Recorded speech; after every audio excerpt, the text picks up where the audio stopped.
X in which Mr. Fields began to assume proportions.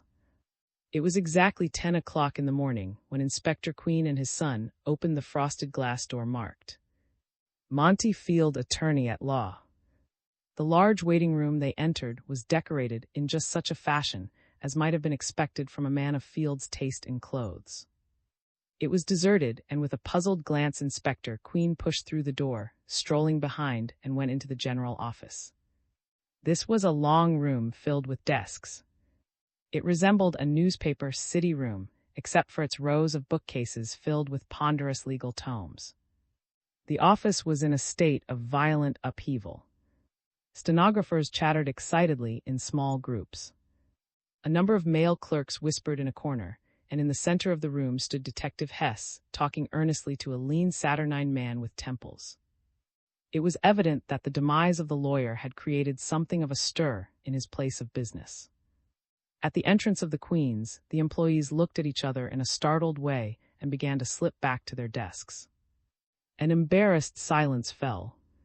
Hess hurried forward. His eyes were red and strained. "Good morning, Hess," said the inspector abruptly. "Where Field's private office?" The detective led them across the room to still another door, a large private lettered on its panels. The three men went into a small office which was overwhelmingly luxurious. "This chap went in for atmosphere, didn't he?" Chuckled, sinking into a red leather armchair. "Let's have it, Hess," said the inspector, following suit. Hess began to talk rapidly. "Got here last night and found the door locked. No sign of a light inside. I listened pretty closely but couldn't hear a sound, so I took it for granted that there was no one inside and camped in the corridor all night. At about 8:45 this morning, the office manager breezed in and I collared him. He was that tall bird I was talking to when you came in. Name's Oscar. Office manager, eh?" remarked the old man, inhaling snuff. "Yes, Chief. He's either dumb or else he knows how to keep his mouth shut," continued Hess. Of course, he'd already seen the morning papers and was upset by the news of Field's murder. I could see he didn't like my questions any too well, either. I didn't get a thing out of him. Not a thing. He said he'd gone straight home last night. It seems Field had left about 4 o'clock and didn't come back, and he didn't know anything about the murder until he read the papers. We've been sort of sliding along here all morning, waiting for you to come. Get for me. Hess returned with the lanky office manager in his wake. Oscar was physically unprepossessing. He had shifty black eyes and was abnormally thin. There was something predatory in his beaked nose and bony figure. The inspector looked him over coldly. "So you're the office manager," he remarked. "Well, what do you think of this affair?" "It's terrible, simply terrible," groaned. "I can't imagine how it happened or why. Good Lord, I was talking to him only 4 o'clock yesterday afternoon." He seemed genuinely distressed. "Did Mr. Field appear strange or worried when you spoke to him?" "Not at all, sir," replied nervously. In fact, he was in unusually good spirits. Cracked a joke about the Giants and said he was going to see a darned good show last night gunplay. And now I see by the papers that he was killed there. "Oh, he told you about the play, did he?" asked the inspector. "He didn't happen to remark by any chance that he was going with anybody?" "No, sir." Shuffled his feet. "I see." Queen paused. "As manager, you must have been closer to Field than any other of his employees. Just what do you know about him personally?" "Not a thing, sir, not a thing," said hastily. Mr. Field was not a man with whom an employee could become familiar. Occasionally he said something about himself, but it was always of a general nature and more jesting than serious. To us outside, he was always a considerate and generous employer, that's all. What exactly was the of the business he conducted? You must certainly know something about that. Business? Seemed startled. Why, it was as fine a practice as any I've encountered in the law profession. I've worked for Field only 2 years or so, but he had some high and mighty clients, Inspector. I can give you a list of them. Do that and mail it to me, said Queen. So he had a flourishing and respectable practice, eh? Any personal visitors to your knowledge, especially recently? No, I can't remember ever seeing anyone up here except his clients. Of course, he may have known some of them socially. Oh, yes. Of course, his valet came here at times, tall, brawny fellow by the name of Michaels. Michaels! I'll have to remember that name, said the inspector thoughtfully. He looked up at. All right. That will be all now. You might dismiss the force for the day. And just stay around for a while. I expect one of Mr.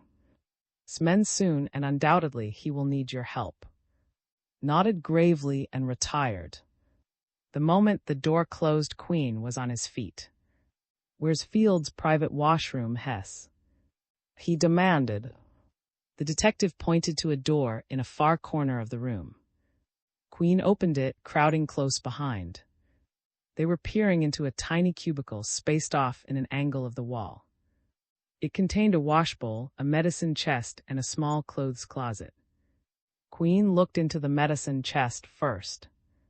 It held a bottle of iodine, a bottle of peroxide, a tube of shaving cream, and other shaving articles. Nothing there, said. How about the closet? The old man pulled the door open curiously. A suit of street clothes hung there, a half-dozen neckties and a fedora hat. The inspector carried the hat back into the office and examined it. He handed it to, who disdainfully returned it at once to its peg in the closet.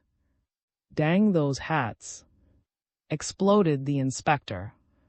There was a knock on the door, and Hess admitted a bland young man. Inspector Queen, inquired the newcomer politely. Right, snapped the inspector, and if you're a reporter, you can say the police will apprehend the murderer of Monty Field within 24 hours. Because that's all I'm going to give you right now.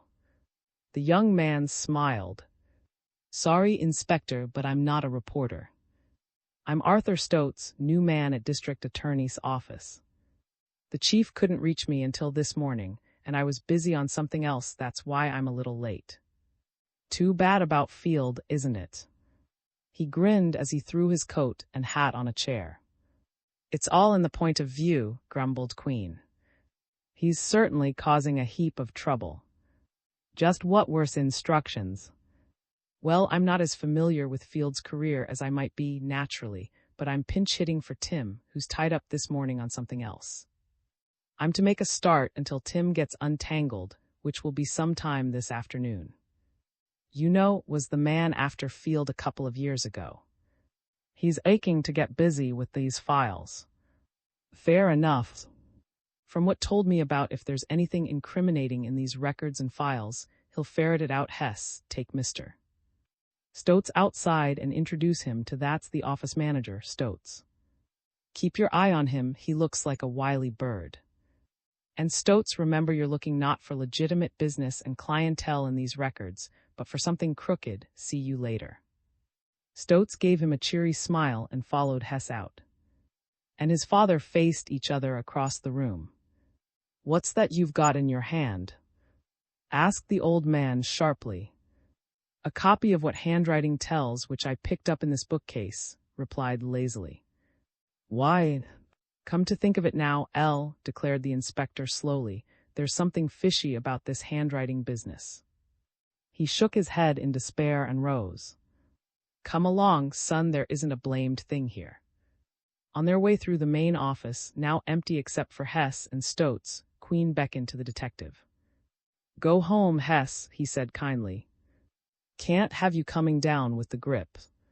Hess grinned and sped through the door. In a few minutes, Inspector Queen was sitting in his private office at Center Street. Termed it the Star Chamber. It was small and cozy and homelike. Draped himself over a chair and began to con the books on handwriting which he had filched from Field's apartment and office. The inspector pressed a buzzer and the solid figure of Thomas loomed in the doorway. "Morning, Thomas," said Queen. "What is this remarkable news you have for me from Bros?" "I don't know how remarkable it is, Inspector," said Cooley, seating himself in one of the straight-backed chairs which lined the wall, "but it sounded like the real thing to me. You told me last night to find out about Fields.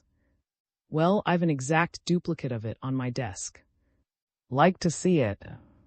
"Don't be silly, Thomas," said Queen. On the run, departed and was back in a moment carrying a hat box. He tore the string and uncovered a shining, of such fine quality that Queen blinked. The inspector picked it up curiously. On the inside was marked the size, 7. I spoke to the clerk, an old-timer down at. "Been waiting on Field for years," resumed. "It seems that Field bought every stitch of his clothing there for a long time. And it happens that he preferred one clerk. Naturally, the old buzzard knows quite a bit about Field's tastes and purchases. He says, for one thing, that Field was a fussy dresser. His clothes were always made to order by special tailoring department. He went in for fancy suits and cuts, and the latest in underclothes and neckwear." "What about his taste in hats?" interposed, without looking up from the book he was reading. "I was coming to that, sir," continued. "This clerk made a particular point of the hat business. For instance, when I questioned him about he said, Mr. Field was almost a fanatic on the subject. Why, in the last 6 months, he has bought no less than 3 of them. I caught that up, of course, made him check back with the sales records. Sure enough, Field bought 3 silk toppers in the last half year." And his father found themselves staring at each other, the same question on their lips. "3, began the old man. "Now, isn't that an extraordinary circumstance?" Asked slowly, reaching for his pince-nez. "Where in heaven's name are the other 2? Continued Queen in a bewildered manner. Was silent. Queen turned impatiently toward. "What else did you find out, Thomas?" "Nothing much of value, except for this point," answered, "that Field was an absolute fiend when it came to clothes. So much so that last year he bought 15 suits and no less than a dozen hats, including the toppers." "Hats, hats, hats," groaned the inspector. "The man must have been a lunatic.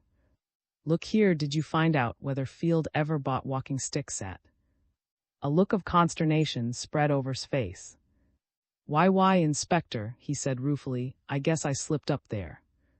I never even thought of asking, and you hadn't told me last night." "Heck, we're none of us perfect," growled Queen. "Get that clerk on the wire for me, Thomas."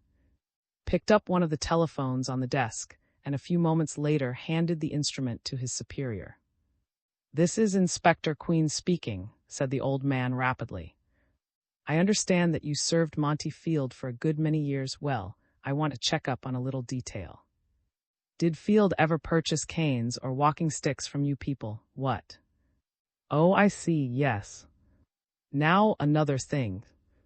Did he ever give special orders about the manufacture of his clothes, extra pockets, or things like that? You don't think so? All right, what? Oh, I see. Thank you very much." He hung up the receiver and turned about.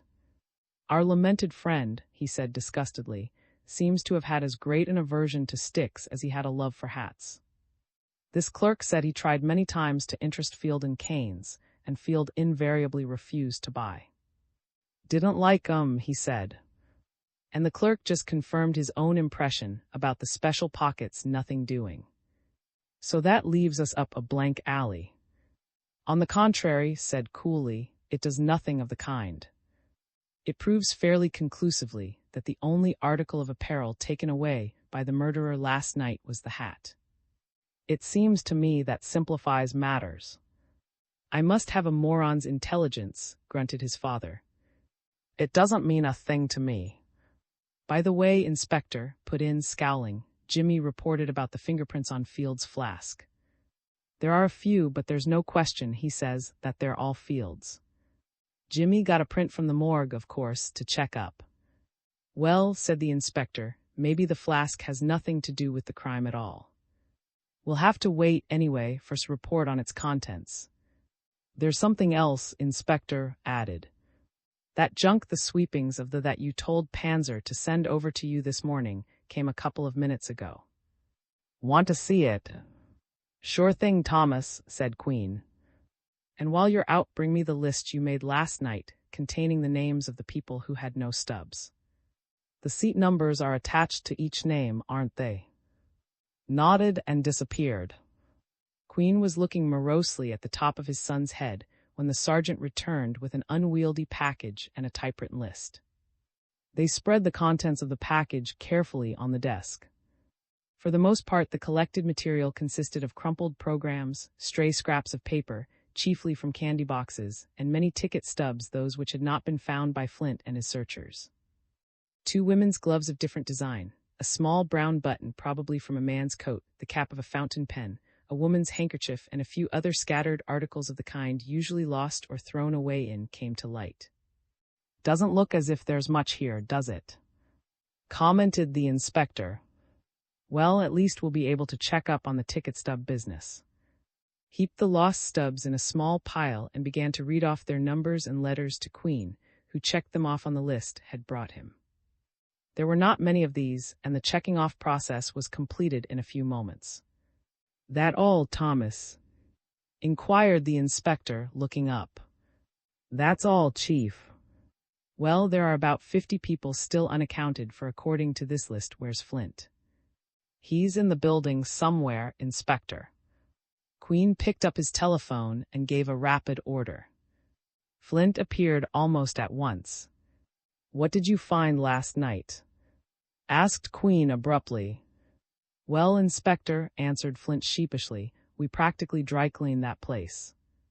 We found quite a bit of stuff, but most of it was programs and things like that, and we left those for the cleaning women who were working along with us.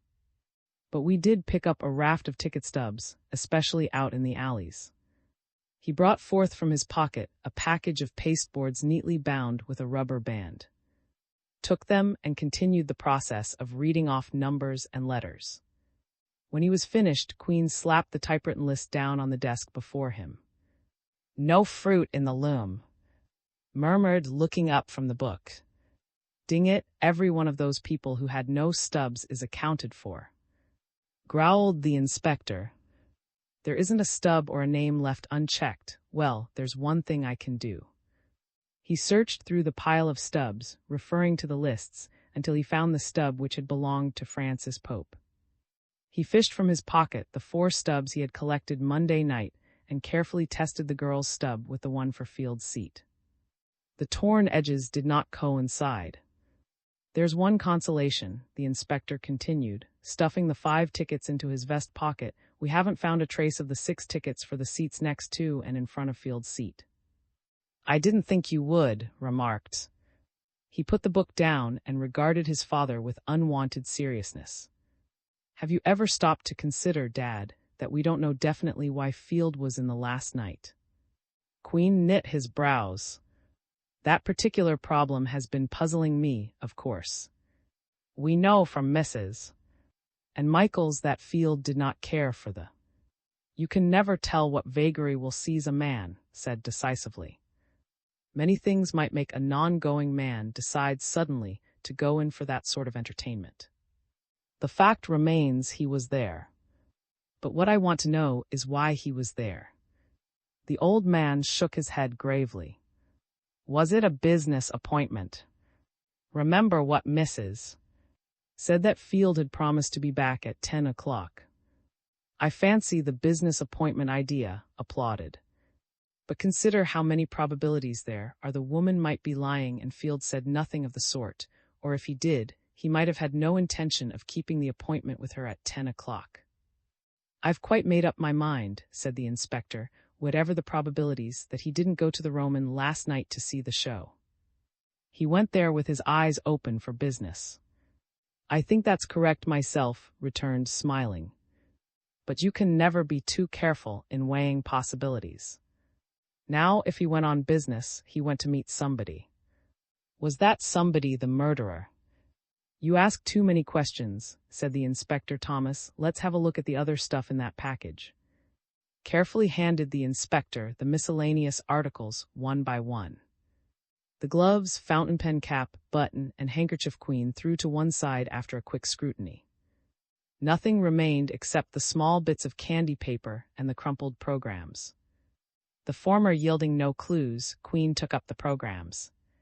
And suddenly, in the midst of his examination, he cried delightedly, "See what I've found, boys."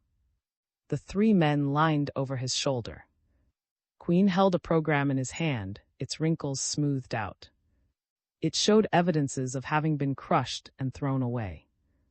On one of the inside pages, bordering the usual article on menswear, was a number of varied marks, some forming letters, some forming numbers, still others forming cabalistic designs such as a person scribbles in moments of idle thought. "Inspector, it looks as if you found Field's own program," exclaimed Flint. "Yes, sir, it certainly does," said Queen sharply. "Flint, look through the papers we found in the dead man's clothing last night and bring me a letter showing his signature." Flint hurried out, was studying the scrawls intently. On the top margin of the paper appeared. Flint returned with a letter. The inspector compared the signatures. They were plainly by the same hand. "We'll have them checked by down in the laboratory," muttered the old man. "But I guess this is pretty authentic. It's Field's program, there can't be any doubt of that. What do you make of it, Thomas?" "Graded, I don't know what those other numbers refer to, but that 50,000 couldn't mean anything but dollars, Chief." "The old boy must have been figuring his bank account," said Queen. "He loved the sight of his own name, didn't he?" "That's not quite fair to Field," protested. "When a man is sitting idle, waiting for something to happen as he will when he is in a before the performance begins, one of his most natural actions is to scribble his initials or his name on the object. The object would be the program. The writing of one's own name is fundamental in psychology. So perhaps Field wasn't as egotistical as this seems to make him." "It's a small point," said the inspector, studying the scrawls with a frown. "Perhaps," returned. "But to get back to a more pressing, don't agree with you when you say the 50,000 probably refers to Field's bank account. When a man jots down his bank balance, he will not do it in such round numbers." "We can prove or disprove that easily enough," retorted the inspector, picking up a telephone. He asked the police operator to get him the number of Field's office. When he had spoken to Oscar for some time, he turned back with a crestfallen air. "You were right, Elle," he said. "Field had an amazingly small personal account. All his accounts balanced to less than $6,000. And this despite the fact that he frequently made deposits of $10,000 and $15,000. Himself was surprised. He hadn't known, he said, how Field's personal finances stood until I asked him to look the matter up. I'll bet dollars to donuts Field played the stock market or the horses." "I'm not particularly overwhelmed by the news," remarked. "It points to the probable reason for the 50,000 on the program. That number not only represents dollars, but more than that, it indicates a business deal in which the stakes were 50,000. Not a bad night's work if he had come out of it alive." "How about the other two numbers?" asked Queen. "I'm going to mull over them a bit," replied, subsiding in his chair. "I would like to know what the business deal was that involved such a large financial consideration," he added, absently polishing his pince-nez. "Whatever the business deal was," said the inspector sententiously, "you may be sure, my son, it was an evil one." "An evil one?" inquired in a serious tone. "Money's the root of all evil," retorted the inspector with a grin. His tone did not change. "Not only the root, Dad, but the fruit, too." "Another quotation," mocked the old man. Fielding said imperturbably, "XI, in which the past casts a shadow." The telephone bell tinkled. "Q." Speaking came the district attorney's voice over the wire. "Good morning, Henry," said Queen. "Where are you and how do you feel this morning?" I'm at the office and I feel rotten, returned chuckling. The doctor insists I'll be a corpse if I keep this up, and the office insists the city will go under unless I attend to business. So what's a feller to do, I say, Q. The inspector winked at across the table, as if to say, I know what's coming. Yes, Henry. There's a gentleman in my private office whom I think it would be greatly to your advantage to meet, continued in a subdued tone.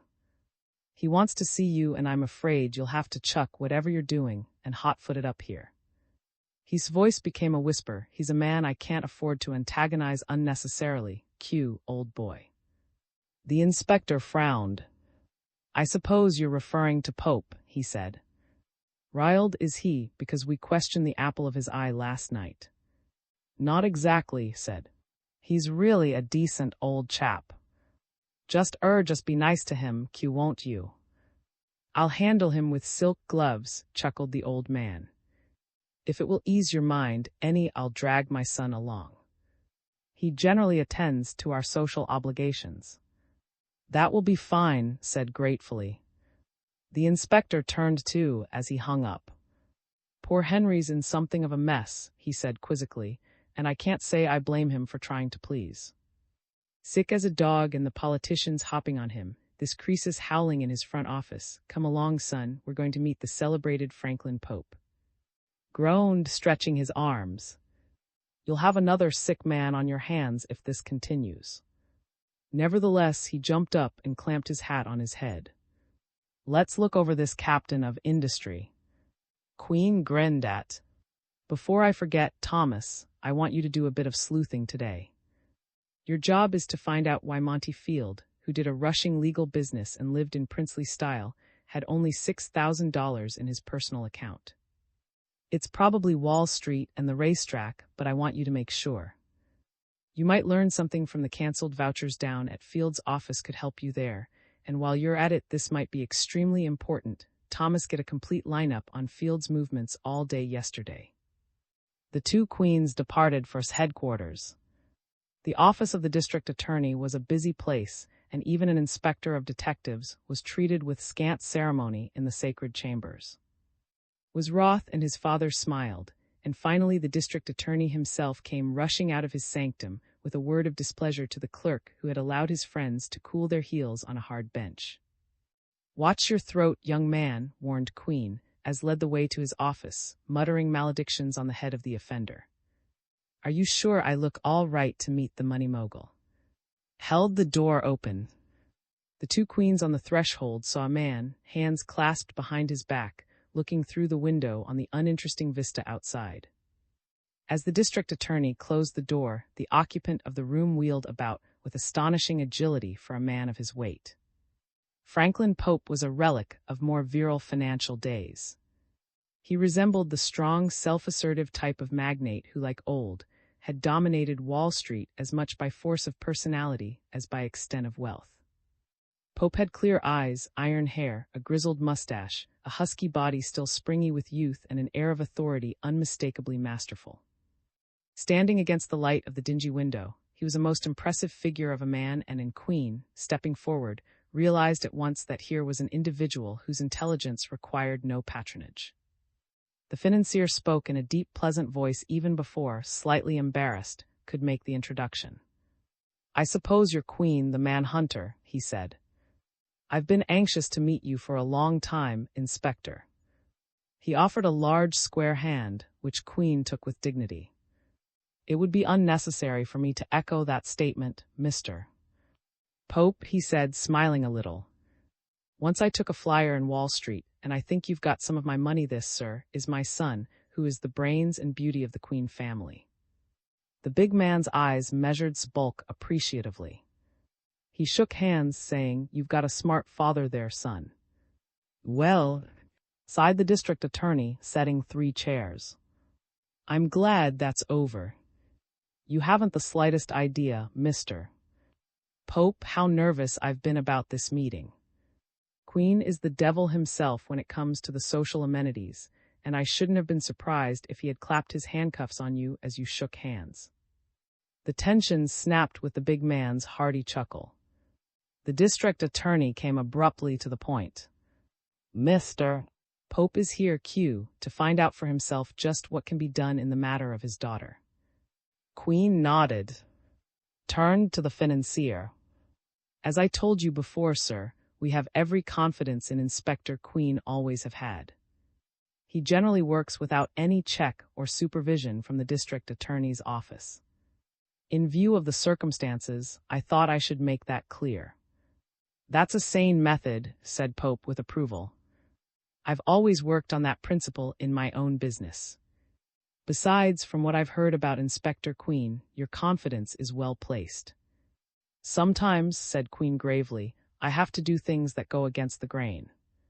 I will be frank to say that some things I did last night in the line of duty were extremely disagreeable to me.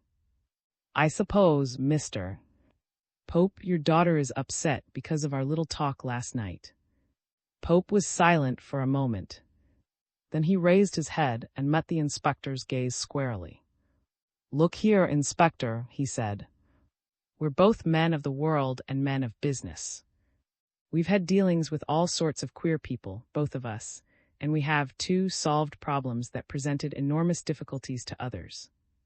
So I think we can converse frankly. Yes, my daughter Frances is more than a little upset.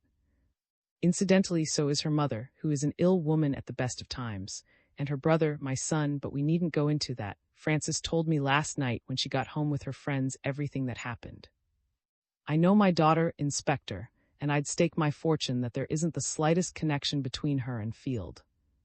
My dear sir, returned the inspector quietly, I didn't accuse her of anything. Nobody knows better than I what peculiar things can happen in the course of a criminal investigation. Therefore, I never let the slightest blind spot escape my notice. All I did was to ask her to identify the bag. When she did so, I told her where it was found. I was waiting, of course, for an explanation. It did not come, you must understand, Mr. Pope, that when a man is murdered and a woman's bag is found in his pocket, it is the duty of the police to discover the owner of the bag and his or her connection with the crime. But of course, I do not have to convince you of that. The magnate drummed on the arm of his chair. I see your point of view, Inspector, he said. It was obviously your duty, and it is still your duty to go to the bottom of the thing. In fact, I want you to make every effort to. My own personal opinion is that she is the victim of circumstances. But I don't want to plead her case. I trust you sufficiently to rely on your judgment after you've thoroughly probed the problem. He paused. Inspector Queen, how would you like to have me arrange a little interview at my home tomorrow morning? I would not ask you to go to this trouble, he added apologetically, except that Frances is quite ill and her mother insists she stay at home. May we expect you? Very good of you, Mr. Pope, remarked Queen calmly. We'll be there. The financier seemed indisposed to end the interview. He shifted heavily in his chair. I've always been a fair man, Inspector, he said. I feel somehow that I may be accused of using my position as a means of securing special privileges. That is not so. The shock of your tactics last night made it impossible for Frances to tell her story. At home, among the members of her family, I am sure she will be able to clear up her connection with the affair to your satisfaction. He hesitated for a moment, then continued in a colder tone. Her will be there, and perhaps his presence will help to calm her. His voice expressed the thought that he personally did not think so. May we expect you, let us say, at 10:30? That will be fine, said Queen, nodding. I should like to know more definitely, sir, just who will be present. I can arrange it as you wish, Inspector, replied Pope, but I imagine Mrs. Pope will want to be there, and I know that Mr. Barry will my future son-in-law, he explained dryly. Perhaps a few of Frances, friends, theatrical friends. My son may also grace us with his presence, a very busy young man, you know, he added with a suspicion of bitterness. The three men shifted embarrassedly. Pope rose with a sigh and Queen and followed suit. That's all, I think, Inspector, said the financier in a lighter tone. Is there anything else I can do? Not a thing. Then I'll be getting along. Pope turned to and, of course, if you can get away, I'd like you to be there. Do you think you can make it? The district attorney nodded. And Mr.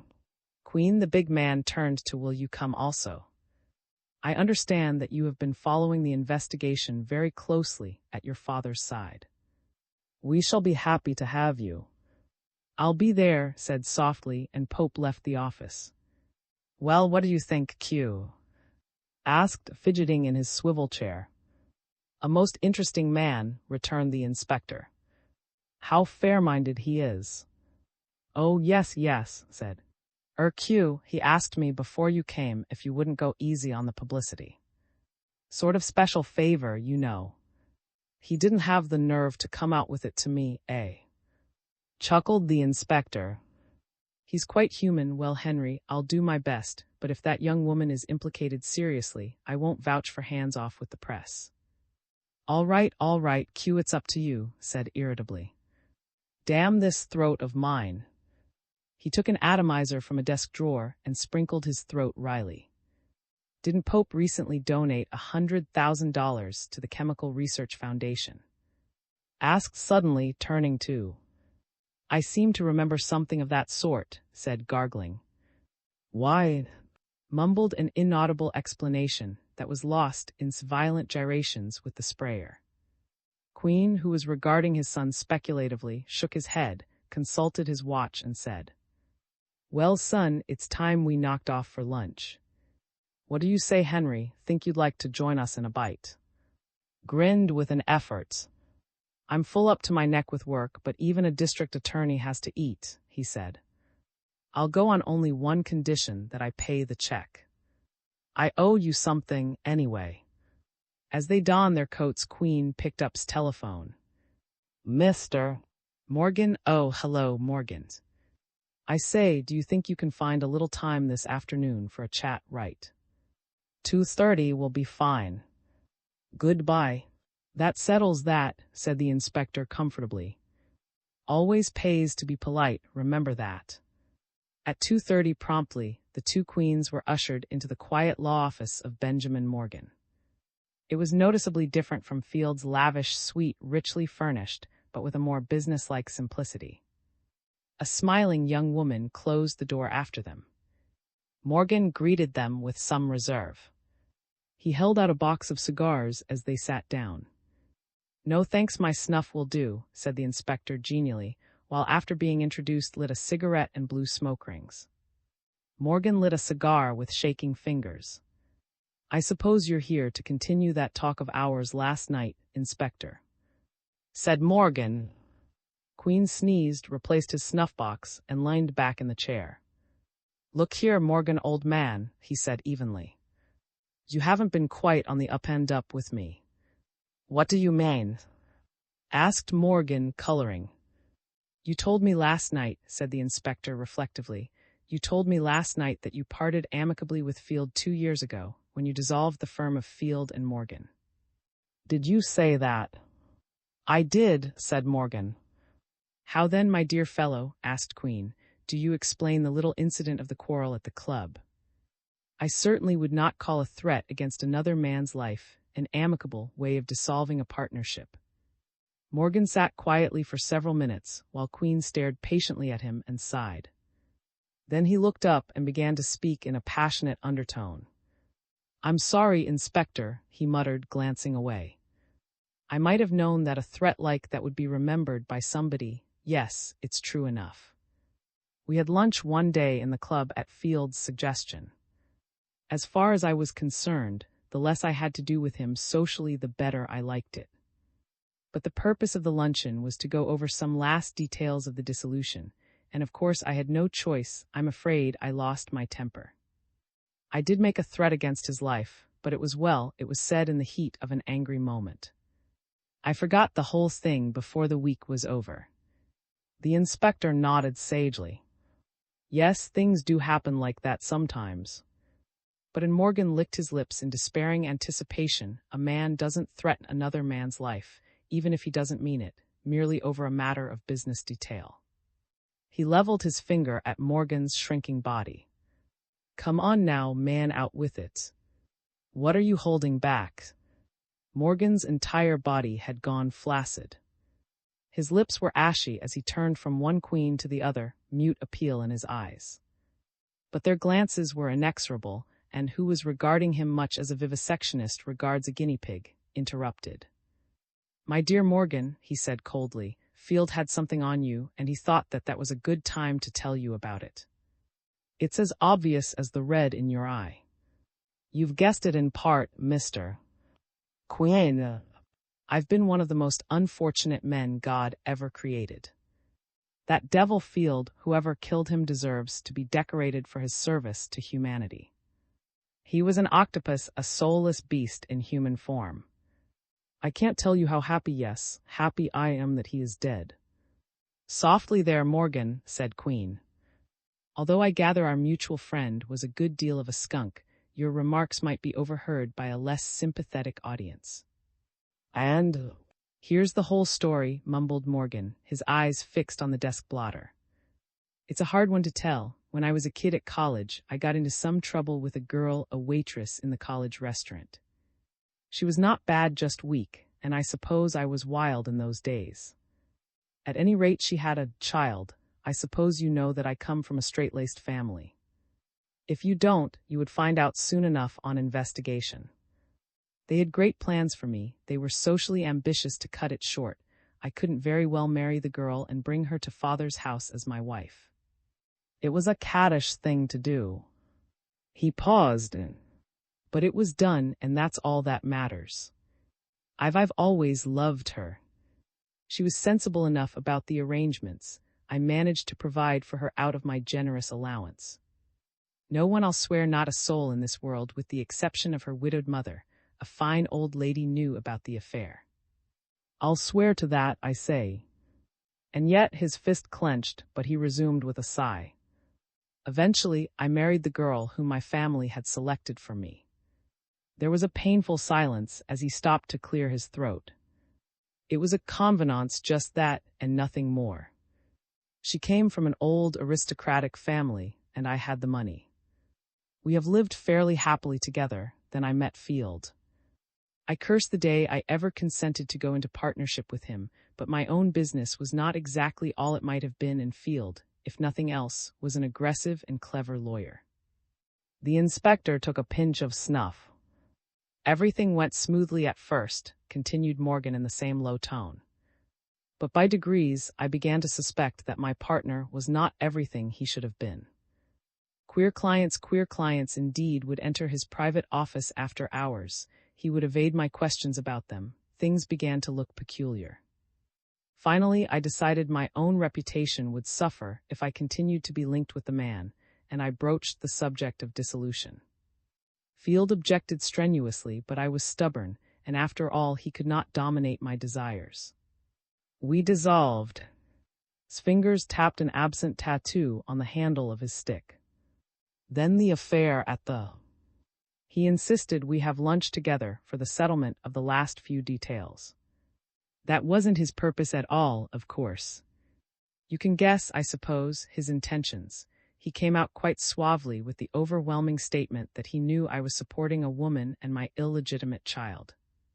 He said that he had some of my letters to prove it, and a number of cancelled vouchers of checks I had sent her. He admitted he had stolen them from me. I hadn't looked at them for years, of course.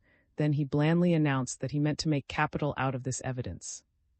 "Blackmail," muttered, a light creeping into his eyes. "Yes, blackmail," retorted Morgan bitterly. "Nothing less." He described in very graphic terms what would happen if the story should come out. Oh, Field was a clever crook. I saw the entire structure of social position I had built up, a process which took years destroyed in an instant. My wife, her family, my own family, and more than that, the circle in which we moved, I shouldn't have been able to lift my head out of the muck.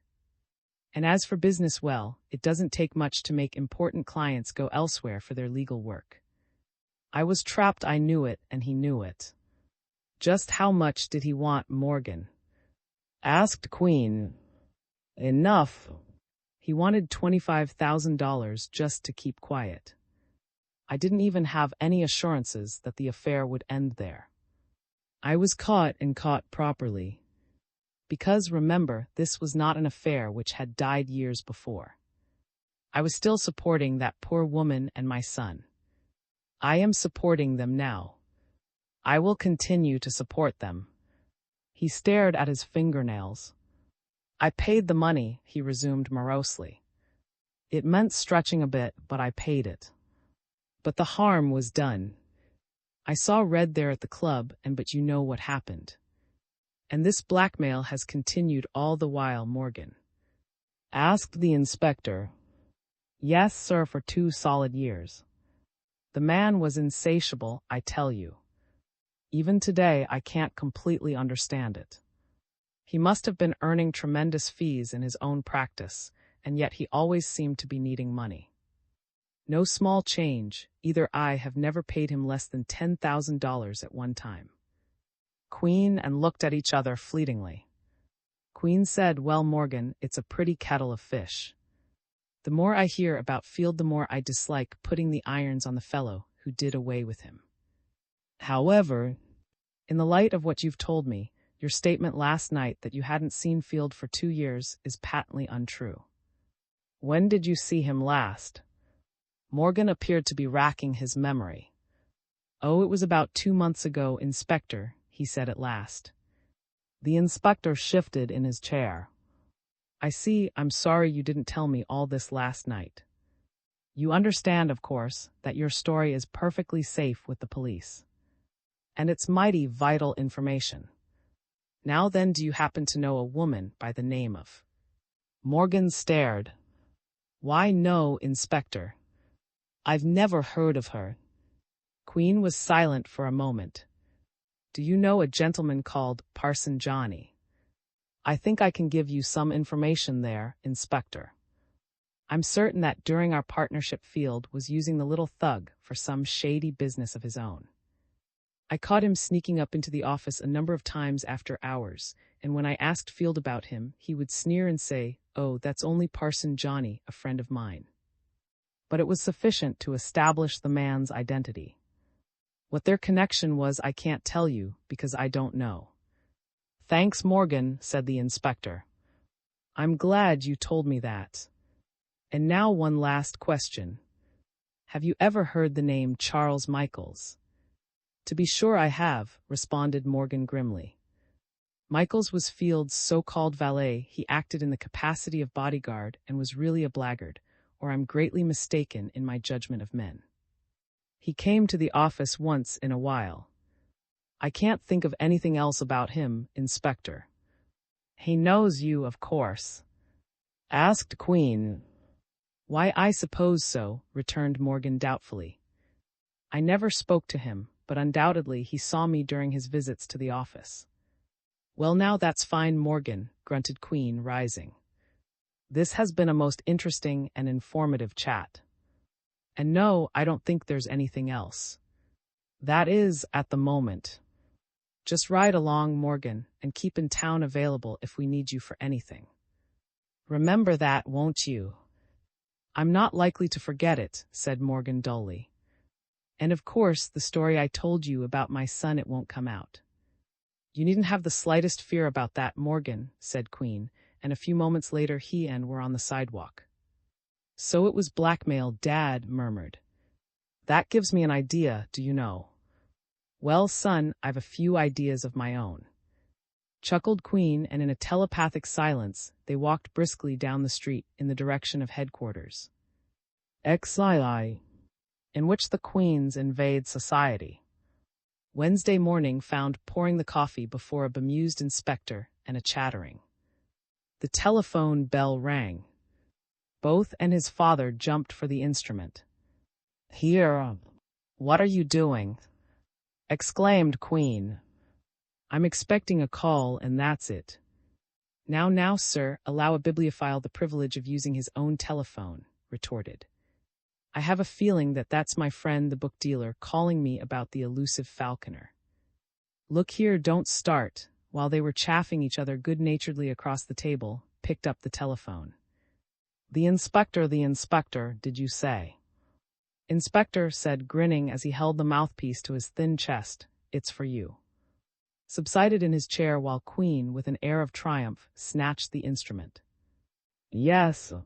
Stoats calling from Field's office, "Inspector," came a fresh, cheery young voice. "I want to put Mr. on the wires." The inspector's brow wrinkled in anticipation. Was listening intently, and even with the monkey-like eagerness of his sharp features, had become rooted to his corner, as if he too awaited important news. In this respect resembled his brother anthropoid, there was an alertness, a bright inquisitiveness in his attitude and mien which delighted the Queens eternally. Finally, a high-pitched voice came over the wire. "This is Tim speaking, Inspector," it said. "How are you? I haven't got round to seeing you for an age." "I'm getting a little bent and withered, Tim, but otherwise I'm still all there," returned Queen. "What's on your mind? Have you found anything?" "Now that's the very peculiar part of the whole business, Inspector," came's excited tones. "As you know, I've been watching this bird Field for years. He's been my pet nightmare for as long as I can remember. The DA tells me that he gave you the story night before last, so I needn't go into it. But in all these years of watching and waiting and digging, I've never been able to find a solitary piece of evidence against that crook that I could bring into a courtroom. And he was a crook, Inspector, I'd stake my life on that. Anyway, it's the old story here. I really shouldn't have hoped for anything better, knowing Field as I did. And yet, well, I couldn't help praying that somewhere, somehow, he would slip up, and that I'd nail it when I could get my hands on his private records. Inspector, there's nothing doing." Queen's face reflected a fleeting disappointment, which interpreted with a sigh, rising as he did so to walk restlessly up and down the room. "I guess we can't help it, Tim," returned Queen with an effort at hardiness. "Don't worry, we've other irons in the fire." Inspector said abruptly, "You've got your hands full. Field was a really slick article. And from the way it looks to me, the genius who could get past his guard and put him away is a really slick article, too. He couldn't be anything else. Incidentally, we're not halfway through with the files, and maybe what we've looked over isn't as unpromising as I made it sound. There's plenty here to suggest shady work on Field's part, just that there's no direct incriminating evidence. We're hoping that we find something as we go on." "All right, Tim, keep up the good work," muttered the inspector. "And let me know how you make out is there." "You mean the office manager?" His voice lowered. "He's around somewhere." "Why?" "You want to keep your eye peeled," said Queen. "I have a sneaking suspicion he's not as stupid as he sounds. Just don't let him get too familiar with any records lying around. For all we know, he may have been in on Field's little sideline." "Right, Inspector. Call you sometime later," and the receiver clicked as hung up. At 10:30, Queen and pushed open the high gate at the entrance to the Pope residence on Riverside Drive. Was moved to remark that the atmosphere was a perfect invitation to formal morning dress, and that he was going to feel extremely uncomfortable when they were admitted through the stone portals. In truth, the house which concealed the destinies of the popes was in many respects awe-inspiring to men of the modest tastes of the Queens. It was a huge, rambling old stone house, set far back from the drive, hunched on the greensward of a respectable acreage. "Must have cost a pretty penny," grunted the inspector as his eyes swept the rolling lawns surrounding the building. Gardens and summerhouses, walks and bowered nooks, one would have thought himself miles away from the city which roared by a scant few rods away, behind the high iron palings which circled the mansion. The popes were immensely wealthy and brought to this not uncommon possession a lineage stretching back into the dim recesses of American colonization. The front door was opened by a whiskered patrician whose back seemed composed of steel and whose nose was elevated at a perilous angle toward the ceiling. Lounged in the doorway, surveying this uniformed nobleman with admiration, while Inspector Queen fumbled in his pockets for a card. He was a long time producing one. The stiff-backed flunky stood graven into stone. Red-faced, the inspector finally discovered a battered card. He placed it on the extended salver and watched the butler retreat to some cavern of his own. Chuckled as his father drew himself up at the sight of Franklin Pope's burly figure emerging from a wide carved doorway. The financier hurried toward them. "Inspector, Mr. Quinn," he exclaimed in a cordial tone. "Come right in. Have you been waiting long?" The inspector mumbled a greeting. They walked through a high-ceilinged, shining-floored hall, decorated with austere old furniture. "You're on the dot," said Pope, standing aside to allow them to pass into a large room. "Here are some additional members of our little board meeting. I think you know all of us present." The inspector and looked about. "I know everybody, sir, except that gentleman. I presume he is Mr. Pope," said Queen. "I'm afraid my son has still to make the acquaintance of Mr. Is it Mr. Barry and of course Mr. Pope?" The introductions were made in a strained fashion. "Ah, Q," murmured District Attorney, hurrying across the room. "I wouldn't have missed this for the world," he said in a low tone. "First time I've met most of the people who will be present at the Inquisition." "What is that fellow doing here?" muttered Queen to the District Attorney, while crossed the room to engage the three young men on the other side in conversation. Pope had excused himself and disappeared. "He's a friend of young Pope, and of course he's chummy with Barry there too," returned the District Attorney. "I gathered from the chit-chat before you came that Pope's son originally introduced these professional people to his sister Frances. That's how she met Barry and fell in love with him. Seems on good terms with the young lady, too. I wonder how much Pope and his aristocratic spouse like the bourgeois company their children keep," said the inspector, eyeing the small group on the other side of the room with interest. "You'll find out soon enough," chuckled. "Just watch the icicles dripping from Mrs.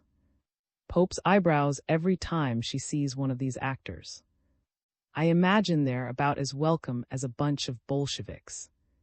Queen put his hands behind his back and stared curiously about the room. It was a library well stocked with rich and rare books, carefully and immaculate behind shining glass. A desk dominated the center of the room. It was unpretentious for a millionaire's study, the inspector noted with approval. "Incidentally," resumed Eve, "the girl who you said was with Miss Pope and her at the Roman Monday night is here too. She's upstairs keeping the little heiress company, I imagine. Don't think the old lady likes it much. But they're both charming girls. What a pleasant place this must be when the Popes and the actors get together in private," grunted Queen. The four young men strolled toward them. Pope was a slender, well-manicured young man, fashionably dressed. There were deep pouches under his eyes. He wore a restless air of boredom that Queen was quick to note. Both and Barry, the actors, were attired faultlessly. "Mr. Queen tells me that you've got a pretty problem on your hands, Inspector," drawled Pope. "We're all uncommonly sorry to see poor Sis dragged into it. How in the world did her purse ever get into that chap's pocket? Barry hasn't slept for days over Frances' predicament, I give you my word." "My dear young man," said the inspector with a twinkle in his eye, "if I knew how Miss Pope's purse found its way into Monty Field's pocket, I wouldn't be here this morning. That's just one of the things that make this case so infernally interesting. The pleasure's all yours, Inspector. But you certainly can't think Frances had the slightest connection with all this." Queen smiled. "I can't think anything yet, young man," he protested. "I haven't heard what your sister has to say about it." "She'll explain all right, Inspector," said Stephen Barry, his handsome face drawn into lines of fatigue. "You needn't worry about that. It's the damnable suspicion that she's open to that makes me angry. The whole thing is ridiculous." "I know just how you feel, Mr. Barry," said the inspector kindly. "And I want to take this opportunity of apologizing for my conduct the other night. I was perhaps a little harsh." "I suppose I ought to apologize too," returned Barry with a wan smile. I guess I said a few things I didn't mean in that office. In the heat of the moment, seeing Francis Miss Pope go off in a faint, he paused awkwardly. A massive giant, ruddy and wholesome in his morning clothes, put his arm affectionately about Barry's shoulders. I'm sure the inspector understood, Steve, old boy, he said cheerfully. Don't take it so much to heart, everything bound to come out all right. You can leave it to Inspector Queen, said, nudging the inspector jovially in the ribs. He's the only bloodhound I've ever met who has a heart under his badge, and if Miss Pope can clear this thing up to his satisfaction, even to a reasonable extent, that will be the end of it. Oh, I don't know, murmured thoughtfully. Dad's a great one for surprises. As for Miss Pope, he smiled ruefully and bowed to the actor Mr. Barry, you're a deucedly lucky fellow. You wouldn't think so if you saw the mater, drawled Pope. If I'm not mistaken, here she barges in now. The men turned toward the door. An enormously stout woman was waddling in. A uniformed nurse supported her carefully under one huge arm, holding a large green bottle in her other hand. The financier followed briskly, by the side of a white-haired youngish-looking man, wearing a dark coat and holding a black bag in his hand. My dear, said Pope in a low voice to the stout woman as she sank into a great chair, these are the whom I told you about, Inspector Richard Queen and Mr. Queen.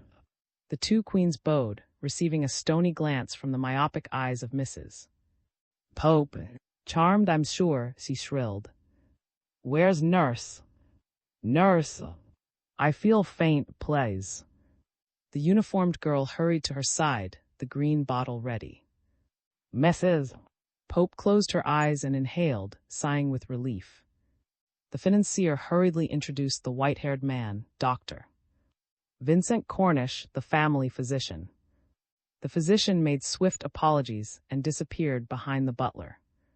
Great chap this Cornish, whispered to Queen. Not only the most fashionable doctor on the drive, but a genuine scientist as well. The inspector elevated his brows but said nothing. The mater's one reason why I never cared for the medical profession, Pope was saying in a loud whisper to. Oh, Francis, my dear. Pope hurried forward, followed by Barry, who dashed for the door. Mrs. Pope's fishy stare enveloped his back with cold disapproval. James coughed embarrassedly and made a mumbled remark to. Frances, attired in a filmy morning gown, her face pale and drawn, entered the room leaning heavily on the arm of Eve, the actress. Her smile was somewhat forced as she murmured a greeting to the inspector. Eve was introduced by, and the two girls seated themselves near Mrs. Pope. The old lady was sitting squarely in her chair, glaring about her like a lioness whose cub has been threatened. Two servants appeared silently and set chairs for the men. At Pope's urgent request, Queen sat down at the big desk. Refused a chair, preferring to lean against a bookcase behind and to the side of the company. When the conversation had died away, the inspector cleared his throat and turned toward Francis, who after a startled flutter of the eyelids returned his glance steadily. First of all, Miss Francis, I hope I may call you that, began Queen in a fatherly tone. Allow me to explain my tactics of Monday night and to apologize for what must have seemed to you a totally unwarranted severity. From what Mr. Pope has told me, you can explain your actions on the night of the murder of Monty Field. I take it, therefore, that as far as you are concerned, our little chat this morning will effectually remove you from the investigation. Before we have that chat, please believe me when I say that Monday night you were to me merely one of a number of suspicious characters. I acted in accordance with my habits in such cases. I see now how, to a woman of your breeding and social position, a grilling by a policeman under such tense circumstances would cause sufficient shock to bring on your present condition. Frances smiled wearily. You're forgiven, Inspector, she said in a clear, low voice. It was my fault for being so foolish. I'm ready to answer any questions you may care to ask me. In just a moment, my dear. The inspector shifted a bit to include the entire silent company in his next remark. I should like to make one point, ladies, and he said gravely. We are assembled here for a definite purpose, which is to discover a possible connection, and there must be one, between the fact that Miss Pope's bag was found in the dead man's pocket and the fact that Miss Pope apparently was unable to explain this circumstance. Now, whether this morning's work bears fruit or not, I must ask you all to keep whatever is said a profound secret. As District Attorney knows very well, I do not generally conduct an investigation with such a large audience. But I am making this exception because I believe you are all deeply concerned in the unfortunate young lady who has been drawn into this crime. You cannot, however, expect any consideration at my hands if one word of today's conversation reaches outside ears. Do we understand each other? I say, Inspector, protested young Pope, that's putting it a bit strong, don't you think? We all of us know the story anyway.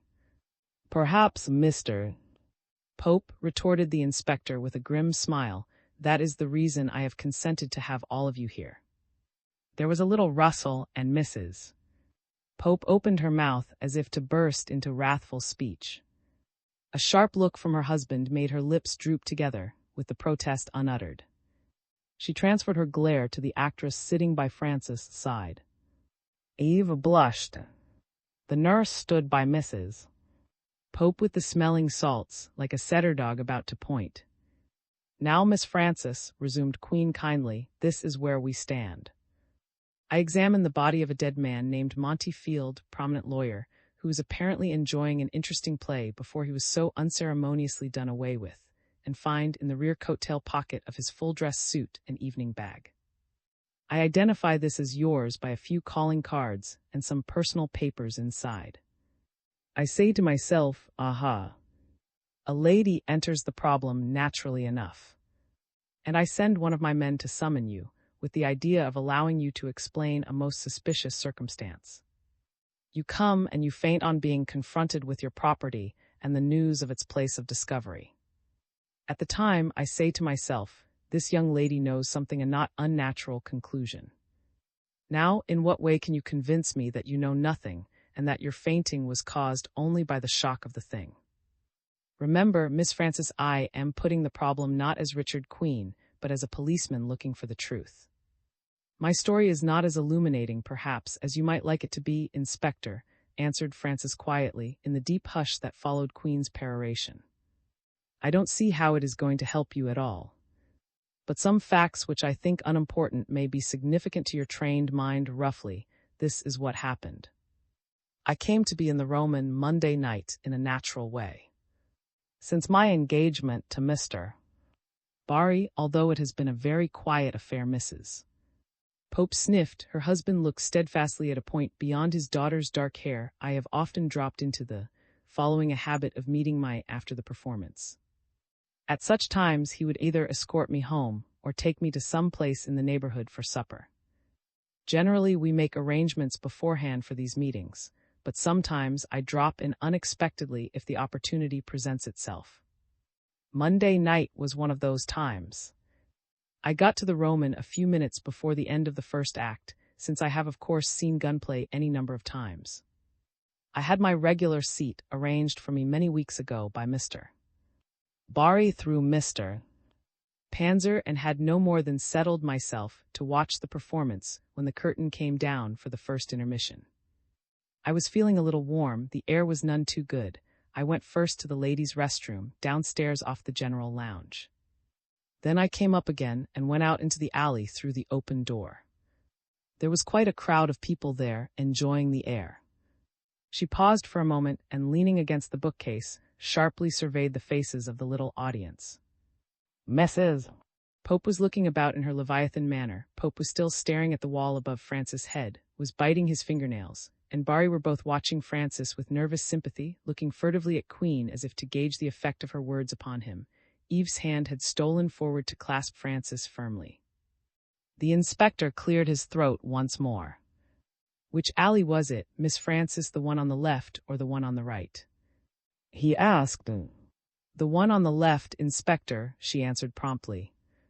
You know, I was sitting in M8 left, and I suppose it was natural for me to go to the alley on that side. Quite so, said Queen, smiling. Go on, please. I stepped out into the alley, she resumed, less nervously, and not seeing anyone I knew, stood close to the brick wall of a little behind the open iron door. The freshness of the night air after the rain was delightful. I hadn't been standing there more than 2 minutes when I felt somebody brush up against me. I naturally moved a little to one side, thinking the person had stumbled. But when it was a man, when he did it again, I became a little frightened and started to walk away. He grasped my wrist and pulled me back. We were halfway behind the iron door, which was not pushed back completely, and I doubt if anyone noticed his action. I see, murmured the inspector sympathetically. It seems an unusual thing for a total stranger to do in a public place. It seemed as if he wanted to kiss me, Inspector. He leaned over and whispered, "Good evening, honey." And well, of course, I jumped to that conclusion. I drew back a little and said as coldly as I could, "Please let me go or I will call for help." He just laughed at that and bent closer. The reek of whiskey on his breath was overpowering. It made me ill. She stopped. Eve patted her hand reassuringly, nudged Barry forcibly as the young man half rose to his feet in muttered protest. "Miss Francis, I'm going to ask you a peculiar question. It's almost ridiculous when you come to think of it," said the inspector, leaning back in his chair. Did the reek on his breath suggest good liquor or bad liquor there? I knew you smile. And the entire company tittered at the whimsical expression on Queen's face. "Well, Inspector, it's hard to answer that," returned the girl freely. "I'm afraid I'm not on intimate terms with spirits. But from what I can remember, it had the odor of rather fine liquor. Fine liquor, but plenty of it," she concluded with a grim little toss of her head. "I would spotted the vintage in a minute if I'd been there," muttered Pope. His father's lips tightened, but after a moment they relaxed into the suspicion of a grin. He shook his head warningly at his son. "Go ahead, Miss Francis," said the inspector. "I was terribly frightened," the girl confessed, with a tremor of her red lips. And feeling nauseated, an all eye wrenched away from his outstretched hand and stumbled blindly into the next thing I remember is sitting in my seat listening to the warning ring of the backstage bell, announcing the beginning of the second act. I really don't remember how I got there. My heart was in my throat, and now I distinctly recall thinking that I would not tell Barry anything about the incident for fear he would want to look up this man and punish him. "Mr. Barry is terribly jealous, you know." She smiled tenderly at her, who suddenly smiled back at her. "And that, Inspector, is all I know about what happened Monday night," she resumed. "I know you're going to ask me where my purse comes into it. Well, it doesn't at all, Inspector. Because on my word of honor, I can't remember a thing about it." Queen shifted in his chair. "And how is that, Miss Francis?" "Actually, I didn't even know I had lost it until you showed it to me in the manager's office," she answered bravely. "I recall taking it with me when I rose at the end of the first act to go to the restroom, and also opening it there to use my powder puff. But whether I left it there or dropped it later, somewhere else, I don't know to this minute." "Don't you think, Miss Francis," interposed Queen, reaching for his snuff box and then guiltily dropping it back into his pocket as he met the icy gaze of Mrs. Pope, "that you might have dropped it in the alley after this man accosted you?" A look of relief spread over the girl's face, and it became almost animated. "Why, Inspector?" she cried. "That was just what I have thought about it all the time, but it seemed such a lame explanation, and I was so horribly afraid that I might be caught in a sort of a spider's web, I just couldn't bring myself to tell you that. While I don't actually remember, it seems logical, does it, that I dropped it when he grasped my wrist and entirely forgot about it afterward?" The inspector smiled. "On the contrary, my dear," he said, "it is the only explanation which seems to cover the facts. In all probability, this man found it there, picked it up, and in a moment of half-drunken, put it into his pocket, probably intending to return it to you later. In this way, he would have had another opportunity to meet you. He seems to have been quite smitten by your charms, my dear, and no wonder." And the inspector bowed a little stiffly while the girl, the color in her face now completely restored, favored him with a dazzling smile. "Now a few things more, Miss Frances, and this little inquisition will be over," continued Queen. "Can you describe his physical appearance?" "Oh, yes." Frances returned quickly. "He made a rather forcible impression on me, as you can imagine. He was a trifle taller than I, that would make him about 5 feet 8 and inclined to corpulence. His face was bloated, and he had deep leaden-colored pouches under his eyes. I've never seen a more dissipated-looking man. He was clean-shaven. There was nothing remarkable about his features, except perhaps a prominent nose. That would be our friend Mr. Field, all right," remarked the inspector grimly. "Now think carefully, Miss Frances. Did you ever meet this man anywhere before? Did you recognize him at all?" The girl responded instantly. "I don't have to think much about that, Inspector. I can answer positively that I never saw the man before in my life." The pause which ensued was broken by the cool, even tones of. All heads turned toward him in a startled manner as he spoke. "I beg your pardon, Miss Pope, for interrupting," he said affably. "But I am curious to know whether you noticed how the man who accosted you was dressed." Frances turned her smile upon, who blinked quite humanly. "I didn't take particular notice of his clothes, Mr. Queen," she said, displaying white, brilliant teeth. "But I seem to remember his wearing a full dress suit. His shirt bosom was a little stained, they were like liquor stains, and from what I recall of his attire, it was rather fastidious and in good taste, except, of course, for the stains on his shirt." Murmured a fascinated thanks, and subsided against the bookcase. With a sharp look at his son, Queen rose to his feet. "Then that will be all, ladies, and I think we may safely consider the incident closed."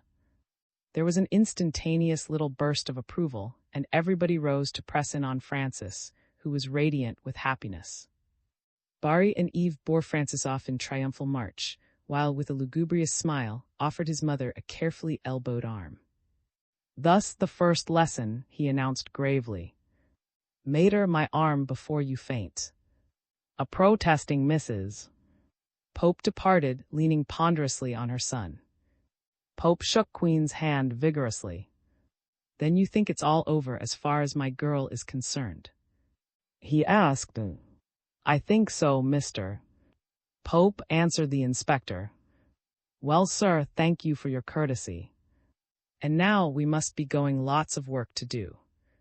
Cummings Henry." 5 minutes later, Queen and District Attorney were striding side by side down Riverside Drive towards 72nd Street, earnestly discussing the events of the morning. "I'm glad that line of investigation is cleared up with no result," said dreamily. "By the Lord Harry, I admire that girl's pluck. Q. Good child," said the inspector. "What do you think?" he asked suddenly, turning on his son, who was walking along staring at the river. "Oh, she's charming," said at once, his abstracted eyes brightening. "I didn't mean the girl, my son," said his father irritably. "I meant the general aspect of the morning's work." "Oh, that." Smiled a little.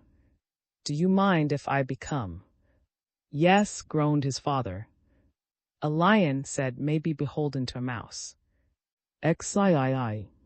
Queen to Queen had just cleared the table of the dinner dishes, and was serving coffee to the two queens at 6:30 that evening when the outer doorbell rang.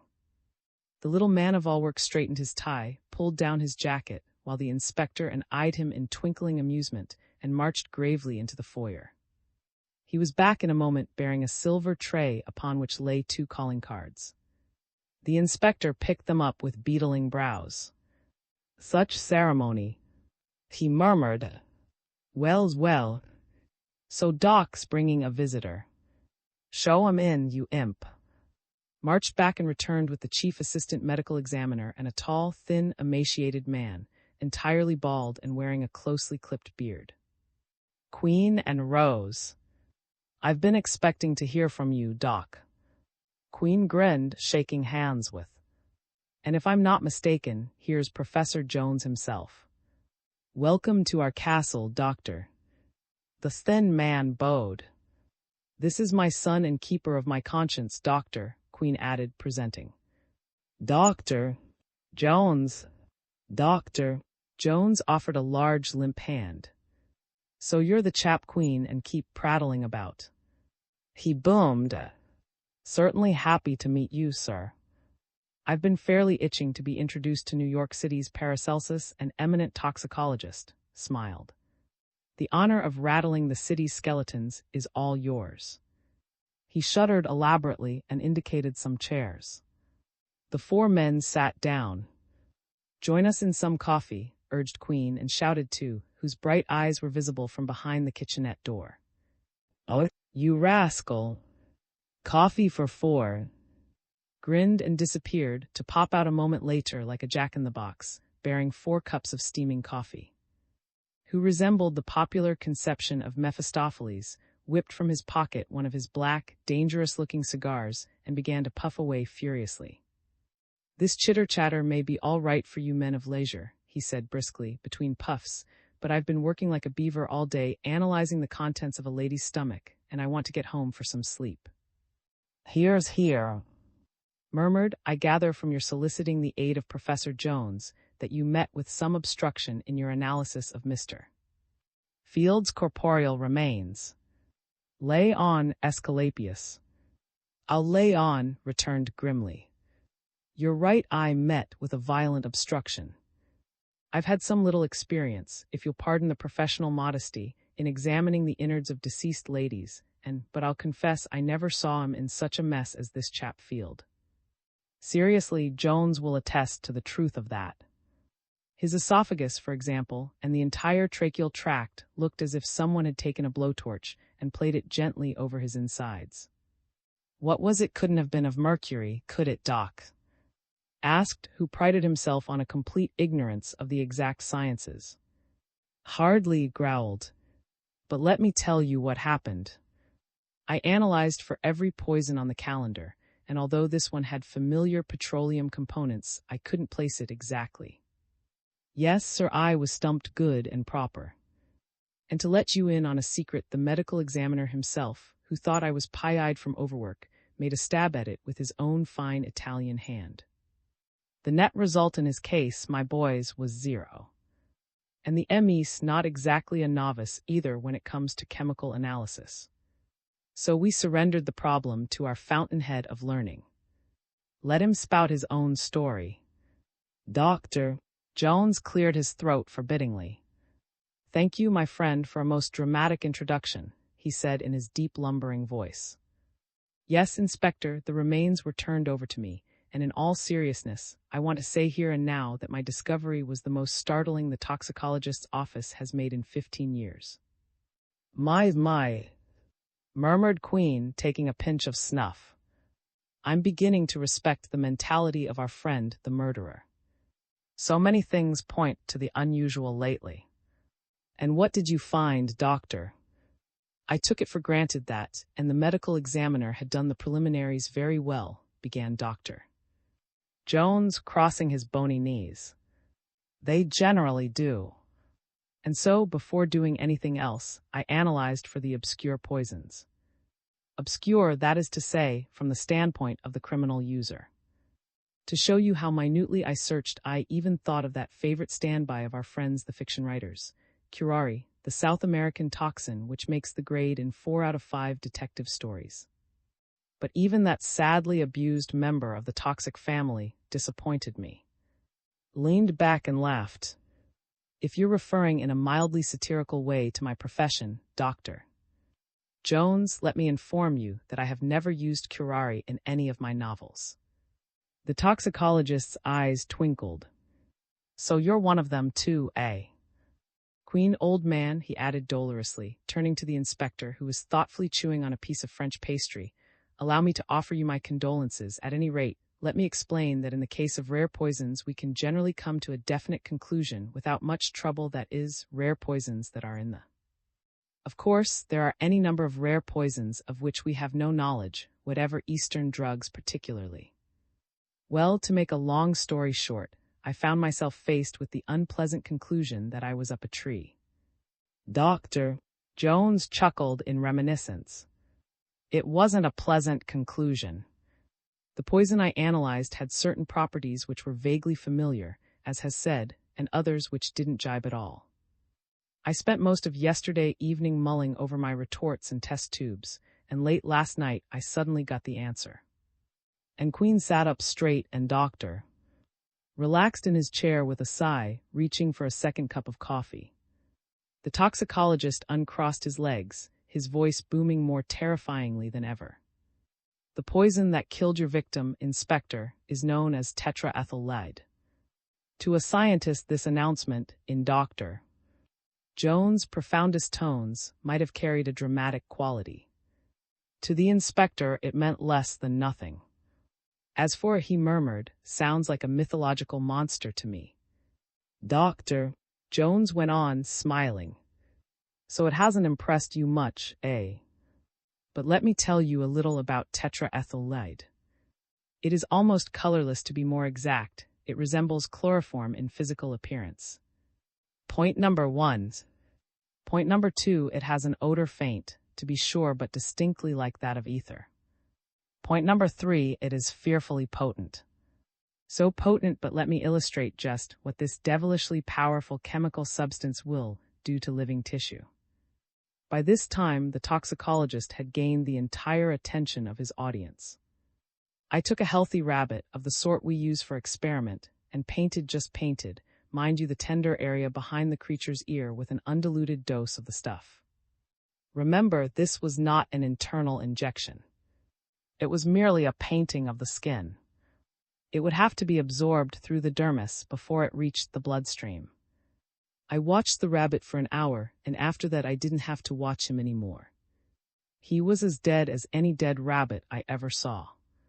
That doesn't seem so powerful to me, Doctor, protested the inspector. It doesn't, eh? Well, take my word for it that it's extraordinary. For a mere daubing of whole, healthy skin, I tell you, I was astounded. If the skin had an incision of some sort, or if the poison were administered internally, that would be a different story. You can imagine, therefore, what happened to Field's insides when he swallowed the stuff, and he swallowed plenty. His brow was wrinkled in thought. He began to polish the lenses of his pince-nez. And that isn't all, resumed Dr. Jones. As far as I know, and I have been in the service of the city for God knows how many years, and I've not kept uninformed about the progress of my science in other parts of the world, either as far as I know, tetraethyl-lead has never before been used for criminal purposes. The inspector drew up, startled. That's saying something, Doctor. He muttered. Are you sure? Positive. That's why I'm so keenly interested. Just how long would it take for this poison to kill a man, Doctor? Asked slowly. Dr. Jones grimaced. That's something I can't answer definitely, for the very good reason that to my knowledge no human being has ever died of its effects before. But I can make a fairly good guess. I can't conceive of Field having lived more than from 15 to 20 minutes at the utmost after having taken the poison internally. The silence that followed was broken by a cough from Queen. On the other hand, Doctor, this very strangeness of the poison should make it fairly easy to trace. What would you say is its commonest source? Where does it come from? How would I go about getting it if I wanted some for a criminal purpose and didn't want to leave a trail? A gaunt smile lit up the features of the toxicologist. The job of tracing this stuff, Inspector, he said fervently, I'll leave to you. You can have it. Tetraethyl-lead, as far as I've been able to determine, remember, it is almost entirely new to us, occurs most commonly in certain petroleum products. I tinkered around quite a bit before I found the easiest way of making it in quantity. You'll never guess how it's done. It can be extracted from common, ordinary, everyday gasoline. The two queens exclaimed under their breaths. Gasoline, cried the inspector. Why, how on earth could a man trace that? That's the point, answered the toxicologist. I could go to the corner gas station, fill up the tank of my car, run it home, extract some of the gasoline from the tank, go into my laboratory and distill the tetraethyl lead in remarkably little time with remarkably little effort. Doesn't that imply, Doctor, put in hopefully, that the murderer of Field had some laboratory experience, knew something about chemical analysis and all that sort of rot? No, it doesn't.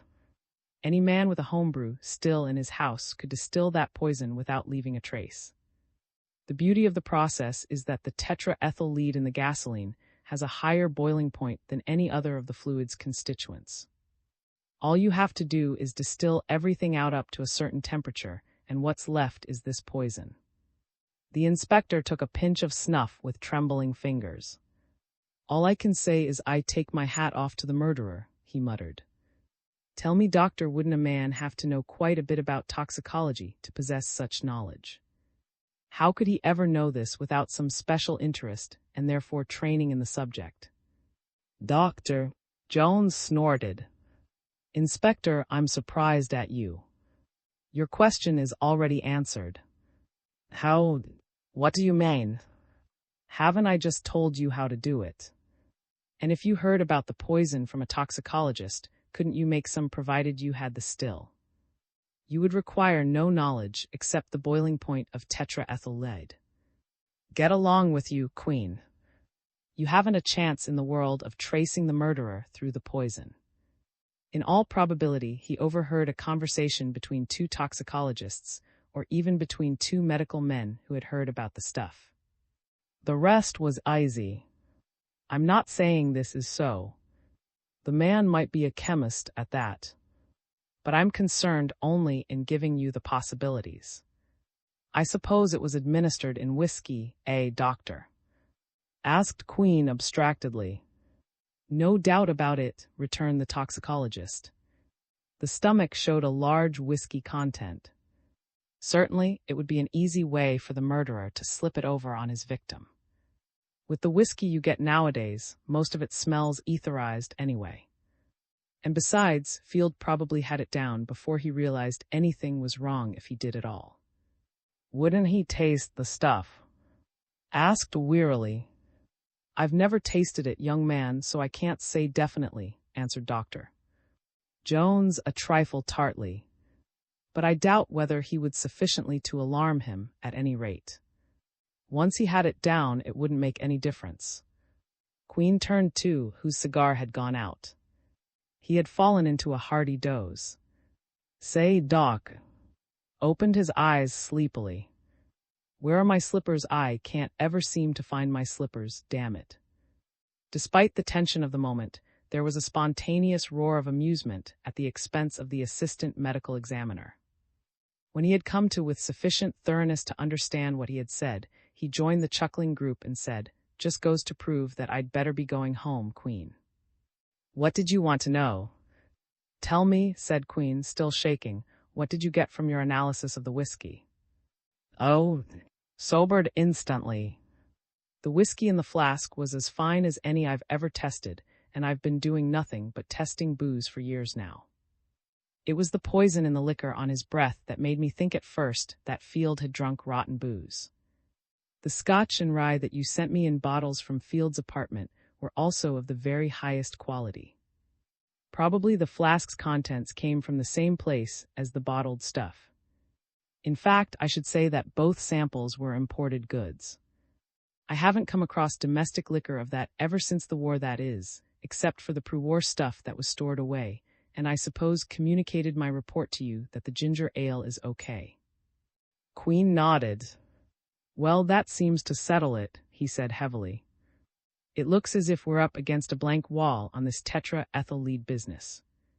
But just to make sure, Doc, work along with the professor here and try to locate a possible leak somewhere in the distribution of the poison. You fellows know more about that than anybody I could put on the case. It's just a stab in the dark, and probably nothing will come of it. There's no question about it, murmured. A novelist should stick to his last. I think, remarked eagerly after the two doctors had gone, that I'll amble down to my bookseller for that Falconer. He rose and began a hasty search for his coat. Here, bellowed the inspector, pulling him down into a chair. Nothing doing. That blasted book of yours won't run away. I want you to sit here and keep my headache company. Nestled into the leather cushions with a sigh. Just when I get to feeling that all investigations into the foibles of the human mind are useless and a waste of time, my worthy sire puts the onus of thought upon me again. Hey-ho, what's on the menu? I'm not putting any onus on you at all, growled Queen. And stop using such big words. I'm dizzy enough. What I want you to do is help me go over this confounded mess of a case and see, well, what we can see. I might have suspected it, said. Where do I start? You don't, grunted his father. I'm doing the talking tonight, and you're going to listen. And you might make a few notes, too. Let's begin with Field. I think, in the first place, that we can take it for granted our friend went to the Roman Monday night not for pleasure but for business. Right. No doubt about it in my mind, said. What did report about Field's movements Monday? Field got to his office at 9:30, his usual morning arrival hour. He worked until noon. He had no personal visitors all day. At 12 o'clock he lunched at the club alone, and at 1:30 returned to his office. He worked steadily until 4:00 and seems to have gone straight home, as the doorman and elevator man both testify he arrived at the apartment about 4:30. Could get no further data except that Michaels arrived at 5:00 and left at 6:00. Field left at 7:30, dressed as we found him. I have a list of the clients whom he saw during the day, but it doesn't tell much. How about the reason for his small bank account? Ask me. Just what I figured, returned Queen. Field has been losing steadily on the stock market, and not chicken feed, either. It's just run a little tip to earth, which makes Field out as a frequent visitor to the racetrack, where he's also dropped plenty. For a shrewd man, he certainly was an easy mark for the wiseacres. Anyway, that explains his having so little cash in his personal account. And more than that, it probably also explains more conclusively the item of 50,000 on the program we found. That meant money, and the money it referred to was in some way connected, I'm sure, with the person he was to meet at the. Now I think that we can pretty well conclude that Field knew his murderer rather intimately. For one thing, he accepted a drink obviously without suspicion, or at least question. For another, the meeting seems to have been definitely arranged for purposes of concealment. Why else, if that is not so, was the chosen for the meeting at all? All right. Let me ask you the same question, interposed, puckering his lips. Why should it be chosen as a meeting place to transact a secret and undoubtedly nefarious business? Wouldn't a park be more secret? Wouldn't a hotel lobby have its advantages? Answer that. Unfortunately, my son, said the inspector mildly, Mr. Field could have had no definite knowledge that he was going to be murdered. As far as he was concerned, all he was going to do was to take care of his part of the transaction. As a matter of fact, Field himself might have chosen thee as the place of meeting.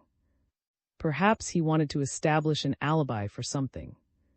There's no way of telling yet just what he wanted to do. As for the hotel lobby, certainly he would run a grave risk of being seen. He might have been unwilling, further, to risk himself in such a lonely place as a park. And lastly, he may have had some particular reason for not wanting to be seen in the company of the second party. Remember, the ticket stubs we found showed that the other person did not come into thee at the same time as Field. But this is all fruitless conjecture. Smiled in a thoughtful manner but said nothing. He was thinking to himself that the old man had not completely satisfied the objection, and that this was a strange thing in a man of Inspector Queen's direct habits of thought. But Queen was continuing. Very well. We must always bear in mind the further possibility that the person with whom Field transacted his business was not his murderer. Of course, this is merely a possibility. The crime seems to have been too well planned for that. But if this is so, then we must look for two people in the audience Monday night who were directly connected with Field's death. Morgan asked idly. The inspector shrugged his shoulders. Perhaps. Why didn't he tell us about it when we spoke to him yesterday afternoon? He confessed everything else. Well, maybe because he felt that a confession of having paid blackmail to the murdered man, together with the fact that he was found in the, would be too damning a bit of circumstantial evidence. Look at it this way, said. Here we find a man dead who has written on his program the number 50,000, obviously referring to dollars. We know from what both and have told us about Field that he was a man of unscrupulous and probably criminal character. Further, we know from Morgan that he was also a blackmailer. I think, therefore, we can deduce safely that he went to the Roman on Monday night to collect or arrange for the payment of $50,000 in blackmail from some person unknown. Right so far. Go ahead, grunted the inspector noncommittally. Very well, continued. If we conclude that the person blackmailed that night and the murderer were one and the same, we need look no farther for a motive. There's the motive ready-made to choke off the blackmailing Field. If, however, we proceed on the assumption that the murderer and the person blackmailed were not the same, but two entirely different individuals, then we must still scrabble about looking for a motive for the crime. My personal opinion is that this is unnecessary, that the murderer and the blackmailed person are one. What do you think? I'm inclined to agree with you, said the inspector. I merely mentioned the other possibility, did not state my own conviction. Let us proceed, for the time being then, on the assumption that Field's blackmail victim and his murderer were the same. Now I want to clear up the matter of the missing tickets. Ah, the missing tickets, murmured. I was wondering what you made of that. Don't be funny now, you rascal, growled Queen. Hear what I make of it. All in all, we are dealing with 8 seats, one in which Field sat, for which we have the stub found on Field's person, one in which the murderer sat, for which we have the stub found by Flint, and finally the 6 empty seats for which tickets were bought as established by the box office report, and for which stubs were not found, torn or whole, anywhere in the or box office. First of all, it is barely possible that all of those 6 whole tickets were in the Monday night and went out of the on somebody's person. Remember, the search of individuals was necessarily not so exhaustive as to include an examination for small things like tickets. This, however, is highly improbable. The best explanation is that either Field or his murderer bought all 8 tickets at one time, intending to use 2 and reserving the other 6 to ensure absolute privacy during the short time that the business was to be transacted. In this case, the most sensible thing to have done was to destroy the tickets as soon as they were bought, which was probably done by either Field or the murderer, according to who made the arrangements. We must therefore forget those 6 tickets, they're gone, and we'll never get our hands on them. To proceed, continued the inspector. We know that Field and his victim entered the separately. This may positively be deduced from the fact that when I put the 2 stubs back to front, the torn edges did not match. When 2 people enter together, the tickets are presented together and are invariably torn together. Now this does not say that they did not come in at practically the same time, because for purposes of safety they may have come in one after the other, as if they did not know each other. However, claims no one sat in LL30 during Act I, and the Orangeade boy Jess Lynch that 10 minutes after Act II had started, there was still no one in LL30. This means that the murderer either had not yet entered the, or he had come in before but was sitting in some other part of the orchestra, having a ticket necessarily for another seat. Shook his head. I realize that as well as you, son, said the old man testily. I'm just following the thought through. I was going to say that it doesn't seem likely the murderer had come into the, at the regular time. It's probable that he entered at least 10 minutes after the second act started. I can give you a proof of that, said lazily. The inspector took a pinch of snuff. I know those cabalistic figures on the program. How did they read? We know what the 50,000 represented. The other 2 figures must have referred not to dollars, but to time. Look at the 815. The play started at 8:25. In all likelihood Field arrived about 8:15, or if he arrived sooner, he had some cause to refer to his watch at that time. Now if he had an appointment with someone who, we assume, arrived much later, what more likely than that Field should have idly jotted down on his program first, the 50000, which indicates that he was thinking about the impending transaction which involved $50,000 in blackmail, then 8:15, the time he was thinking about it, and finally 9:30, the time the blackmail victim was due to arrive. It's the most natural thing in the world for Field to have done this, as it would be for anyone who is in the habit of scribbling in idle moments. It's very fortunate for us because it points to two things. First, to the exact time of the appointment with the murderer, 9:30, and second, it corroborates our conjecture as regards the actual time the murder was committed. At 9:25, Lynch saw Field alive and alone. At 9:30, by Field's written evidence, the murderer was due to arrive, and we take it for granted he did, according to Dr. Jones' statement it would take the poison from 15 to 20 minutes to kill Field, and in view of discovery at 9:55 of the dead body, we may say that the poison was administered about 9:35. If the tetraethyl lide took at the most 20 minutes, that gives us 9:55. Much before then, of course, the murderer left the scene of the crime. Remember, he could not have known that our friend Mr. would suddenly desire to rise and leave his seat. The murderer was probably figuring that Field's body would not be discovered until the intermission, at 10:05, which would have been ample time for Field to have died without being able to murmur any message at all. Luckily for our mysterious murderer, Field was discovered too late to gasp more than the information that he'd been murdered. If he'd walked out 5 minutes earlier, we'd have our elusive friend behind the bars right now. "Bravo," murmured, smiling affectionately. "A perfect recitation. My congratulations." "Oh, go jump in the bathtub," growled his father. At this point, I just want to repeat what you brought out Monday night in Panzer's office, the fact that although the murderer quitted the scene of the crime between 9:30 and 9:55, he was present in all the rest of the evening until we allowed everybody to go home. Your examination of the guards and the girl, together with the doorman's evidence, Jess Lynch's presence in the alley, the usher's corroboration of this fact, and all the rest of it, takes care of that. He was there, all right. This leaves us momentarily up a tree. All we can do now is consider some of the personalities we've bumped into in the course of the investigation, went on the inspector with a sigh. First did tell the truth when she said she had seen no one pass up or down the aisle during the second act, and that she had not seen, at any time during the evening at all, the person whom we know sat in LL 30 from 9:30 until 10 or 15 minutes before the body was discovered. "It's a tricky question," Dad remarked seriously, "because if she was lying about these things, we are losing a mine of information. If she was, Lord, she might be in a position at this moment either to describe or identify or possibly name the murderer. However, her nervousness and peculiar attitude might be ascribed to her knowledge that Parson Johnny was with a pack of policemen just aching to get their fingers on him." "Sounds reasonable to me," grumbled Queen. "Well, what about Parson Johnny? How does he fit into this, or does he fit into it at all?"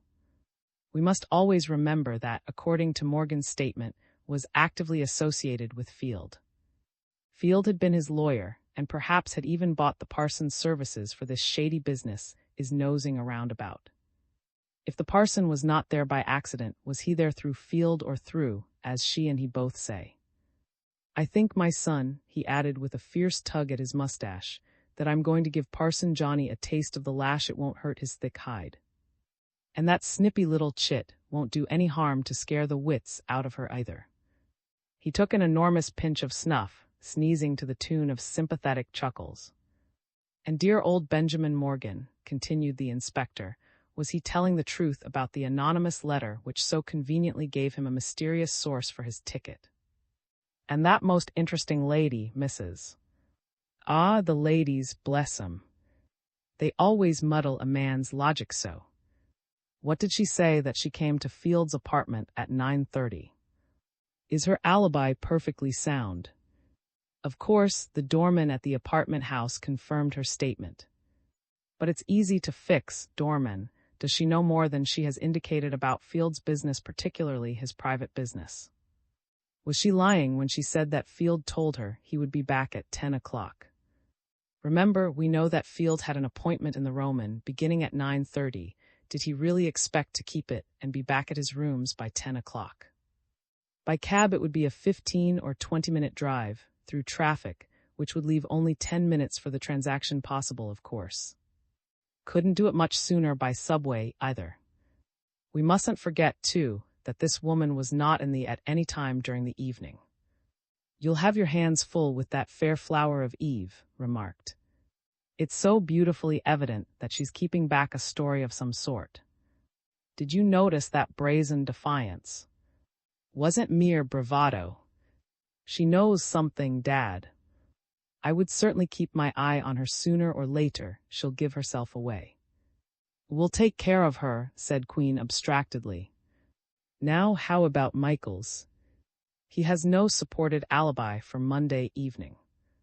But then it might not make any difference. He wasn't in there's something fishy about that fellow. Was he really looking for something when he came to Field's apartment Tuesday morning? We've made a thorough search of the premises. Is it possible we've overlooked something? It's quite evident that he was lying when he spilled that story about the check and not knowing that Field was dead. And consider this, he must have realized that he was running into danger in coming to Field's rooms. He'd read about the murder and couldn't have hoped that the police would delay going to the place. So he was taking a desperate chance. For what reason? Answer that one. It might have had something to do with his imprisonment by George. He looked surprised when I accused him, didn't he? Chuckled. Might at that, returned the inspector. By the way, I've heard from about Michael's term up in Elmira. Thomas reports that it was a hushed-up case, much more serious than the light sentence in the reformatory indicates. Michael's was suspected of forgery, and it looked mighty black for him. Then Lawyer Field nicely got Mr. Michael's off on an entirely different count, something to do with petty larceny, and nothing was ever heard about the forgery business again. This boy Michael's looks like the real thing. Have to step on his heels a bit. I have a little idea of my own about Michael's, said thoughtfully. But let it go for the present. Queen seemed not to hear. He stared into the fire roaring in the stone fireplace. There's two, he said. Seems incredible that a man of stamp should have been so confidentially associated with his employer without knowing a good deal more than he professes. Is he keeping something back? If he is, heaven help him, because we'll just about pulverize him. I rather like that chap, sighed. How on earth can a fellow be so set on one idea? Has this occurred to you? I wonder if Morgan knows. Despite the fact that both of them deny a mutual acquaintance. Would be deucedly interesting if they did, wouldn't it? My son, groaned Queen, don't go looking for trouble. We've a peck of it now without going out of our way for more, by jingo. There was a comfortable silence as the inspector sprawled in the light of the leaping flames. Munched contentedly on a succulent piece of pastry. His bright eyes gleamed from the far corner of the room, where he had stolen noiselessly and squatted on his thin haunches on the floor, listening to the conversation. Suddenly the old man's eyes met in a spasmodic transference of thought. The hat, muttered Queen. We always come back to the hat. His glance was troubled. And not a bad thing to come back to, Dad. Hat. Where does it fit in? Just what do we know about it? The inspector shifted in his chair. He crossed his legs, took another pinch of snuff, and proceeded with a fresh vigor. All right. We can't afford to be lazy in the matter of that blamed silk topper, he said briskly. What do we know so far? First, that the hat did not leave the... It seems funny, doesn't it? Doesn't seem possible that we would find no trace at all after such a thorough search. Nothing was left in the cloakroom after everybody was gone. Nothing was found in the sweepings that might indicate a hat torn to small pieces or burned. In fact, not a trace, not a thing for us to go on. Therefore, the only sensible conclusion we can make at this point is that we haven't looked for the hat in the right place. And further, wherever it is, it's still there, due to our precaution of closing the down since Monday night. We've got to go back tomorrow morning and turn that place upside down. I won't sleep until we see light somewhere in this matter. Was silent. I'm not at all satisfied with things as you've stated them, Dad, he muttered at last. Hat, there's something wrong somewhere. He fell silent once more. No, the hat is the focal point of this investigation. I cannot see any other way out of it. Solve the mystery of Field's hat, and you will find the one essential clue that will point to the murderer. I'm so convinced of this that I'll be satisfied we're on the right track only when we're making progress in the explanation of the hat. The old man nodded his head vigorously. Ever since yesterday morning, when I had time to think over the hat business, I've felt that we had gone astray somewhere. And here it is Wednesday night, still no light. We've done necessary things, they've led nowhere. He stared into the fire. Everything is so badly muddled. I've got all the loose ends at my fingertips, but for some blasted reason I can't seem to make them cohere, fit together, explain anything. Undoubtedly, son, what is missing is the story of the top piece. The telephone bell rang. The inspector sprang for the instrument. He listened attentively to a man's unhurried tones, made a brisk comment, and finally hung up. Who's the latest midnight babbler, O recipient of many confidences? Asked, grinning. That was Edmund, said Queen. You remember I asked him yesterday morning to go over the Roman. He spent all of yesterday and today at it. And he reports positively that there is no secret hiding place anywhere on the premises of the who is about the last word in architectural matters of this kind, says there's no hiding place there, you may rest assured it's so. He jumped to his feet and espied squatting on his hams in the corner. Oh, get the old bed ready, he roared. Slipped through the room and disappeared with a silent grin. Queen wheeled on, who had already taken off his coat and was fumbling with his tie. The first thing we do tomorrow morning is go down to the Roman and start all over again. The old man said decisively. And let me tell you, son, I'm through fooling around.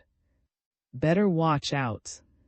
Affectionately encircled his father's shoulders with one great arm. Come on to bed, you old fraud. He laughed. XIV. In which the hat grows.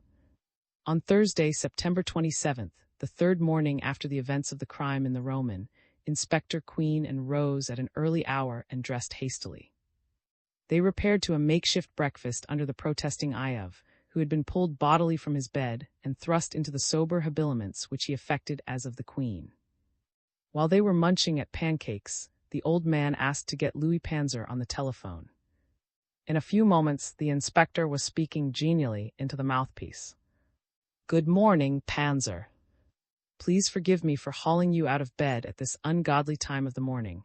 There's something important in the wind, and we need your help. Panzer murmured a sleepy reassurance. Can you come down to the Roman right away and open it for us? Went on the old man. I told you that you wouldn't be shut down very long, and now it looks as if you'll be able to cash in on the publicity the affair has been getting. I'm not sure when we can reopen, you understand, but it's barely possible that you'll be able to put your show on tonight. Can I count on you? This is excellent. Panzer's voice came over the wire in a tremulous eagerness. Do you want me to come down to the at once? I'll be there in a half hour. I'm not dressed. That will be fine, returned Queen. Of course, Panzer, no one is to be allowed inside yet.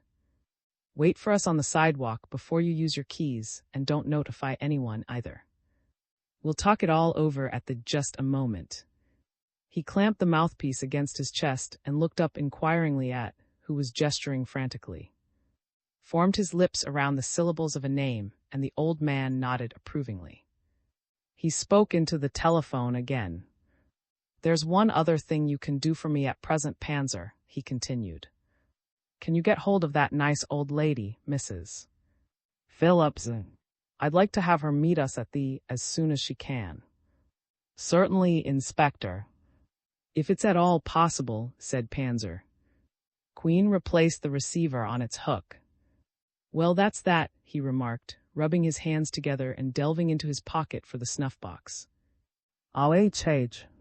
Bless Sir Walter and all those hardy pioneers who championed the cause of the filthy weed. He sneezed joyously. 1 minute, then we'll go. He picked up the telephone once more and called Detective Headquarters. He gave a few cheery orders, banged the instrument back on the table, and hustled into his coat. Watched them leave with a mournful expression. He had often pleaded with the inspector to be allowed to accompany the Queens on their sporadic excursions into the byways of New York. The inspector, who had his own ideas on the subject of rearing adolescents, invariably refused, and who regarded his patron much as the Stone Age man regarded his amulets, accepted the inevitable and hoped for a more auspicious future. It was a raw, wet day, and his father turned up their coat collars as they walked towards Broadway and the subway. Both were extraordinarily taciturn, but the keen anticipatory looks on their faces, so curiously alike and yet so different, portended an exciting and revealing day. Broadway and its threaded canyons were deserted in the chill wind of the morning as the two men walked briskly down 47th Street towards the Roman. A drab-coated man lounged on the sidewalk before the closed glass doors of the lobby. Another leaned comfortably against the high iron fence which cut off the left alley from the street. The dumpy form of Louis Panzer was visible standing before the central door of the, in conversation with Flint. Panzer shook hands excitedly. "Well's well," he cried. "So the ban is to be lifted at last. Exceedingly happy to hear that, Inspector." "Oh, it isn't exactly lifted, Panzer," smiled the old man. "Have you the keys?" "Morning, Flint. Rest up any since Monday night." Panzer produced a heavy bunch of keys and unlocked the central door of the lobby. The four men filed in. The swarthy manager fumbled with the lock of the inside door and finally managed to swing it open. The dark interior of the orchestra yawned in their faces. Shivered. With the possible exceptions of the Metropolitan Opera House and Titus Tomb, this is the most dismal I've ever entered. It's a fitting mausoleum for the dear departed. The more prosaic inspector grunted as he pushed his son into the maw of the dark orchestra. "Get along with you. You'll be giving us all the willies." Panzer, who had hurried ahead, turned on the main electric switch. The auditorium leaped into more familiar outlines by the light of the big arcs and chandeliers. His fanciful comparison was not so fantastic as his father had made it appear. The long rows of seats were draped with dirty tarpaulin, murky shadows streaked across the carpets, already dusty. The bare whitewashed wall at the rear of the empty stage made an ugly splotch in the sea of red plush. "Sorry to see that tarpaulin there," grumbled the inspector to Panzer. "Because it will have to be rolled up. We're going to conduct a little personal search of the orchestra. Flint, get those two men outside, please. They may as well do something to earn the city's money." Flint sped away and returned shortly with the two detectives who had been on guard outside the. Under the inspector's direction, they began to haul the huge sheets of rubberized seat covers to the sides, disclosing rows of cushioned chairs. Standing to one side near the extreme left aisle, from his pocket the little book in which he had scribbled notes and drawn a rough map of the on Monday night. He was studying this and biting his underlip. Occasionally he looked up as if to verify the layout of the. Queen bustled back to where Panzer was nervously pacing the rear. "Panzer, we're going to be mighty busy here for a couple of hours, and I was too short-sighted to bring extra men with me. I wonder if I may impose upon you. I have something in mind that requires immediate attention. It would take only a small part of your time, and it would help me considerably." "Of course, Inspector," returned the little manager. "I'm only too glad to be of assistance." The inspector coughed. "Please don't feel that I'm using you as an errand boy or anything like that, old man," he explained apologetically. "But I need these fellows who are trained in searches of this kind, and at the same time, I must have some vital data from a couple of the district attorney's men who are working downtown on another aspect of the case." Would you mind taking a note for me to one of them name of and bring back the parcel he gives you? I hate to ask you to do this, Panzer, he muttered. But it's too important to trust to an ordinary messenger and ding it all. I'm in a hole. Panzer smiled in his quick bird-like fashion. Not another word, Inspector. I'm entirely at your service. I've the materials in my office if you care to write the note now. The two men retired to Panzer's office. 5 minutes later, they re-entered the auditorium. Panzer held a sealed envelope in his hand and hurried out into the street. Queen watched him go, then turned with a sigh to, who had perched himself on the arm of the seat in which Field had been murdered and was still consulting the penciled map. The inspector whispered a few words to his son, smiled and clapped the old man vigorously on the back. What do you say we get a move on, son? Said Queen. I forgot to ask Panzer if he had succeeded in reaching this Mrs. Phillips. I guess he did, though, or he would have said something about it. Where in thunder is she? He beckoned to Flint, who was helping the other two detectives in the back-breaking task of removing the tarpaulin. I've one of those popular bending exercises for you this morning, Flint. Go up to the balcony and get busy. What am I supposed to be looking for today, Inspector? Grinned the broad-shouldered detective. Because I hope I have better luck than I did Monday night. You're looking for a hat, a nice, shiny top piece such as the swells wear, my boy, announced the inspector. But if you should come across anything else, use your lungs. Flint trotted up the wide marble staircase towards the balcony. Queen looked after him, shaking his head.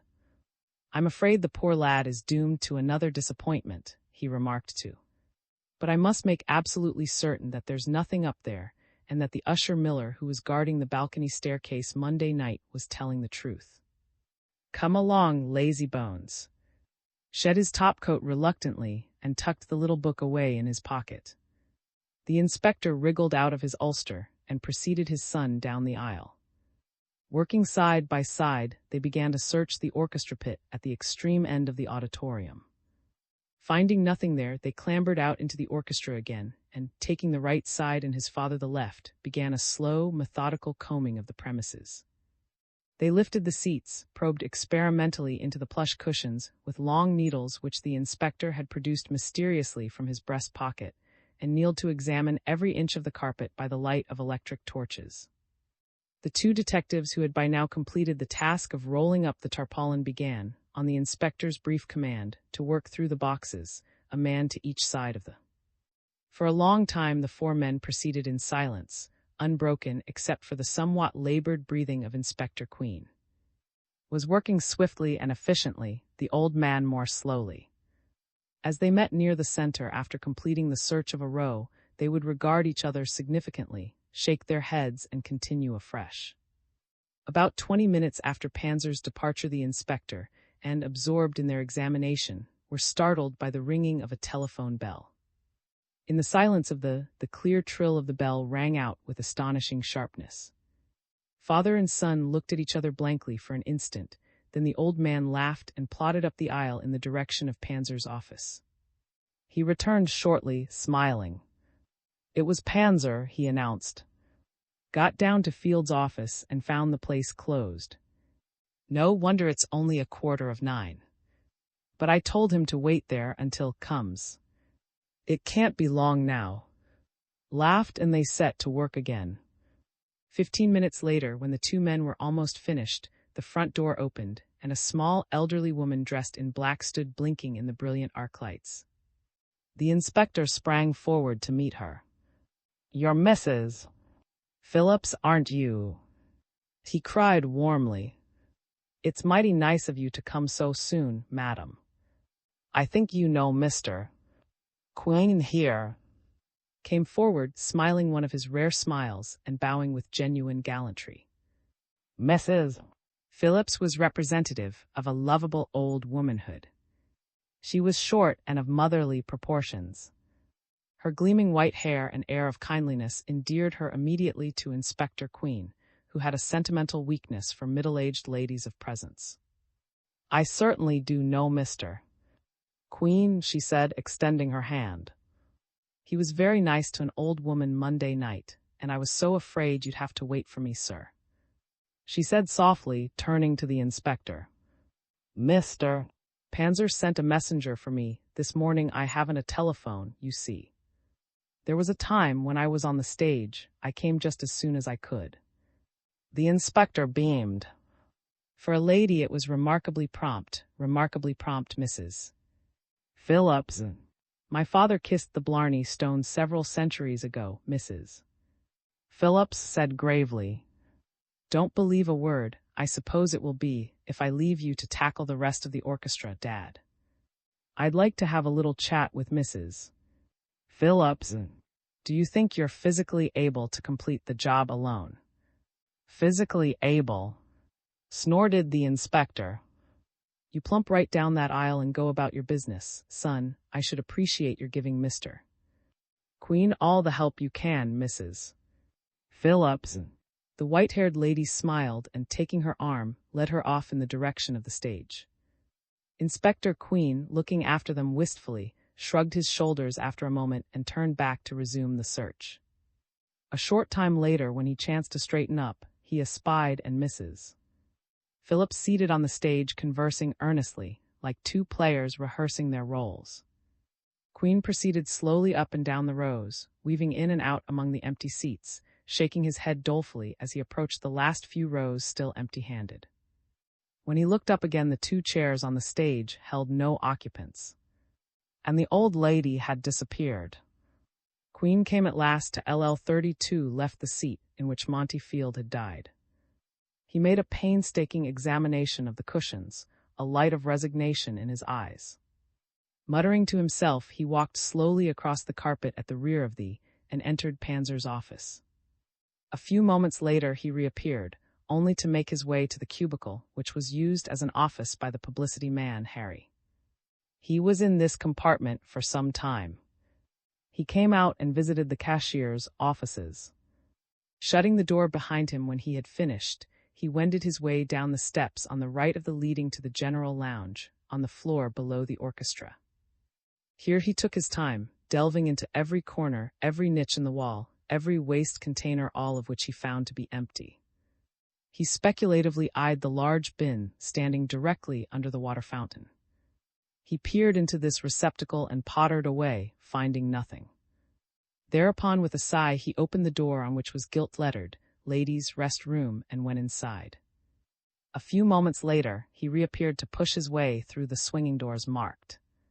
When his meticulous search of the lower floor was completed, he trudged up the steps again. In the orchestra, he found Louis Panzer waiting, slightly flushed from his exertions but displaying a triumphant smile. The little manager was carrying a small parcel wrapped in brown paper. "So you saw, after all, Panzer," said the inspector, scurrying forward. "This is mighty nice of you, my boy. I appreciate it more than I can say. Is this the package gave you?" "It is. A very nice chap. I didn't have to wait long after I telephoned you. He came in with two other men named Stoats, and he didn't keep me more than 10 minutes altogether. I hope it was important, Inspector." Panzer continued, smiling. "I should like to feel that I've been instrumental in clearing up part of the puzzle." "Important," echoed the inspector, taking the parcel from the manager's hand. "You have no idea how important it is. Someday I'll tell you more about it. Will you excuse me a moment, Panzer?" The little man nodded in a fleeting disappointment as the inspector grinned, backing off into a dark corner. Panzer shrugged and disappeared into his office. When he came out, hat and coat left behind, the inspector was stuffing the parcel into his pocket. "Did you get what you wanted, sir?" inquired Panzer. "Oh, yes, indeed," Queen said, rubbing his hands. "And now I see is still gone. Suppose we go into your office for a few minutes and while away the time until he returns." They went into Panzer's sanctum and sat down. The manager lit a long Turkish cigarette while the inspector dipped into his snuff-box. "If I'm not presuming, Inspector," said Panzer casually, crossing his short fat legs and emitting a cloud of smoke. How are things going? Queen shook his head sadly. Not so well, not so well. We don't seem to be getting anywhere with the main angles of the case. In fact, I don't mind telling you that unless we get on the track of a certain object, we face failure. It's pretty hard on me. I've never encountered a more puzzling investigation. He wore a worried frown as he snapped the lid of his snuff box shut. That's too bad, Inspector, Panzer clucked in sympathy. And I was hoping, well. We can't put our personal concerns above the demands of justice, I suppose. Just what is it you are seeking, Inspector, if you don't mind telling an outsider? Queen brightened. Not at all. You've done me a good turn this morning, and by jingo, how stupid of me not to think of this before. Panzer leaned forward eagerly. How long have you been manager of the Roman, Panzer? The manager raised his eyebrows. Ever since it was built, he said. Before that I managed the old Electra on 43rd Street. It is also owned by Davis, he explained. Oh, the inspector seemed to reflect deeply. Then you would know this from top to bottom. You would be as familiar with its construction as the architect, perhaps. I have a rather thorough knowledge of it, yes, confessed Panzer, leaning back. That's excellent. Let me give you a little problem then, Panzer. Suppose you wish to conceal a, let us say, a somewhere in the building, in such a way that not even an exhaustive search of the premises would bring it to light. What would you do? Where would you hide it? Panzer scowled thoughtfully at his cigarette. A rather unusual question, Inspector, he said at last, and one which it is not easy to answer. I know the plans of the very well. I was consulted about them in a conference with the architect before they was built. And I can positively state that the original blueprints did not provide for such medieval devices as concealed passageways, secret closets, or anything of that sort. I could enumerate any number of places where a man might hide a comparatively small object like a, but none of them would be proof against a really thorough search. I see. The inspector squinted at his fingernails in an appearance of disappointment. So that doesn't help. We've been over the place from top to bottom, as you know, and we can't find a trace of it. The door opened and a trifle begrimed but wearing a cheerful smile entered. The inspector glanced at him in eager curiosity. Panzer rose hesitantly with the evident intention of leaving father and son alone. A flash of intelligence shot between the queens. It's all right, go, said the inspector peremptorily. We've no secrets from you. Sit down, man. Panzer sat down. Don't you think, Dad, remarked, perching on the edge of the desk and reaching for his pince-nez, that this would be an opportune moment to inform Mr. Panzer of tonight's opening? You remember we decided, while he was gone, that the might be thrown open to the public this evening, and a regular performance given. How could I have forgotten? Said the inspector without blinking, although this was the first time he had heard about the mythical decision. I think we're about ready, Panzer, to lift the ban on the Roman. We find that we can do nothing further here, so there is no reason for depriving you of your patronage any longer. You may run a performance tonight, in fact. We are most anxious to see a show put on, aren't we? Anxious is hardly the word, said, lighting a cigarette. I should say we insist upon it. Exactly, murmured the inspector severely. We insist upon it, Panzer. The manager had bobbed out of his chair, his face shining. That's simply splendid, he cried. I'll telephone Mr. Davis immediately to let him know the good news. Of course his face fell. It's terribly late to expect any sort of response from the public for tonight's performance. Such short notice. You needn't worry about that, Panzer, retorted the inspector. I've caused your shutdown, and I'll see that thee is compensated for it tonight. I'll get the newspaper boys on the wire and ask them to ballyhoo the opening in the next edition. It will mean a lot of unexpected publicity for you, and undoubtedly the free advertising, combined with the normal curiosity of the public, will give you a sellout. "That's sporting of you, Inspector," said Panzer, rubbing his hands. "Is there anything else I can do for you at the moment?" "There's one item you've forgotten, Dad," interposed. He turned to the swart little manager.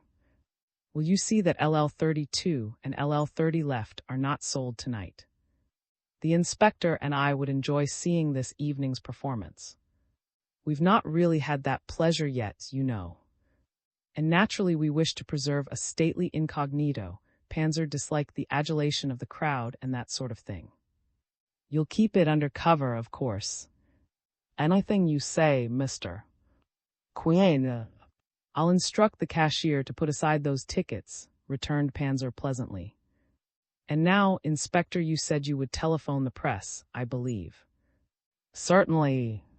Queen took up the telephone and held pithy conversations with the city editors of a number of metropolitan newspapers.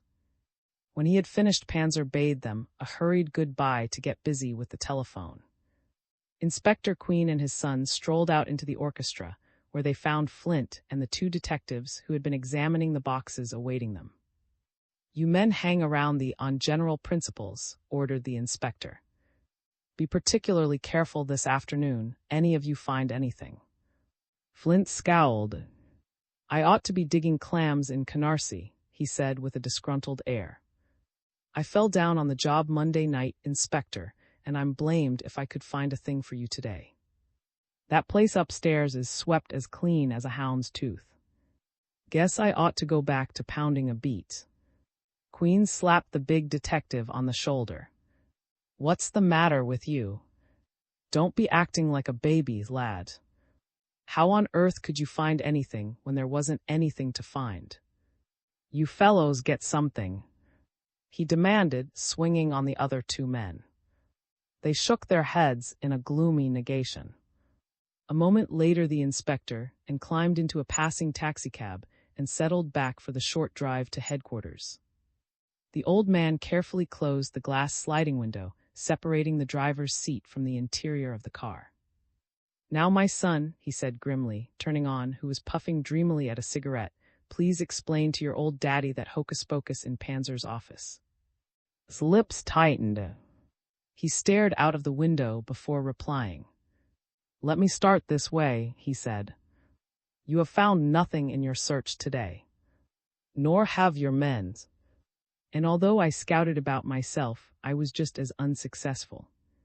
Dad, make up your mind to this one primary point: the hat which Monty Field wore to the performance of Gunplay on Monday night, in which he was seen at the beginning of the second act, and which presumably the murderer took away after the crime was committed, is not in the Roman now and has not been there since Monday night. To proceed." Queen stared at him with grizzled brows. "In all likelihood Field no longer exists. I would stake my falconer against your snuff-box that it has fled this life and now enjoys a reincarnation as ashes in the city dumps. That's point number one." "Go on," commanded the inspector. "Point number two is so elementary as to be infantile. Nevertheless, allow me the privilege of insulting the Queen intelligence. If Field's hat is not in the Roman now, and has not been in the Roman since Monday night, it must of necessity have been taken out of the Roman some time during the course of that evening." He paused to gaze thoughtfully through the window. A traffic officer was waving his arms at the juncture of 42nd Street and Broadway. "We have established, therefore," he continued lightly, "the factual basis of a point which has been running us ragged for 3 days, to wit, did the hat for which we are looking leave the Roman to be dialectic? Yes, it did. It left the Roman the night of the murder. Now we approach a greater problem: how did it leave and when?" He puffed at his cigarette and regarded the glowing tip. "We know that no person left the Roman Monday night with 2 hats or no hat at all. In no case was there anything incongruous in the attire of any person leaving the. That is, a man wearing a full-dress costume did not go out with a fedora. In a similar way, no one wearing a silk topper was dressed in ordinary street clothes. Remember, we noticed nothing wrong from this angle in anyone. This leads us inevitably, to my staggering mind, to the third fundamental conclusion, that Monty Field's hat left thee in the most natural manner in the world, id est, by way of some man's head, its owner being garbed in appropriate evening clothes." The inspector was keenly interested. He thought over his statement for a moment. Then he said seriously, "That's getting us somewhere, son. But you say a man left the Waring Monty Fields had an important and enlightening statement. But please answer this question. What did he do with his own hat, since no one left with two?" Smiled. "You now have your hand on the heart of our little mystery, Dad. But let it hold for the moment. We have a number of other points to mull over. For example, the man who departed wearing Monty Fields' hat could have been only one of two things. Either he was the actual murderer, or he was an accomplice of the murderer." "I see what you're driving at," muttered the inspector. "Go on." "If he was the murderer, we have definitely established the sex, and also the fact that our man was wearing evening clothes that night, perhaps not a very illuminating point, since there were scores of such men in the... If he was only an accomplice, we must conclude that the murderer was one of two possibilities, either a man dressed in ordinary clothes, whose possession of it as he left would be patently suspicious, or else a woman who of course could not sport at all." The inspector sank back into the leather cushions. "Talk about your logic." He chortled. "My son, I'm almost proud of you, that is. I would be if you weren't so disgustingly conceited. Things standing where they do, therefore, the reason you pulled your little drama in Panzer's office." His voice lowered as leaned forward. They continued to converse in inaudible tones until the taxicab drew up before the headquarters building. No sooner had Inspector Queen, who had proceeded blithely through the somber corridors with Striding at his side, entered his tiny office than Sergeant lumbered to his feet. "Thought you were lost, Inspector," he exclaimed. "That Stoats kid was in here not long ago with a suffering look on his face. Said that was tearing his hair at Field office that they still hadn't found a thing in the files of an incriminating nature." Go away, Thomas, my lad," gurgled the inspector softly. "I can't bother myself with petty problems like putting a dead man behind bars." "And I—" The telephone bell rang. Queen sprang forward and snatched the instrument from the desk. As he listened, the glow left his thin cheeks, and a frown settled once more on his forehead. Watched him with a strange absorption. "Inspector," came the hurried voice of a man. "This is reporting. Just got a minute, can't say much. Been tailing all morning and had a tough time. Seems to be wise that I'm following her. A half hour ago she thought she'd given me the slip. She hopped into a cab and beat it downtown. And say, Inspector, just 3 minutes ago I saw her enter Benjamin Morgan's office. Queen barked, 'Nail her the instant she comes out,' and slammed the receiver down. He turned slowly to and repeated his report. His face became a study in frowning astonishment. Appeared unmistakably pleased. But the old man's voice was strained as he sat down weakly in his swivel chair. Finally he groaned, "What do you know about that? XV, in which an accusation is made." Detective was a phlegmatic man. He traced his ancestry to the mountains of Norway, where stolidity was a virtue and stoicism the ultimate cult. Nevertheless, as he leaned against a gleaming marble wall on the 20th floor of the building, 30 feet to the side of the bronze and glass door marked, "Benjamin Morgan, attorney at law," his heart beat a trifle faster than usual. He shuffled his feet nervously as his jaw masticated a wad of chewing tobacco. If the truth were told, Detective, a man of varied experience in the service of the police department, had never clamped his hand on the shoulder of a female with intent to arrest. He faced his coming assignment, therefore, in some trepidation, remembering with appalling clarity the fiery temperament of the lady for whom he was waiting. His apprehension was well-founded. When he had been lounging in the corridor some 20 minutes, and wondering whether his quarry had not slipped away through another exit, Benjamin Morgan's office door suddenly swung open and the large, curved figure of Mrs. garbed in a modish tweed ensemble, appeared. An unbecoming snarl distorted her carefully made-up features. She swung her purse menacingly as she strode toward the line of elevators. Glanced quickly at his wristwatch. It was 10 minutes to 12. In a short time, the offices would be disgorging their occupants for the lunch hour, and he was most desirous of making his arrest in the quiet of the deserted hall. Accordingly, he straightened up, adjusted his orange and blue necktie, and stepped with a fair assumption of coolness into full view of the approaching woman. As she caught sight of him, she slackened her stride perceptibly, hurried toward her, anticipating flight. But Mrs. was made of sterner stuff. She tossed her head and came on brazenly, fixed his large red hand on her arm. "I guess you know what I want you for," he said fiercely. "Come along now, and don't make a fuss or I'll put the nippers on you." Mrs. shook off his hand. My, aren't you the big rough cop?" she murmured. "Just what do you think you're doing, anyway?" Glared. None owed your lips now. His finger pressed savagely on the down signal for the elevators. "You just shut up and come along." She faced him sweetly. "Are you trying to arrest me by any chance?" She could. "Because you know, my big He-Man, you've got to have a warrant to do that." "Aw, stow it," he growled. "I'm not arresting you, I'm just inviting you to step down to headquarters for a little gab with Inspector Queen. You coming, or do I have to call the wagon?" An elevator flashed to a stop. The elevator man snapped, going down.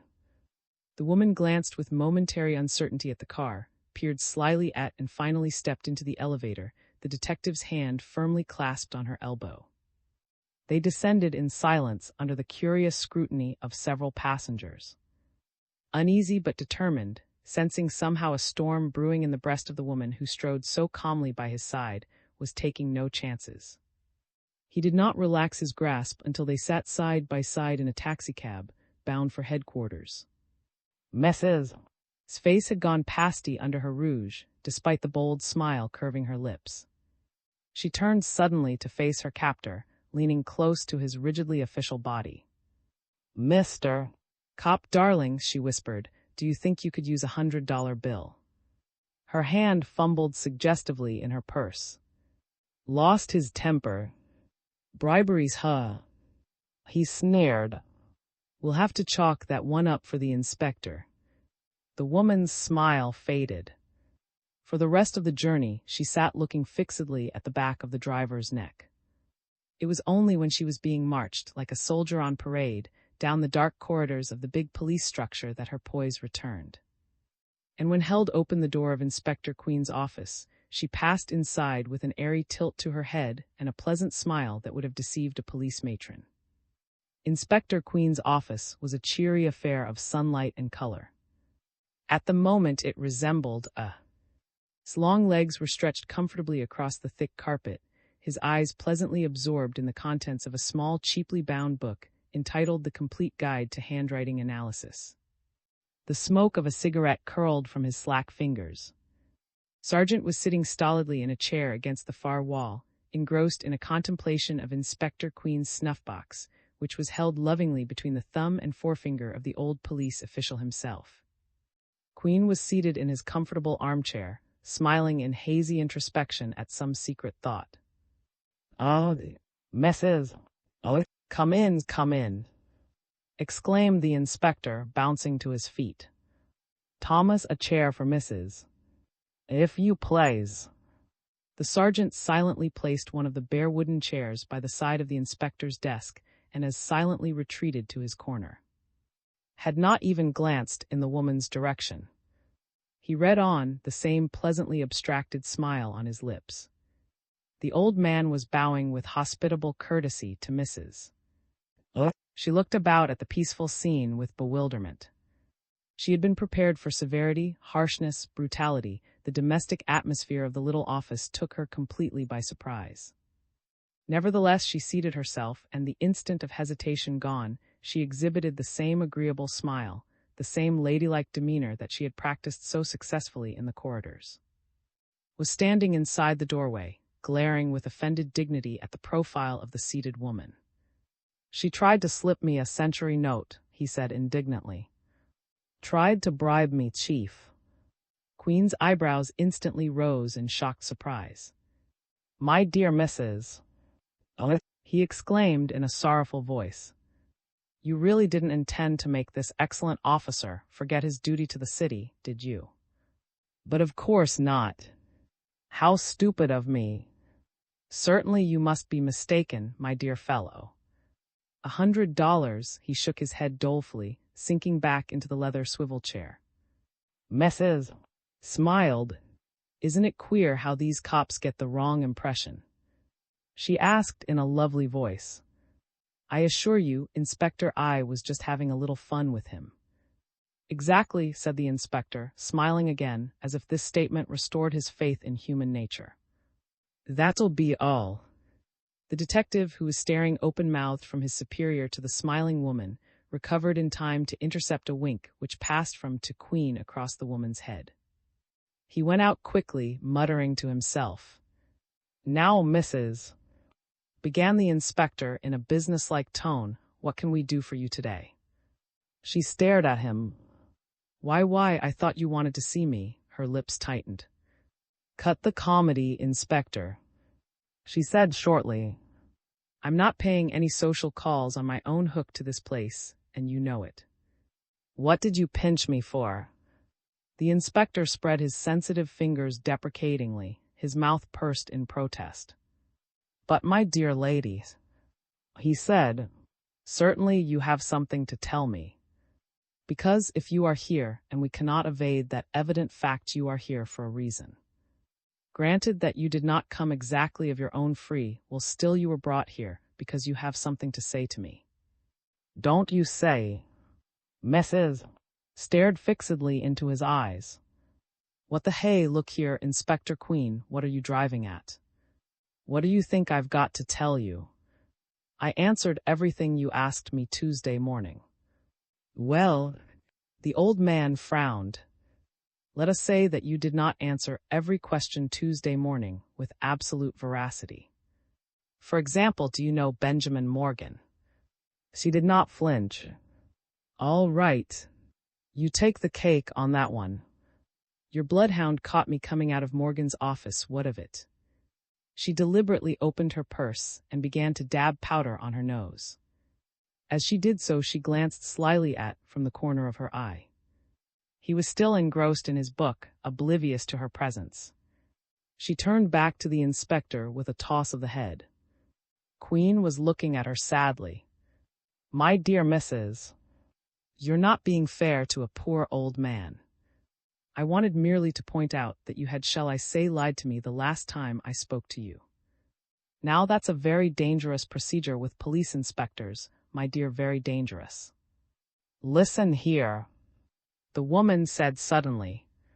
You're not going to get anywhere with this soft soap, Inspector. I did lie to you Tuesday morning. Because, you see, I didn't think you had anyone here who could follow me very long. Well, I took a gambler's chance and I lost. So you found out I was lying and you want to know what it's all about.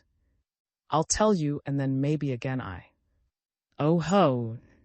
Exclaimed Queen softly. So you feel you're in a safe enough position to dictate terms, eh? But Mrs.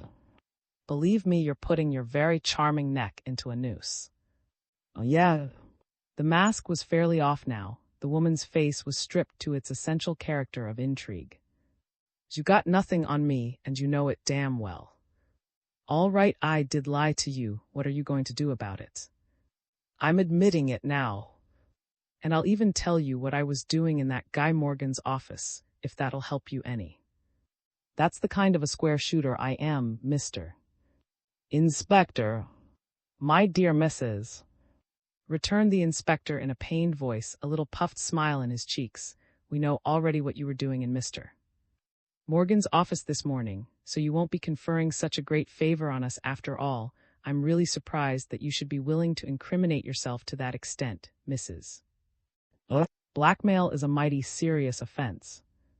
The woman grew deathly white. She half rose in the chair, gripping its arms. So Morgan squealed after all, the dirty dog. She snarled. And I thought he was a wise guy. I'll give him something to squeal about, take it from me. Ah, now you're beginning to talk my language, murmured the inspector, leaning forward. And just what is it you know about our friend Morgan? I know this about. Look here, Inspector, I can give you a red-hot tip. You wouldn't frame a poor lonely woman on a blackmail charge, would you? The inspector's face lengthened. Now, Mrs. He said, is that a nice thing to say? Certainly I can't make any promises. He rose, his slender body deadly in its immobility. She shrank back a little. You will tell me what you have on your mind, Mrs. He said deliberately, on the bare chance that I may show my gratitude in the generally accepted fashion. You will please talk truthfully, do you understand? Oh, I know well enough you're a tough nut, Inspector. She muttered. But I guess you're fair too. What do you want to know? Everything. Well, it isn't my funeral, she said in a more composed voice. There was a pause while Queen examined her curiously. In accusing her of blackmailing Morgan, he had made a successful stab in the dark. Now a flash of doubt assailed him. She seemed much too sure of herself if all she knew were the details of Morgan's past, as the inspector had taken for granted from the beginning of the interview. He glanced at and was apprehensively quick to note that his son's eyes were no longer on the book, but riveted on the profile of Mrs. Inspector, said Mrs. A shrill triumph creeping into her voice. I know who killed Monty Field. What's that? Queen jumped out of his seat, a flush suffusing his white features. Had straightened convulsively in his chair, his sharp eyes boring into the woman's face. The book he had been reading slipped out of his fingers and dropped to the floor with a thud. I said I know who killed Monty Field, repeated Mrs. Evidently enjoying the sensation she had caused. It's Benjamin Morgan, and I heard him threaten Monty the night before he was murdered. Oh, said the inspector, sitting down. Picked up his book and resumed his interrupted study of the complete guide to handwriting analysis. Quiet descended once more. Who had been staring at father and son in struggling amazement, seemed at a loss to understand their suddenly changed manner. Mrs. grew angry. I suppose you think I'm lying again, but I'm not. She screamed. I tell you I heard with my own ears Ben Morgan tell Monty Sunday night that he'd put him away. The inspector was grave but undisturbed. I don't doubt your word in the least, Mrs. Are you sure it was Sunday night? Sure, she shrilled. I'll say I'm sure. And where did this happen? Right in Monty Field's own apartment, that's where. She said bitingly. I was with Monty all evening Sunday, and as far I know he wasn't expecting company, because we didn't usually have company when we spent the evening together. Monty himself jumped when the doorbell rang about 11 o'clock and said, who in hell could that be? We were in the living room at the time. But he got up and went to the door, and right after that I heard a man's voice outside. I figured Monty wouldn't want me to be seen by anybody, so I went into the bedroom and closed the door, just leaving a crack open. I could hear Monty trying to stall the man off.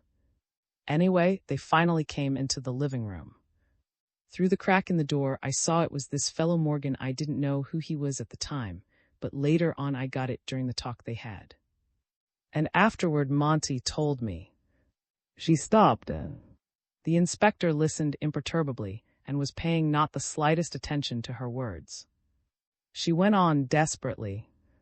For about a half hour they talked till I could have howled. Morgan was sort of cold and set. He didn't get excited till the last. From which I gathered, Monty had asked Morgan not long before for a big wad of dough in return for some papers, and Morgan said he didn't have the money, couldn't raise it. Said he'd decided to drop into Monty's place for one last reckoning. Monty was kind of sarcastic and mean. He could be awfully mean when he wanted to. Morgan kept getting madder and madder, and I could see he was holding his temper in. The inspector interrupted. Just what was the reason for Field's demand for money? I wish I knew, Inspector, she returned savagely. But both of them were mighty careful not to mention the reason anyway. It was something about those papers that Monty wanted Morgan to buy. It wouldn't take much brains to guess that Monty had something on Morgan and was pushing it to the limit. At the mention of the word, papers' interest in Mrs. Story had revived. He had put the book down and begun to listen intently. The inspector gave him a fleeting glance as he addressed the woman. Just how much money was Field demanding, Mrs. You wouldn't believe me if I told you, she said, laughing disdainfully. Monty was no piker. All he wanted was $50,000. The inspector seemed unmoved. Go on. So there they were, she continued, jabbering back and forth, with Monty getting colder and Morgan getting madder. Finally Morgan picked up his hat and yelled, I'll be damned, you crook, if I'm going to be milked anymore. You can do what you please, I'm through, do you understand? I'm through for good. He was blue in the face. Monty didn't get up from his chair. He just said, you can do as you please, Benjamin, my friend, but I give you exactly 3 days to hand that money over. And no bargaining, remember. 50,000, but surely I don't have to remind you of the unpleasant consequences of refusal. Monty sure was slick, she added admiringly. Could sling the lingo like a professional. Morgan kept fiddling with his hat, she went on, just as if he didn't know what to do with his hands. Then he exploded with, I told you where you get off, Field, and I mean every word of it. Publish those papers, and if it means ruin to me, I'll see to it that it's the last time you'll ever blackmail anybody. He shook his fist under Monty's nose and looked for a minute as if he was going to do him in then and there.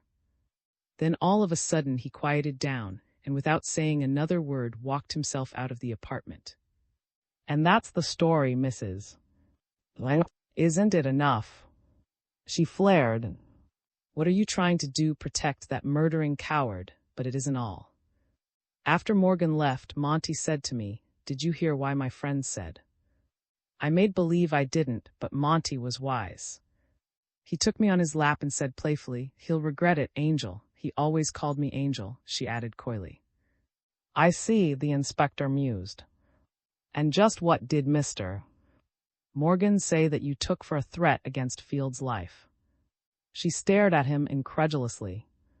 Good gravy, are you dumb or what? She cried. He said, I'll see to it it's the last time you'll ever blackmail anybody. And then when my darling Monty was killed the very next night. A very natural conclusion, smiled Queen. Do I understand that you are preferring charges against Benjamin Morgan? I'm not preferring anything except a little peace, Inspector, she retorted. I've told you the story now, do what you want with it. She shrugged her shoulders and made as if to rise. One moment, Mrs. The inspector held up a small and delicate finger.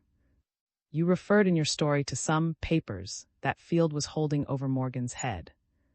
Did Field at any time during the quarrel between them actually bring out these papers? Mrs. looked the old man coolly in the eye. No, sir, he didn't. And make believe I'm not sorry he didn't, too. A charming attitude of yours, Mrs. One of these days, I hope you understand that your skirts are not entirely clean in this matter, in a manner of speaking, said the inspector. So please consider very carefully before you answer my next question. Where did Monty Field keep his private documents? I don't have to consider, Inspector, she snapped. I just don't know. If there was any chance of my knowing, I would, don't worry. Perhaps you made a few personal forays of your own when Field was absent from his apartment. Pursued Queen, smiling. Perhaps I did, she answered with a dimpling cheek. But it didn't do any good. I'd swear they're not in those rooms. Well, Inspector, anything else? The clear voice of seemed to startle her. But she coquettishly patted her hair as she turned towards him. As far as you know, Mrs.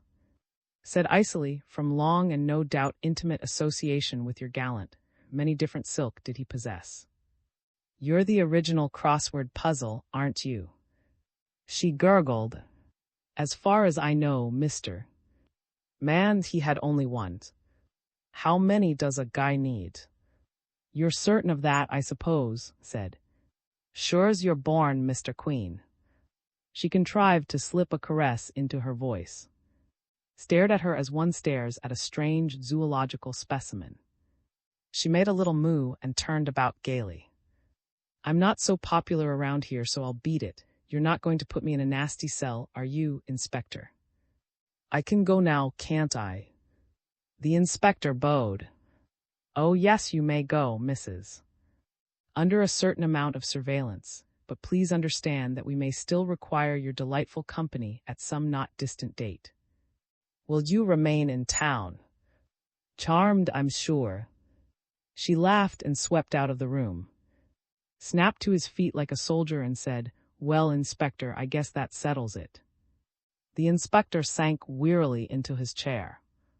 Are you insinuating, Thomas, like some of stupid fiction, sergeants which you are not that Mr. Morgan be arrested for the murder of Monty Field? Why, what else? Seemed at a loss. We'll wait a while, Thomas, returned the old man heavily. XVI. In which the queens go to the... And his father regarded each other across the length of the little office. Had resumed his seat with a puzzled frown. He sat quietly for a time in the growing silence, seemed suddenly to make a decision, and asking permission left the room.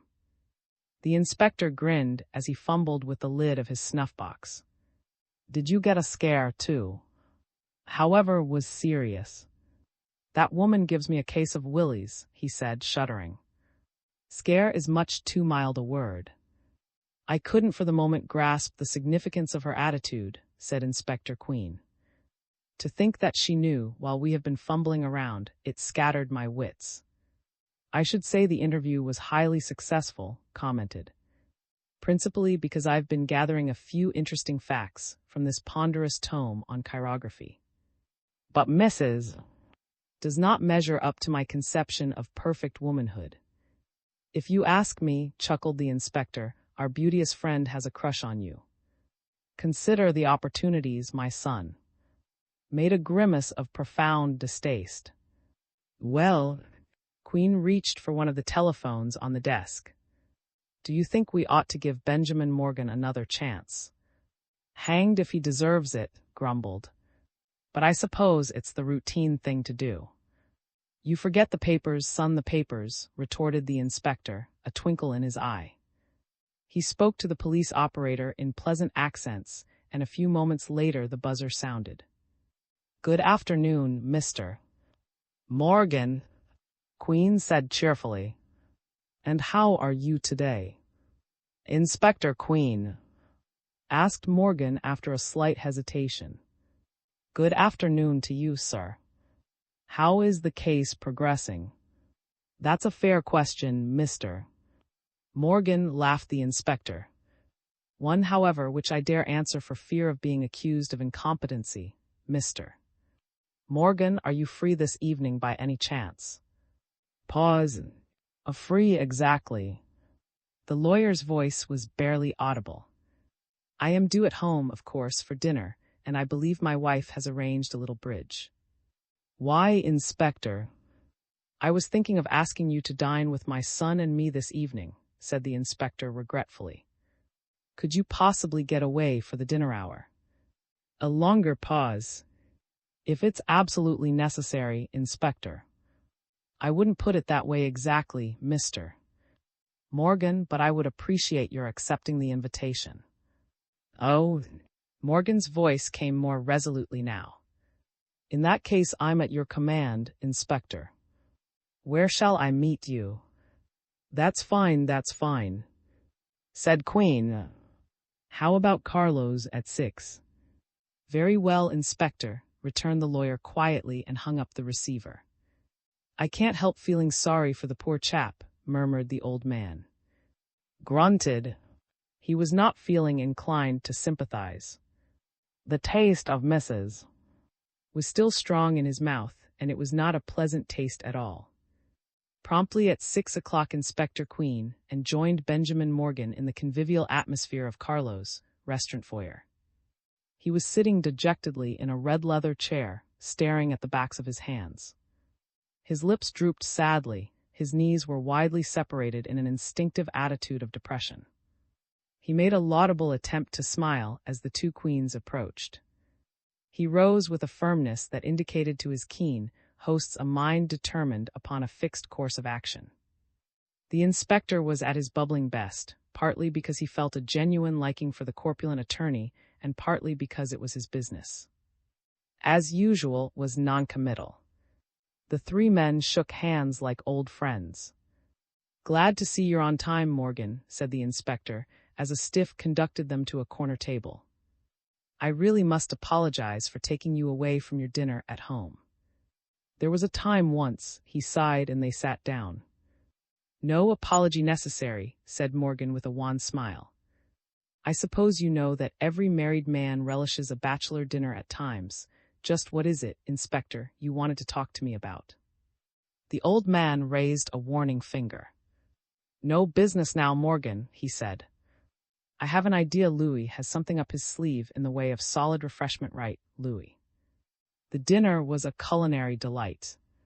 The inspector, who was quite indifferent to the nuances of the art, had left the details of the menu to his son. Was fanatically interested in the delicate subject of foods and their preparation. Consequently, the three men dined well. Morgan was at first inclined to taste his food abstractedly, but he became more and more alive to the delightful concoctions placed before him, until finally he forgot his troubles altogether and chatted and laughed with his hosts. With excellent cigars which smoked cautiously, the inspector diffidently, and Morgan with enjoyment, Queen came to the point. "Morgan, I'm not going to beat around the bush. I have an idea you know why I asked you here tonight. I'm going to be perfectly honest. I want the true explanation for your silence regarding the events of Sunday night, September the 23rd, 4 nights ago." Morgan had become grave immediately. The inspector began to speak. He put the cigar on the ashtray and regarded the old man with an expression of ineffable weariness. "It was bound to come," he said. "I might have known that you would find out sooner or later. I suppose Mrs. told you out of spite." "She did," confessed Queen frankly. "As a gentleman, I refuse to listen to tales. As a policeman, it is my duty."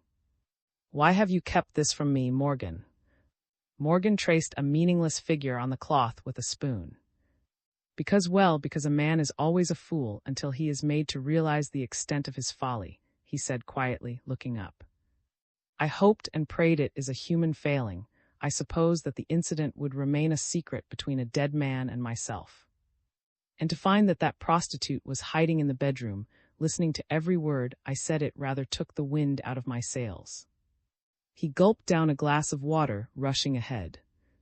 "The God's honest truth, Inspector, is that I thought I was being drawn into a trap, and I couldn't bring myself to furnish contributory evidence.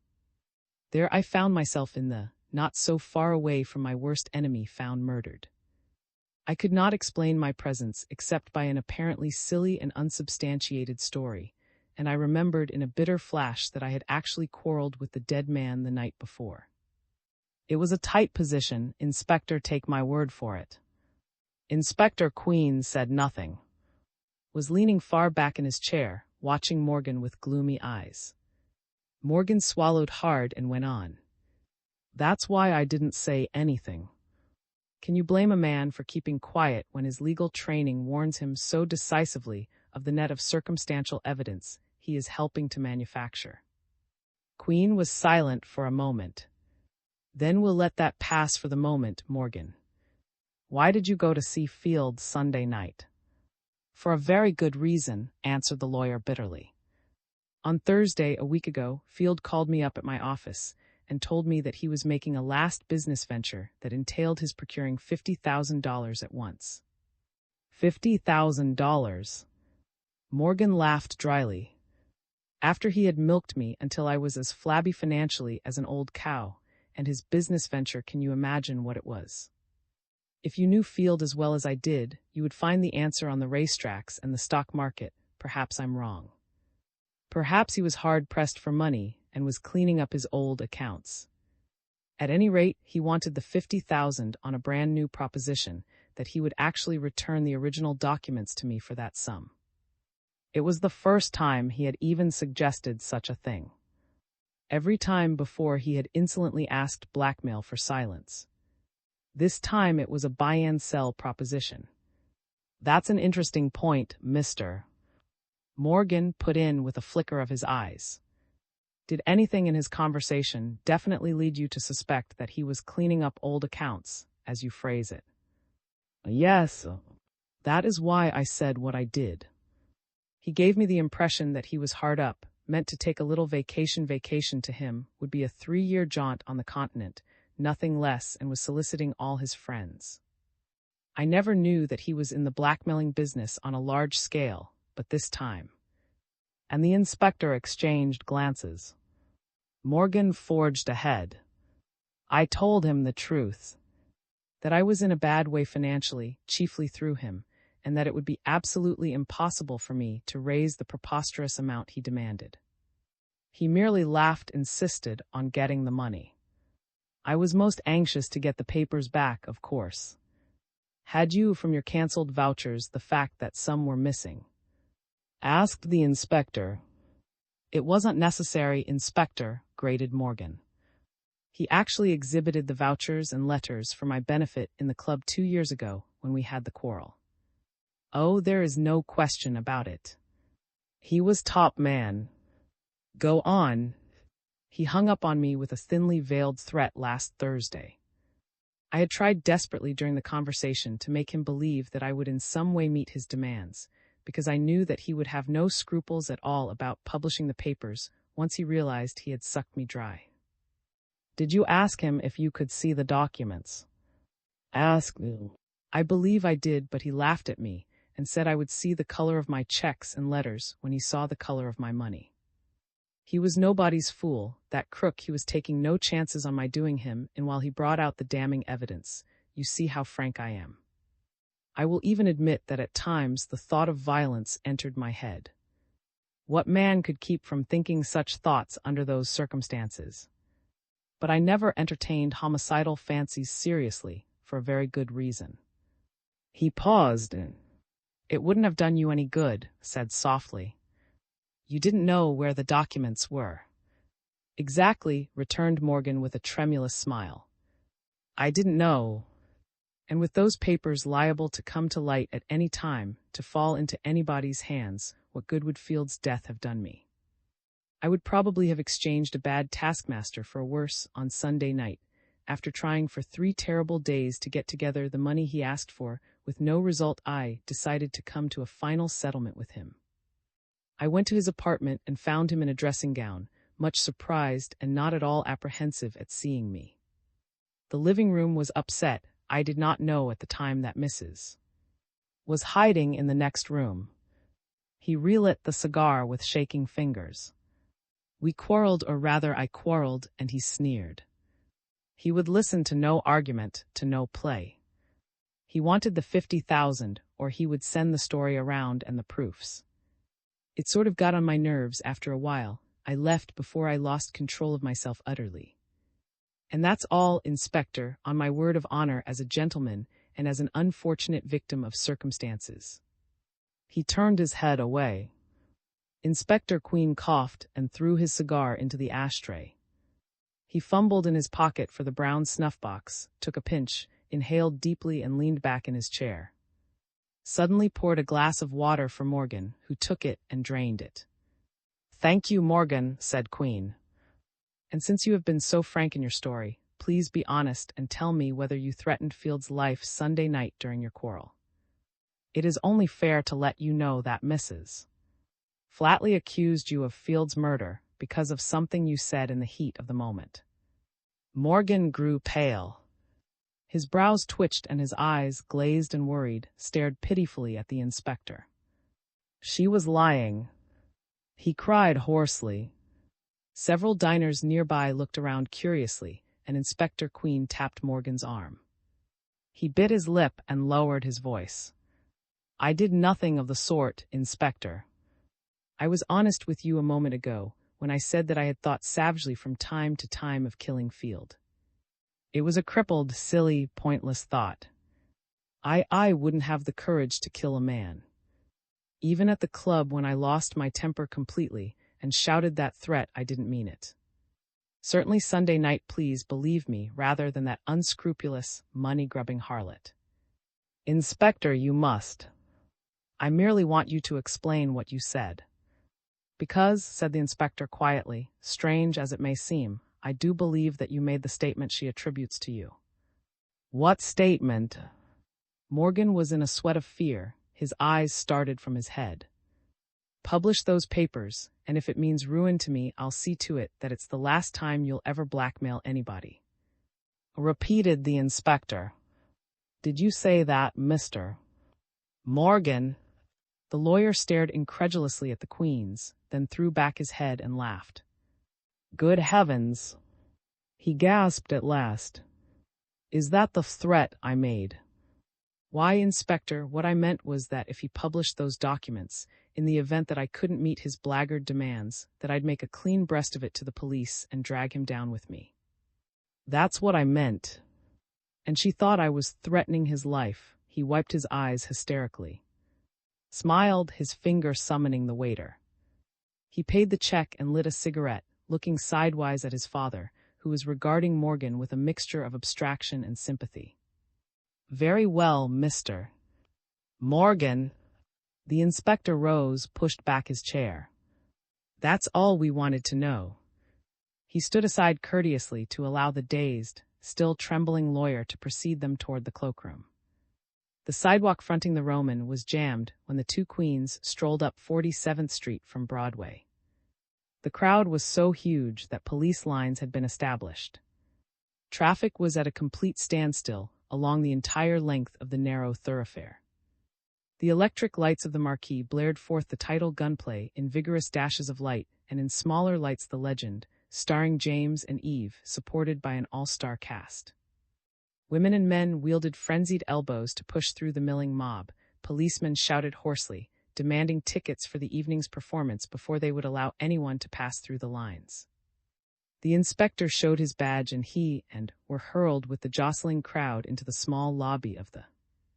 Beside the box office, his Latin face wreathed in smiles, stood Manager Panzer, courteous, firm, and authoritative, helping to speed the long line of cash customers from the box office window to the ticket taker. The venerable doorman, perspiring mightily, was standing to one side, a bewildered expression on his face. The cashiers worked madly. Harry was huddled in a corner of the lobby, talking earnestly to three young men who were obviously reporters. Panzer caught sight of the two queens and hurried forward to greet them. At an imperious gesture from the inspector, he hesitated, then with an understanding nod turned back to the cashier's window. Stood meekly in line and procured 2 reserved tickets from the box office. They entered the orchestra in the midst of a pushing throng. A startled fell back as presented 2 tickets plainly marked LL32 left and LL30 left. The inspector smiled as she fumbled with the pasteboards and threw him a half-fearful glance. She led them across the thick carpet to the extreme left aisle, silently indicated the last 2 seats of the last row and fled. The 2 men sat down, placed their hats in the wire holders below the seats, and leaned back comfortably, for all the world like 2 pleasure-seekers contemplating an evening's gory entertainment. The auditorium was packed. Droves of people being ushered down the aisles were rapidly consuming the empty seats. Heads twisted expectantly in the direction of the queens, who became unwittingly the center of a most unwelcome scrutiny. "Heck," grumbled the old man. "We should have come in after the curtain went up."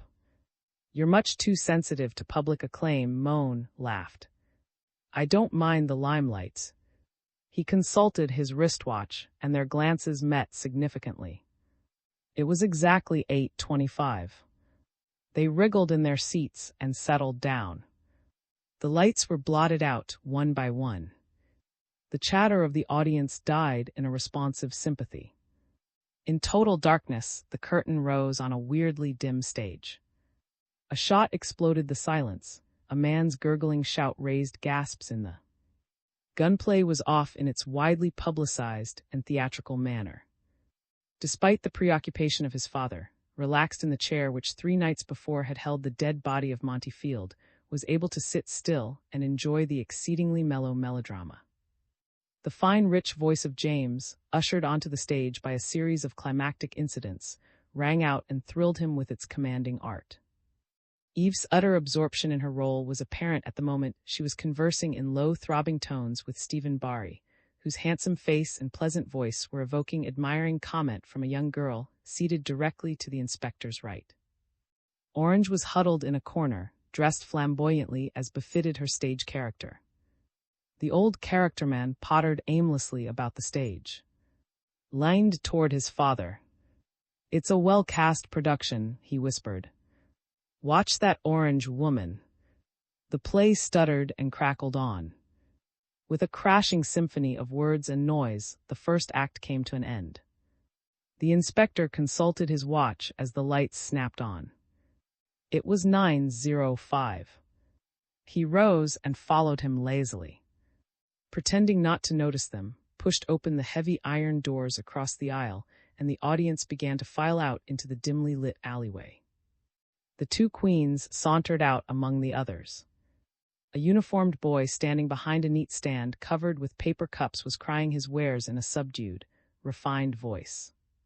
It was Jess Lynch, the boy who had in the matter of Monty Field's request for ginger ale. Strolled behind the iron door, there was a cramped space between the door and the brick wall. He noticed that the wall of the building flanking the other side of the alley was easily 6 stories high and unbroken. The inspector bought an orange drink from the boy.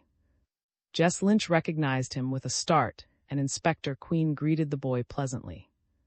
People were standing in small groups, their attitudes betokening a strange interest in their surroundings. The inspector heard a woman remark in a fearful, fascinated voice, "They say he was standing right out here Monday night, buying an orange drink."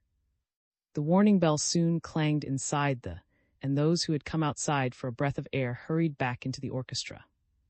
Before he sat down, the inspector glanced over across the rear of the auditorium to the foot of the staircase leading to the balcony. A stalwart, uniformed young man stood alertly on the first step. The second act exploded into being. The audience swayed and gasped in the approved fashion while the dramatic fireworks were shot off on the stage. The queens seemed suddenly to have become absorbed in the action. Father and son leaned forward, bodies taut, eyes intent. Consulted his watch at 9:30, and the two queens settled back again while the play rumbled on. At 9:50 exactly they rose, took their hats and coats, and slipped out of the LL row into the clear space behind the orchestra. A number of people were standing at which the inspector smiled and blessed the power of the press beneath his breath. The white-faced usherette was leaning stiffly against a pillar, staring unseeingly ahead. The queens, espying Manager Panzer in the doorway of his office beaming delightedly at the crowded auditorium, made their way towards him. The inspector motioned him inside and rapidly stepped into the little anteroom, close behind. The smile faded from Panzer's face. "I hope you've had a profitable evening," he asked nervously. "Profitable evening? Well, it depends upon what you mean by the word." The old man gestured briefly and led the way through the second door into Panzer's private office. "Look here, Panzer," he said, pacing up and down in some excitement. "Have you a plan of the orchestra handy which shows each seat numbered and all the exits?" Panzer stared.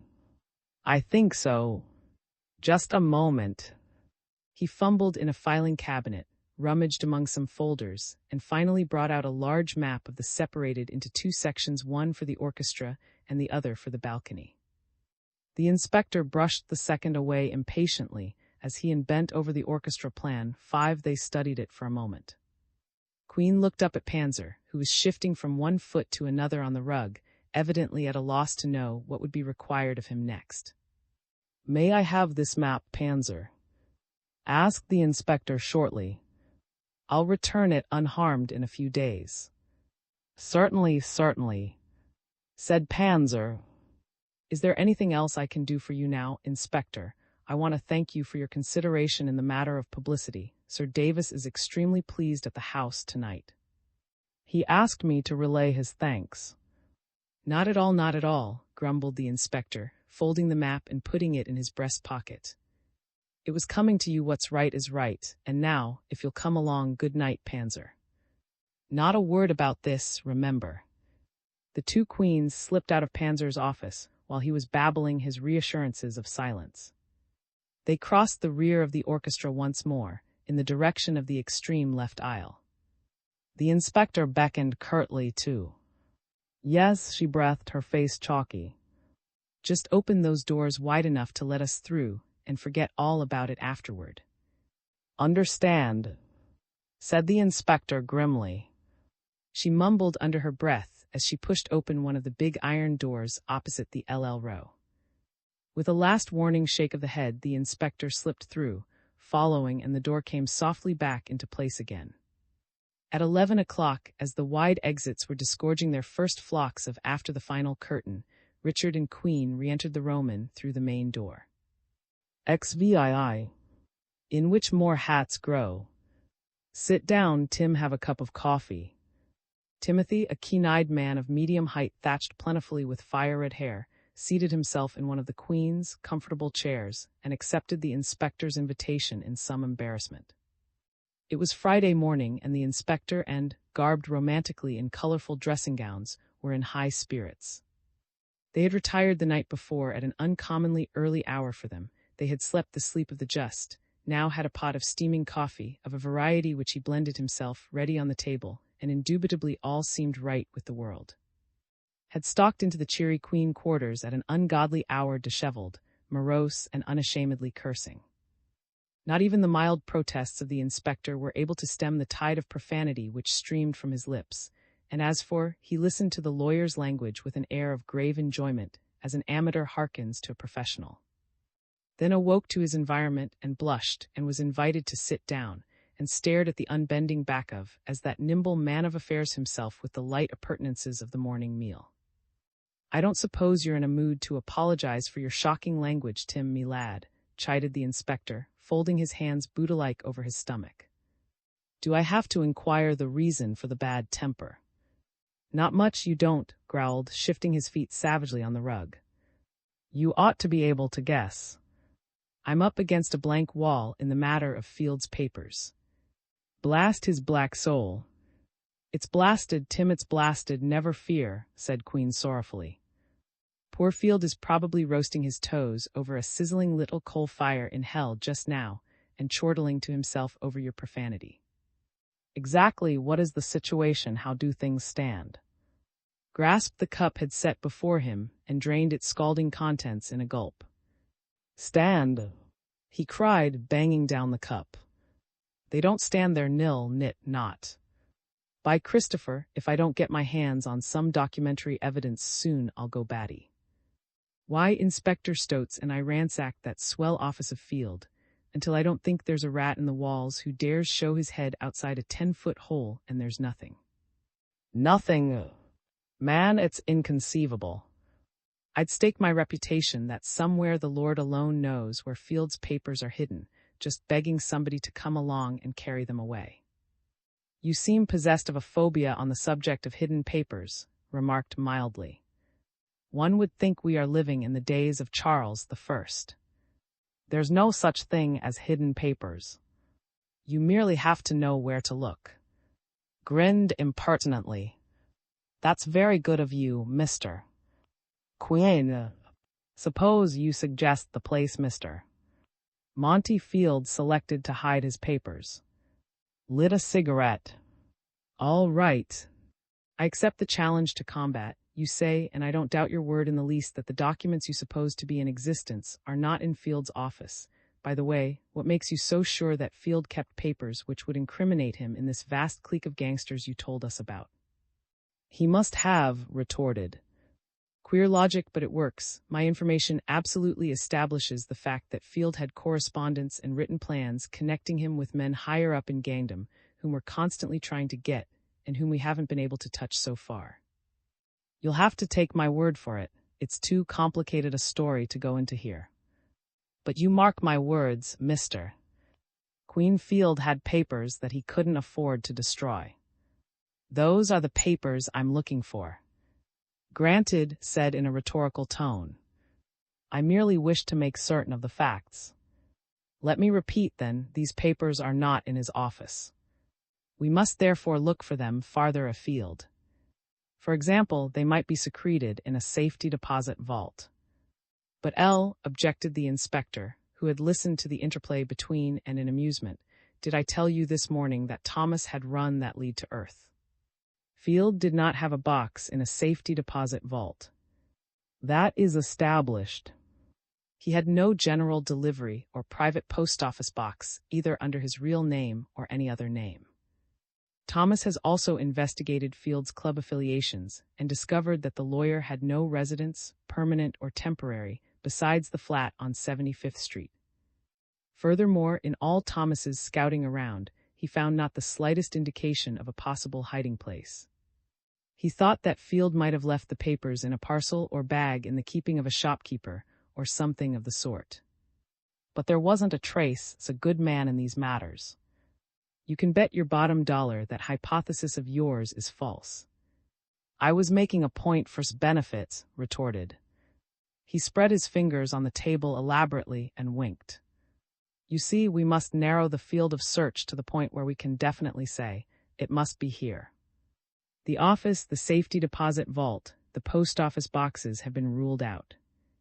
Yet we know that Field could not afford to keep these documents in a place difficult of access. I cannot vouch for the papers you're seeking, but it's different with the papers we're seeking. No, Field had them somewhere near at hand, and to go a step further, it's reasonable to assume that he would have kept all his important secret papers in the same hiding place. Scratched his head and nodded. We shall now apply the elementary precepts. Paused as if to emphasize his next statement. Since we have narrowed our area of inquiry to the exclusion of all possible hiding places, save one, the papers must be in that one hiding place, nothing to that. Now that I pause to consider, interpolated the inspector, his good humor suddenly dissipated into gloom, perhaps we weren't as careful in that place as we might have been. I'm as certain we're on the right track, said firmly, as that today is Friday and there will be fish suppers in 30 million homes tonight. Was looking puzzled. I don't quite get it, Mr. Queen. What do you mean when you say there's only one possible hiding place left? Field's apartment, replied imperturbably. The papers are there. But I was discussing the case with the DA only yesterday, objected, and he said you'd already ransacked Field's apartment and found nothing. True enough, said. We searched Field's apartment and found nothing.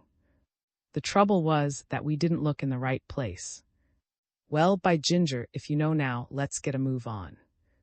Cried, springing from his chair. The inspector tapped the red-haired man's knee gently and pointed to the seat. Sit down, Tim, he advised. Is merely indulging in his favorite game of ratiocination. He doesn't know where the papers are any more than you do. He's guessing in detective literature, he added with a sad smile. They call it the art of deduction. Oh, I should say, murmured, emitting a cloud of smoke, that I am being challenged once more. Nevertheless, although I haven't been back to Field's rooms, I intend, with Inspector Queen's kind permission, to return there and find the slippery documents. In the matter of these papers, began the old man when he was interrupted by the doorbell ringing. Admitted Sergeant, who was accompanied by a small, furtive young man so ill at ease as to be trembling. The inspector sprang to his feet and intercepted them before they could enter the living room. Stared as Queen said, "This the fellow Thomas."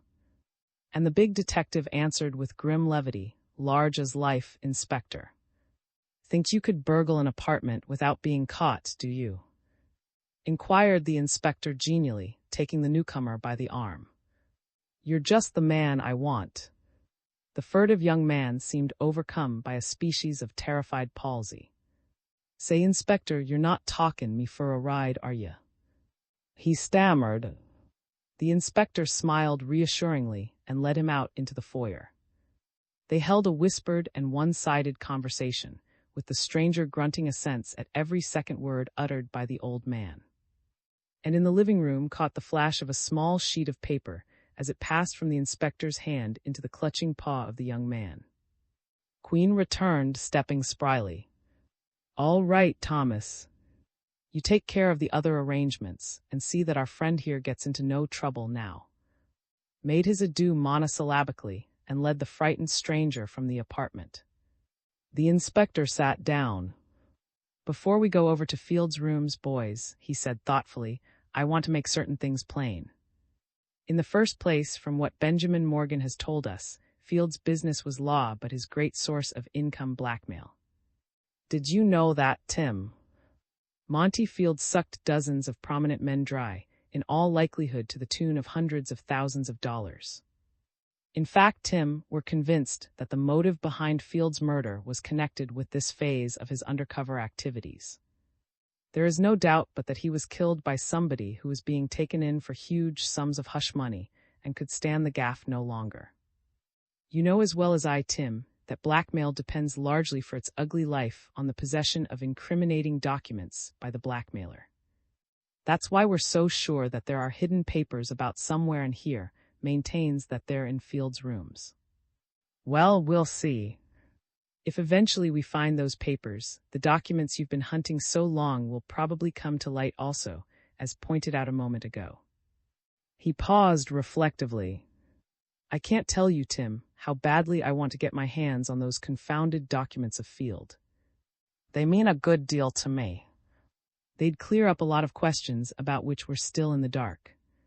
"Well then, let's get going," cried, leaping from his chair.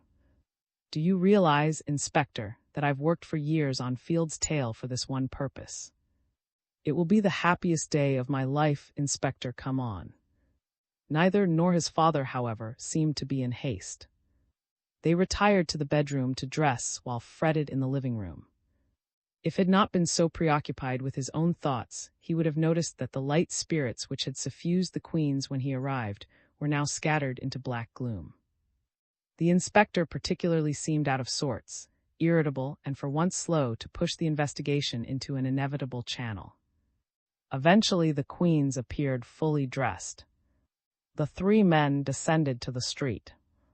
As they climbed into a taxicab's side, "Afraid you're going to be shown up, son," muttered the old man, his nose buried in the folds of his topcoat.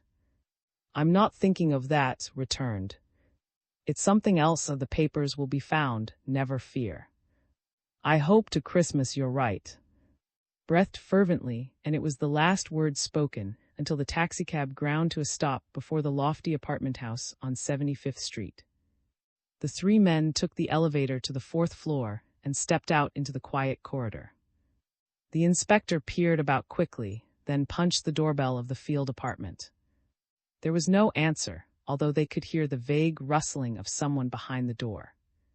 Suddenly it swished open to reveal a red-faced policeman whose hand hovered uneasily in the region of his hip pocket.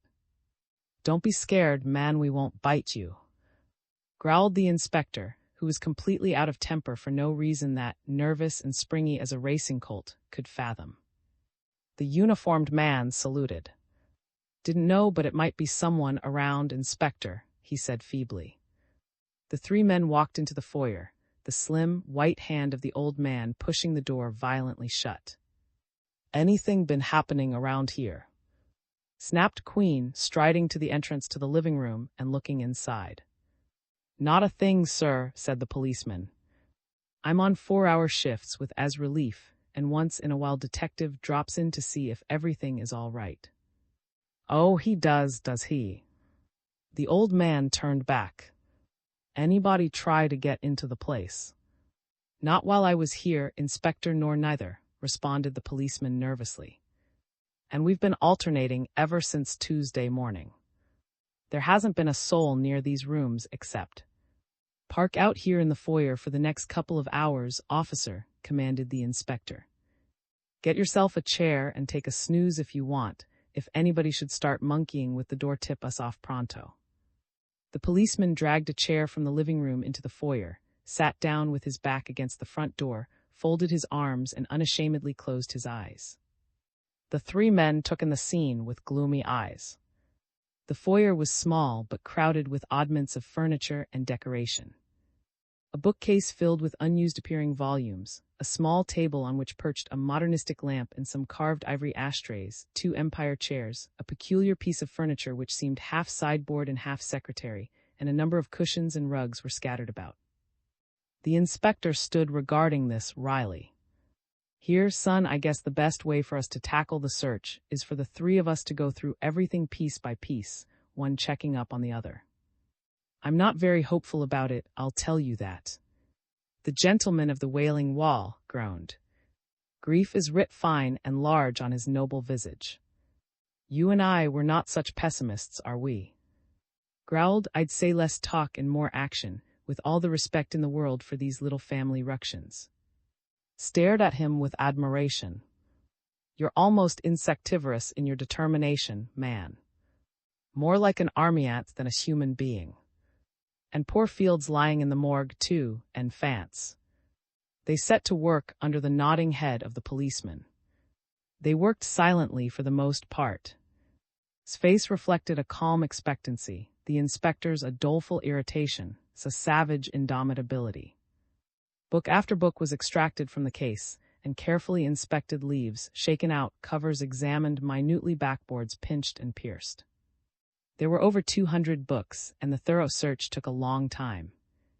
After a period of activity, seemed inclined to allow his father and to do the heavier work of inspection, while he devoted his attention more and more to the titles of the volumes. At one point he uttered a delighted exclamation and held up to the light a thin, cheaply bound book. Leaped forward immediately, his eyes blazing. The inspector looked up with a flicker of interest, but had merely discovered another volume on handwriting analysis. The old man stared at his son in silent curiosity, his lips puckered thoughtfully. Turned back to the bookcase with a groan. However, riffling the pages rapidly, cried out again. The 2 men craned over his shoulder. On the margins of several pages were some penciled notations. The words spelled names: Henry Jones, John Smith, George Brown. They were repeated many times on the margins of the page, as if the writer were practicing different styles of penmanship. "Didn't Field have the most adolescent yen for scribbling?" asked, staring at the penciled names. "As usual, you have something up your sleeve, my son," remarked the inspector wearily. "I see what you mean, but I don't see that it helps us any. Except for, by jinks, that's an idea." He bent forward and attacked the search once more, his body vibrant with fresh interest. Smiling, joined him. Stared uncomprehendingly at both. "Suppose you let me in on this thing, folks," he said in an aggrieved voice. The inspector straightened up. "He's hit on something that, if it's true, is a bit of luck for us, and reveals still another sidelight on Field's character. The black-hearted rascal. See here, Tim, if a man's an inveterate blackmailer, and you find continual evidence that he has been practicing handwriting from textbooks on the subject, what conclusion would you draw?" "You mean that he's a forger too?" Frowned. "I never suspected that, in spite of all these years of hounding him." "Not merely a forger," laughed. "I don't think you will find Monty Field has penned somebody else's name to a check, or anything of that sort. He was too wily a bird to make such a grievous error. What he probably did do was secure original and incriminating documents referring to a certain individual, make copies of them and sell the copies back to the owner, retaining the originals for further use. And in that case, Tim," added the inspector, "if we find this gold mine of papers somewhere, about which I greatly doubt, we'll also find, as like as not, the original or originals of the papers for which Monty Field was murdered." The red-haired assistant district attorney pulled a long face at his 2 companions. "Seems like a lot of ifs," he said finally, shaking his head. They resumed the search in growing silence. Nothing was concealed in the foyer. After an hour of steady, back-breaking work, they were forced reluctantly to that conclusion. Not a square inch was left unexamined. The interior of the lamp and of the bookcase, the slender, thin-topped table, the secretary, inside and outside, the cushions, even the walls were tapped carefully by the inspector, who by now was aroused to a high pitch of excitement, suppressed but remarkable in his tight lips and color-touched cheeks. They attacked the living room. Their first port of call was the big clothes closet inside the room directly off the foyer. Again the inspector and went through the topcoats, overcoats and capes hanging on the rack. Nothing. On the shelf above were the 4 hats they had examined on Tuesday morning, the old Panama, the Derby, and the 2 fedoras. Still nothing. Bumped down on his knees to peer savagely into the darker recesses of the closet, tapping the wall, searching for signs of tampered woodwork. And still nothing. With the aid of a chair, the inspector poked into the corners of the area above the shelf. He climbed down, shaking his head. "Forget the closet, boys," he muttered. They descended upon the room proper. The large carved desk which, and had rifled 3 days before, invited their scrutiny. Inside was the pile of papers, cancelled bills and letters they had offered for the old man's inspection. Old Queen actually peered through these torn and ragged sheets, as if they might conceal messages in invisible ink. He shrugged his shoulders and threw them down. "Darned if I'm not growing romantic in my old age," he growled. The influence of a fiction-writing rascal of a son. He picked up the miscellaneous articles he himself had found on Tuesday in the pockets of the closet coats. Was scowling now, was beginning to wear a forlorn, philosophical expression. The old man shuffled abstractedly among the keys, old letters, wallets, and then turned away. "Nothing in the desk," he announced wearily. "I doubt if that clever limb of Satan would have selected anything as obvious as a desk for a hiding place." "He would if he'd read his Edgar," murmured. "Let's get on. Sure there is no secret drawer here?" he asked. The red head was shaken sadly but emphatically. They probed and poked about in the furniture, under the carpets and lamps, in bookends, curtain rods. With each successive failure, the apparent hopelessness of the search was reflected in their faces. When they had finished with the living room, it looked as if it had innocently fallen into the path of a hurricane, a bare and comfortless satisfaction. "Nothing left but the bedroom, kitchenette, and lavatory," said the inspector too, and the 3 men went into the room which Mrs. had occupied Monday night. Field's bedroom was distinctly feminine in its accoutrements, a characteristic which ascribed to the influence of the charming Greenwich villager. Again they scoured the premises, not an inch of space eluding their vigilant eyes and questing hands, and again there seemed nothing to do but admit failure. They took apart the bedding and examined the spring of the bed.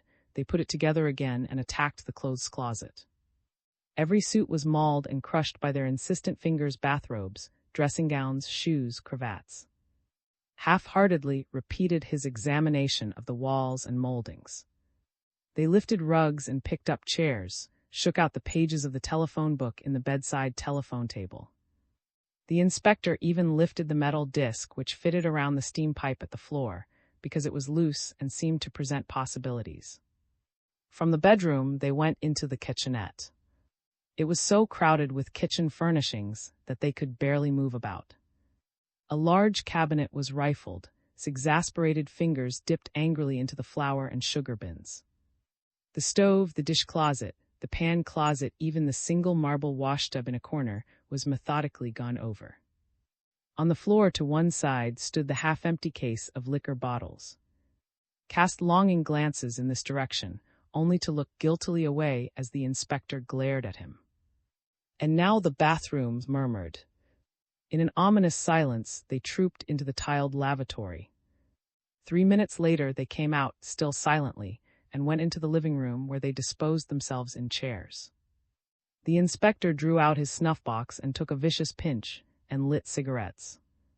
"I should say, my son," said the inspector in sepulchral tones, after a painful interval broken only by the snores of the policeman in the foyer, "I should say that the deductive method which has brought fame and fortune to Mr. Sherlock Holmes and his legions has gone awry. Mind you, I'm not scolding," but he slouched into the fastnesses of the chair. Stroked his smooth jaw with nervous fingers. "I seem to have made something of an ass of myself," he confessed. "And yet those papers are here somewhere. Isn't that a silly notion to have? But logic bears me out. When 10 is the whole and 2 plus 3 plus 4 are discarded, only one is left, pardon me for being old-fashioned. I insist the papers are here. Grunted and expelled a huge mouthful of smoke. Your objection sustained, murmured, leaning back. Let's go over the ground again. No. He explained hastily, as face lengthened in dismay, I mean orally, mister. Field's apartment consists of a foyer, a living room, a kitchenette, a bedroom, and a lavatory. We have fruitlessly examined a foyer, a living room, a kitchenette, a bedroom, and a lavatory. Euclid would regretfully force a conclusion here, he mused. How have we examined these rooms? He asked suddenly. We have gone over the obvious things, pulled the obvious things to pieces. Furniture, lamps, carpets, I repeat, the obvious things. And we have tapped floors, walls, and molding. It would seem that nothing has escaped the search. He stopped, his eyes brightening. The inspector threw off his look of fatigue at once. From experience, he was aware that rarely grew excited over inconsequential things. And yet, said slowly, gazing in fascination at his father's face, by the golden roofs of Seneca, we've overlooked something, actually overlooked something. What? Growled. You're kidding. Oh, but I'm not, chuckled, lounging to his feet. We have examined floors and we have examined walls, but have we examined ceilings? He shot the word forth theatrically, while the two men stared at him in amazement. Here, what are you driving at? Asked his father, frowning. Briskly crushed his cigarette in an ashtray. Just this, he said. Pure reasoning has it that when you have exhausted every possibility but one in a given equation, that one, no matter how improbable, no matter how ridiculous it may seem in the postulation, must be the correct one, a theorem analogous to the one by which I concluded that the papers were in this apartment. But Mr. Queen, for the love of Pete Sailings, exploded while the inspector looked guiltily at the living room ceiling. Caught the look and laughed, shaking his head. Sailing. Door to living room. Door to living room. Mirror. Dressing table. Damask curtains around bed, from ceiling to floor, concealing shaded portion, which represents panel containing hats. Damask curtains around bed, from ceiling to floor, concealing shaded portion, which represents panel containing hats. I'm not suggesting that we call in a plasterer to maul these lovely middle-class ceilings, he said, because I have the answer already. What is it in these rooms somewhere that is on the ceiling? The chandeliers muttered doubtfully, gazing upward at the heavily bronzed fixture above their heads. By jinx, the canopy over the bed, shouted the inspector. He jumped to his feet and ran into the bedroom. Pounded hard after him, sauntering interestedly behind. They stopped at the foot of the bed and stared up at the canopy. Unlike the conventional canopies of American style, this florid ornament was not merely a large square of cloth erected on 4 posts, an integral part of the bed only. The bed was so constructed that the 4 posts, beginning at the 4 corners, stretched from floor to ceiling. The heavy maroon-colored damask of the canopy also reached from floor to ceiling, connected at the top by a ringed rod from which the folds of the damask hung gracefully. Well, if it's anywhere, grunted the inspector, dragging one of the damask-covered bedroom chairs to the bed, it's up there.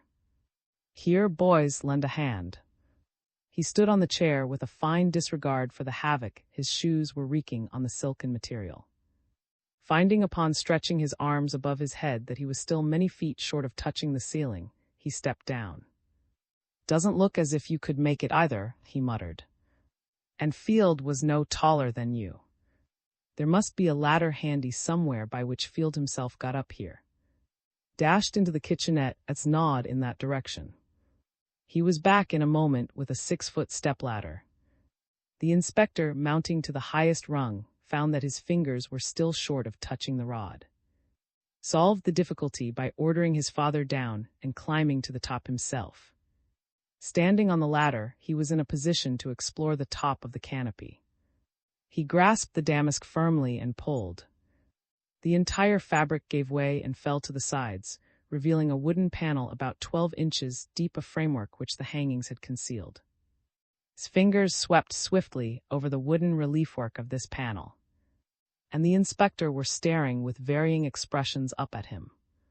Finding nothing that at the moment presented a possibility of entrance, leaned forward and explored the damask directly beneath the floor of the panel.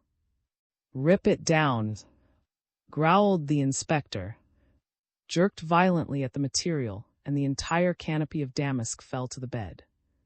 The bare, unornamented floor of the panel was revealed. "It's hollow," announced, rapping his knuckles on the underside paneling. "That doesn't help much," said. "It wouldn't be a solid chunk anyway. Why don't you try the other side of the bed, mister?" Queen, but who had drawn back and was again examining the side of the panel, exclaimed triumphantly. He had been seeking a complicated, Machiavellian, secret door. He found now that the secret door was nothing more subtle than a sliding panel. It was cleverly concealed. The juncture of sliding and stationary panels was covered by a row of wooden rosettes and clumsy decorations, but it was nothing that a student of mystery lore would have hailed as a triumph of concealment. "It begins to appear as if I were being vindicated," chuckled as he peered into the black recesses of the hole he had uncovered. He thrust a long arm into the aperture. The inspector and were staring at him with bated breath. "By all the pagan gods," shouted suddenly, his lean body quivering with excitement. "Do you remember what I told you, Dad? Where would those papers be except in hats?" His sleeve coated with dust, he his arm and the two men below saw in his hand a musty silk. Executed an intricate jig, as dropped the hat on the bed and dipped his arm once more into the yawning hole. In a moment he had brought out another hat and still another. There they lay on the bed, 2 silk hats and 2 darbies. "Take this flashlight, son," commanded the inspector. "See if there's anything else up there." Took the proffered electric torch and flashed its beam into the aperture. After a moment he clambered down, shaking his head. "That's all," he announced, dusting his sleeve, "but I should think it would be enough." The inspector picked up the 4 hats and carried them into the living room, where he deposited them on a sofa. The 3 men sat down gravely and regarded each other. "I'm sort of itching to see what's what," said finally in a hushed voice. "I'm rather afraid to look," retorted the inspector. Laughed. "In this case it might be interpreted as the handwriting on the panel. Examine on Macduff." The inspector picked up one of the silk hats. It bore on the rich satiny lining the chaste trademark of Bros. Ripping out the lining and finding nothing beneath, he tried to tear out the leather sweatband. It resisted his mightiest efforts. He borrowed his pocket knife and with difficulty slashed away the band. Then he looked up. "This hat, Romans, and," he said pleasantly, "contains nothing but the familiar ingredients of hatwear. Would you care to examine it?" Uttered a savage cry and snatched it from the inspector's hand. He literally tore the hat to pieces in his rage. "Heck," he said disgustedly, throwing the remnants on the floor. "Explain that to my undeveloped brain, will you, Inspector?" Queen smiled, taking up the second silk hat and regarding it curiously. "You're at a disadvantage, Tim," he said. "We know why one of these hats is a blank." "Don't we?" Michaels murmured.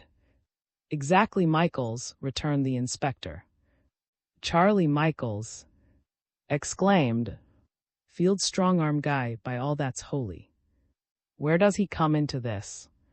"Can't tell yet." "Know anything about him?" "Nothing except that he hung onto Field's coattails pretty closely. He's an ex-jailbird, did you know that?" "Yes," replied the inspector dreamily. "We'll have a talk about that phase of Mr. Michaels some other time, but let me explain that hat." Michaels on the evening of the murder laid out, according to his statement, Field's evening clothes, including a silk hat. Michaels swore that as far as he knew Field possessed only one topper.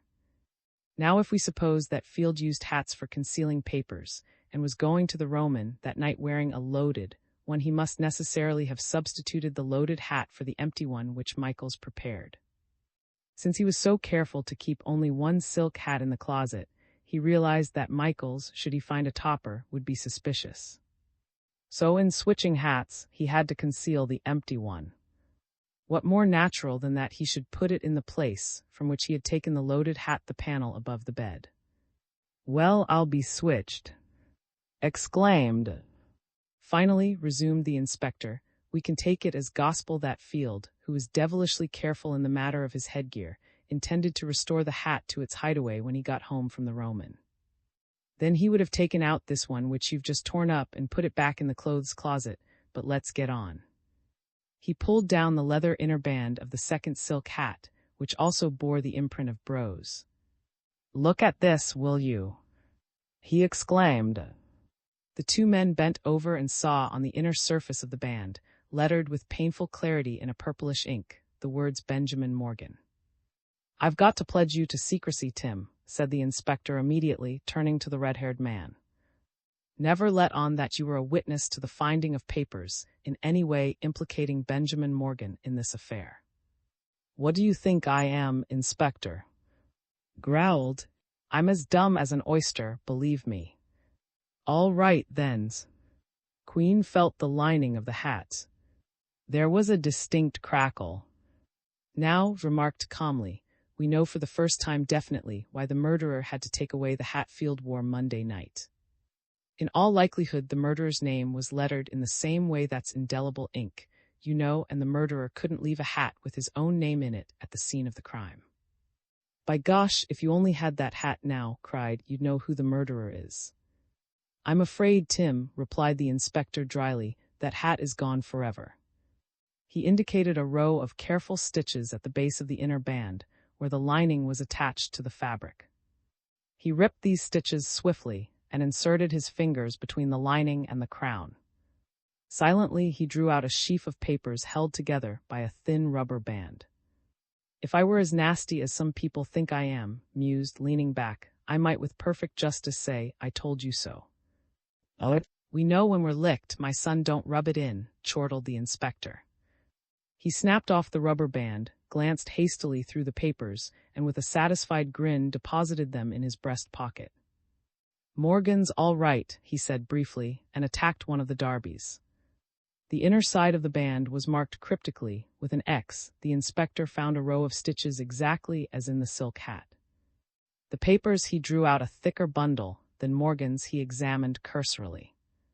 Then he handed them to, whose fingers were trembling. "A stroke of luck, Tim," he said slowly. "The man you were angling for is dead, but there are a lot of big names in this. I think you'll find yourself a hero one of these days." Grasped the bundle and feverishly unfolded the papers, one by one. "They're here, they're here," he shouted. He jumped to his feet, stuffing the sheaf into his pocket. "I've got to beat it."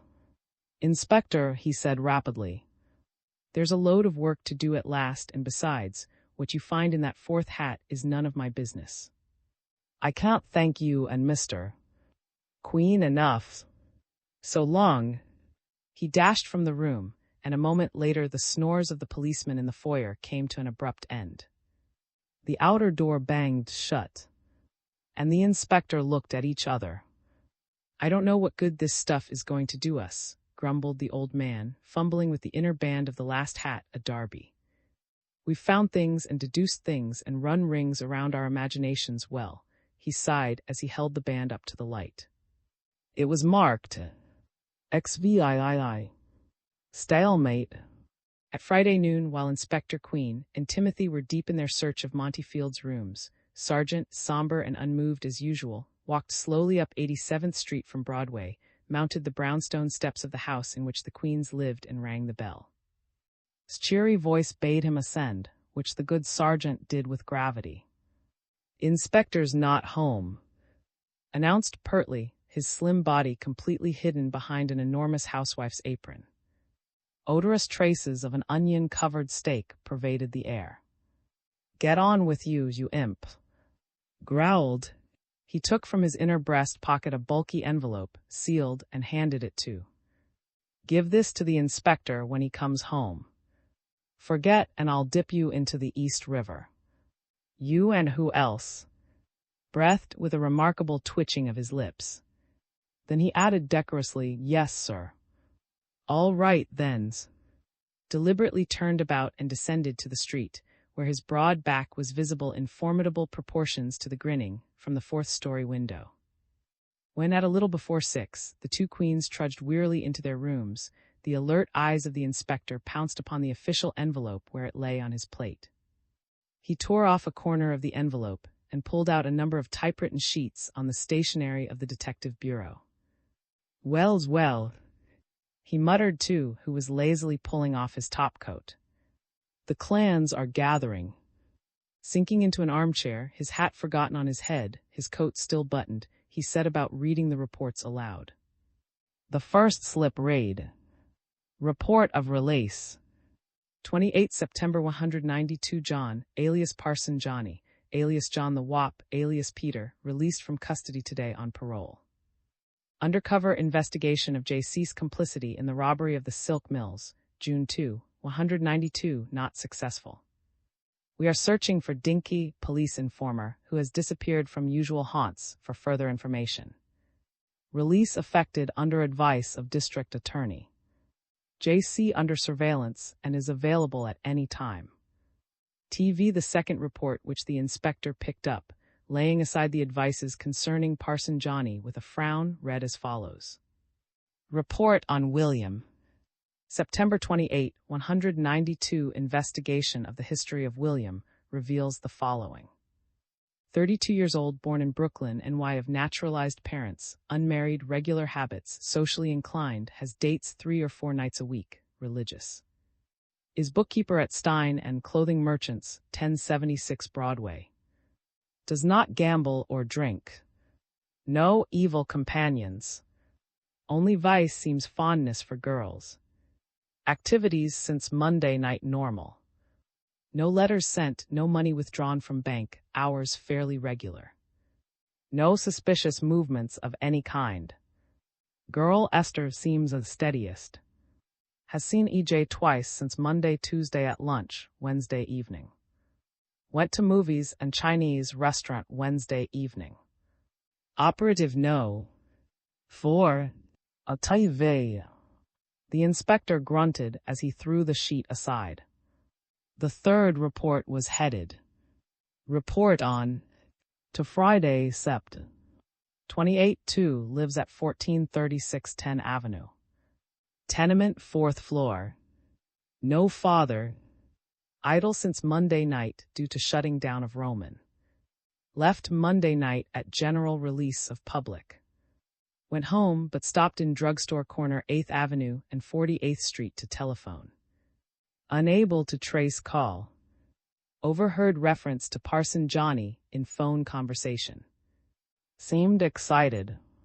Tuesday did not leave house until 1 o'clock. No attempt get in touch with Parson Johnny at Tombs. Went around employment agencies looking for usherette position after finding out Roman was closed indefinitely. Nothing new Wednesday all day or Thursday. Returned to work at Roman Thursday night after call from manager. No attempt see or communicate with Parson Johnny. No incoming calls, no visitors, no mail. Seemed suspicious, think she is wise to tailing. Operative no. 11 TV. Muttered the inspector as he picked up the next sheet of paper. Let's see what this one says. Report on Francis Pope. September 28, 192 FIP, left Roman Monday night directly after release from manager's office by Inspector Queen. Examined with other departing members of audience at main door. Left in company of Eve, Stephen Barry, Orange of the cast. Took taxi to Pope House on Riverside Drive. Taken out in half unconscious condition. 3 actors left house soon after. Tuesday she did not leave house. Learned from a gardener she was laid up in bed all day. Learned she received many calls during day. Did not appear formally until Wednesday morning at interview in house with Inspector Queen. After interview, left house in company of Stephen Barry, Eve, James, her brother. Pope limousine drove party out into.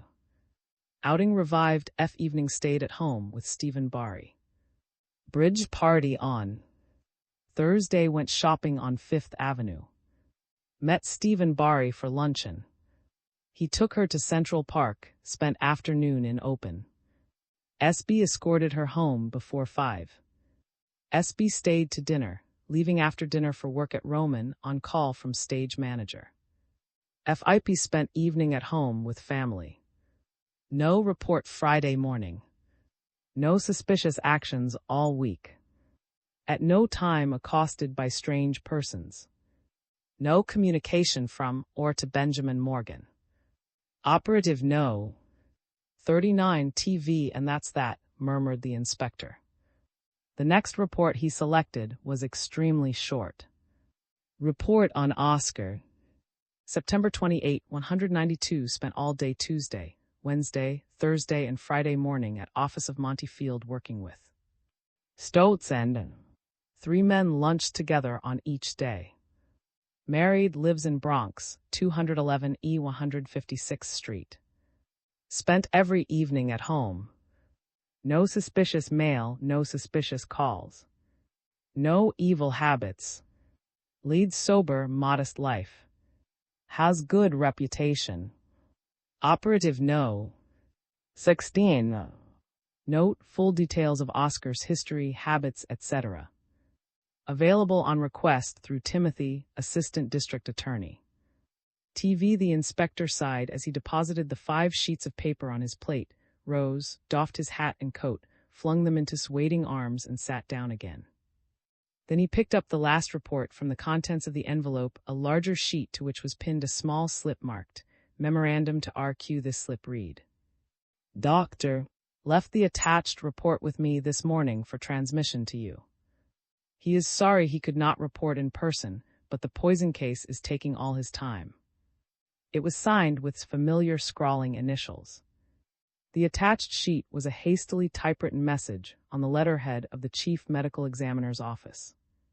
Dear Q, the message ran, here, the dope on the tetraethyl lead.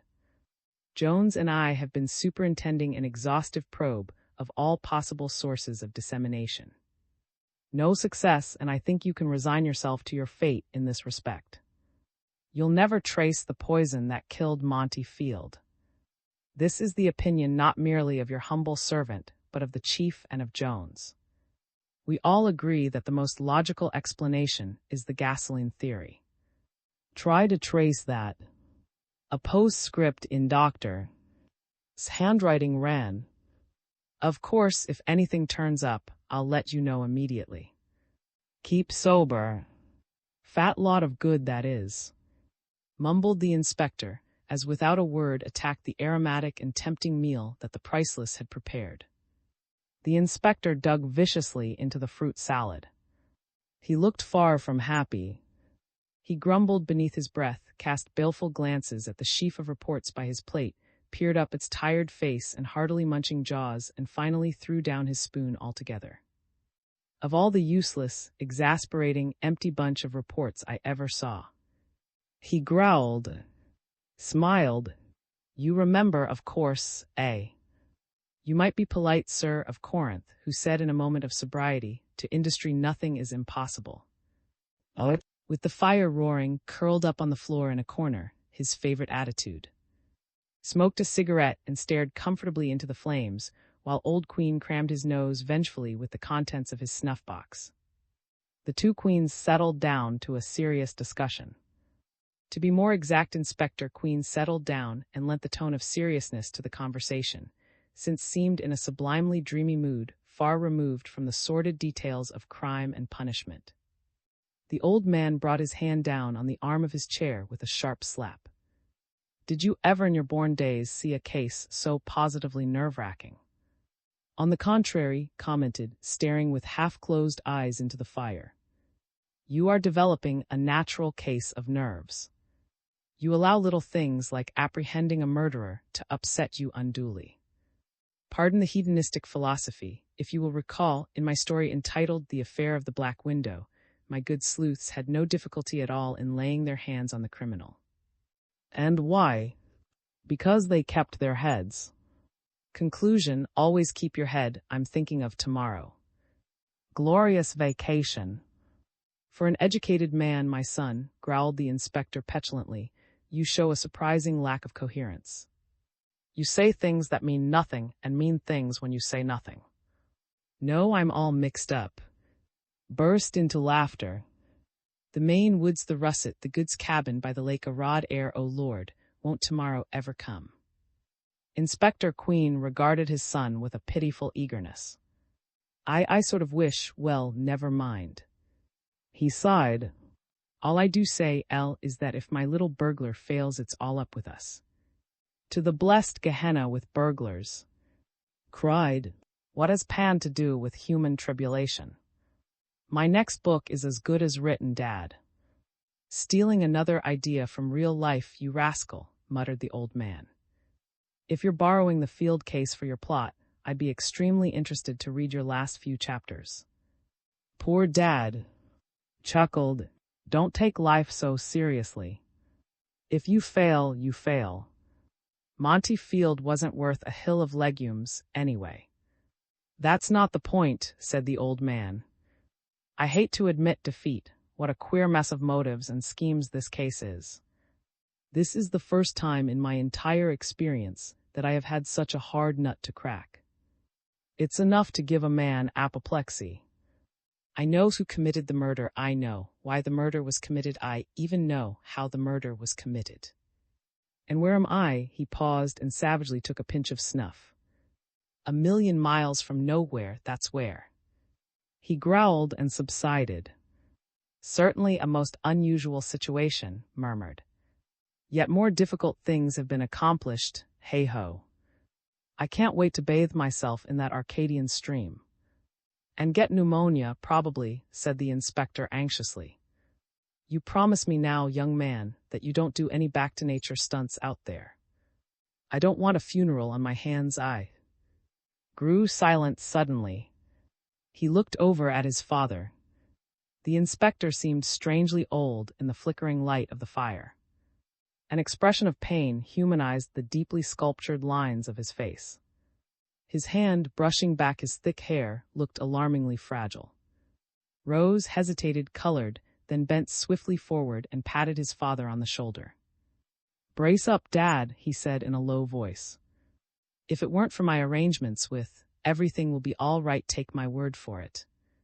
If there were the slightest way in which I could help you by remaining, but there is. It's your job now, Dad, and there's no man in the world who can handle it better than you. The old man stared up at him with a strange affection. Turned abruptly away. Well, he said lightly, I'll have to pack now if I expect to make the 7:45 out of Grand Central tomorrow morning. He disappeared into the bedroom. Who had been sitting Turkish-wise in his corner, got quietly to his feet and crossed the room to the inspector's chair. He slipped to the floor, his head resting against the old man's knees. The silence was punctuated by the snapping of wood in the fireplace and the muffled sounds of moving about in the next room. Inspector Queen was very tired. His face, worn, thin, white-lined, was like a cameo in the dull red light. His hand caressed curly head. Lads, he muttered, never be a policeman when you grow up. Twisted his neck and stared gravely at the old man. I'm going to be just what you are, he announced. The old man leaped to his feet as the telephone bell rang. He snatched the instrument from its table, his face livid, and said in a choked voice, Queen speaking. Well, after a time he put down the phone and trudged across the room toward the bedroom. He leaned against the lintel heavily, straightened up from his suitcase and jumped forward. Dad, he cried. What's the matter? The inspector essayed a feeble smile. Just a little tired, son, I guess, he grunted. I just heard from our housebreaker. And he found absolutely nothing. Gripped his father's arm and led him to the chair by the bed. The old man slumped into it, his eyes ineffably weary. Old son, he said, the last shred of evidence is gone. It's maddening. Not a morsel of physical, tangible evidence that would convict the murderer in court. What have we? A series of perfectly sound deductions, and that's all. A good lawyer would make Swiss cheese out of our case. Well, the last word hasn't been spoken yet, he added with a sudden grimness as he rose from the chair. He pounded Sprawd back in returning vigor. Get to bed, son, he said. You've got to get up early tomorrow morning. I'm going to sit up and think. XIX, in which Inspector Queen conducts more legal conversations. It was notable, particularly to District Attorney, that on Saturday evening Inspector Richard Queen was far from being himself. The old man was irritable, snappish, and utterly uncongenial. He paced fretfully across the carpet of Manager Louis Panzer's office, biting his lips and muttering beneath his breath. He seemed oblivious to the presence of Panzer and a third person who had never been in that theatrical sanctum before and was seated mouse-like in one of Panzer's big chairs, his eyes like saucers. This was Bright-Eyed, granted the unprecedented privilege of accompanying his patron on this latest incursion into the Roman. In truth, Queen was singularly depressed. He had many times in his official life been confronted by apparently insoluble problems. He had as many times brought triumph out of failure. The inspector's strange manner, therefore, was doubly inexplicable to, who had been associated with the old man for years and had never seen him so completely unstrung. The old man's moodiness was not due to the progress of the field investigation, as worriedly thought. Wiry Little, sitting open-mouthed in his corner, was the only spectator to the inspector's mad pacing who could have put his finger on the truth. Wise by virtue of gammon perspicacity, observant by nature, familiar with Queen's temperament through a loving association, knew that his patron's manner was due solely to absence from the scene. Had left New York on the 7:45 express that morning, having been gloomily accompanied to the station by his father. At the last moment, the younger man had changed his mind, announcing his decision to forgo the trip to Maine and abide in New York by his father's side until the case was concluded. The old man would have none of it. With his shrewd insight into his nature, he realized how keenly his highly strung son had been looking forward to this first vacation in over a year. It was not in his heart, impatient as he was for the constant presence of his son, to deprive him of this long-contemplated pleasure trip. Accordingly, he had swept aside his proposal and pushed him up the steps of the train, with a parting clap and a wan smile. His last words, shouted from the platform as the train glided out of the station, were, "I'm not forgetting you, Dad. You'll hear from me sooner than you expect." Now, torturing the nap of Manager Panzer's rug, the inspector was feeling the full impact of their separation. His brain was addled, his constitution flabby, his stomach weak, his eyes dim. He felt completely out of tune with the world and its denizens, and he made no attempt to conceal his irritation. "Should be about time now, Panzer," he growled to the stout little manager. "How long does this infernal audience take to clear out, anyway?" "In a moment, Inspector, in a moment," replied Panzer. The district attorney sniffed away the remnants of his cold, stared in fascination at his god. A rap on the door twisted their heads about. Tow-headed Harry, the publicity man, poked his rugged face into the room. "Mind if I join the little party, Inspector?" he inquired cheerfully. "I was in at the birth, and if there's going to be a death, why, I'm aiming to stick around with your permission." The inspector shot him a dour glare from beneath his shaggy eyebrows. He stood in an attitude, his every hair and muscle bristling with ill nature. Regarded him in surprise. Inspector Queen was showing an unexpected side to his temper. "Might's well," he barked.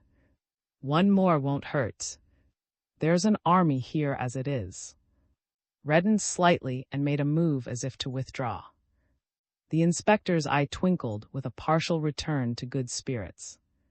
"Here, sit down," he said, not unkindly. "Mustn't mind an old fogey like me. I'm just frazzled a bit. Might need you tonight at that." "Glad to be let in on it," Inspector grinned. "What's the idea, sort of Spanish Inquisition?" Just about. The old man bent his brows. But we'll see. At this moment the door opened, and the tall, broad figure of Sergeant stepped quickly into the room. He was carrying a sheet of paper which he handed to the inspector. "All present, sir," he said. "Everybody out," snapped Queen. "Yes, sir. I've told the cleaning women to go down into the lounge and hang around until we're through. Cashiers have gone home, so have the ushers and usherettes. Cast is backstage, I guess, getting dressed." "Right. Let's go." The inspector stalked out of the room, followed closely by, who had not opened his mouth all evening except to emit noiseless gasps of admiration, for no reason that the amused district attorney could see. Panzer and also followed, bringing up the rear. The auditorium was again a vast and deserted place, the empty rows of seats stark and cold. The lights of the had been switched on in full, and their cold radiance lit up every corner of the orchestra. As the 5 men swung toward the extreme left aisle, there was a concerted bobbing of heads from the left section of seats. It was apparent now that a small group of people were awaiting the arrival of the inspector, who walked heavily down the aisle and took up a position in front of the left boxes, so that all the seated people faced him. Panzer stood at the head of the aisle with at one side a feverish spectator. The assembled party was placed peculiarly. From the row nearest the inspector, who stood about halfway down the orchestra, and proceeding towards the rear, the only seats occupied were those directly on the left aisle. The end 2 seats of the dozen rows were filled by a motley aggregation, men and women, old and young. They were the same people who had occupied these chairs on the night of the fatal performance, and whom Inspector Queen had personally examined after the discovery of the body. In the section of 8 seats, Monty Fields and the empty ones which had surrounded it were grouped William, Esther, Jess Lynch, and Parson Johnny the Parson furtive-eyed, uneasy and whispering to the usherette behind nicotined fingers. At the inspector's sudden gesture, all became silent as the grave. Looking about him at the bright chandeliers and lights, the deserted, the lowered curtain, could not help feeling that the stage was being set for dramatic revelations. He leaned forward interestedly. Panzer were quiet and watchful, kept his eyes fixed on the old man. "Ladies and Queen announced curtly, staring at the assembled company, "I've brought you here for a definite purpose. I will not keep you any longer than is absolutely necessary, but what is necessary and what is not necessary is entirely up to me. If I find that I do not receive what I consider truthful answers to my questions, everybody will stay here until I am satisfied. I want that thoroughly understood before we proceed." He paused and glared about. There was a ripple of apprehension, a sudden crackle of conversation which died as quickly as it was born. "On Monday night," continued the inspector frostily, "you people attended the performance at this, and with the exception of certain employees and others now seated at the rear, occupied the seats in which you now find yourselves." Grinned as he noticed the stiffening of backs at these words, as if each individual felt his seat grow suddenly warm and uncomfortable beneath him. "I want you to imagine that this is Monday night.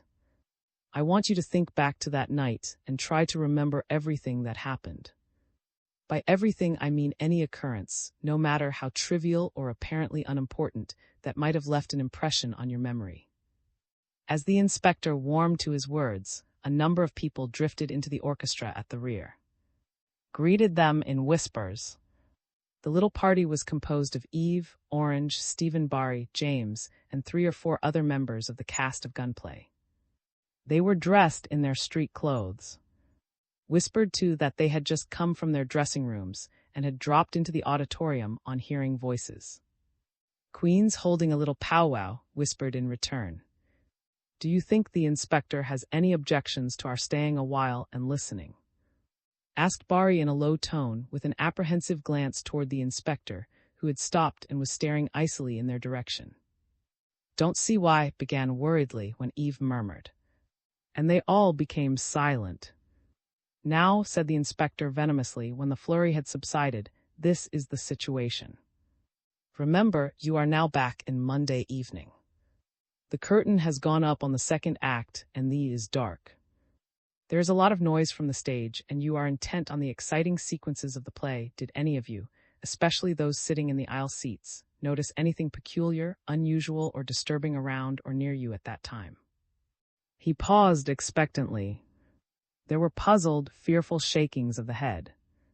No one answered. "Think hard," growled the inspector. "You remember on Monday night, I went down this aisle and questioned all of you in the same vein.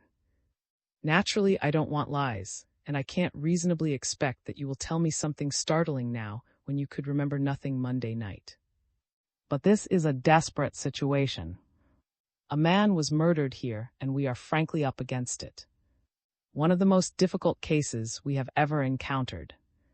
In the light of such a condition, when we find ourselves against a blank wall with not the slightest idea where to turn, I am being honest with you, as I expect you to be with me. I must turn to you as the only members of the audience 5 nights ago who were in a position to see something important, if anything important occurred. It has been my experience that often, under stress of nervousness and excitement, a man or woman will forget a little detail that returns to memory after a few hours, days, weeks of normalcy. It is my hope that something of the sort has taken place with you." As Inspector Queen spoke, the words dropping acidly from his lips, the company lost its nervousness in its fascinated interest. When he paused, people put their heads together and whispered excitedly, shaking their heads at times, arguing in fierce, low tones at others. The inspector waited in a resigned patience. "Raise your hands if you have something to tell me," he said. A woman's timid white hand fluttered aloft. "Yes, madam," commanded Queen, pointing his finger. "Do you recall anything unusual?" A withered old lady rose embarrassedly to her feet and began to stammer in a squeaking voice. "I don't know whether it's important or not, sir," she said tremulously. "But I do remember some time during the second act a woman, I think it was, walking down the aisle and a few seconds later walking up again." "Yes, that's interesting, madam," commented the inspector. "About what time was this, can you recall?" "I don't remember the time, sir," shrilled the old lady, "but it was about 10 minutes or so after the beginning of the act." "I see, and do you recall anything of her appearance? Was she young or old? What did she wear?" The old lady looked troubled. "I don't exactly remember, sir," she quavered. "I wasn't paying." A high, clear voice interrupted from the rear. "Heads twisted about. Had jumped to her feet." "You don't have to mess around with that anymore." "Inspector," she announced coldly. "That lady saw me walking down the aisle and back again. That was before you know." She winked pertly in the inspector's direction. People gasped. The old lady stared with pitiful bewilderment at the usherette, then at the inspector, and finally sat down. "I'm not surprised," said the inspector quietly. "Well, anybody else?" There was no answer. Realizing that the company might feel shy of announcing their thoughts in public, Queen started up the aisle, working from row to row, questioning each person separately in tones inaudible to the rest. When he had finished, he returned slowly to his original position. "I see that I must allow you ladies, and to return to your peaceful firesides. Thank you very much for your help. Dismissed." He flung the word at them.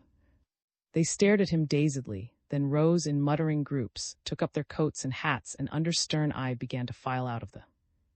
Orange, standing in the group behind the last row, sighed. "It's almost embarrassing to see that poor old gentleman's disappointment," she whispered to the others. "Come on, folks, let's be going too." The actors and actresses left among the departing company. When the last man and woman had disappeared, the inspector marched back up the aisle and stood gloomily staring at the little group who were left. They seemed to sense the seething fire in the old man, and they cowered. But the inspector, with a characteristic lightning change of front, became human again. He sat down in one of the seats and folded his arms over the back, surveying Parson Johnny and the others. "All right, folks," he said in a genial tone. "How about you, Parson? You're a free man, you don't have to worry about silks anymore, and and you can speak up now like any self-respecting citizen. Can you give us any help in this affair?" "Naw," grunted the little gangster. "I told you all I knew. I ain't got a thing to say. I see, parson, that we're interested in your dealings with Field." The gangster looked up in shocked surprise. "Oh yes," continued the inspector. "We want you to tell us sometime about your business with Mr. Field in the past." "You'll keep that in mind, you parson," he said sharply, "who killed Monty Field. Who had it in for him. If you know, out with it." "Aw, Inspector," the parson whined, "you ain't that stuff on me again, are you?" "How should I know? Field was one slick guy, he didn't go around welching on his enemies." "No, sir." "I wouldn't know, he was pretty good to me, got me off on a couple of charges," he admitted unblushingly. "But I didn't have no more idea he was here Monday night than anything." The inspector turned too. "How about you?" he asked softly. "My son, Mr. Queen, tells me that on Monday night you confided in him about closing the exit doors. You didn't say anything to me about that. What do you know?" The girl returned his stare coolly. "I told you once, Inspector. I haven't a thing to say." "And you, William," Queen turned to the little bookkeeper. "Do you remember anything now that you forgot Monday night?" Wriggled uncomfortably. "Meant to tell you, Inspector," he mumbled. "And when I read about it in the papers, it came back to me, as I bent over Mr. Field Monday night, I smelled a terrible smell of whiskey. I don't remember if I told you that before." "Thank you," remarked the inspector dryly, rising. "A very important contribution to our little investigation. You may go, the whole lot of you." The orangeade boy, Jess Lynch, looked disappointed. "Don't you want to talk to me too, sir?" he asked anxiously. The inspector smiled despite his abstraction. "Ah, yes. The helpful purveyor of orangeade, and what have you to say, Jess?" "Well, sir, before this fellow Field came over to my stand to ask for the ginger ale, I happened to notice that he picked up something in the alleyway," said the boy eagerly. "It was shiny, sort of, but I couldn't see it clear enough. He put it in his hip pocket right away," he concluded triumphantly, glancing about him as if to invite applause. The inspector seemed interested enough. "What was this shiny object like, Jess?" he inquired. "Might it have been a revolver?" "Revolver? Gosh, I don't think so," said the orangeade boy doubtfully. "It was square like." "Might it have been a woman's purse?" interrupted the inspector. The boy's face brightened. "That's it," he cried. "I'll bet that's what it was. Shined all over like colored stones." Queen sighed. "Very good. Lynch," he said. "You go home now like a good boy." Silently the gangster, the usherette, and his feminine charge, and the orangeade boy rose and departed. Accompanied them to the outer door. Waited until they had gone before he took the inspector to one side. "What's the matter, Q?" he demanded. "Aren't things going right?" "Henry, my boy," smiled the inspector, "we've done as much as mortal brains could. Just a little more time, I wish." He did not say what he wished. He grasped firmly by the arm and bidding Panzer, and the district attorney, a placid good night, left at the apartment as the inspector wielded his key and the door swung open, pounced on a yellow envelope lying on the floor. It had evidently been stuck through the crack at the bottom of the door. Flourished it in the old man's face. "It's from Mr. I'll bet," he cried. "I knew he wouldn't forget." He seemed more extraordinarily like a monkey than ever as he stood grinning, the telegram in his hand. The inspector snatched the envelope from his hand, and not pausing to take off his hat or coat, switched on the lights in the living room and eagerly extracted the yellow slip of paper. Had been correct. Arrived safely, it ran wild with delight. Fishing prospect exceptional stop, Think I have solved your little problem? Stop. Join distinguished company of Shakespeare, who said make a virtue of necessity. Stop. Why not go into blackmailing business yourself? Stop. Do growl to death affectionately.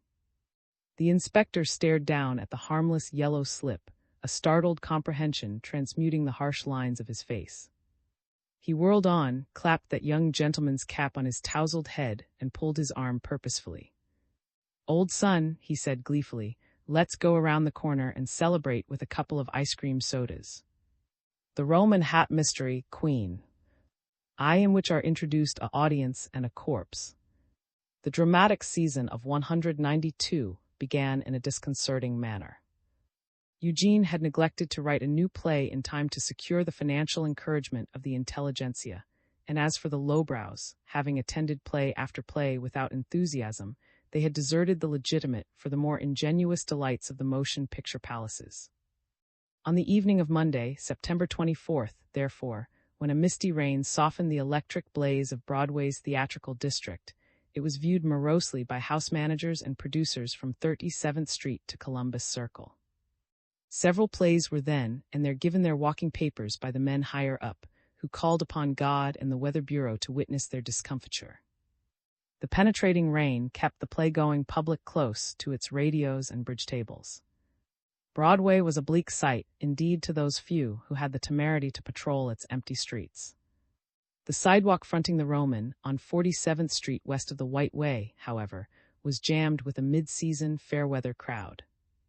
The title Gunplay flared from a gay marquee. Cashiers attended the chattering throng lined up at the tonight's performance window. The buff-and-blue doorman, impressive with the dignity of his uniform and the placidity of his years, bowed the evening's top-hatted and customers into the orchestra with an air of satisfaction, as if inclemencies of weather held no terrors for those implicated in Gunplay's production. Inside one of Broadway's, people bustled to their seats visibly apprehensive, since the boisterous quality of the play was public knowledge. In due time, the last member of the audience ceased rustling his program, the last latecomer stumbled over his neighbor's feet, the lights dimmed and the curtain rose. A pistol coughed in the silence, a man screamed, the play was on. Gunplay was the first drama of the season to utilize the noises customarily associated with the underworld. Automatics, machine guns, raids on nightclubs, the lethal sounds of gang vendettas, the entire stock and trade of the romanticized crime society was jammed into 3 swift acts. It was an exaggerated reflection of the times, a bit raw, a bit nasty, and altogether satisfying to the theatrical public. Consequently, it played to packed houses in rain and shine. This evening's house was proof of its popularity. The performance proceeded smoothly. The audience was properly thrilled at the thunderous climax to the first act. The rain having stopped, people strolled out into the side alleys for a breath of air during the first 10-minute intermission. With the rising of the curtain on Act II, the detonations on the stage increased in volume. The second act hurtled to its big moment as explosive dialogue shot across the footlights. A slight commotion at the rear of the went unnoticed, not unnaturally, in the noise and the darkness. No one seemed aware of anything amiss, and the play crashed on. Gradually, however, the commotion increased in volume. At this point, a few spectators at the rear of the left section squirmed about in their seats to assert their rights in angry whispers. The protest was contagious. In an incredibly short time, scores of eyes turned toward that section of the orchestra. Suddenly, a sharp scream tore through the audience, excited and fascinated by the swift sequence of events on the stage, craned their necks expectantly in the direction of the cry, eager to witness what they thought was a new sensation of the play. Without warning, the lights of the snapped on, revealing puzzled, fearful, already appreciative faces. At the extreme left, near a closed exit door, a large policeman stood holding a slight, nervous man by the arm. He fended off a group of inquisitive people with a huge hand, shouting in stentorian tones, "Everybody stay right where he is. Don't move. Don't get out of your seat, any of you." People laughed. The smiles were soon wiped away, for the audience began to perceive a curious hesitancy on the part of the actors. Although they continued to recite their lines behind the footlights, they were casting puzzled glances out into the orchestra. People noting this half rose from their seats, panicky in the presence of a scented tragedy. The officer's Jovian voice continued to thunder, "Keep your seats, I say. Stay where you are." The audience suddenly realized that the incident was not play acting but reality. Women shrieked and clutched their escorts. Bedlam broke loose in the balcony, whose occupants were in no position to see anything below. The policeman turned savagely to a stocky, foreign-looking man in evening clothes who was standing by, rubbing his hands together. "I'll have to ask you to close every exit this minute, and see that they're kept closed, mister." "Panzer," he growled. "Station an usher at all the doors and tell him to hold everybody to get in or out. Send somebody outside to cover the alleys too, until help comes from the station. Move fast, mister. Panzer before hell pops." The swarthy little man hurried away, brushing aside a number of excited people who had disregarded the officer's bellowed admonition and had jumped up to question him. They stood wide-legged at the entrance to the last row of the left section, concealing with his bulk the crumpled figure of a man in full evening dress, lying slumped in a queer attitude on the floor between rows. The policeman looked up, keeping a firm grip on the arm of the cowering man at his side, and shot a quick glance toward the rear of the orchestra. "Hey," he shouted. A tall, tow-headed man hurried out of a small room near the main entrance and pushed his way through to the officer. He looked sharply down at the inert figure on the floor. "What's happened here?" "Better ask this feller here," replied the policeman grimly. He shook the arm of the man he was holding. "There's a guy dead, and mister." He bent a ferocious glance upon the shrinking little man. William, he stammered this mister. Continued, says he heard him whisper he'd been croaked. Stared at the dead body, stunned. The policeman chewed his lip. "I'm in one sweet mess, Harry," he said hoarsely. "The only cop in the place and a pack of fools to take care of, I want you to do for me. Say the word, this is one hell of a note." Wheeled in a rage to shout to a man who had just risen 3 rows ahead and was standing on his seat, peering at the proceedings. "Hey you!" he roared. "Get down off of there. Here, get back there, the whole bunch o' you. Back to your seats now, or I'll pinch the whole mob." He turned on. "Beat it to your desk, Harry, and give headquarters a buzz about the murder," he whispered. "Tell 'em to bring down a gang, make it a big one. Tell 'em they'll know what to do. And here, Harry, take my whistle and toot your head off outside. I gotta get some help right away." As fought his way back through the crowd, shouted after him, "Better ask 'em to send old man Queen down here, Harry." The tow-headed man disappeared into the office. A few moments later, a shrill whistle was heard from the sidewalk in front of the swarthy manager whom had commanded to place guards at the exits and alleys came scurrying back through the press. His dress shirt was slightly rumpled, and he was mopping his forehead with an air of bewilderment. A woman stopped him as he wriggled his way forward. She squeaked, "Why is this policeman keeping us here, mister?" "Panzer, I've a right to leave, I should like you to know. I don't care if an accident did happen, I had nothing to do with it. That's your affair, please tell him to stop this silly disciplining of innocent people." The little man stammered, trying to escape. "Now, madam, please. I'm sure the officer knows what he is doing. A man has been killed here, it is a serious matter. Don't you see, as manager of I must follow his orders. Please be calm, have a little patience." He wormed his way out of her grasp and was off before she could protest. His arms waving violently, stood on a seat and bellowed, "I told you to sit down and keep quiet, the pack o' you. I don't care if you're the mayor himself, you there, in the monocle, stay down or I'll shove you down. Don't you people realize what's happened? Pipe down, I say." He jumped to the floor, muttering as he wiped the perspiration from his cap band. In the turmoil and excitement, with the orchestra boiling like a huge kettle, and necks stretched over the railing of the balcony as the people there strove vainly to discover the cause of the confusion, the abrupt cessation of activity on the stage was forgotten by the audience.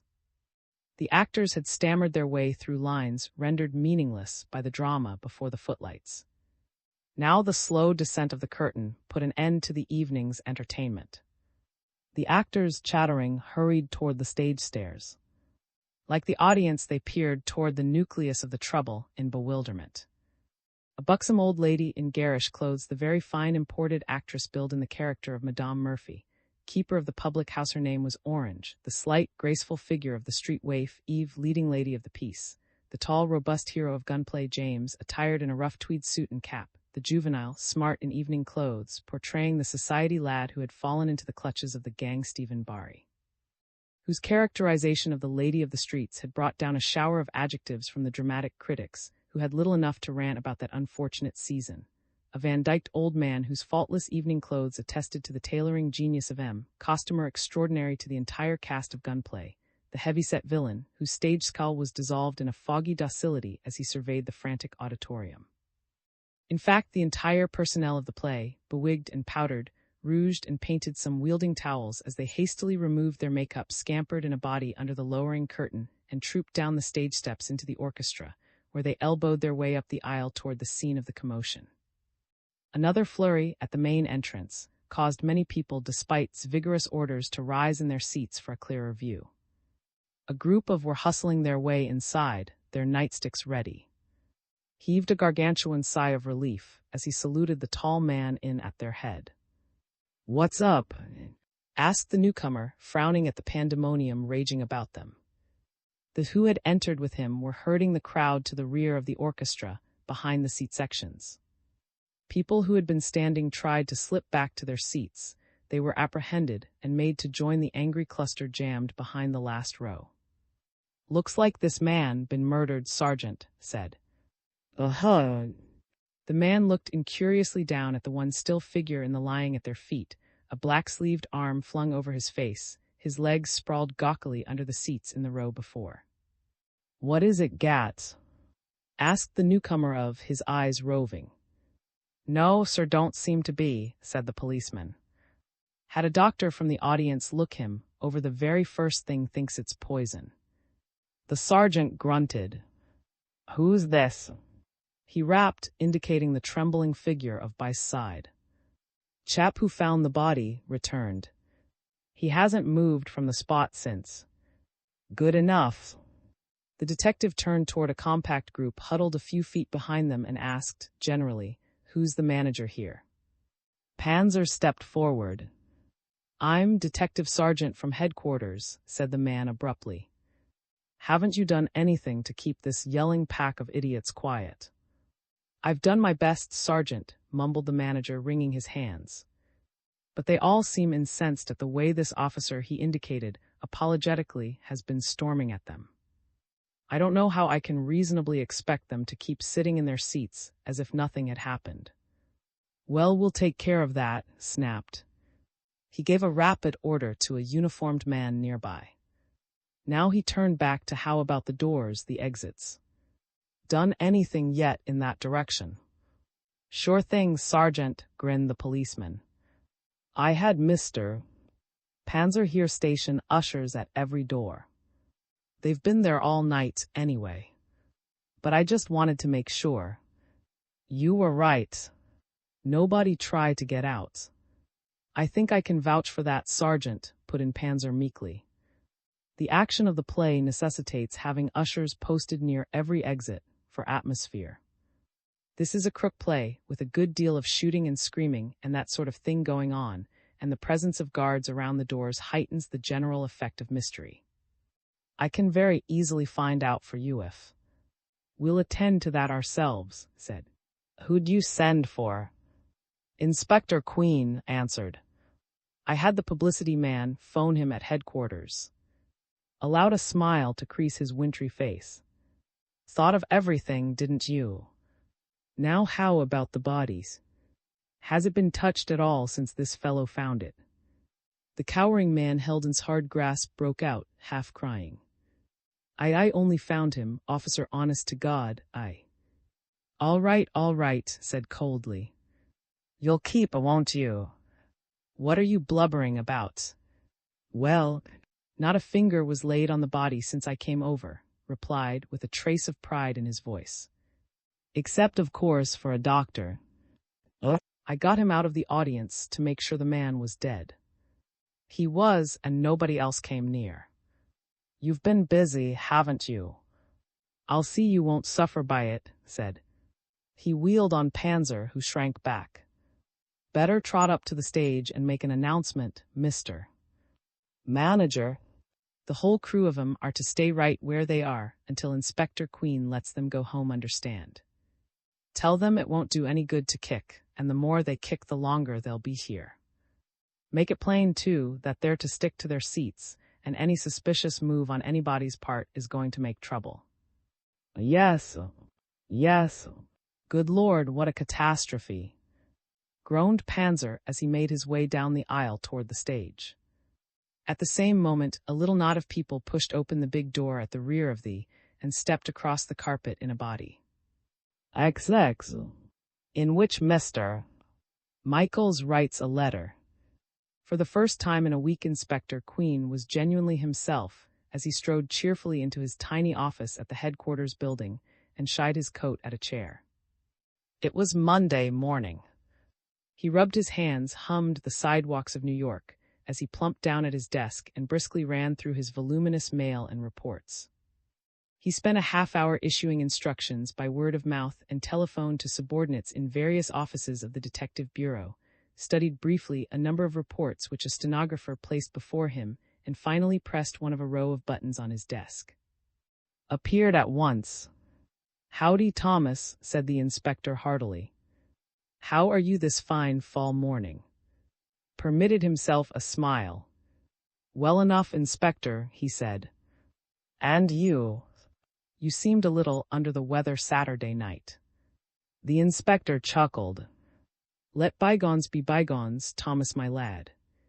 And I visited the Bronx Zoo yesterday and spent a delightful 4 hours among our brethren, the animals. That imp of yours was in his element, I'll bet, growled, among the monkeys especially. Now, Thomas, chided the inspector. Don't be mistaken about. He's a smart little whippersnapper. Going to be a great man someday, mark my words. Nodded gravely. Guess you're right, Inspector. I'd give my right paw for that kid. What's the program today, sir? There's a lot on the program today, Thomas, Queen said mysteriously. Did you get hold of Michaels after I telephoned you yesterday morning? Sure thing, Inspector. He's been waiting outside for an hour. Came in early with hanging on his heels. It's been tailing him all over creation, and he's pretty disgusted. Well, I always said a man's a fool to become a policeman, chuckled Queen. Bring in the lambs. Went out to reappear a moment later with the tall, portly Michaels. Field's valet was dressed somberly. He seemed nervous and ill at ease. Now, Thomas, my lad, said the inspector after he had motioned Michaels to the chair beside his desk, you go out and lock that door and don't let the commissioner himself disturb me. Get that. Repressed a curious glance, grunted, and departed. A few moments later, a bulky figure was dimly discernible in silhouette through the frosted glass of the door. At the expiration of a half-hour, was summoned by telephone to his superior's office. He unlocked the door. On the desk before the inspector reposed a cheap square envelope unsealed, a sheet of notepaper partly visible as it lay inside. Michaels was on his feet, pale and trembling, his hat crushed in 2 beefy hands. Sharp eyes noticed a generous ink stain on the fingers of the man's left hand. You are going to take very good care of Mr. Michaels, Thomas, said the inspector genially. Today, for instance, I want you to entertain him. I have no doubt you'll find something to do. Go to a movie, there's an idea. In any event, be friendly with the gentleman until you hear from me. No communication with anybody, Michaels, do you hear? He added brusquely, turning to the big man. Just you tag along with Sergeant and play nicely. You know I'm on the square, Inspector, mumbled Michaels sullenly. You don't have to.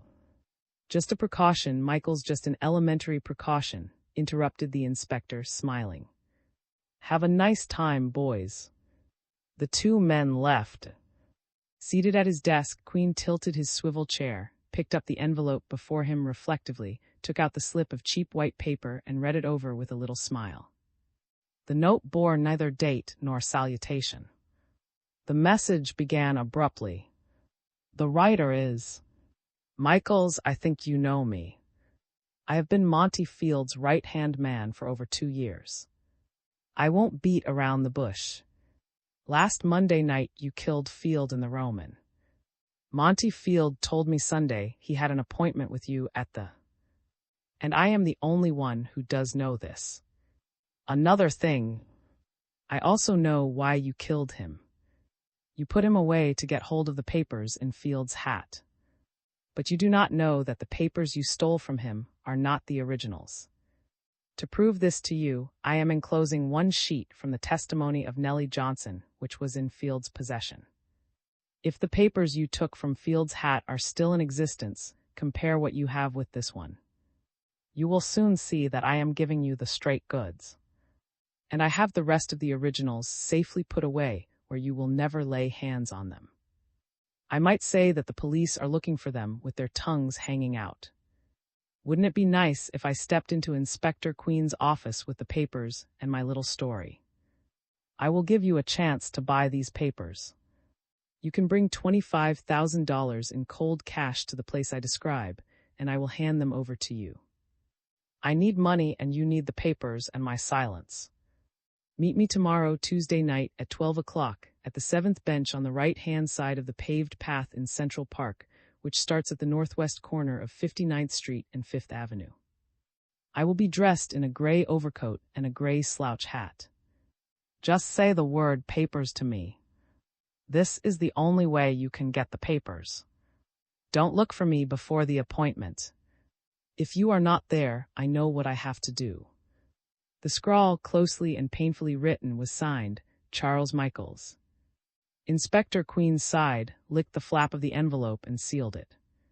He stared steadily at the name, an address written in the same handwriting on the envelope. Unhurriedly, he affixed a stamp on one corner. He pressed another button. The door opens to admit Detective. "Good morning, Inspector." "Morning." The inspector weighed the envelope reflectively in his hand. "What are you working on now?" The detective shuffled his feet. "Nothing special, Inspector. I was helping Sergeant up to Saturday, but I haven't had any work yet on the Field case this morning." "Well then, I'll give you a nice little job." The inspector suddenly grinned, holding out the envelope. Took it with a bewildered air. "Here, son, go to the corner of 149th Street and 3rd Avenue and post this letter in the nearest mailbox." Stared, scratched his head, looked at Queen, and finally went out, depositing the letter in his pocket. The inspector tilted his chair and took a pinch of snuff with every evidence of satisfaction. XXI, in which Inspector Queen makes a capture on Tuesday evening, October 2nd, promptly at 11:30 p.m. A tall man wearing a soft black hat and a black overcoat, the collar pulled up around his face to keep out the raw night air, sauntered out of the lobby of a small hotel on 53rd Street near 7th Avenue and proceeded at a sharp pace up 7th Avenue towards Central Park. Arrived at 59th Street, he turned to the east and made his way along the deserted thoroughfare in the direction of 5th Avenue. When he reached the 5th Avenue entrance to Central Park, off the Plaza Circle, he stopped in the shadow of one of the big concrete corner posts and leaned back idly. As he lit a cigarette, the flare from the match illumined his face. It was that of an elderly man, a trifle lined. A grizzled mustache drooped in a straggling line from his upper lip. Under his hat, a patch of hair was visible. Then the light from the match flickered out. He stood quietly against the concrete post, hands jammed into his overcoat pockets, puffing away at his cigarette. An observer would have noticed, had he been keen, that the man's fingers trembled slightly and that his black-shod feet tapped the sidewalk in an unsteady tattoo. When his cigarette burned down, he threw it away and glanced at a watch on his wrist. The hands stood at 11:50. He swore impatiently and stepped past the portals of the park entrance. The light from the overhead arcs bordering the plaza dimmed as he walked up the stone lane.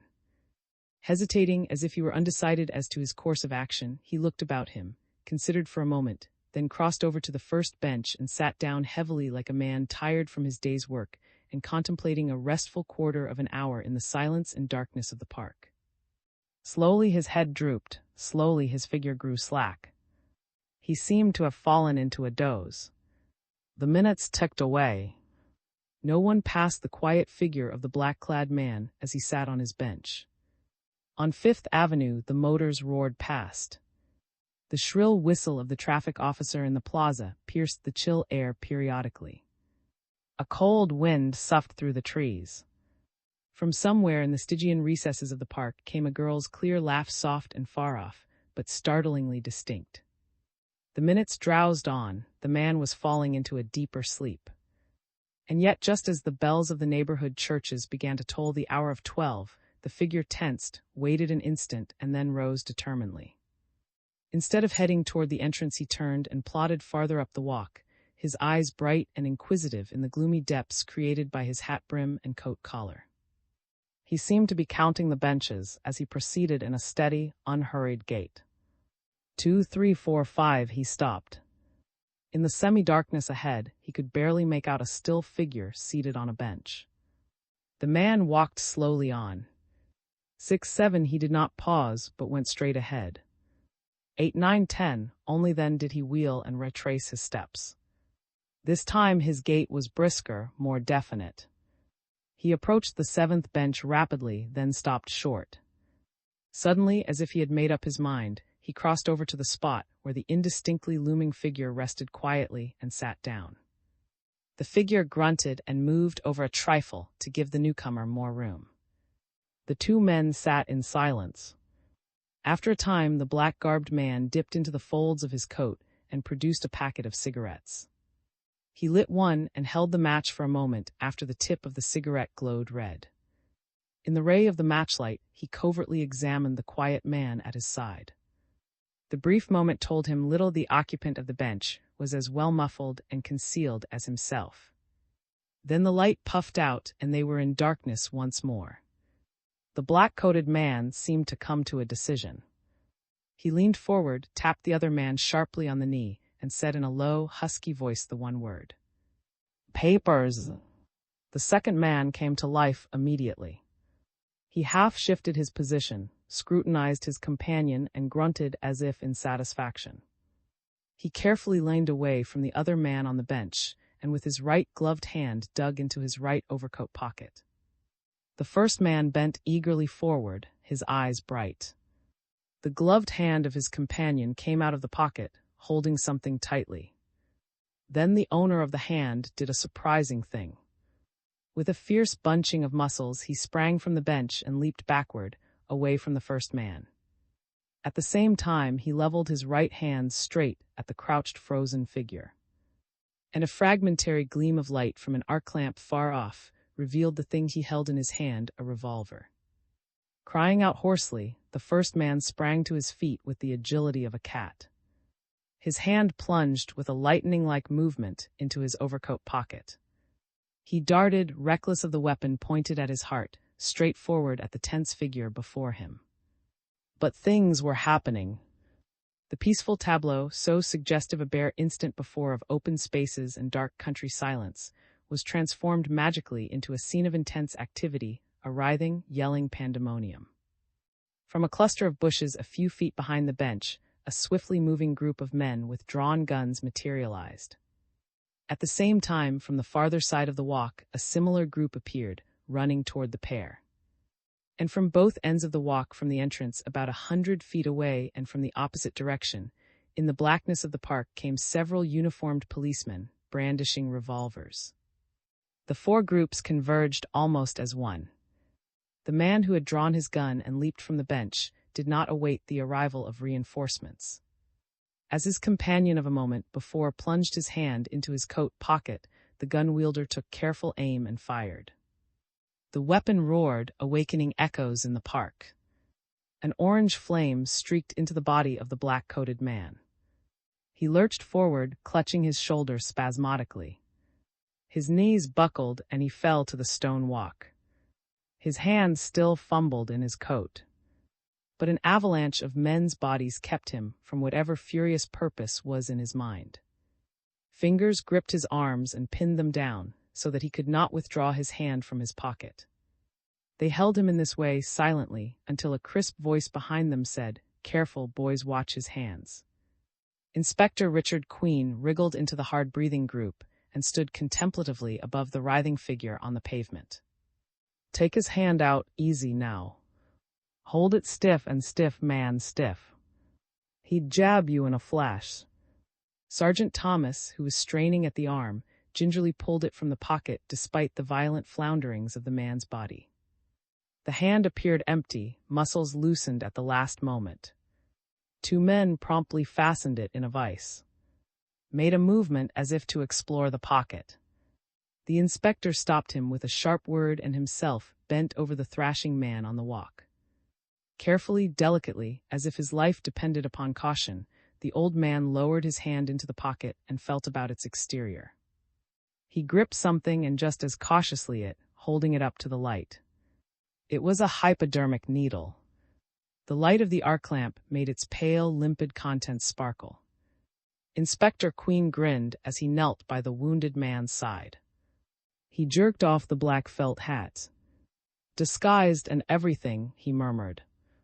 He snatched at the mustache, passed his hand rapidly over the man's lined face. A smudge immediately appeared on the skin. "Well's well," said the inspector softly as the man's feverish eyes glared up at him. "Happy to meet you again, Mr.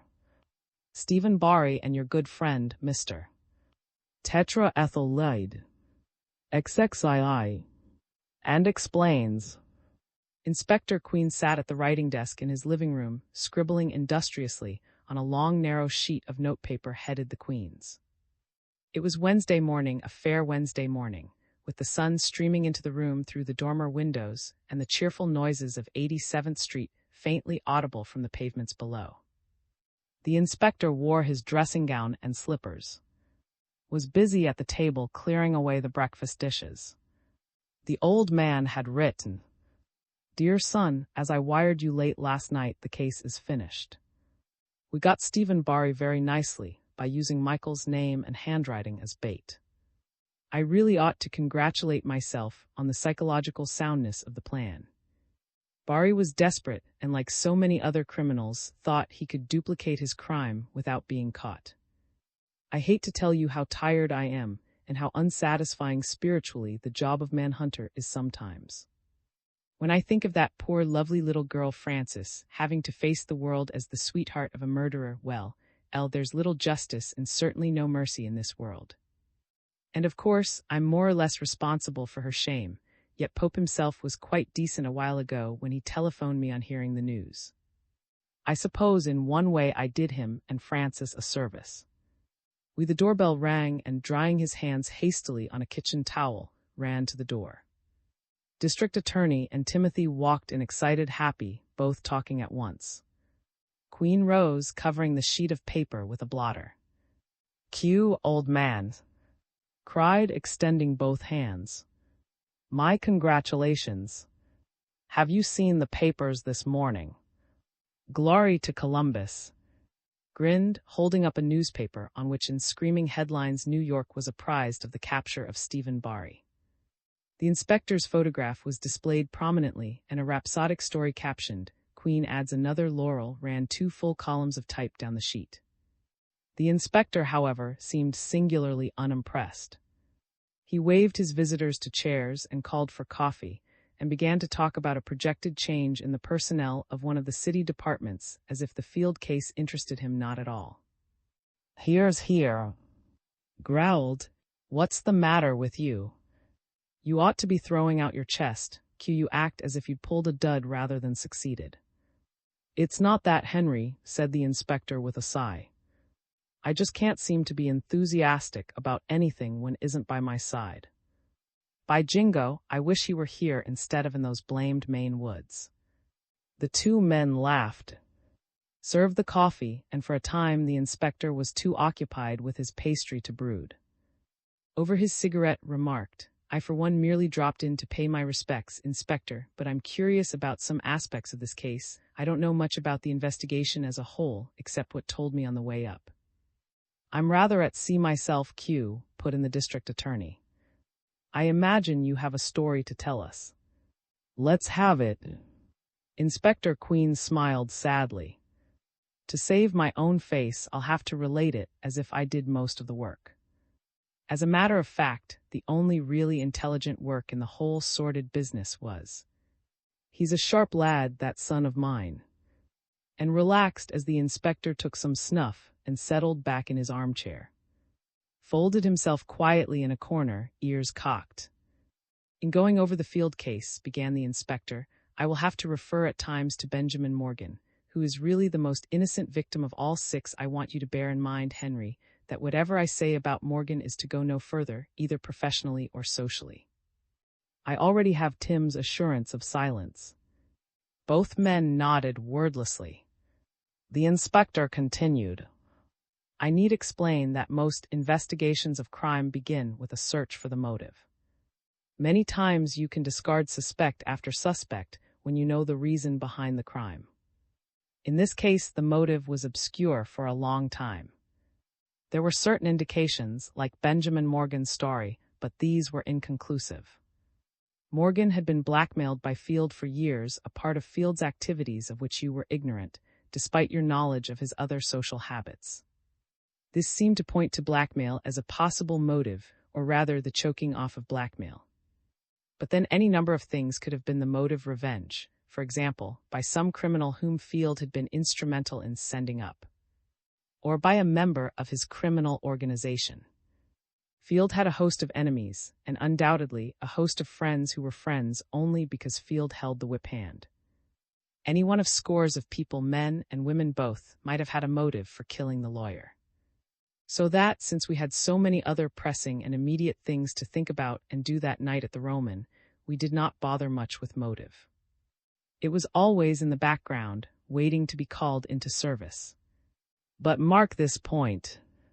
If it was blackmail, as and I eventually decided, since it seemed the most likely possibility, there were most certainly some papers floating about in Field's possession which would be enlightening, to say the least. We knew that Morgan's papers existed. Insisted that the papers for which he was looking were about somewhere. So we had to keep our eyes constantly on the alert for papers' tangible evidence which might or might not make clear the essential circumstances behind the crime. At the same time, in the matter of documents, was piqued by the great number of books on handwriting analysis he found among Field's effects. We concluded that a man like Field, who had blackmailed once to our knowledge in the case of Morgan and many times to our suspicions, and who was keenly interested in the science of handwriting, might have been a forger to boot. If this were true, and it seemed a plausible explanation, then it probably meant that Field made a habit of forging the original blackmail papers. The only reason he could have for doing this, of course, would be to sell the forgeries and keep the originals for further extortion. His association with the underworld undoubtedly helped him master the tricks of the trade. Later, we discovered that this hypothesis was true. And by that time, we had definitely established blackmail as the motive of the crime. Remember, though, that this led us nowhere, since any one of our suspects might have been the blackmail victim, and we had no way of telling who it was. The inspector frowned, settled back into his seat more comfortably. But I'm tackling this explanation the wrong way. It just goes to show you how habit will take hold of a man. I'm so accustomed to beginning with motive, however. There is only one important and central circumstance which stands out in the investigation. It was a confounding clue, rather, the lack of a clue. I refer to the missing hat. Now, the unfortunate thing about the missing hat was that we were so busy pressing the immediate inquiry at the Roman on Monday night, we couldn't grasp the full significance of its absence. Not that we weren't bothered by it from the beginning, far from it. It was one of the first things I noticed when I examined the body. As for, he caught it as soon as he entered and bent over the dead man. But what could we do? There were 100 details to take care of, questions to ask, orders to give, discrepancies and suspicious discoveries to clear up, so that, as I say, we inadvertently missed our great opportunity. If we had fully analyzed the meaning of the hat's disappearance, then and there we might have clinched the case that very night. Well, it hasn't taken so long after all, you growler laughed. This is Wednesday, and the murder was committed a week ago Monday. Only 9 days, what are you kicking about? The inspector shrugged. But it would have made a considerable difference, he said. If only we had reasoned it out well. When finally we did get round to dissecting the problem of the hat, we asked ourselves first of all, why was the hat taken? Only 2 answers seemed to make sense. 1, that the hat was incriminating in itself. 2, that it contained something which the murderer wanted and for which the crime was committed. As it turned out, both were true. The hat was incriminating in itself because on the underside of the leather sweatband was Stephen Barry's name, printed in indelible ink, and the hat contained something which the murderer very emphatically wanted: the blackmail papers. He thought at the time, of course, that they were the originals. This did not get us very far, but it was a starting point. By the time we left Monday night with the command to shut down we had not yet found the missing hat despite a sweeping search. However, we had no way of knowing whether the hat had managed in some mysterious manner to leave or whether it was still there, though unrevealed by our search. When we returned to on Thursday morning, we settled once and for all the question of the location of Monty Field's pesky topper, that is, negatively. It was not in that much was certain. And since the had been sealed since Monday night, it follows that the hat must have left that same evening. Now everybody who left Monday night left with only 1 hat. In the light of our second search, therefore, we were compelled to conclude that somebody had walked out that night with Monty Field's hat in his hand or on his head, necessarily leaving his own in He could not have disposed of the hat outside except when he left at the time the audience was allowed to leave, for up to that time all exits were guarded or locked, and the left-hand alley was blocked first by Jess Lynch and Libby, next by John Chase the usher, and after that by one of my policemen. The right-hand alley, having no exit other than the orchestra doors, which were guarded all night, offered no avenue of disposal. To go on with the thought, since Field's hat was and since nobody left the dressed in who was not wearing evening clothes, this we watched for very closely, therefore, the man who took away the missing hat must have been garbed in full dress. You might say that a man planning such a crime in advance would have come to without a hat, and therefore would have none to dispose of. But if you will stop to think, you must see that this is highly improbable. He would have been quite conspicuous, especially while entering if he went in minus. It was a possibility, of course, and we kept it in mind, but we reasoned that a man working out such a consummate crime as this would have shied from taking any unnecessary chance of being identified. Also, had satisfied his own mind that the murderer had no foreknowledge of the Field hat's importance. This made still more improbable the possibility that the murderer arrived without a hat of his own. Having a hat of his own, he might have disposed of it, we thought, during the first intermission, which is to say, before the crime was committed. But deductions proving the murderer's lack of foreknowledge made this impossible, since he would not have known at the first intermission of the necessity of doing away with his own hat. At any rate, I think we were justified in assuming that our man had to leave his own hat in and that it must have been Does it follow so far? It seems logical enough, admitted, though very complicated. You have no idea how complicated it was, said the inspector grimly, since at the same time we had to bear in mind the other possibilities, such as the man walking out with Field's hat being not the murderer but an accomplice. But let's get on. The next question we asked ourselves was this: what happened to the which the murderer left behind in What did he do with it? Where did he leave it? I can tell you that was a puzzler. We had ransacked the place from top to bottom. True, we found several hats backstage which Mrs. Phillips, the wardrobe mistress, identified as the personal property of various actors. But none of these was personally owned. Where then was the which the murderer had left behind in With his usual acumen, struck right at the heart of the truth. He said to himself, the murderers must be here. We have not found any whose presence is remarkable or out of the ordinary. Therefore, the we are seeking must be one whose presence is not out of the ordinary. Fundamental, almost ridiculously so. And yet I myself did not think of it.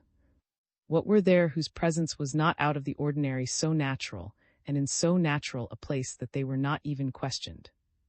In the Roman, where all the costumes were hired from, the answer is simply the rented being used for purposes of the play. Where would such be? Either in the actors' dressing rooms or in the general wardrobe room backstage. When had reached this point in his reasoning, he took Mrs. Phillips backstage and checked up on Ellery in the actors' rooms and the wardrobe room. Every there and all were accounted for, none being missing was a property, bearing on its lining the insignia.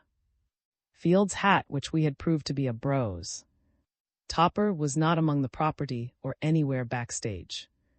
Since no one left the Monday night with more than one, and since Monty Field's hat was unquestionably taken out of that same night, it was positively established that the murderer's own must have been in the Roman all the time the house was sealed, and was still there at the time of our second search. Now the onlys remaining in the were property.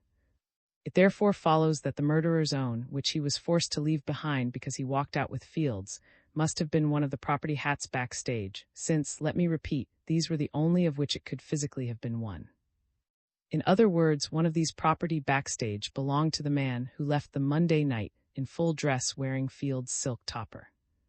If this man were the murderer, and he could scarcely be anyone else, then our field of inquiry was narrowed to a considerable degree.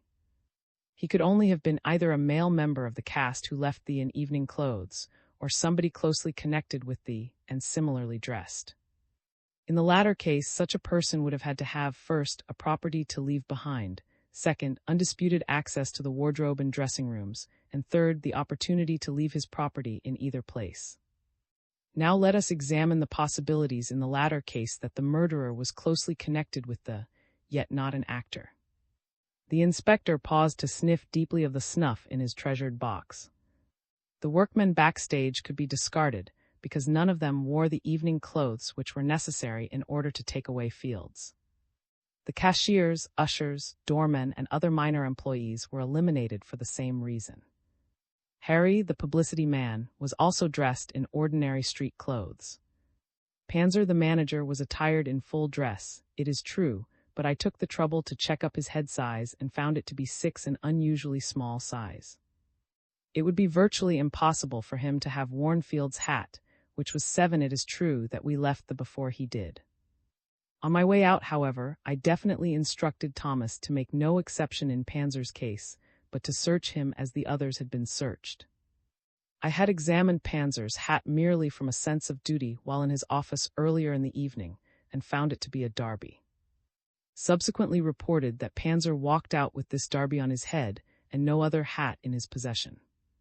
Now, if Panzer had been the man we were looking for, he might have walked out with Field's hat despite its larger size by merely holding it in his hand. But when he left with a derby, that was conclusive that he could not have taken away Field's hat, since the was shut down immediately after his departure, and no one my men on duty saw to that no one entered the premises until Thursday morning under my own eye. Theoretically, it was possible for Panzer, or anyone else in the Roman personnel, to have been the murderer had he been able to secrete Fields in the. But this last hypothesis was dissipated by the report of Edmund, our official architectural expert, who definitely stated that there was no secret hiding place anywhere in the Roman. The elimination of Panzer, and the employees left only the cast as possibilities. How we finally narrowed down the field of inquiry until we got to Bari, let's leave for the moment. The interesting part of this case is really the startling and complex series of deductions, which gave us the truth purely through logical reasoning. I say us, I should say. For a police inspector, you are certainly a shrinking violet, chuckled. By gee, this is better than a detective story. I ought to be working now, but since my boss seems to be as interested as I am, keep going, Inspector. Queen smiled, forging ahead. The fact that the murderer was traced to the cast, he continued, answers a question which has probably occurred to you and which certainly troubled us in the beginning. We could not at first understand why this should have been chosen as a meeting place for the transaction of secret business. When you stop to think about it, it presents enormous disadvantages under ordinary circumstances. Extra tickets, to mention only one thing, have to be bought to ensure privacy through empty seats in the vicinity. What a silly tangle to get into when other meeting places are so much more convenient. It is dark most of the time and disturbingly quiet. Any untoward noise or conversation is remarked. The crowds present a constant danger, one of recognition. However, all this is automatically explained when you realize that Barry was a member of the cast. From his standpoint, that was ideal for who would dream of suspecting an actor of murder when the victim is found dead in the orchestra. Of course, Field acquiesced, never suspecting what was in Barry's mind and that he was conniving his own death. Even if he were a little suspicious, you must remember that he was accustomed to dealing with dangerous people and probably felt capable of taking care of himself. This may have made him a little overconfident. We have no way, of course, of knowing. Let me get back to favorite subject, continued the inspector, with one of his recurrent dry chuckles. Aside from these deductions about the hat, as a matter of fact, before the deductions were completely worked out, got his first indication of which way the wind blew during the meeting at the Pope House. It was clear that Field had not accosted Francis Pope in the alleyway between acts with merely flirtatious intentions. It seemed to that some connection existed between the two widely separated individuals. Now, this does not mean that Francis had to be aware of the connection.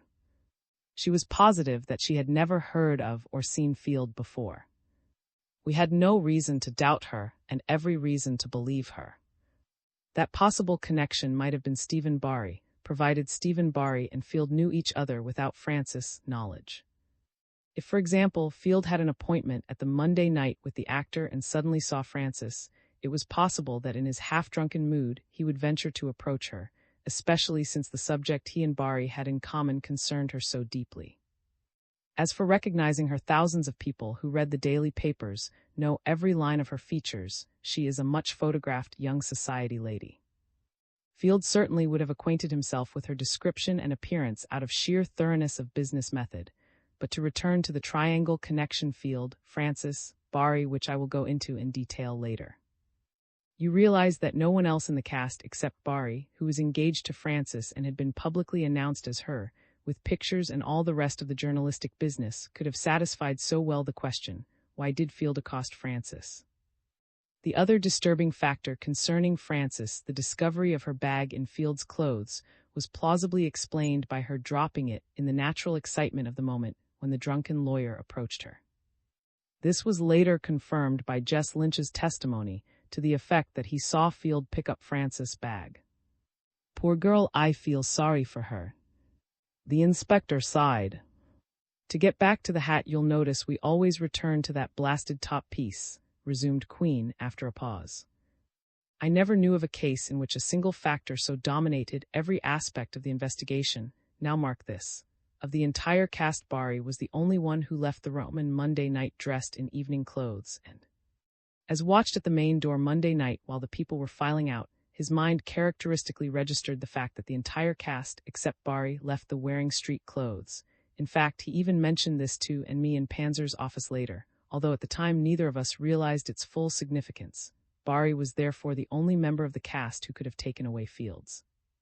Think this over a moment, and you will see that, in view of hat deductions, we could now pin the guilt to Barry's shoulders beyond the shadow of a doubt. Our next step was to witness the play, which we did the evening of the day on which made the vital deductions Thursday. You can see why. We wanted to confirm our conclusion by seeing whether Barry had the time during the second act to commit the murder. And amazingly enough, of all the members of the cast, Barry was the only one who did have the time. He was absent from the stage from 9:20. He opened the business of the act and left almost at once until 9:50, when he returned to the stage to remain there until the act ended. This was incontrovertible part of a fixed and unchanging time schedule. Every other player was either on the stage all the time or else went on and off at extremely short intervals. This means that last Thursday night, more than 5 days, the whole case took only 9 days to consummate. We had solved our mystery. But solving the mystery of the murderer's identity was a far cry from bringing him to justice. You'll see why in a moment. The fact that the murderer could not enter until 9:30 or thereabouts explains why the torn edges of LL32 left and LL30 left did not coincide.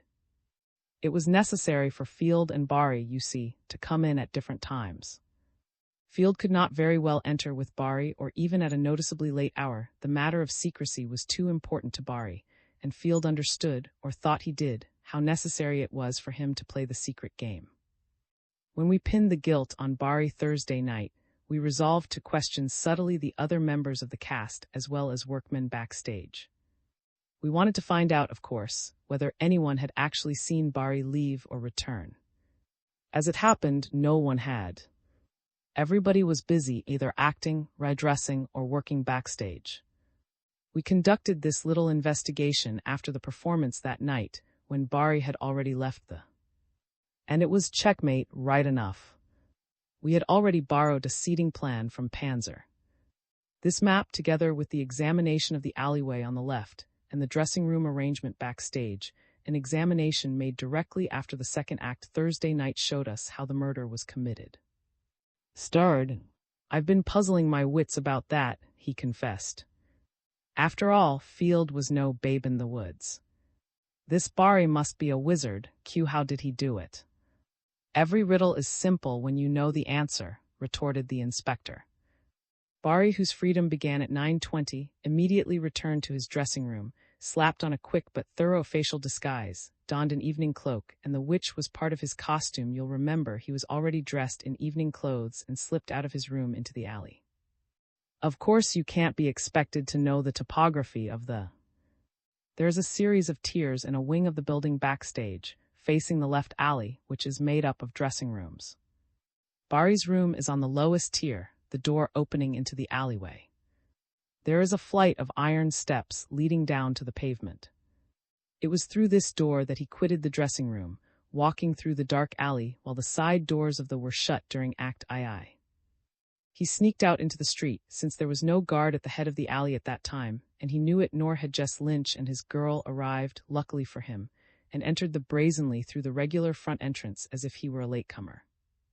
He presented his ticket LL30 left at the door, muffled in his cloak and of course well disguised. As he passed into the, he deliberately threw away his ticket stub. This appeared to him to be a wise move, since he figured that if the ticket stub were found there, it would point to a member of the audience and directly away from the stage. Also, if his plans fell through and he were later searched carefully, the finding of the stub on his person would be damning evidence. All in all, he thought his move not only misleading but protective. But how did he plan to get to the seat without being ushered to it and therefore seen? Objected. He hadn't planned to evade the usher, returned the inspector. Naturally, he had hoped, since the play was well on and the dark, to gain the last row, the nearest to the door, before the usher could approach. However, even if the usher forestalled him and escorted him to the seat, he was well disguised, and in the blackness of the proof enough against recognition. So that if things turned out as badly as possible for him, the most that would be remembered was that some man, unknown, barely describable in general contour, arrived during the second act. As it happened, he was not accosted, since was luckily seated with her lover. He managed to slip into the seat next to Field without being noticed. Remember what I've just told you, went on the inspector, clearing his dry throat, is not the result of deduction or investigation. We could have no means of discovering such facts. Bari made his confession last night and cleared up all these points. Knowing the culprit was Bari, of course, we might have reasoned out the entire procedure. It follows simply, and is the natural situation if you know the criminal. It wasn't necessary, however. Does that sound like an alibi for or myself? The old man barely smiled.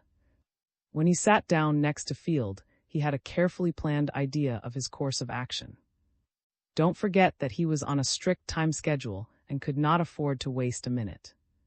On the other hand, Field, too, knew that Bari had to get back, so he made no unnecessary delays. The truth of the matter, as Bari has told us, is that he expected to have a more difficult time with Field than he actually did have. But Field was sociably amenable to Bari's suggestions and conversation, probably because he was quite drunk and expected to receive a huge sum of money within a short time. Bari first requested the papers. When Field cannily asked for the money before he produced the documents, Bari showed him a wallet bulging with apparently genuine bills. It was quite dark in the, and Bari did not take the bills apart. Actually, they were stage money. He patted them suggestively and did what Field must have expected, refused to hand over the money until he had checked the documents. Bear in mind that Bari was an accomplished actor and could handle the difficult situation with the confidence imparted to him by his stage training. Field reached under his seat, and to Bari's utter astonishment and consternation produced his. Bari says that Field remarked, "Never thought I'd keep the papers in this, did you? As a matter of fact, I've dedicated this hat to your history quite exclusively. See, it has your name in it." And with this astounding statement, he turned back the band. Bari used his pocket pencil flashlight and saw his name inked in on the underside of the leather sweatband. Just imagine what went through his mind at this moment.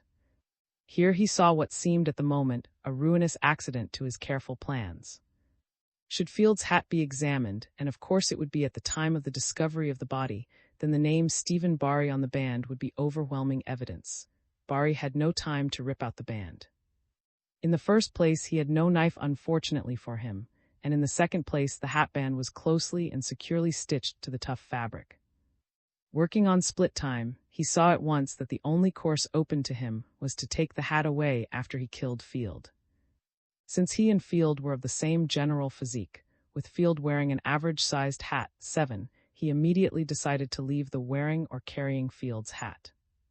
He would deposit his own in the dressing room, where its presence was not out of the way, take Field's hat from with him and destroy it as soon as he reached his rooms.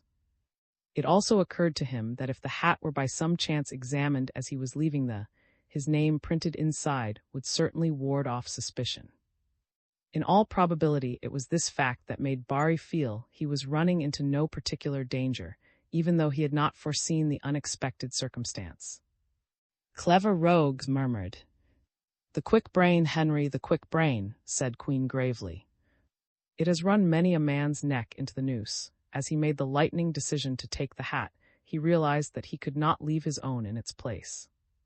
For one thing, his hat was a snap-down an opera hat, but more important, it had the name of the theatrical costumer stamped in it.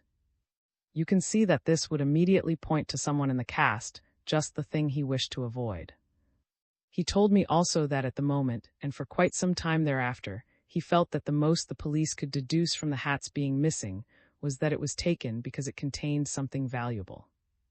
He could not see how this investigatory guess would point the finger of suspicion anywhere near him. When I explained to him the series of deductions made from the mere fact that was missing, he was utterly astounded.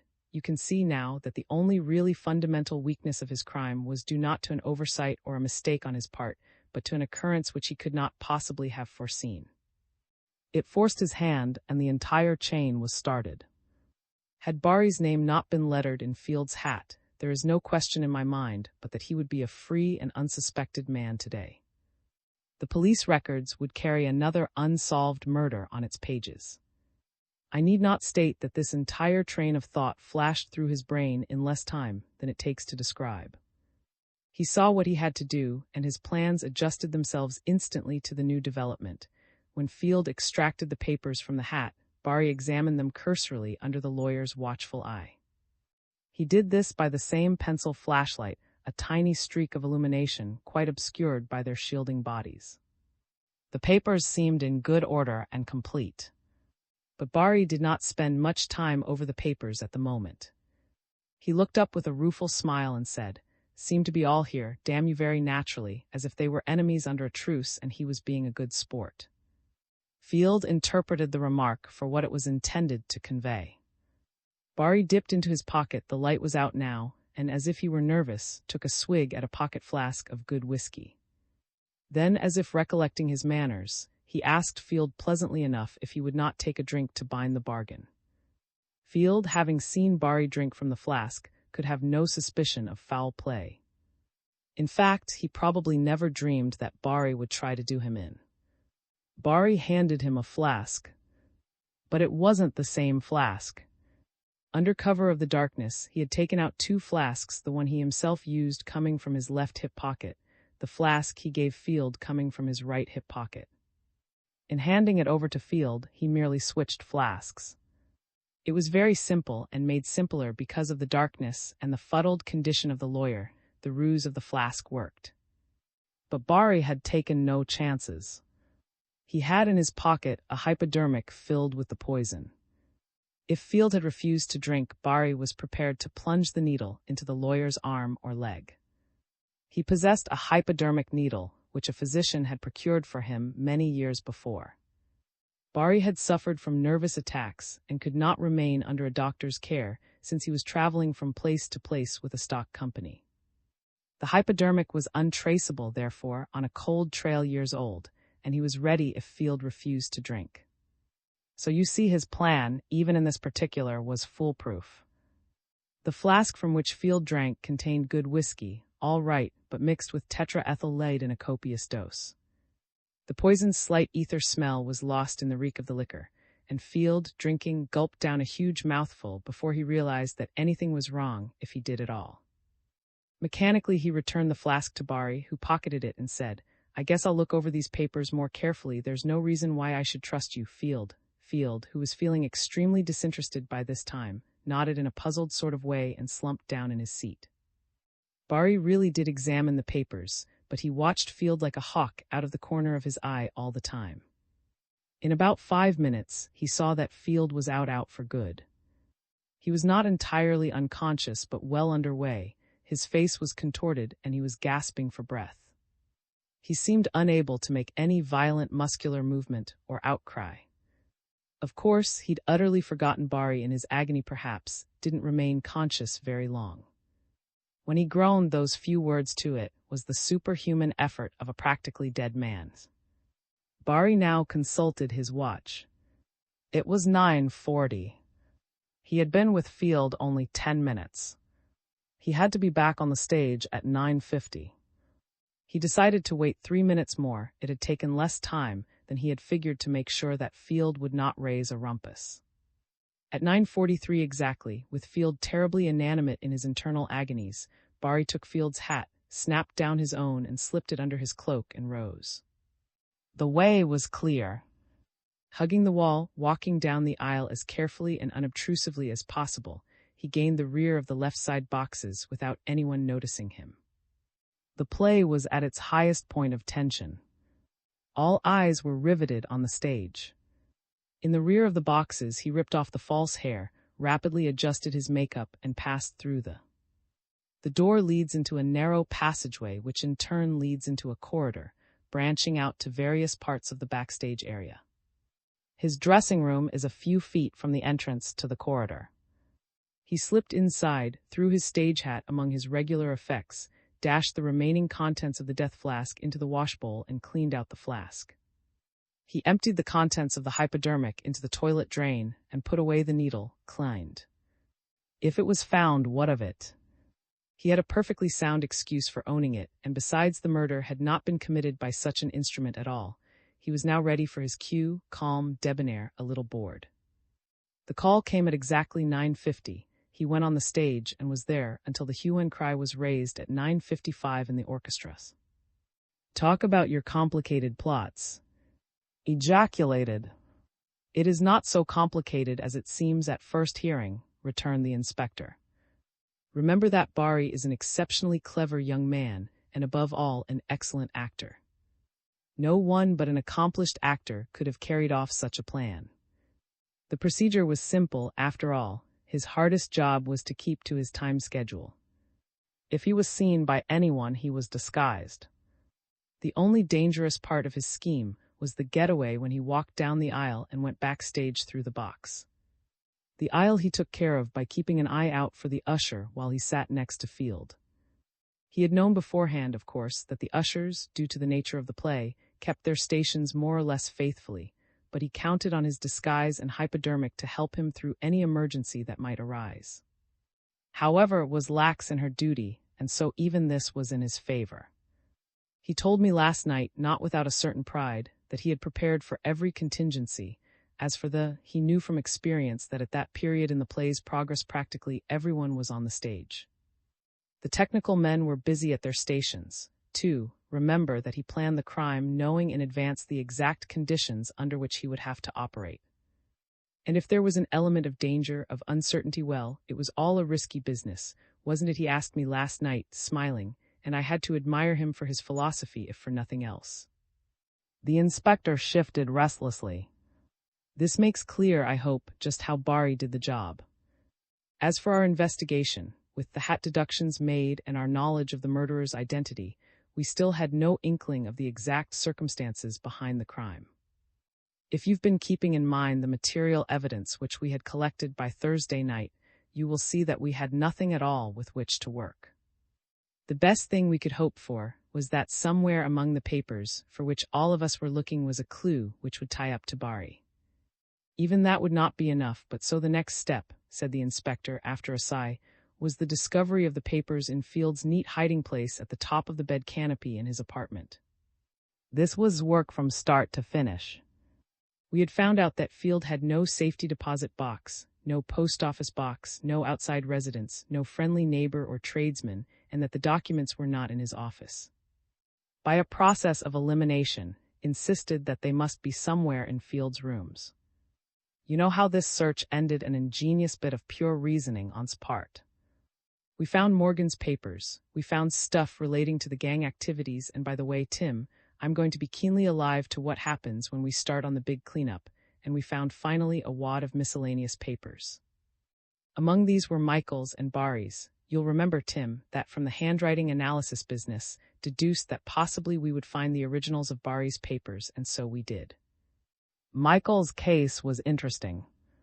That time he went to Elmira on the petty larceny charge. It was through Field's clever manipulations with the law. But Field had the goods on Michael's and filed the documentary evidence of the man's real guilt away in his favorite hiding place, in the event that he might wish to use it at some future date. A very saving person, this Field. When Michael's was released from prison, Field used him unscrupulously for his dirty work, holding the threat of those papers over the man's head. Now Michael's had been on the lookout for a long time. He wanted the papers badly, as you may imagine. At every opportunity, he searched the apartment for them. And when he didn't find them time after time, he became desperate. I don't doubt that Field, in his devilishly sardonic way, enjoyed the knowledge that Michael's was ransacking the place day after day. On Monday night, Michael's did what he said he did, went home and to bed. But early Tuesday morning, when he read the papers and learned that Field had been killed, he realized that the jig was up. He had to make one last search for the papers. If he didn't find them, the police might, and he would be in hot water. So he risked running into the police net when he returned to Field's rooms Tuesday morning. The story about the check was nonsense, of course. But let's get on to Barry. The original papers we found in the hat marked miscellaneous told a sordid story. Stephen Barry, to make it short and ugly, has a strain of Negroid blood in his veins. He was born in the South of a poor family, and there was definite documentary evidence, letters, birth records, and the like to prove that his blood had the black taint. Now Field, as you know, made it his business to run things like this to earth. In some way he got hold of the papers, how long ago we can't say, but certainly quite a while back. He looked up Barry's status at the time and found him to be a struggling actor, on his uppers more often than he was in funds. He decided to let the fellow alone for the time. If ever Barry came into money or in the limelight, there would be time enough to blackmail him. Field's wildest dreams could not have foreseen Barry's engagement to Frances Pope, daughter of a multimillionaire and blue blood society girl. I need explain what it would have meant to Barry to have the story of his mixed blood become known to the Popes. Besides, and this is quite important, Barry was in a constant state of impoverishment due to his gambling. What money he earned went into the pockets of the bookmakers at the racetrack, and in addition he had contracted enormous debts which he could never have wiped out unless his marriage to Frances went through. So pressing was his need, in fact, that it was he who subtly urged an early marriage. I have been wondering just how he regarded Frances sentimentally. I don't think, in all fairness to him, that he was marrying wholly because of the money involved. He really loves her, I suppose, but then who would? The old man smiled reminiscently and went on. Field approached Barry some time ago with the papers secretly, of course. Barry paid what he could, but it was woefully little and naturally did not satisfy the insatiable blackmailer. He kept putting Field off desperately. But Field himself was getting into hot water because of his own gambling and was calling in his little business deals one by one. Barry, pushed to the wall, realized that unless Field were silenced, everything would be lost. He planned the murder. He saw that even if he did manage to raise the $50,000 Field demanded a palpable impossibility, and even if he did get the original papers, yet Field might still wreck his hopes by merely circulating the story. There was only one thing to do: kill Field. He did it. Black blood, eh? Murmured. Poor devil. You would scarcely guess it from his appearance, remarked. He looks as white as you or I. Barry isn't anywhere near a full-blooded Negro, protested the inspector. He has just a drop in his veins, just a drop, but it would have been more than enough for the Popes to get on. When the papers had been discovered and read, we knew everything. Who, how, why the crime was committed. So we took stock of our evidence to bring about a conviction. You can't hail a man into court on a murder charge without evidence. Well, what do you think we had? Nothing. Let me discuss the clues which might have been useful as evidence. The lady's purse that was out. Valueless, as you know, the source of the poison a total failure. Incidentally, Barry did procure it exactly as Dr. Jones suggested. Jones, the toxicologist. Barry bought ordinary gasoline and distilled the tetraethyl from it. There was no trace left, another possible clue: Monty Field's hat. It was gone, the extra tickets for the 6 vacant seats. We had never seen them, and there seemed little chance that we ever would. The only other material evidence: the papers indicated motive but proved nothing. By this token, Morgan might have committed the crime, or any member of Field's criminal organization. Our only hope for bringing about a conviction depended upon our scheme to have Barry's apartment burglarized in the hope that either the hat, or the tickets, or some other clue like the poison or the poison apparatus would be found. Got me a professional housebreaker, and Barry's apartment was rifled Friday night while he was acting his role in the... Not a trace of any of these clues came to light. The hat, the tickets, the poison, everything had been destroyed. Obviously, Barry would have done that, we could only make sure. In desperation, I called a meeting of a number of the Monday night audience, hoping that I would find someone who remembered seeing Barry that night.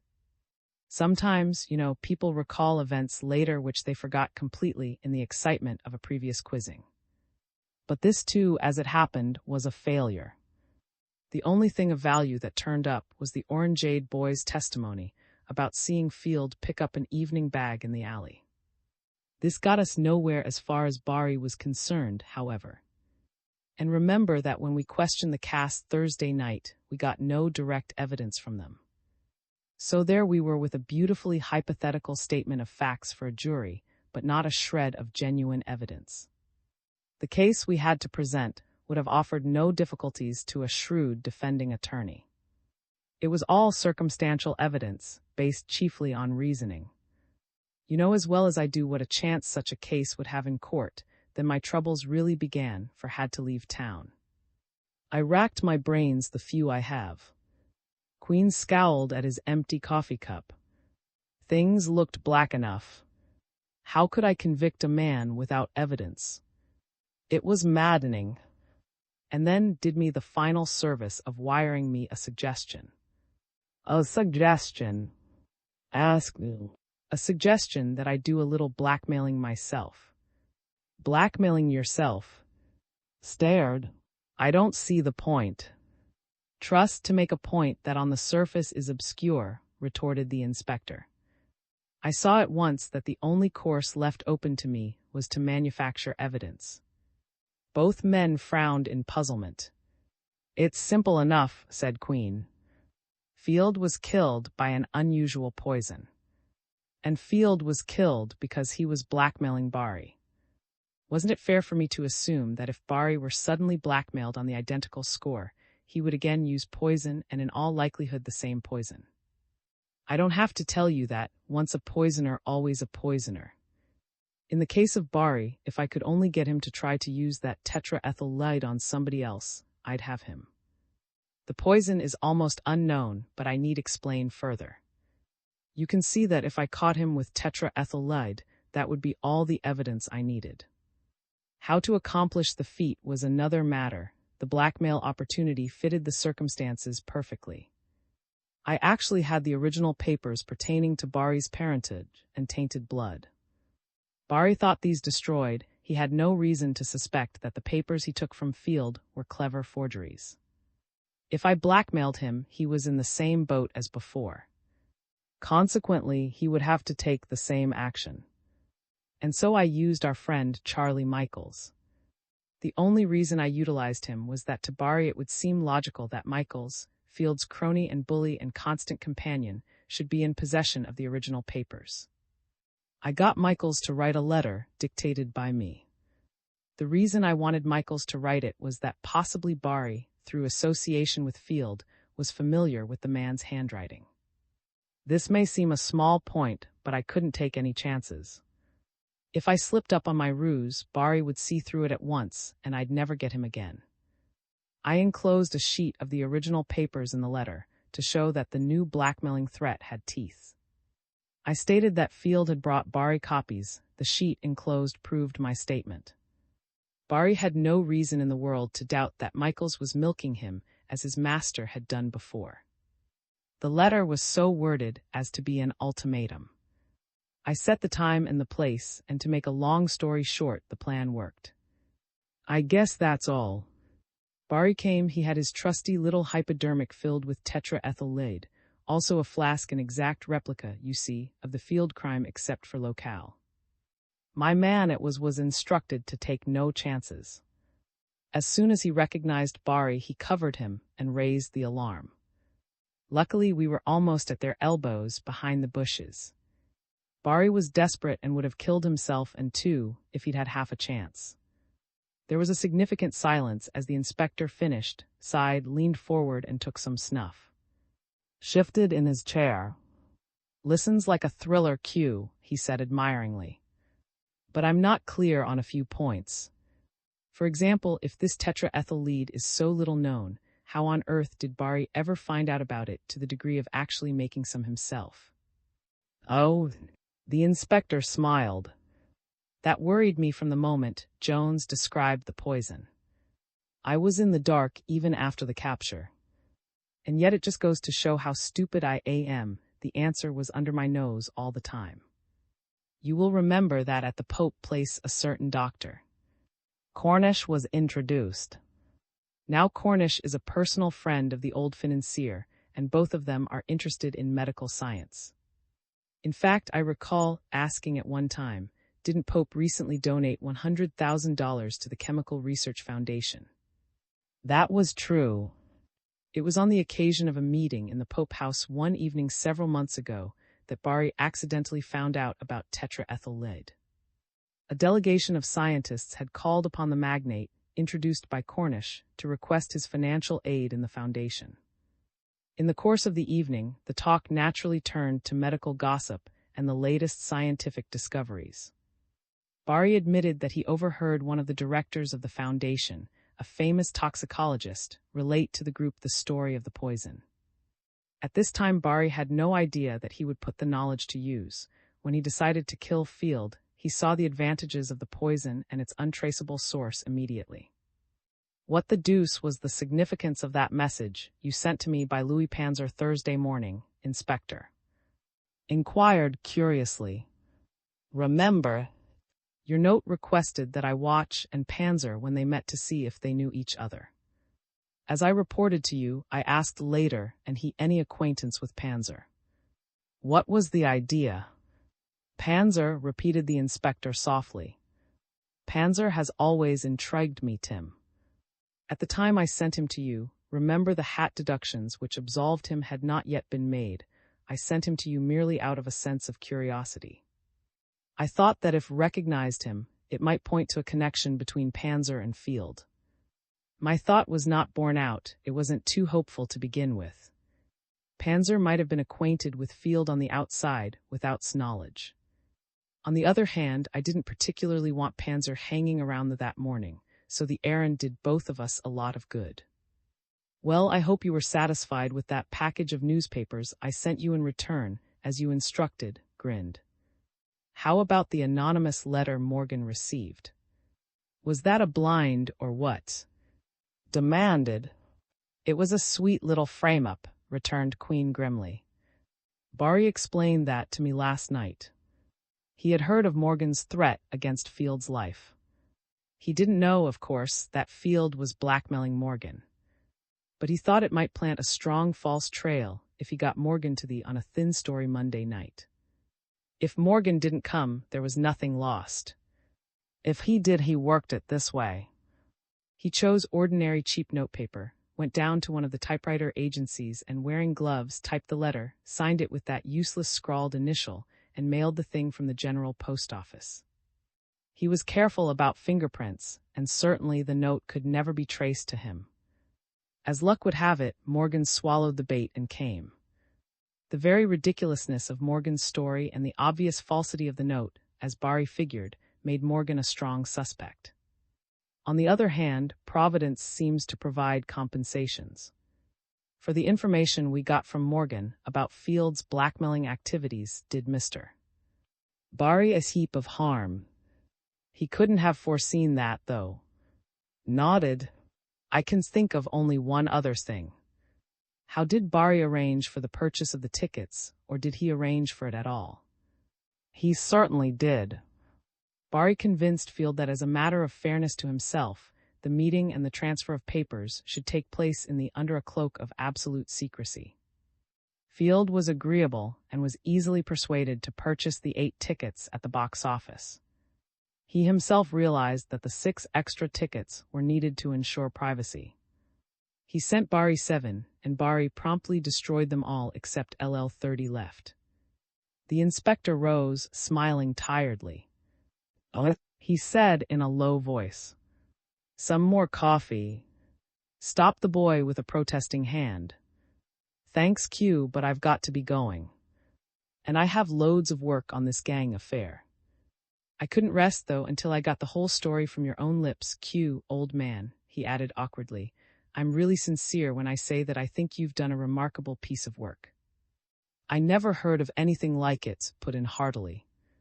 What a riddle and what a beautiful piece of clear reasoning from beginning to end. Do you really think so? Asked the inspector quietly. I'm so glad. Because all the credit rightfully belongs to. I'm rather proud of that boy of mine.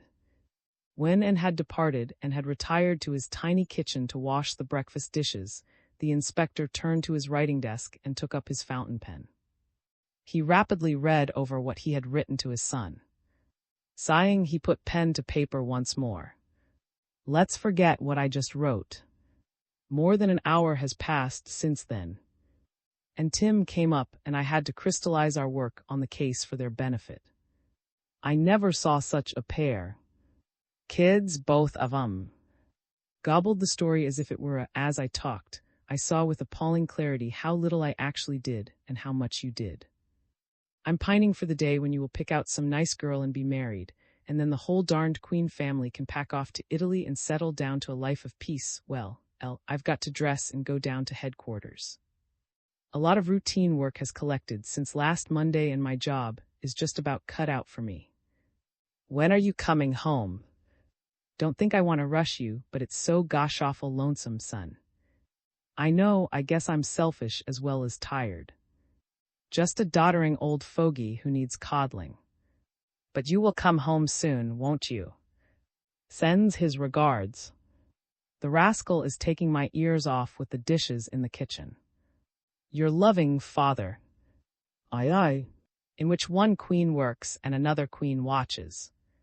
There was nothing remarkable in either the physique or the manner of Inspector Richard Queen. He was a small, withered, rather mild-appearing old gentleman. He walked with a little stoop and an air of deliberation that somehow accorded perfectly with his thick hair and mustaches, veiled eyes and slender hands. As he crossed the carpet with short, quick steps, Inspector Queen was far from impressive to the milling eyes that observed his approach from every side. And yet so unusual was the gentle dignity of his appearance, so harmless and benevolent the smile that illumined his lined old face, that an audible rustle swept over the auditorium, preceding him in a strangely fitting manner. In his own men, the change was appreciable. Retreated into a corner near the left exits. Detective Sergeant, poised over the body, sardonic, cold, untouched by the near hysteria about him, relaxed a trifle, as if he were satisfied to relinquish his place in the sun. The guarding the aisles saluted with alacrity. The nervous, muttering, angry audience sank back with an unreasoning relief.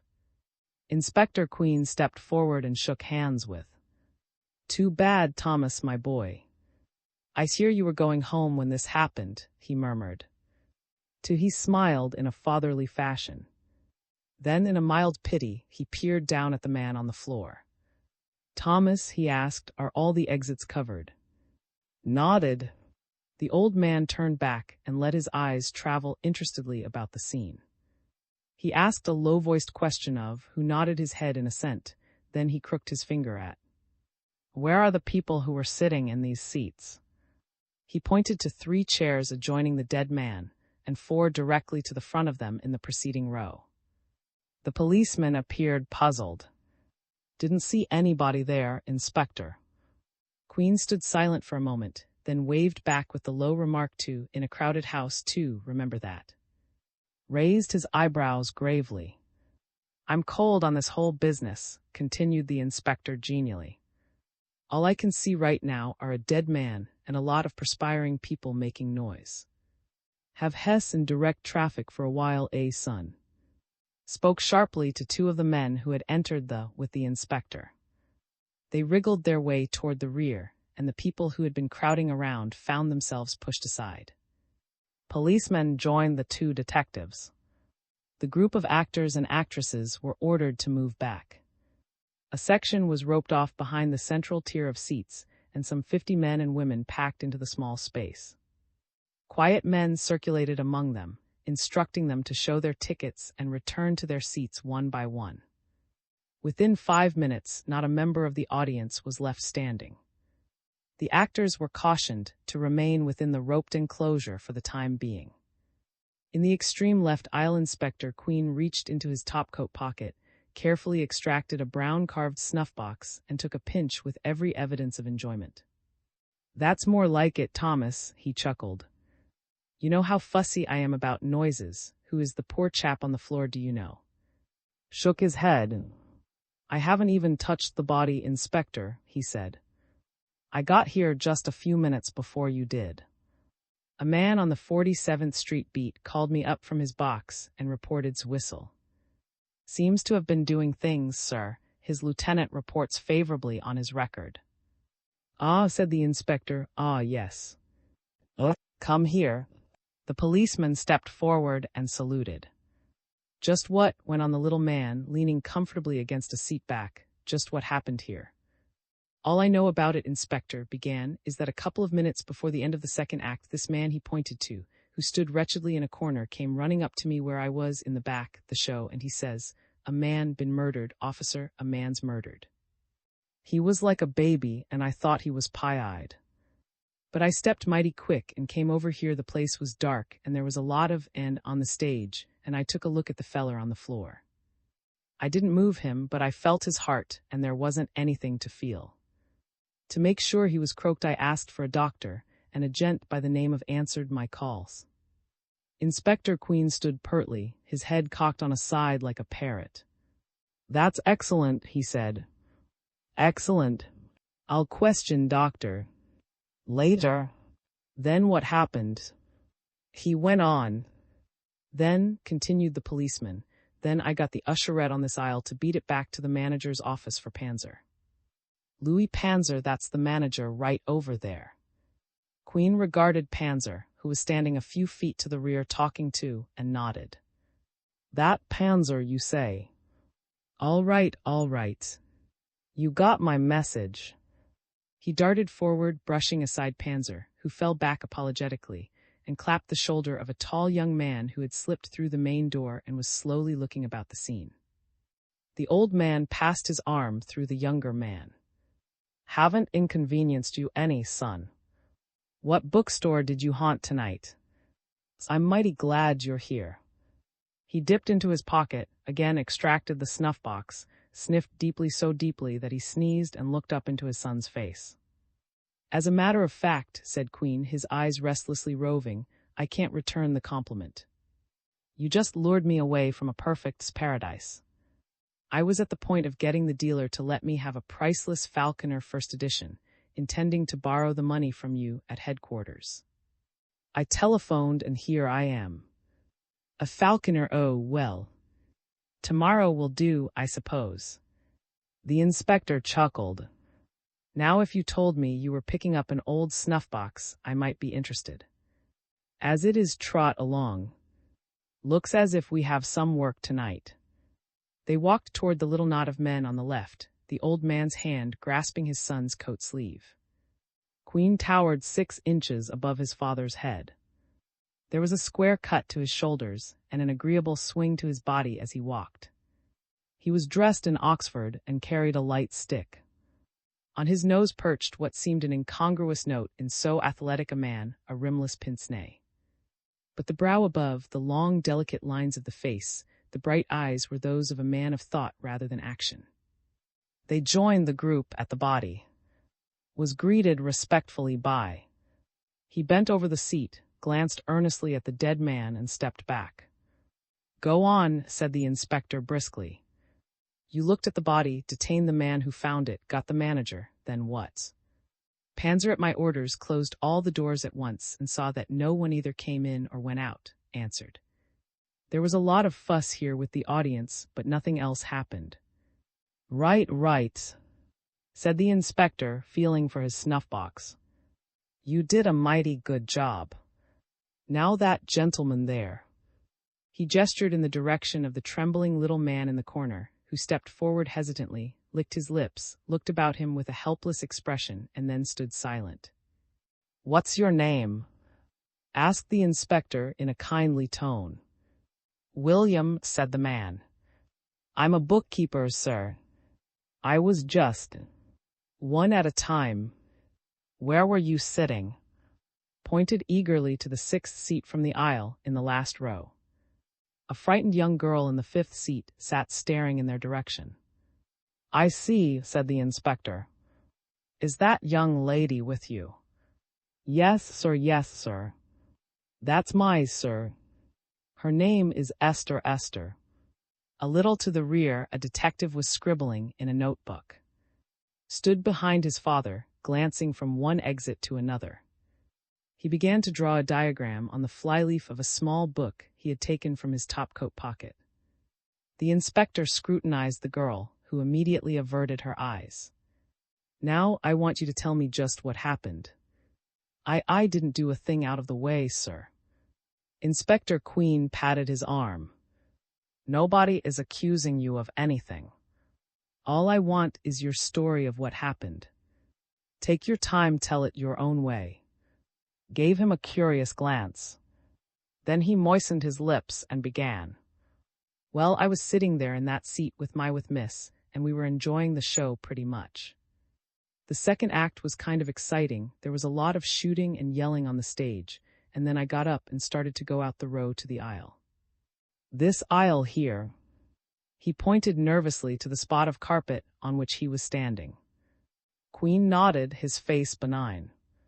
I had to push past my miss, and there wasn't anybody except one man between her and the aisle. That's why I went that way. I didn't sort of like to, he hesitated apologetically, to bother people going out that way in the middle of the most exciting part. That was very decent of you, said the inspector, smiling. Yes, sir. So I walked down the row, feeling my way because it was pretty dark and then I came to this man. He shuddered and continued more rapidly. He was sitting in a funny way, I thought. His knees were touching the seat in front of him, and I couldn't get past. I said, "I'm sorry," and tried again, but his knees hadn't moved an inch.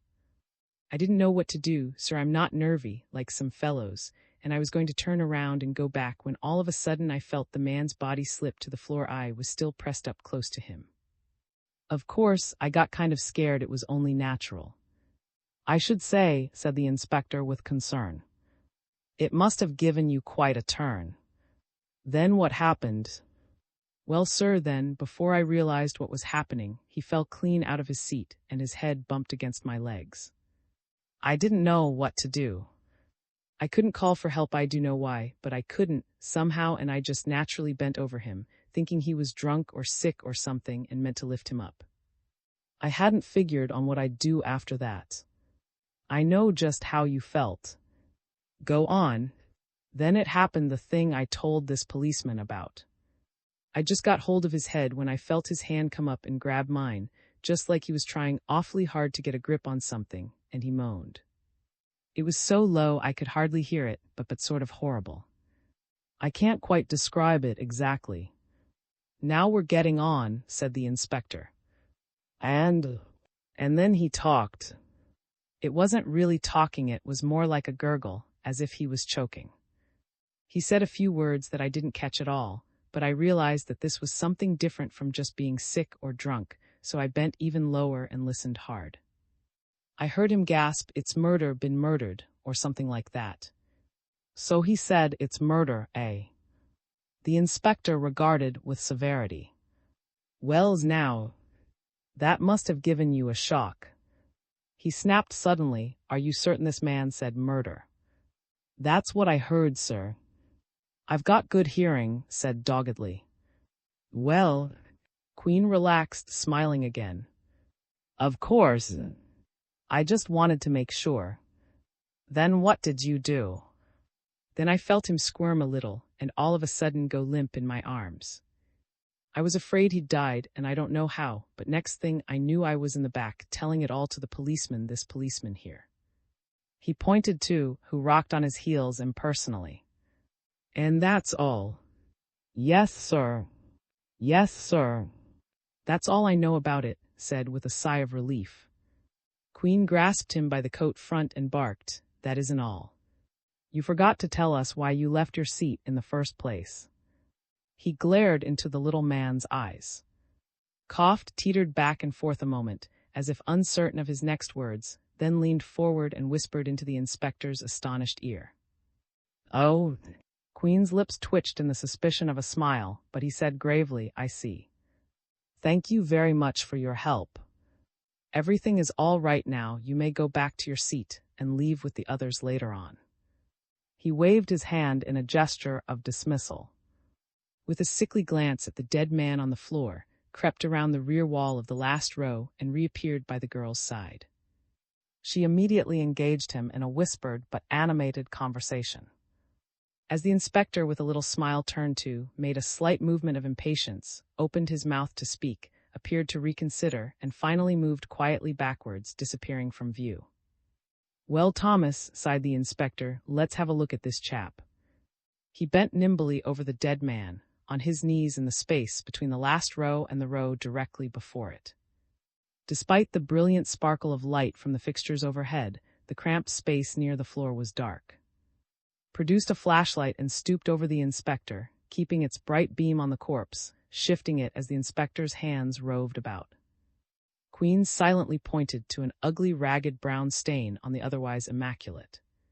"Blood," grunted. The inspector sniffed the shirt cautiously. "Nothing more dangerous than whiskey," he retorted. He ran his hands swiftly over the body, feeling over the heart and at the neck, where the collar was loosened.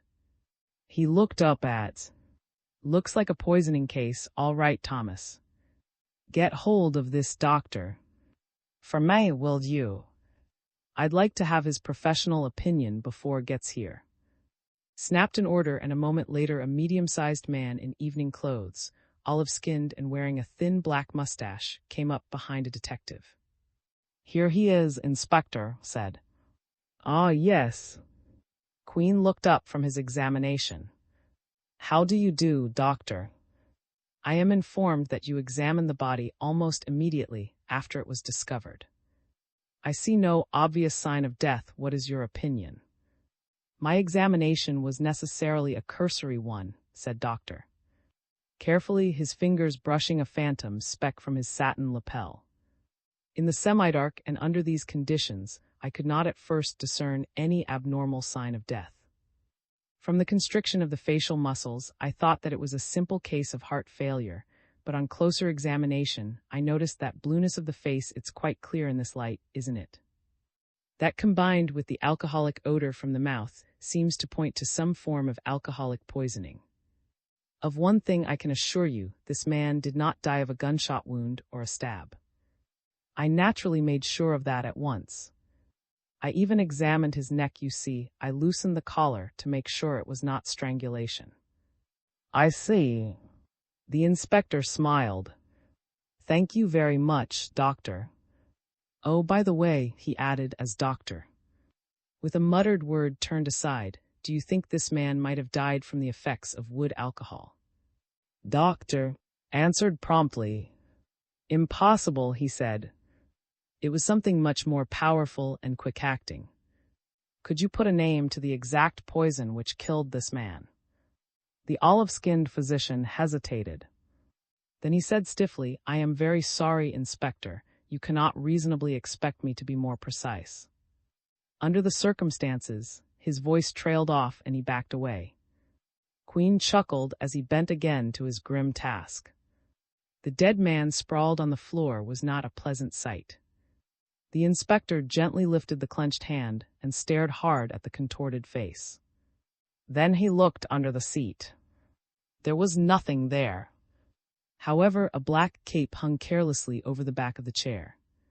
He emptied all of the pockets of both dress suit and cape, his hands diving in and out of the clothing.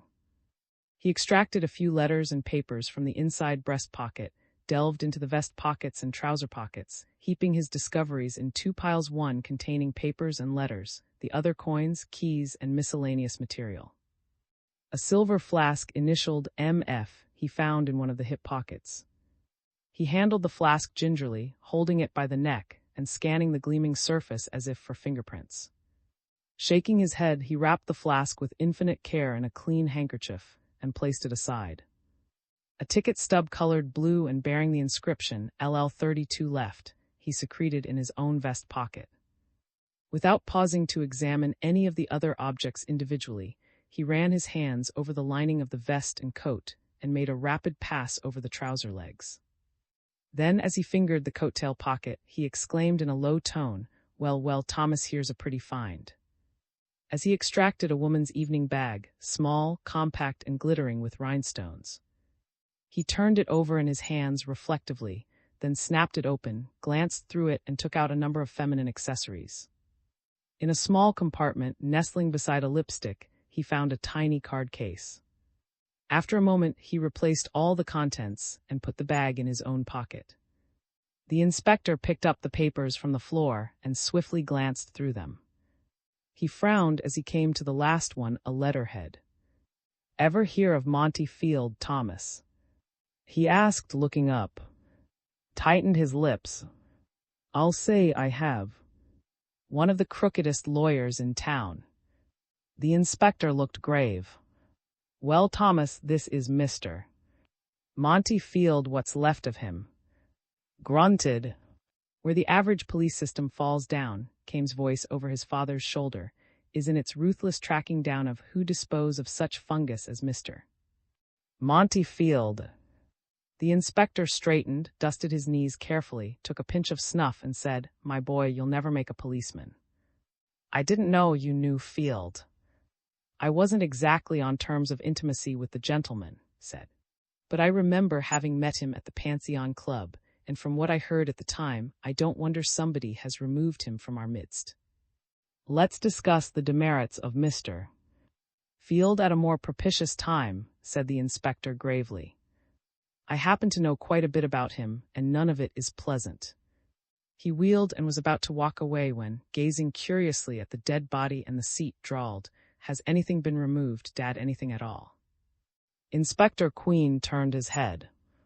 "And why do you ask that bright question, young man?"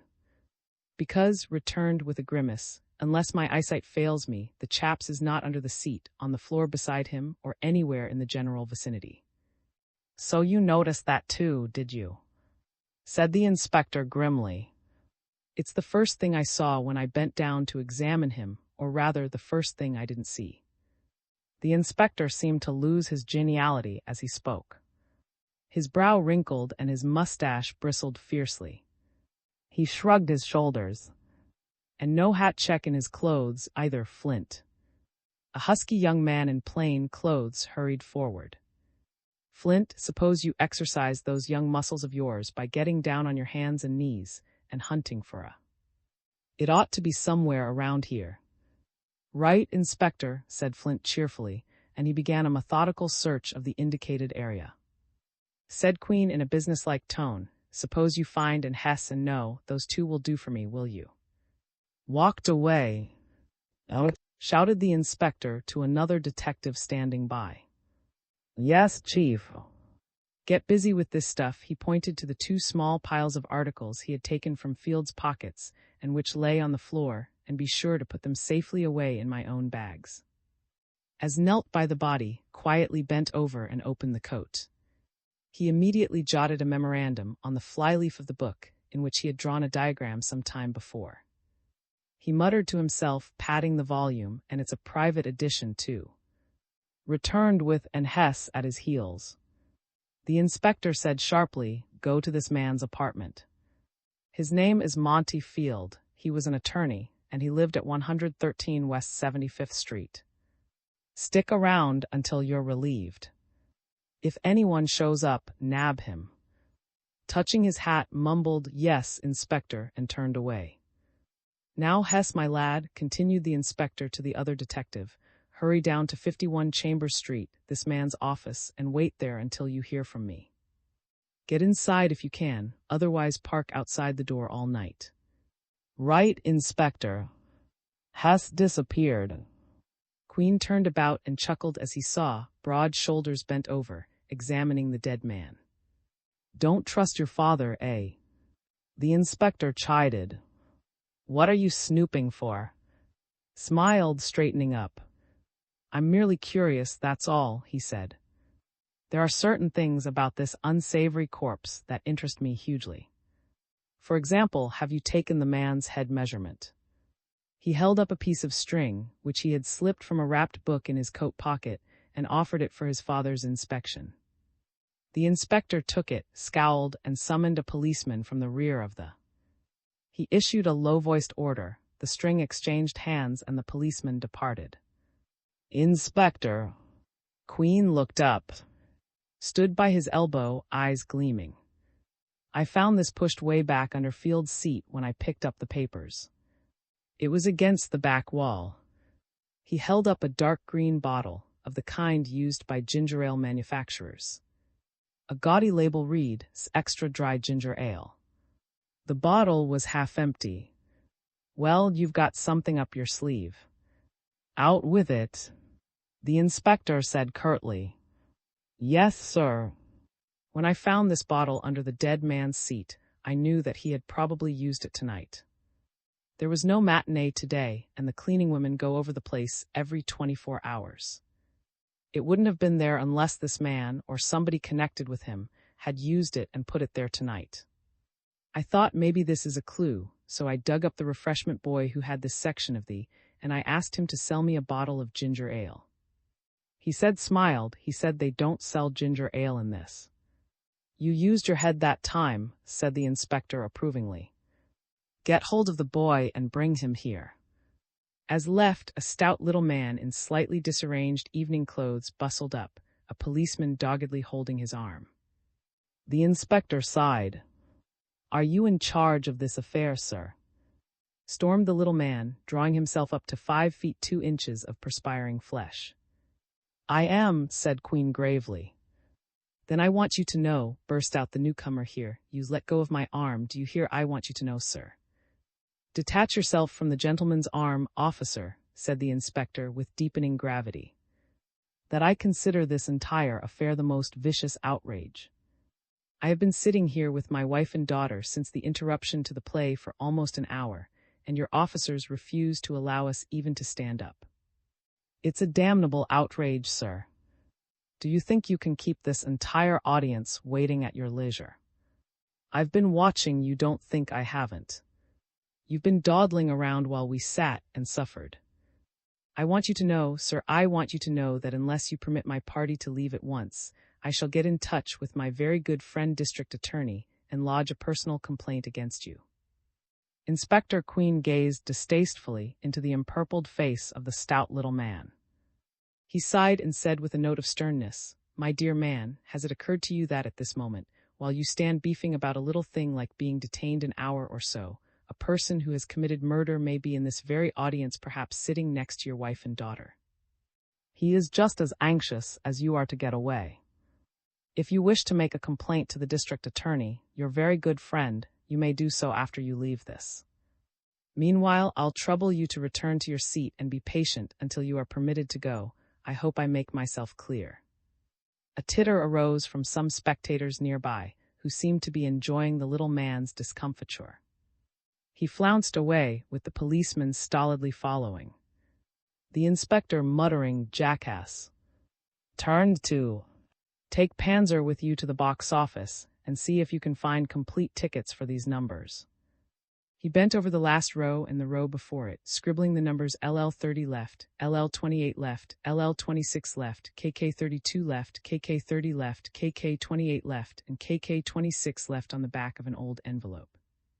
He handed the memorandum to who went away, who had been leaning idly against the rear wall of the last row, watching his father, the audience, and occasionally restudying the geography of them, murmured in the inspector's ear, "I was just reflecting on the unusual fact that with such a popular bit of dramatic trash as gunplay, 7 seats in the direct vicinity of the murdered man's seat should remain empty during the performance."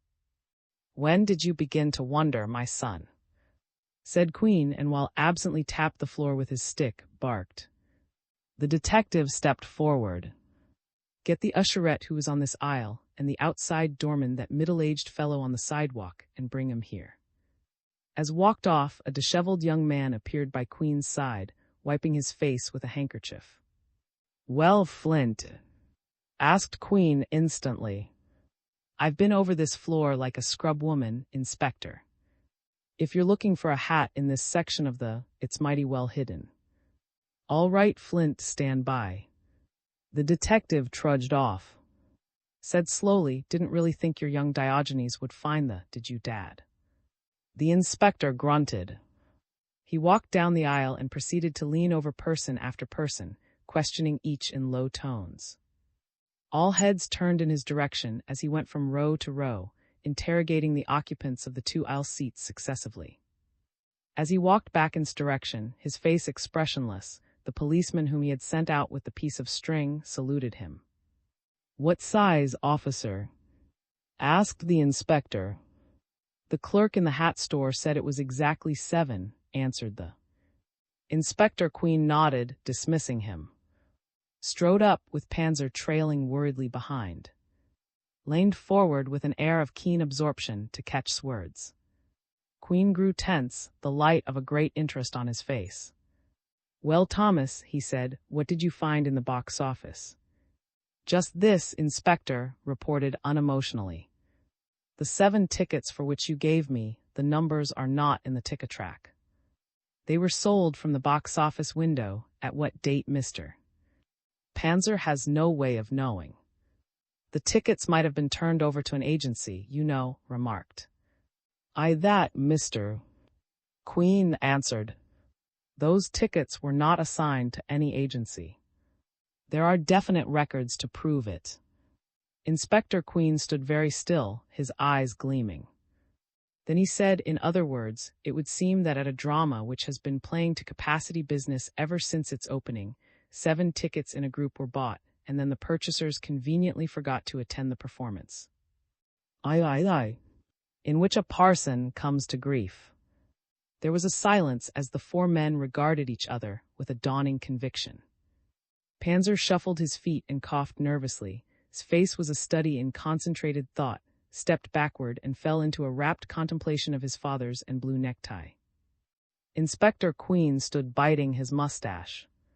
He shook his shoulders suddenly and turned on. "Thomas, I'm going to give you a dirty job," he said.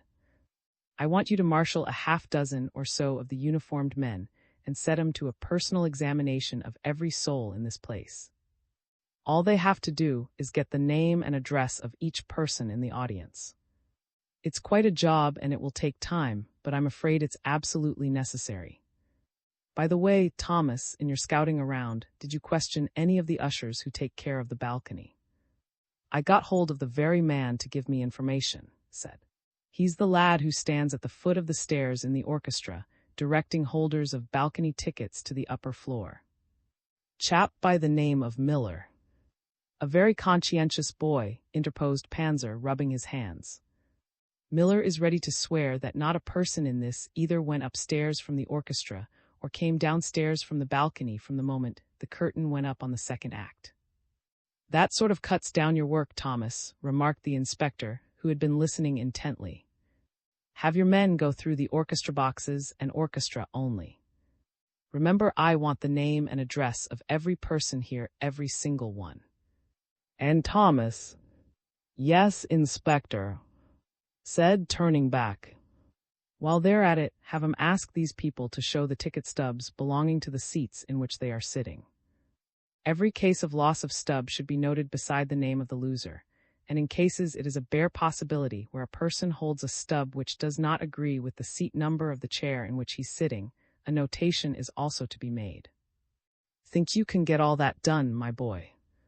"Sure thing," grunted as he strode away. The inspector smoothed his mustache and took a pinch of snuff, inhaling deeply. He said, "There's something worrying you." "Out with it, son." I started, blinking his eyes. He removed his pince-nez and said slowly, "My very revered father, I am beginning to think that well. There's little peace in this world for a quiet, book-loving man." He sat down on the arm of the dead man's seat, his eyes troubled. Suddenly he smiled. "Take care that you don't repeat the unfortunate error of that ancient butcher who, with his apprentices, sought high and low for his most treasured knife, when all the time it reposed quietly in his mouth." "You're very informative these days, my son," said the inspector petulantly. "Flint," the detective came forward. "Flint," said Queen, "you've had one pleasant job tonight, and I've another for you. Think your back could stand a little more bending? Seems to me I remember you took a weightlifting contest in the police games when you were pounding a beat." "Yes, sir," said Flint, grinning broadly. "I guess I can stand the strain." "Well then," continued the inspector, jamming his hands into his pockets, "here's your job. Get a squad of men together, good Lord. I should have brought the reserves along with me and make an exhaustive search of every square foot of the property, inside and out. You'll be looking for ticket stubs, do you understand? Anything resembling half a ticket has to be in my possession when you're through. Search the floor particularly, but don't neglect the rear, the steps leading up to the balcony, the lobby outside, the sidewalk in front of the alleyways at both sides, the lounge downstairs, the men's room, the ladies' room here. That'll never do. Call up the nearest precinct for a matron and have her do that. Thoroughly clear." Flint was off with a cheerful nod. "Now then." Queen stood rubbing his hands. "Mr. Panzer, would you step this way a minute?" "Very kind of you, sir."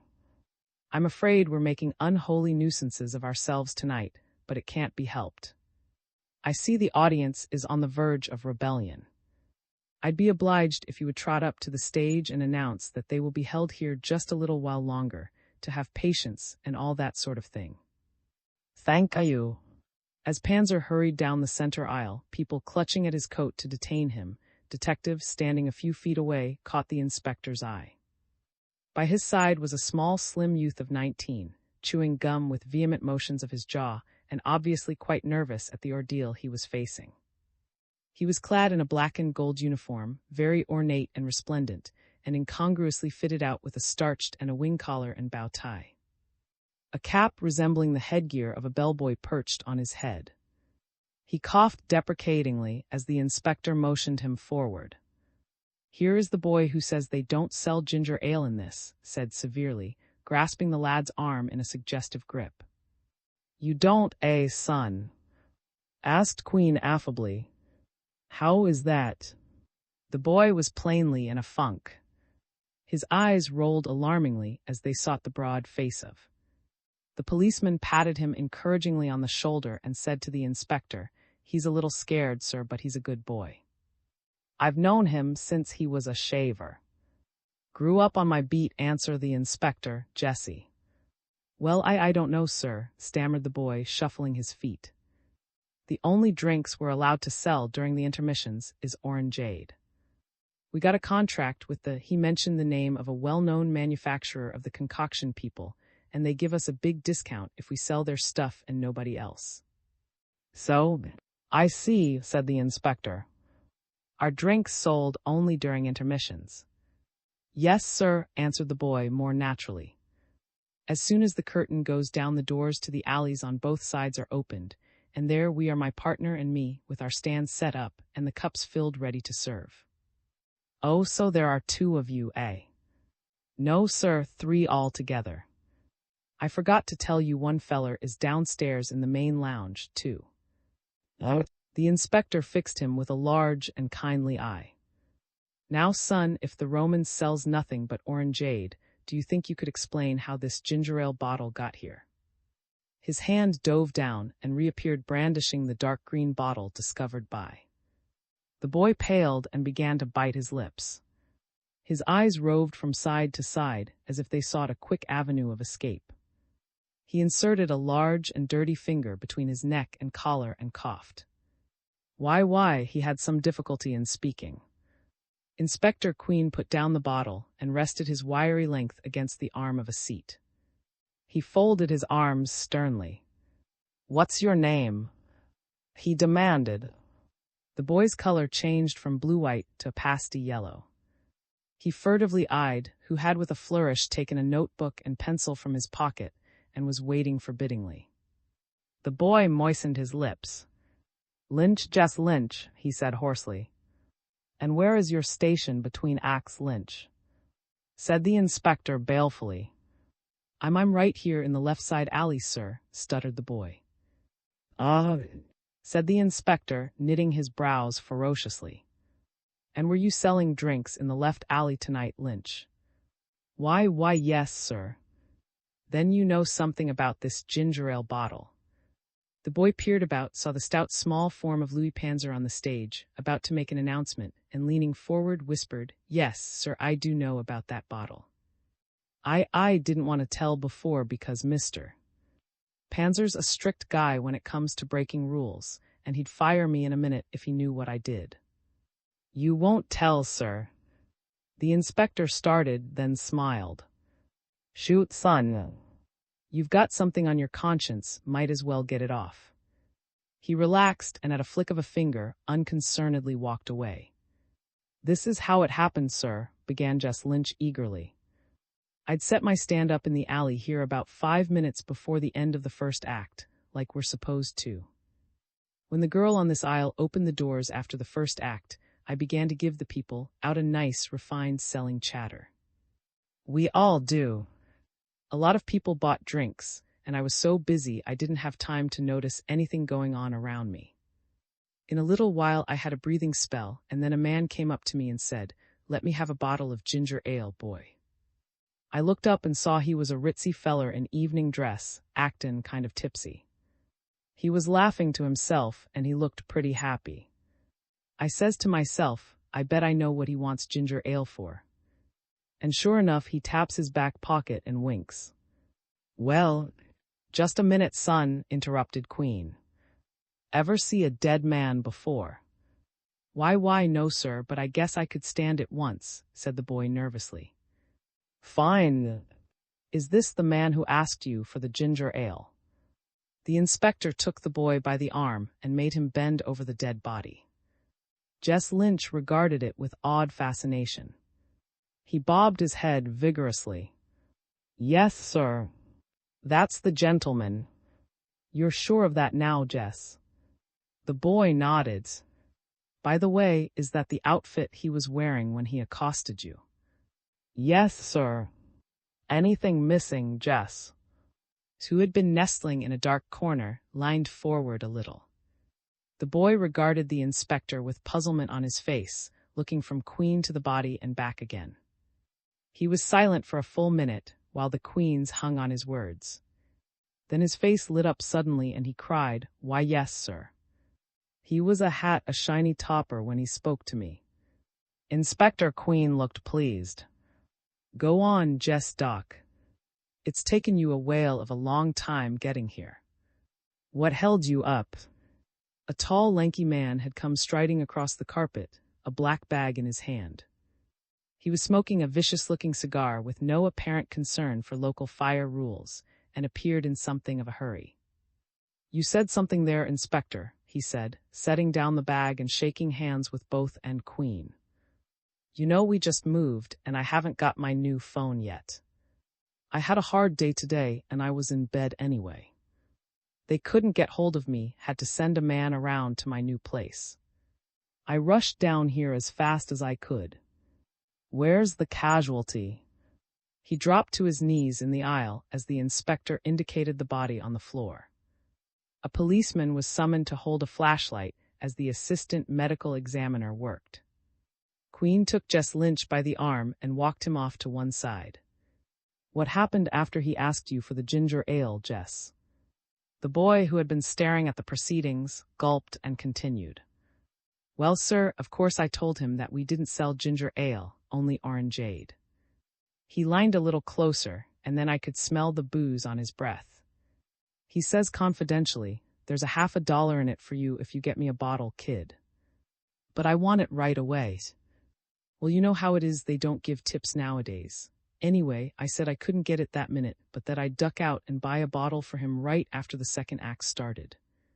He walked away after tellin' me where he was sitting. I saw him go back into the... As soon as the intermission ended and the usherette closed the doors, I left my stand in the alleyway and hopped across the street to Libby's ice cream parlor. Do you usually leave your stand in the alley, Jess? No, sir. I always hop inside the doors with the stand just before she locks the doors, and then take it downstairs to the lounge. But the man said he wanted the ginger ale right away, so I figured I'd save time by getting the bottle for him first. Then I thought I'd go back into the alley, get my stand, and bring it through the front door. Say anything, anyway, I left the stand in the alley and ran over to Libby's. I bought a bottle of ginger ale, sneaked it inside to this man, and he gave me $1. Pretty nice of him, I thought, seeing as how he'd only promised me 4 bits. You told that very nicely, Jess, said the inspector with approval. Now a few things more. Was he sitting in this seat? Was this the seat he told you to come to? Oh, yes, sir. He said LL 32 left, and sure enough that's where I found him. Quite right.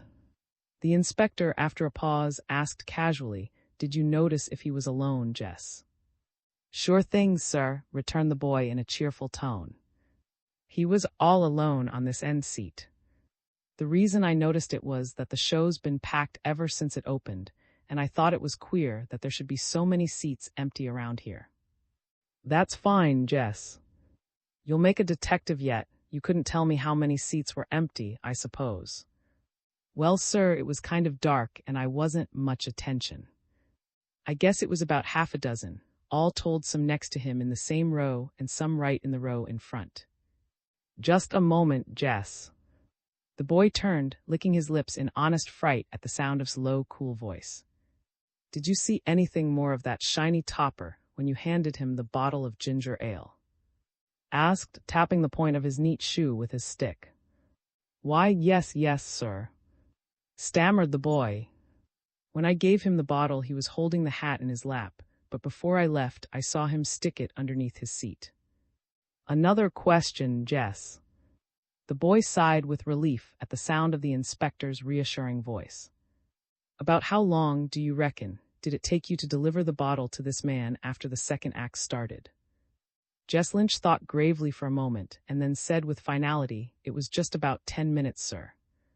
We got to keep pretty close tabs on the time, and I know it was 10 minutes because when I came with the bottle, it was just the part on the stage when the girl is caught in the gang's hangout and is being grilled by the villain." An observant young Hermes murmured, smiling suddenly. The orangeade boy caught the smile and lost the last vestige of his fear. He smiled back, crooked his finger and bent forward.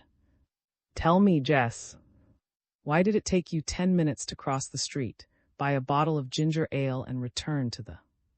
10 minutes is a long time, isn't it?" The boy turned scarlet as he looked appealingly to the inspector. "Well, sir, I guess I stopped to talk for a few minutes with my girl." "Your girl?" The inspector's voice was mildly curious. "Yes, sir. Libby, her old man, owns the ice cream parlor.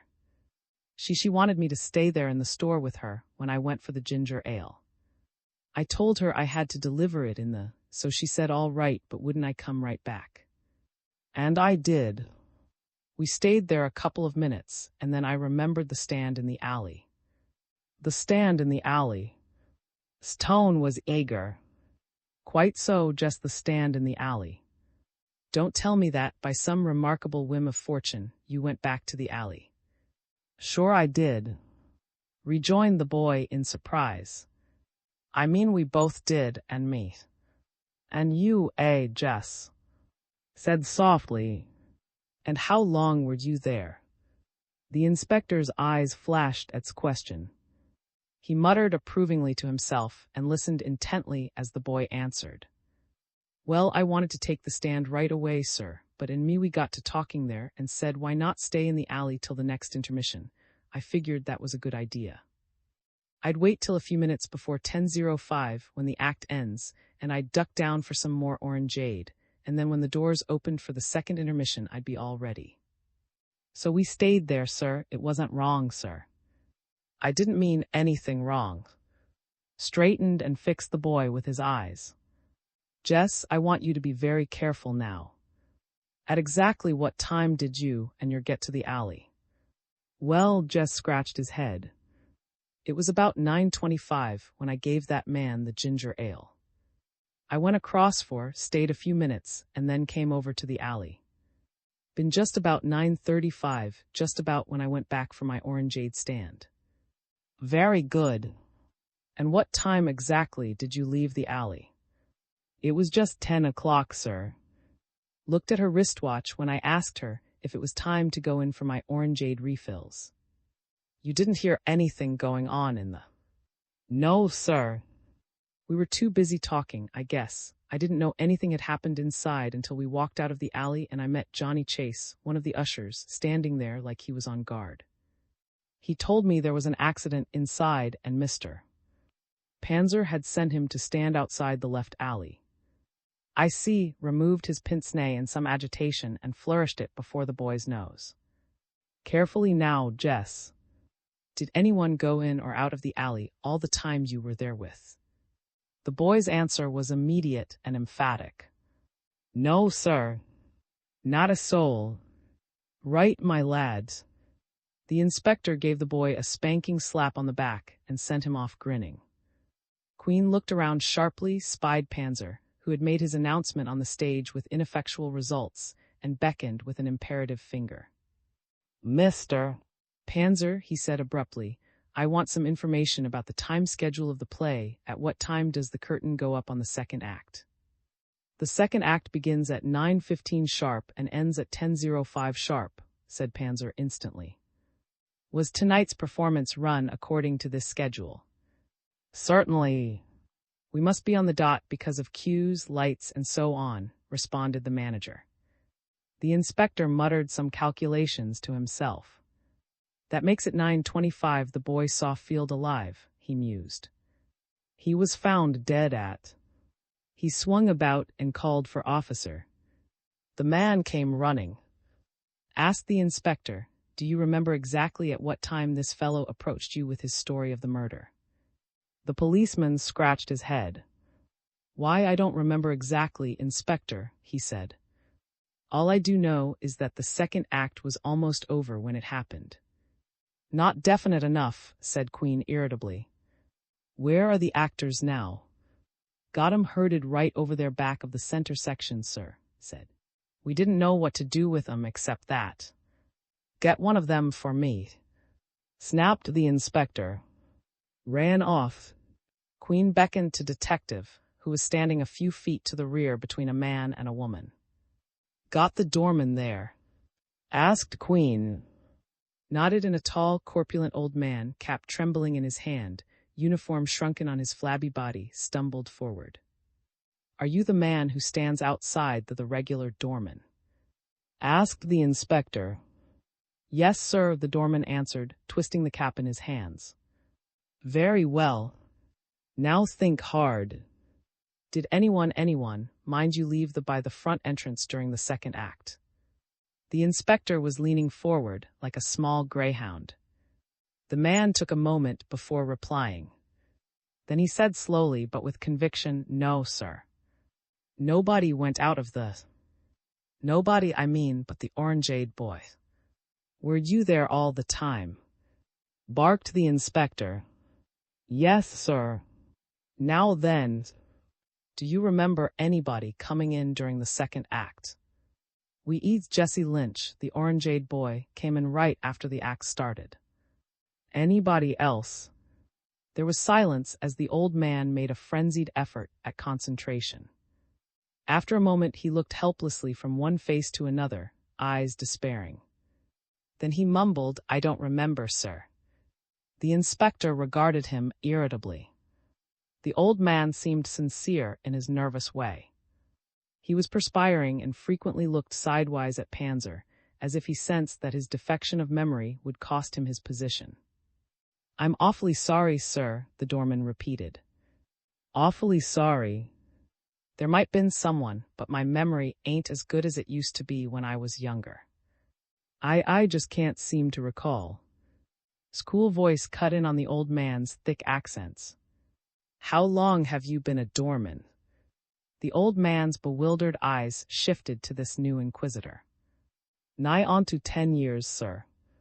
I wasn't always a doorman.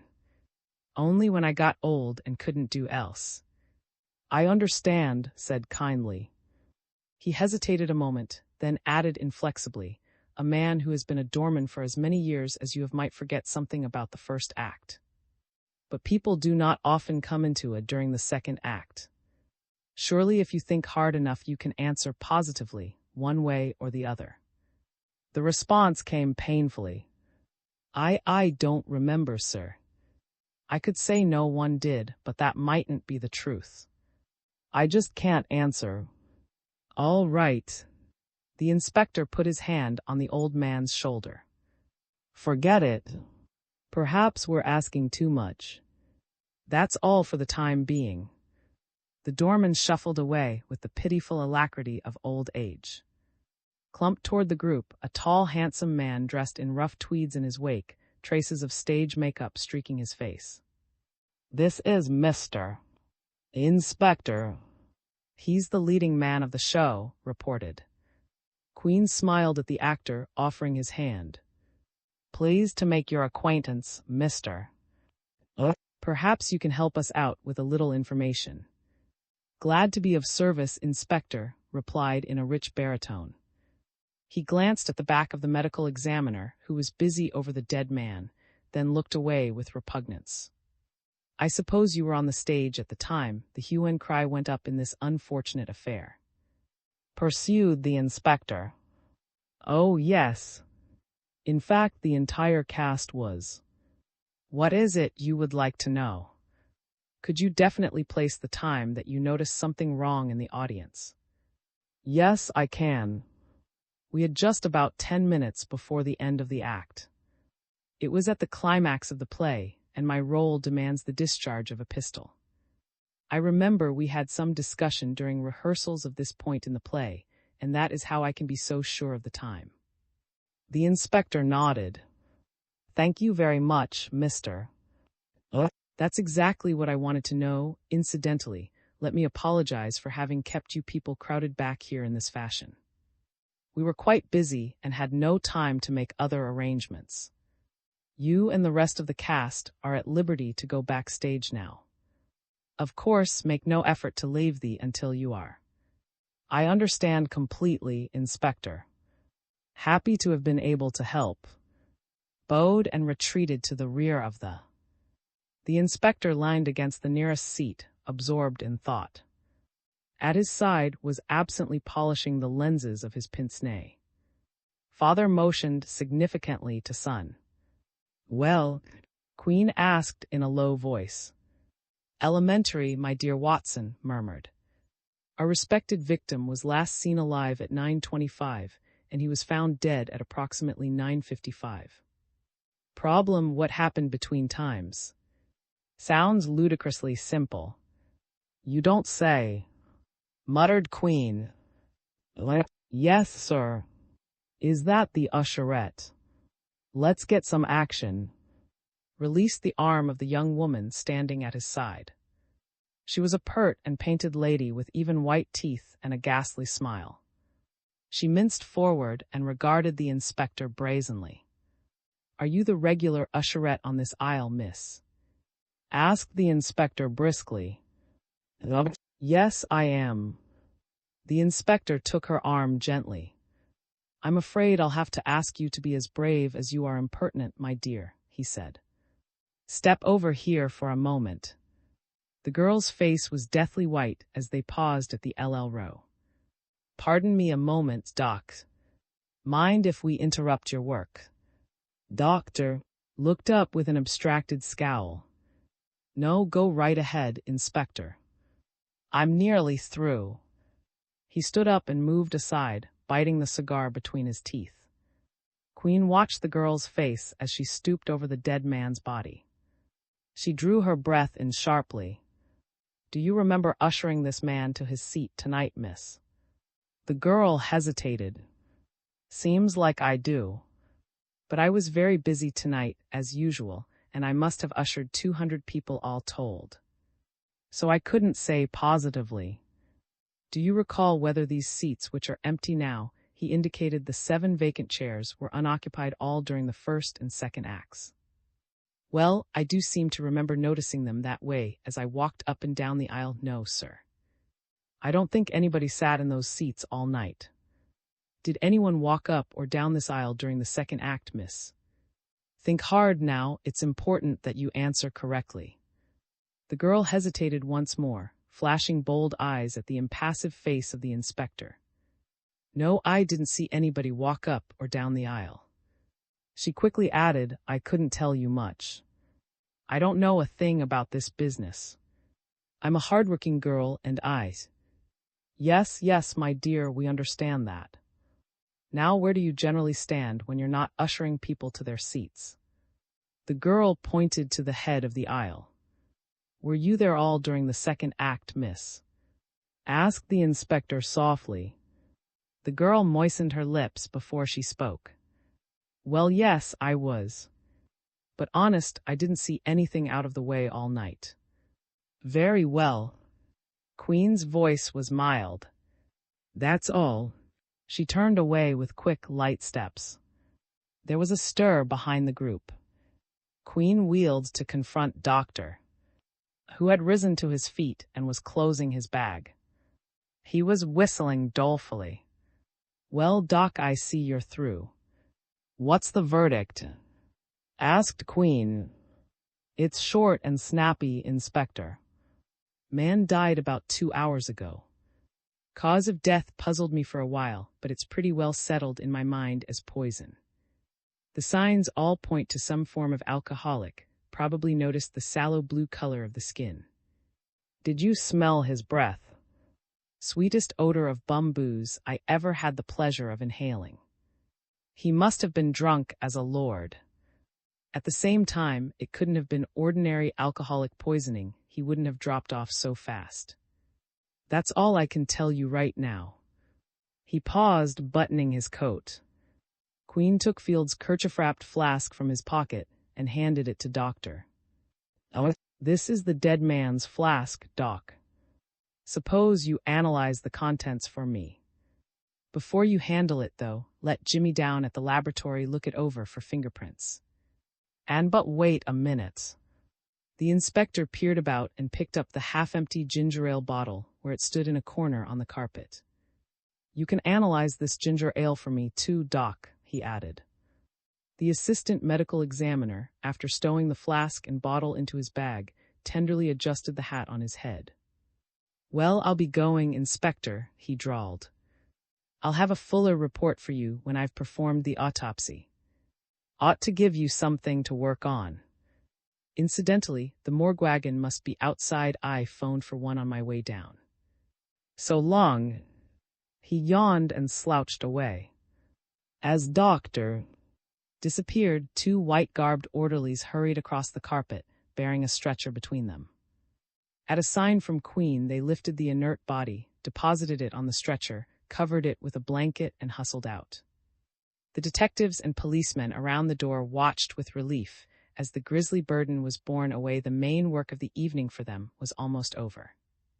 The audience, rustling, whispering, shifting, coughing, murmuring, twisted about with a renewal of interest as the body was unceremoniously carted off. Queen had just turned to, with a weary sigh, when from the extreme right-hand side of the came an ominous commotion. People everywhere popped out of their seats, staring, while policemen shouted for quiet. Queen spoke rapidly to a uniformed officer nearby. Slipped to one side, eyes gleaming. The disturbance came nearer by jerky degrees. Two policemen appeared hauling a struggling figure between them. They dragged their capture to the head of the left aisle and hustled the man to his feet, holding him up by main force. The man was short and rat-like. He wore cheap store clothes of a somber cut. On his head was a black hat of the kind sometimes worn by country dominies. His mouth writhed in an ugly manner, imprecations issued from it venomously. As he caught the eye of the inspector fixed upon him, however, he ceased struggling and went limp at once. Found this man to sneak out the alley door on the other side of the inspector, panted one of the, shaking the captive roughly. The inspector chuckled, took his brown snuff-box from his pocket, inhaled, sneezed his habitual joyful sneeze, and beamed upon the silent, cowering man between the two officers. Well, well, Parson, he said genially. Mighty nice of you to turn up so conveniently. IV, in which many are called and two are chosen. Some natures, through peculiar weakness, cannot endure the sight of a whining man. Of all the silent, threatening group ringed about the abject figure called Parson, alone experienced a sick feeling of disgust at the spectacle the prisoner was making of himself. At the hidden lash in Queen's words, the parson drew himself up stiffly, glared into the inspector's eyes for a split second, then with a resumption of his former tactics began to fight against the sturdy arms which encircled him. He writhed and spat and cursed, finally becoming silent again. He was conserving his breath. The fury of his thrashing body communicated itself to his captors. Another policeman joined the melee and helped pin the prisoner to the floor. And suddenly he wilted and shrank like a pricked balloon. A policeman hauled him roughly to his feet, where he stood, eyes downcast, body still, hat clutched in his hand. Turned his head. Come now, Parson, went on the inspector, just as if the man had been a balky child at rest after a fit of temper. You know that sort of business doesn't go with me. What happened when you tried it last time at the old slip on the riverfront? Answer when you're spoken to. Growled a, prodding him in the ribs. I don't know, and besides I got to say, muttered the parson, shifting from one foot to the other. I'm surprised at you, Parson, said Queen gently. I haven't asked you what you know. You got no right to hold an innocent man. Shouted the parson indignantly. Ain't I as good as anybody else here? I bought a ticket and I paid for it with real dough, too. Where do you get that stuff to keep me from home? So you bought a ticket, did you? Asked the inspector, rocking on his heels. Well's well. Suppose you snap out the old stub and let Papa Queen look it over. The parson's hand mechanically went to his lower vest pocket, his fingers dipping into it with a quite surprising deftness. His face went blank as he slowly his hand, empty. He began a search of his other pockets with an appearance of fierce annoyance that made the inspector smile. "Hell," grunted the parson, "if that ain't the toughest luck. I always hangs onto my ticket stubs, and just tonight I have to go and throw it away." "Sorry, Inspector." "Oh, that's quite all right," said Queen. His face went bleak and hard. "Quit stalling. What were you doing in this tonight? What made you decide to duck out so suddenly? Answer me." The parson looked about him. His arms were held very securely by two. A number of hard-looking men surrounded him. The prospect of escape did not seem particularly bright. His face underwent another change. It assumed a priestly, outraged innocence. A mist filmed his little eyes, as if he were truly the Christian martyr and these tyrants his pagan inquisitors. The parson had often employed this trick of personality to good purpose. "Inspector," he said, "you know you ain't got no right to grill me this way, don't you, Inspector? A man's got a right to his lawyer, ain't he?" "Sure he's got a right." And he stopped as if there were nothing more to be said. The inspector eyed him curiously. "When did you see Field last?" he asked. "Field? You don't mean to say Monty Field?" "Never heard of him, Inspector," muttered the parson rather shakily. "What are you to put over on me?" "Not a thing, parson, not a thing. But as long as you don't care to answer now, suppose we let you cool your heels for a while. Perhaps you'll have something to say later. Don't forget, parson, there's still that little matter of the silk robbery to go into." He turned to one of the policemen. "Escort our friend to that anteroom off the manager's office, and keep him company for a while, officer." Reflectively watching the parson being dragged toward the rear of was startled to hear his father say, "The parson isn't too bright, is he? To make a slip like that." "Be thankful for small favors," smiled. "One error breeds 20 more." The inspector turned with a grin to confront, who had just arrived with a sheaf of papers in his hand. "Ah, Thomas is back," chuckled the inspector, who seemed in good spirits. "And what have you found, Thomas?" "Well, Inspector," replied the detective, ruffling the edges of his papers, "it's hard to say. This is half of the list, the other half isn't ready yet. But I think you'll find something interesting here." He handed Queen a batch of hastily written names and addresses. They were the names which the inspector had ordered to secure by interrogation of the audience. Queen, with at his shoulder, examined the list, studying each name carefully. He was halfway through the sheaf when he stiffened. He squinted at the name which had halted him and looked up with a puzzled air. "Morgan," he said thoughtfully. "Benjamin Morgan. Sounds mighty familiar, Thomas. What does it suggest to you?" Smiled frostily. "I thought you'd ask me that, Inspector. Benjamin Morgan was Monty Field's law partner until 2 years ago." Queen nodded. The three men stared into each other's eyes. Then the old man shrugged his shoulders and said briefly, "Have to see some more of Mr. Morgan, I'm afraid." He turned back to the list with a sigh. Again he studied each name, looking up at intervals reflectively, shaking his head and going on. Who knew Queen's reputation for memory even more thoroughly than watched his superior with respectful eyes. Finally, the inspector handed the papers back to the detective. "Nothing else there, Thomas," he said. "Unless you caught something that escaped me." "Did you?" His tone was grave. Stared at the old man wordlessly, shook his head, and started to walk away. "Just a minute, Thomas," called Queen. "Before you get that second list completed, ask Morgan to step into Panzer's office, will you? Don't scare him. And by the way, see that he has his ticket stub before he goes to the office." Departed. The inspector motioned to Panzer, who was watching a group of policemen being marshaled by detectives for Queen's work. The stout little manager hurried up. "Mr. Panzer," inquired the inspector, "at what time do your scrubwomen generally start cleaning up?" Why, they've been here for quite a while now, Inspector, waiting to get to work. Most are early in the morning, but I've always had my employees come immediately after the evening performance.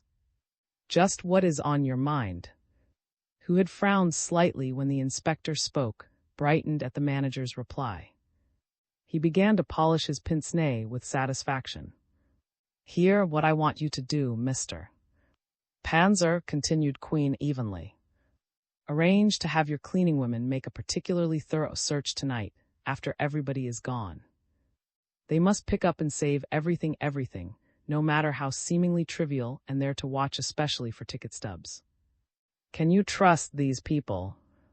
Oh, absolutely, Inspector. They've been with thee ever since it was built. You may be sure that nothing will be overlooked. What shall I do with the sweepings? Wrap them carefully, address them to me, and send them by a trustworthy messenger to headquarters tomorrow morning. The inspector paused. I want to impress upon you, Mr. Panzer, the importance of this task. It's much more important than it seems. Do you understand? Certainly, certainly. Panzer hastened away. A detective with grizzled hair walked briskly across the carpet, turned down the left aisle and touched his hat to Queen. In his hand was a sheaf of papers, resembling the one which had presented. Sergeant has asked me to give you this list of names. He says that it's the rest of the names and addresses of the people in the audience, Inspector. Queen took the papers from the detective's hand with a sudden show of eagerness. Leaned forward. The old man's eyes traveled slowly from name to name as his thin finger moved down each sheet. Near the bottom of the last one he smiled, looked at triumphantly, and finished the page. He turned and whispered into his son's ear. A light came over his face as he nodded. The inspector turned back to the waiting detective. Come here, Johnson, he said. Queen spread out the page he had been studying for the man's scrutiny. I want you to find and have him report to me at once. After you've done that, get hold of this woman, his finger pointed to a name and a row and seat number next to it, and ask her to step into the manager's office with you. You'll find a man by the name of Morgan there. Stay with both of them until you hear from me. Incidentally, if there's any conversation between them, keep your ears open. I want to know what is said. Treat the woman courteously. Yes, sir. Also ask me to tell you, continued Johnson, that he has a group of people separated from the rest of the audience there, the ones who have no ticket stubs. He'd like to know what you want done with them. Do their names appear on both lists, Johnson? Asked Queen, handing him the second sheaf for return to. Yes, sir. Then tell to let them leave with the others, but not before he makes a special list of their names. It won't be necessary for me to see or speak to them. Johnson saluted and disappeared. Queen turned to converse in low tones with who seemed to have something on his mind. They were interrupted by the reappearance of Panzer. Inspector. The manager coughed politely. Oh yes, Panzer, said the inspector, whirling about. Everything straight with regard to the cleaning women. Yes, sir. Is there anything else you would like me to do? And Inspector, I hope you will pardon me for asking, but how much longer will the audience have to wait? I have been receiving most disturbing inquiries from many people. I am hoping no trouble comes of this affair. His dark face was glistening with perspiration. Oh, don't worry about that, Panzer, said the inspector casually. Their wait is almost over. In fact, I am ordering my men to get them out of here in a few minutes. Before they leave, however, they'll have one thing more to complain about, he added with a grim smile. Yes, Inspector. Oh, yes, said Queen. They're going to submit to a search. No doubt they'll protest, and you'll hear threats of lawsuits and personal violence, but don't worry about it. I'm responsible for everything done here tonight, and I'll see that you're kept out of trouble. Now, we'll need a woman searcher to help our men. We have a police matron here, but she's busy downstairs. Do you think you could get me a dependable woman, middle-aged preferably, who won't object to a thankless job and will know how to keep her mouth shut? The manager pondered for a moment. I think I can get you the woman you want. She's a Mrs. Phillips, our wardrobe mistress. She's well on in years and as pleasant as anyone you could get for such a task. Just the person, said Queen briskly. Get her at once and station her at the main exit. Detective Sergeant will give her the necessary instructions. Had come up in time to hear the last remark. Panzer bustled down the aisle toward the boxes. Morgan set. Asked Queen. Yes, Inspector. Well then, you have one more job and you'll be through for the night, Thomas. I want you to superintend the departure of the people seated in the orchestra and boxes. Have them leave one by one and overhaul them as they go out. No one is to leave by any exit except the main door, and just to make sure tell the men at the side exits to keep 'em moving toward the rear. Nodded. Now about the search. The detective came on the run. You accompany Mr. Queen and Sergeant and help search every man who goes out the main door. There'll be a matron there to search the women. Examine every parcel. Go over their pockets for anything suspicious, collect all the ticket stubs, and watch especially for an extra hat. The hat I want is a silk topper. But if you find any other kind of extra hat, nab the owner and be sure he's nabbed properly. Now boys, get to work. Who had been lounging against a pillar, straightened up and followed. As stalked behind, Queen called, Don't release the people in the balcony until the orchestra is empty. Send somebody up there to keep them quiet. With his last important instruction given, the inspector turned to, who was standing guard nearby, and said quietly, Shoot downstairs to the cloakroom, my lad, and keep your eyes open while the people are getting their wraps. When they're all gone, search the place with a fine comb. If there is anything left in the racks, bring it to me. Queen leaned back against the pillar which loomed, a marble sentinel, over the seat in which murder had been done. As he stood there, eyes blank, hands clutching his lapels, the broad-shouldered Flint hurried up with a gleam of excitement in his eyes. Inspector Queen regarded him critically. Found something, Flint? He asked, fumbling for his snuff-box. The detective silently offered him a half ticket, colored blue and marked LL30 left. Well's well, exclaimed Queen. Wherever did you find that? Right inside the main door, said Flint. Looked as if it was dropped just as the owner came into the... Queen did not answer. With a swooping dip of his fingers, he extracted from his vest pocket the blue-colored stub he had found on the dead man's person. He regarded them in silence, two identically colored and marked stubs, one with the inscription LL32 left, the other LL30 left.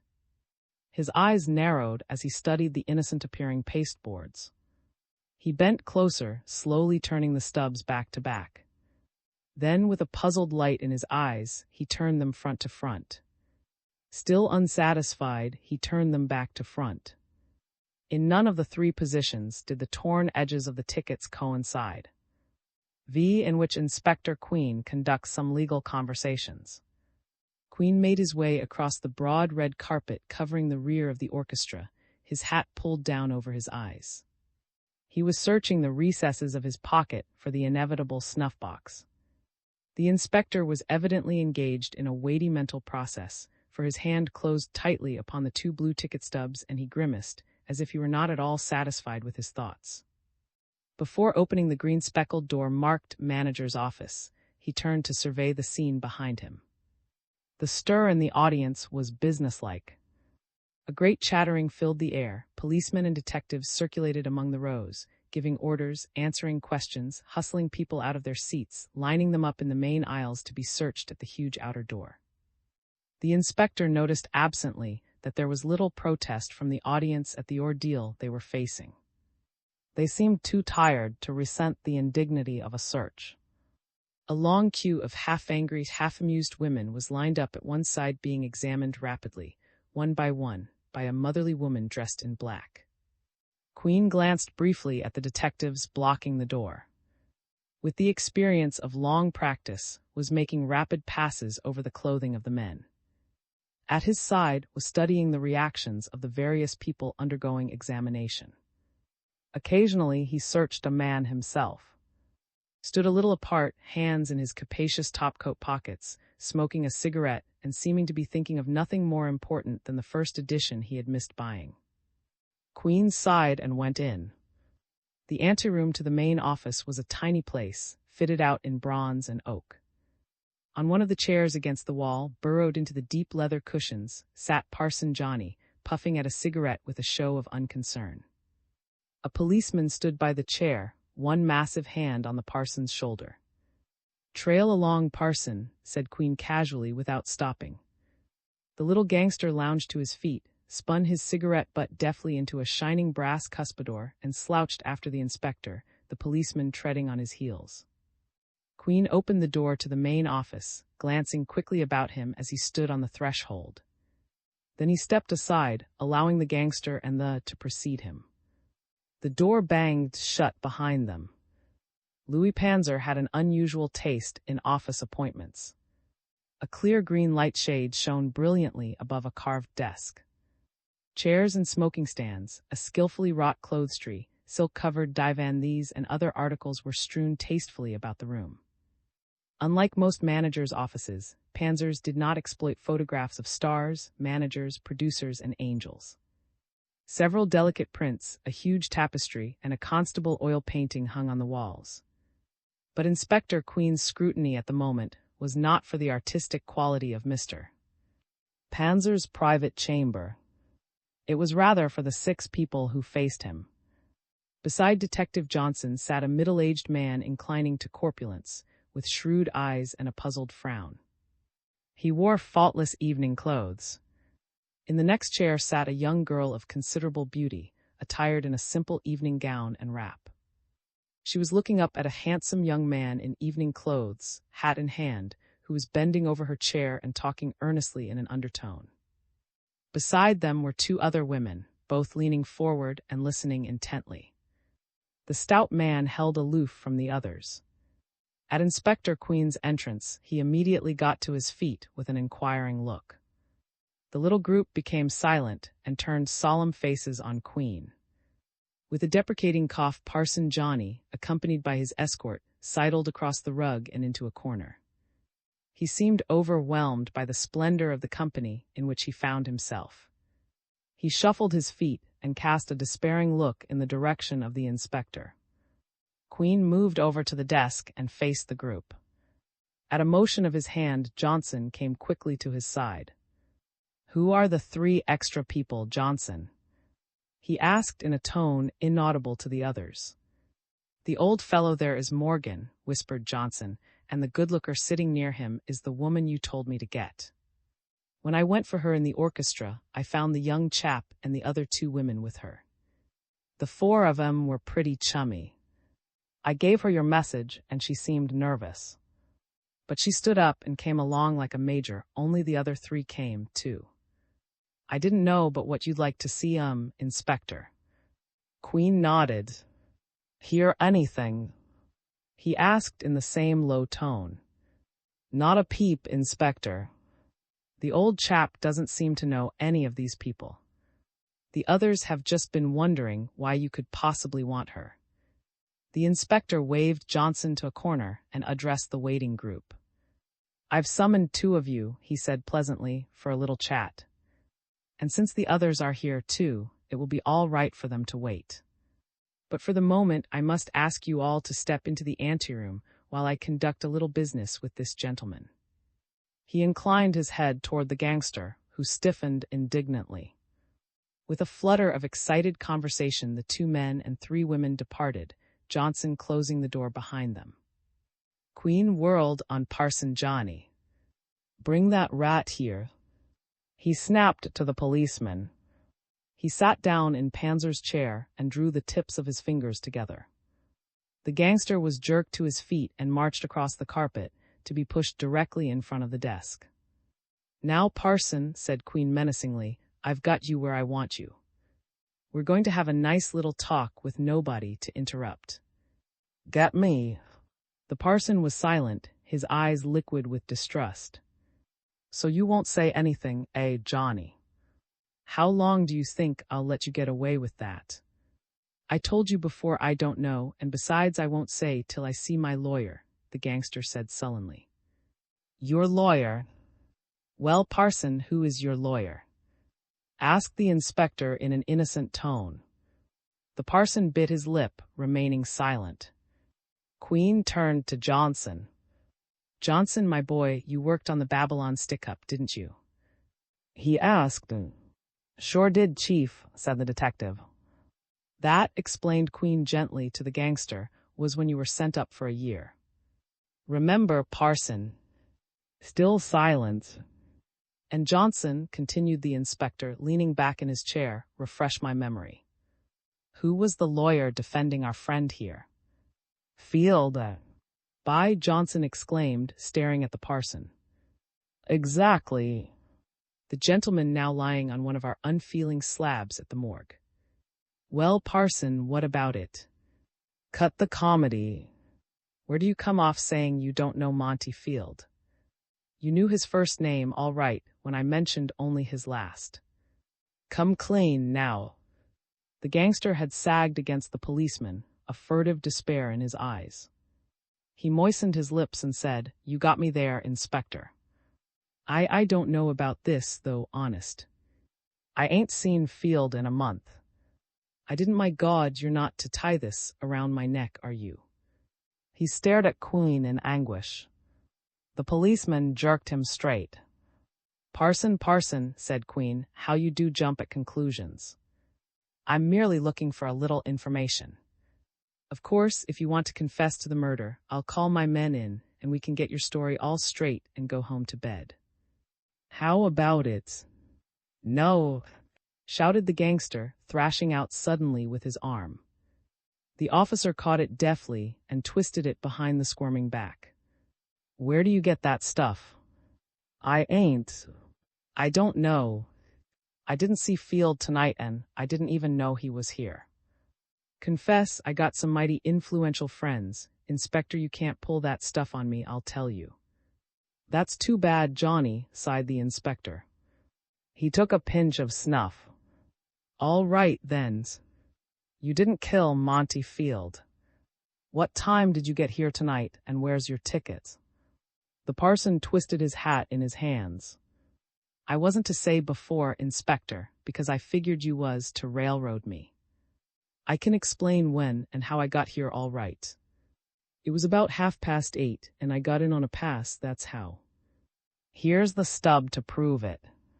He searched carefully in his coat pocket and produced a perforated blue stub.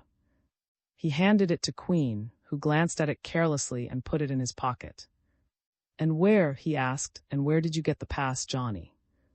My girl give it to me, Inspector, replied the gangster nervously. Ah, the woman enters the case, said Queen jovially. And what might this young Circe's name be, Johnny? Who, why, she's hey, Inspector, don't get her in no trouble, will you? Burst out Parson Johnny.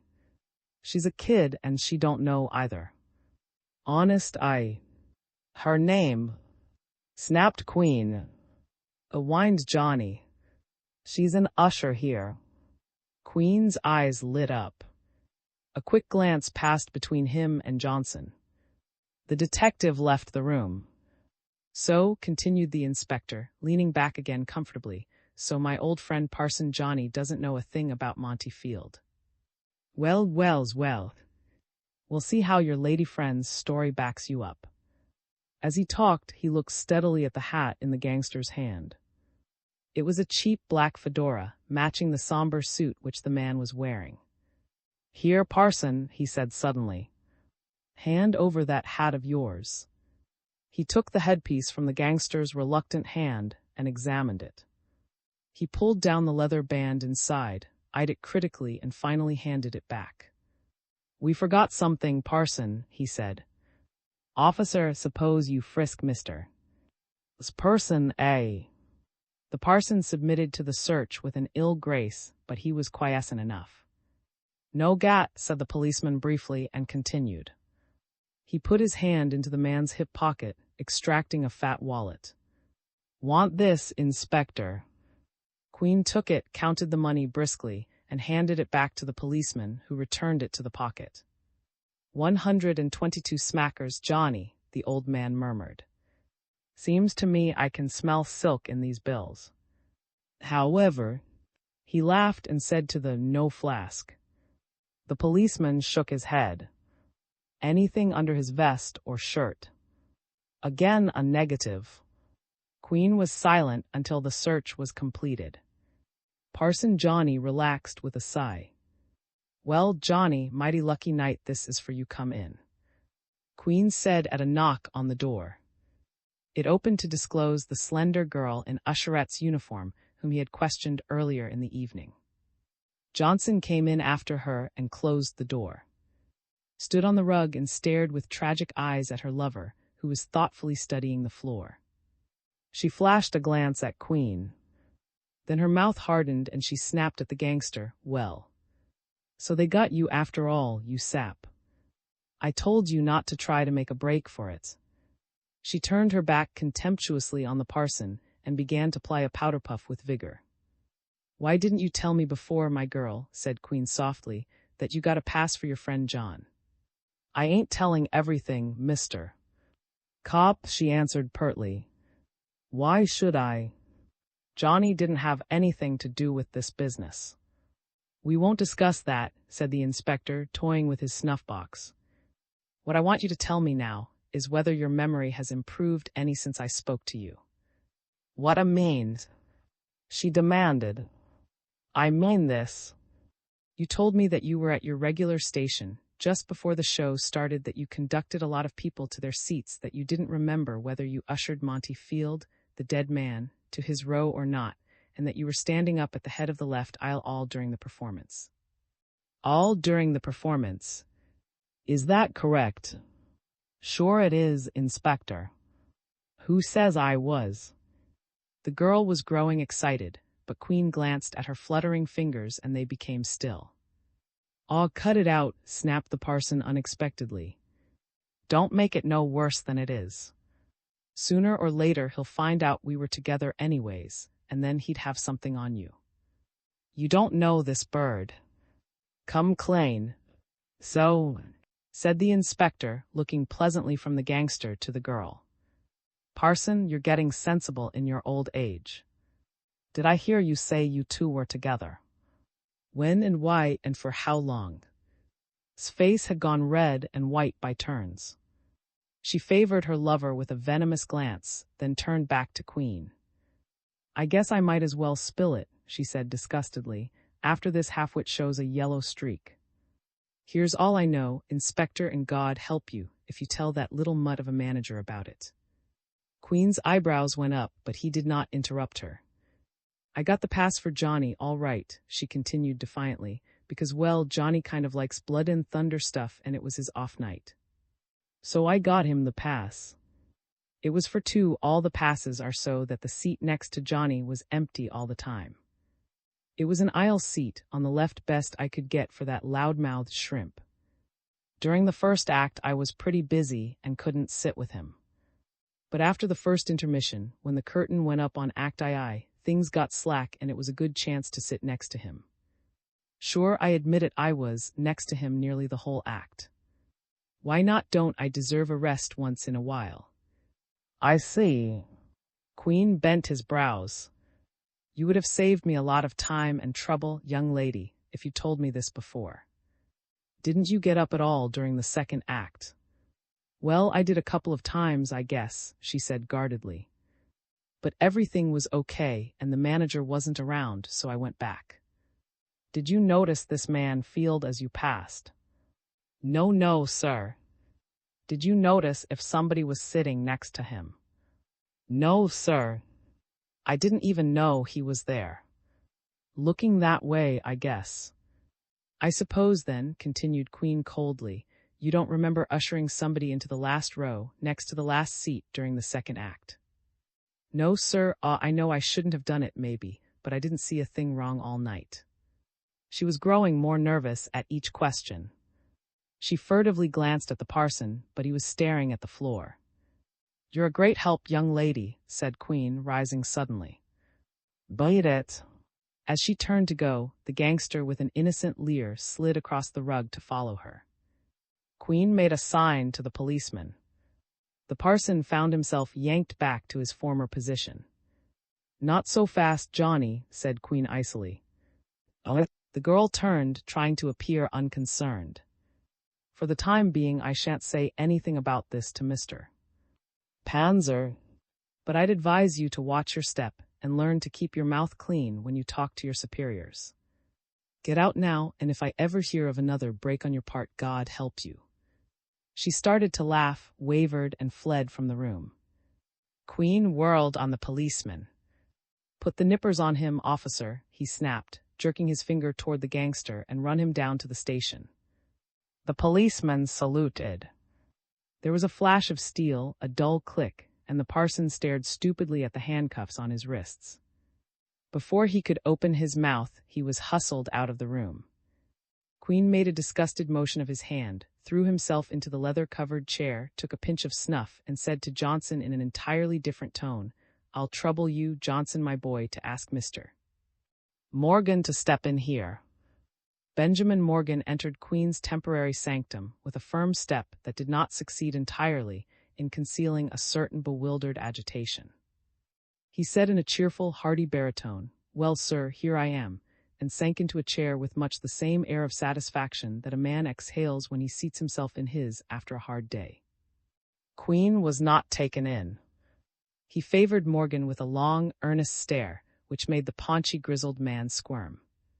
"My name is Queen, Mr. Morgan," he said in a friendly voice, "Inspector Richard Queen." "I suspected as much," said Morgan, rising to shake hands. "I think you know who I am, Inspector. I was under your eye more than once in the criminal court years ago. There was a case, do you remember it? I was defending Mary when she was being tried for murder." "Indeed, yes," exclaimed the inspector heartily. "I wondered where I'd seen you before. You got her off too, if I'm not mistaken. That was a mighty nice piece of work, Morgan, very, very nice. So you're the fellow." "Well, well," Morgan laughed. "Was pretty nice at that," he admitted. "But those days are over, I'm afraid, Inspector. You know I'm not in the criminal end of it anymore." "No." Queen took a pinch of snuff. "I didn't know that. Anything," he sneezed, "anything go wrong?" he asked sympathetically. Morgan was silent. After a moment he crossed his legs and said, "Quite a bit went wrong." "May I smoke?" he asked abruptly. On Queen's assent, he lit a fat cigar and became absorbed in its curling haze. Neither man spoke for a long time. Morgan seemed to sense that he was under a rigid inspection, for he crossed and uncrossed his legs repeatedly, avoiding Queen's eyes. The old man appeared to be ruminating, his head sunk on his breast. The silence became electric, embarrassing. There was not a sound in the room, except the ticking of a floor clock in a corner. From somewhere in the came a sudden burst of conversation. Voices were raised to a high pitch of indignation or protest. Then even this was cut off. "Come now, Inspector," Morgan coughed. He was enveloped in a thick rolling smoke from his cigar, and his voice was harsh and strained. "What is this, a refined third degree?" Queen looked up, startled. I beg your pardon, Mr. Morgan. My thoughts went wool-gathering, I guess. Been rubbing it in, have I? Dear me, I must be getting old." He rose and took a short turn about the room, his hands clasped loosely behind his back. Morgan's eyes followed him. "Mr. Morgan," the inspector pounced on him with one of his habitual conversational leaps. "Do you know why I've asked you to stay and talk to me?" "Why, I can't say I do, Inspector. I suppose, naturally, that it has to do with the accident here tonight. But what connection it can possibly have with me, I'll confess I don't know. Morgan puffed violently at his weed. Perhaps, Mr. Morgan, you will know in a moment, said Queen, leaning back against the desk. The man murdered here tonight, it wasn't any accident. I can assure you of that, was a certain Monty Field. The announcement was placid enough, but the effect upon Morgan was astounding. He fairly leaped from his chair, eyes popping, hands trembling, breath hoarse and heavy. His cigar dropped to the floor. Queen regarded him with morose eyes. Monty Field. Morgan's cry was terrible in its intensity. He stared at the inspector's face. Then he collapsed in the chair, his whole body sagging. Pick up your cigar, Mr. Morgan, said Queen. I shouldn't like to abuse Mr. Panzer's hospitality. The lawyer stooped mechanically and retrieved the cigar. My friend, thought Queen to himself, either you are one of the world's greatest actors or you just got the shock of your life. He straightened up. Come now, Mr. Morgan, pull yourself together. Why should the death of Field affect you in this way? But man's. Monty Field, oh my God. And he threw back his head and laughed a wild humor that made Queen sit up alertly. The spasm continued, Morgan's body rocking to and fro in hysteria. The inspector knew the symptoms. He slapped the lawyer in the face, pulling him to his feet by his coat collar. Don't forget yourself, Morgan, commanded Queen. The rough tone had its effect.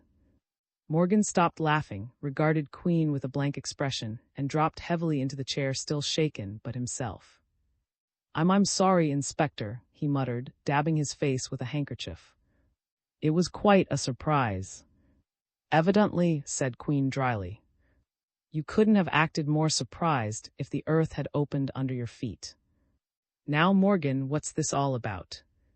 The lawyer continued to wipe the perspiration from his face. He was shaking like a leaf, his jowls red. He gnawed at his lip in indecision. All right, Inspector, he said at last. What do you want to know? That's better, said Queen approvingly. Suppose you tell me when you last saw Monty Field. The lawyer cleared his throat nervously. Why, I haven't seen him for ages, he said in a low voice. I suppose you know that we were partners once we had a successful legal practice. Then something happened and we broke up. I haven't seen him since. And that was how long ago? A little over 2 years. Very good. Queen leaned forward. I'm anxious to know, too, just why the two of you broke up your partnership. The lawyer looked down at the rug, fingering his cigar. I guess you know Field's reputation as well as I. We didn't agree on ethics, had a little argument, and decided to dissolve. You parted amicably. Well, under the circumstances, yes. Queen drummed on the desk. Morgan shifted uneasily. He was evidently still laboring under the effects of his astonishment. What time did you get to the tonight, Morgan? Asked the inspector. Morgan seemed surprised at the question. Why, about 8:15, he replied. Let me see your ticket stub, please, said Queen. The lawyer handed it over after fumbling for it in several pockets. Queen took it, extracted from his own pocket the 3 stubs he had secreted there, and lowered his hands below the level of the desk. He looked up in a moment, his eyes expressionless as he returned the 4 bits of pasteboard to his own pocket. So you were sitting in M2 center, were you? Pretty good seat, Morgan, he remarked. Just what made you come to see gunplay tonight, anyway? Why, it is a rum sort of show, isn't it, Inspector? Morgan appeared embarrassed. I don't know that I would ever have thought of coming. I'm not a going man, except that the Roman management was kind enough to send me a complimentary ticket for this evening's performance. Is that a fact? Exclaimed Queen ingenuously. Quite nice of them, I'd say. When did you receive the ticket? Why, I got the ticket and the letter Saturday morning, Inspector, at my office. Oh, you got a letter too, eh? You don't happen to have it around you, do you? I'm pretty sure I have, grunted Morgan as he began to search his pockets. Yes, here it is. He offered the inspector a small, rectangular sheet of white paper, decal-edged and of crushed bond stock. Queen handled it gingerly as he held it up to the light. Through the few typewritten lines on it, a watermark was distinctly visible. His lips puckered, and he laid the sheet cautiously on the desk blotter. As Morgan watched, he opened the top drawer of Panzer's desk and rummaged about until he found a piece of notepaper. It was large, square, and heavily glazed with an ornate insignia engraved on an upper quarter. Queen put the two pieces of paper side by side, thought a moment, then sighed and picked up the sheet which Morgan had handed him. He read it through slowly. The management of the Roman cordially invites the attendance of Mr. Benjamin Morgan at the Monday evening, September 24th performance of Gunplay. As a leading figure of the New York bar, Mr. Morgan's opinion of the play as a social and legal document is earnestly solicited. This, however, is by no means obligatory, and the management wishes further to assure Mr. Morgan that the acceptance of its invitation entails no obligation whatsoever. Signed the Roman per. S. The S was a barely decipherable ink scrawl. Queen looked up, smiling. Mighty nice of the Mr. Morgan. I just wonder now, still smiling, he signaled to Johnson, who had been sitting in a corner chair, silent spectator to the interview. Get Mr. Panzer the manager for me, Johnson, said Queen. And if the publicity man chap by the name of or something is around, have him step in here too. He turned to the lawyer after Johnson left. Let me trouble you for your gloves a moment, Mr. Morgan, he said lightly. With a puzzled stare, Morgan dropped them on the desk in front of Queen, who picked them up curiously. They were of white silk, the conventional gloves for evening wear. The inspector pretended to be very busy examining them. He turned them inside out, minutely scrutinized a speck on the tip of one finger, and even went so far as to try them on his own hands, with a jesting remark to Morgan.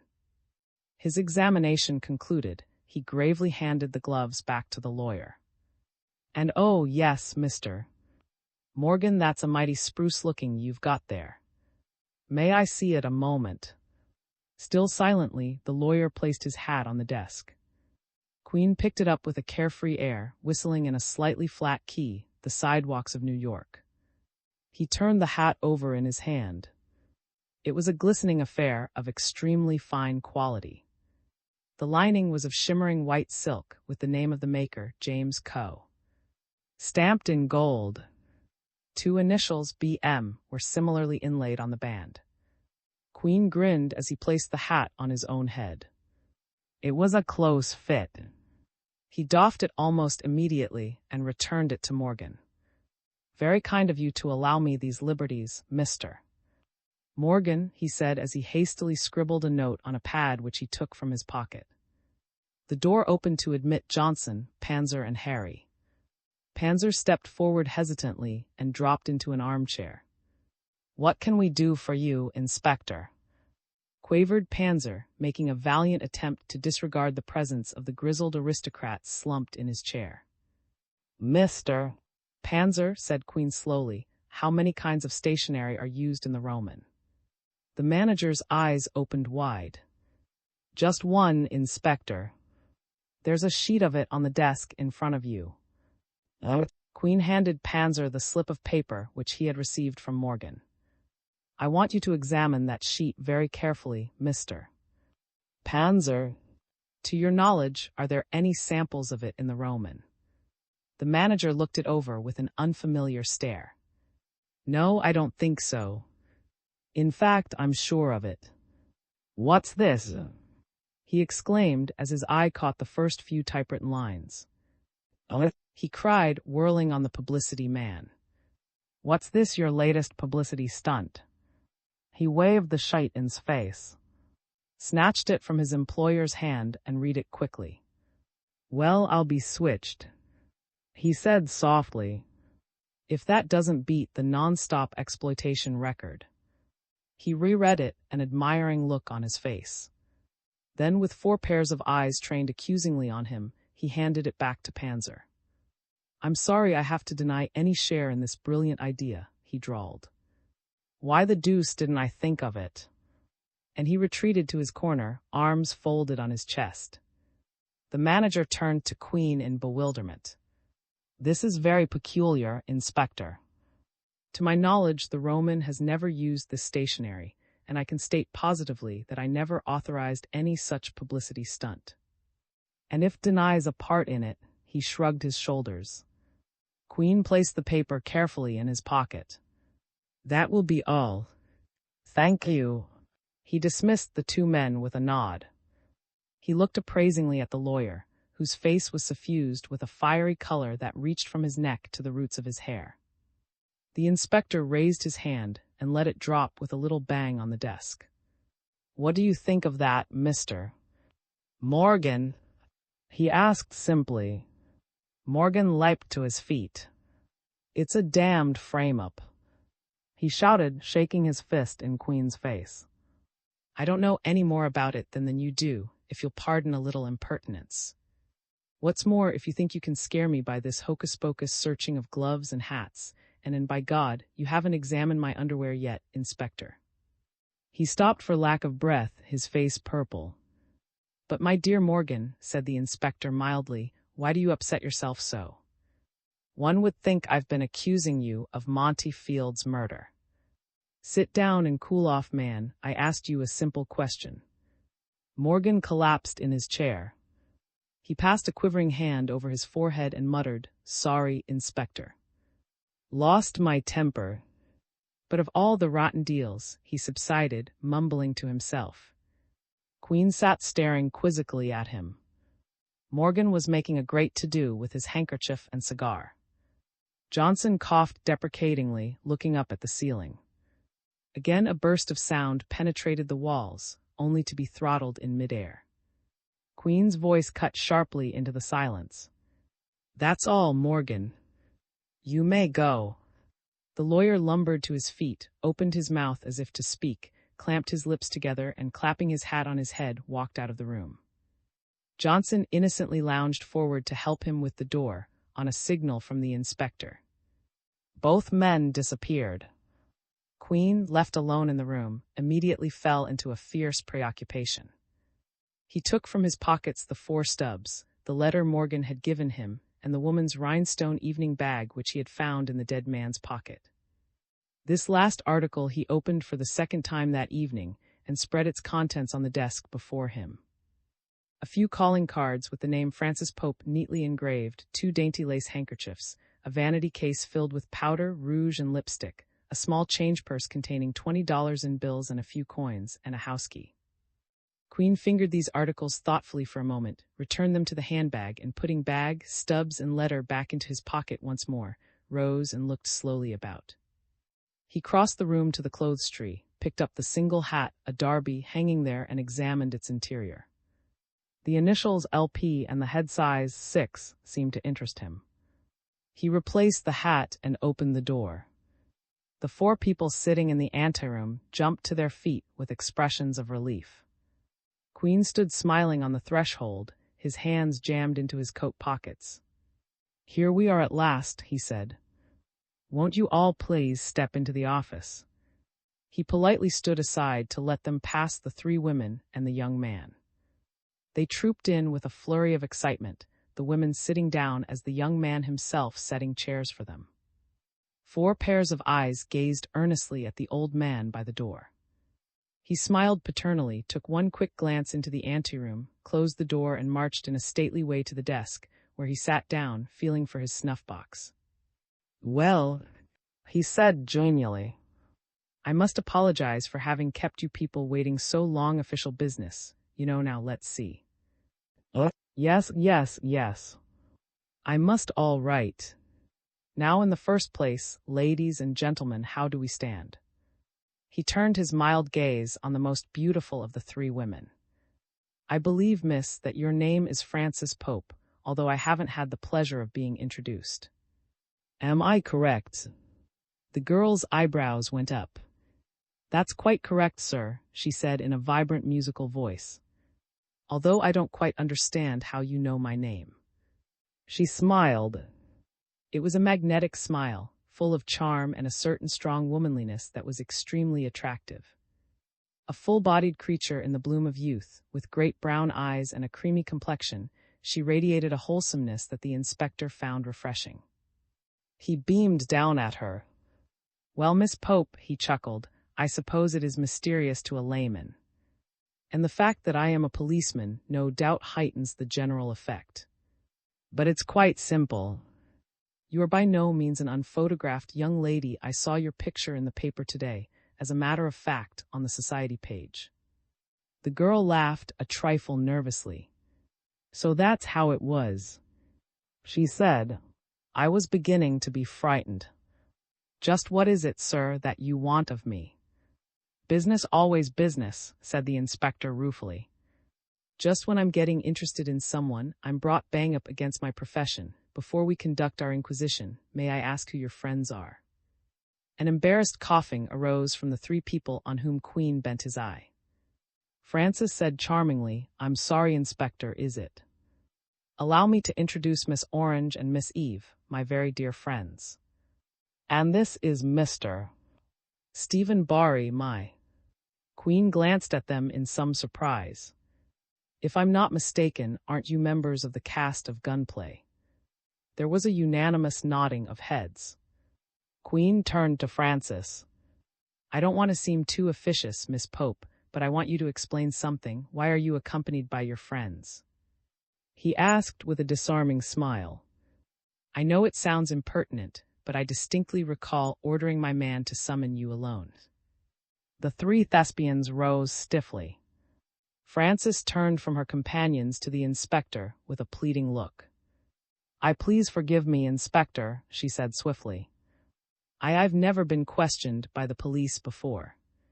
I was nervous and I asked my and these two ladies, who are my most intimate friends, to be present during the interview. I didn't realize that I was going against your wishes." "I understand," returned Queen, smiling.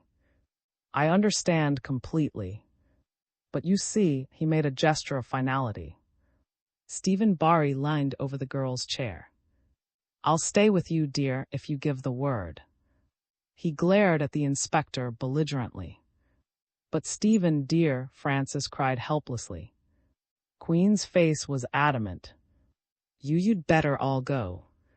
But please wait for me outside." "It won't take long, will it, Inspector?" she asked, her eyes unhappy. Queen shook his head. "Not so very long." His entire attitude had changed.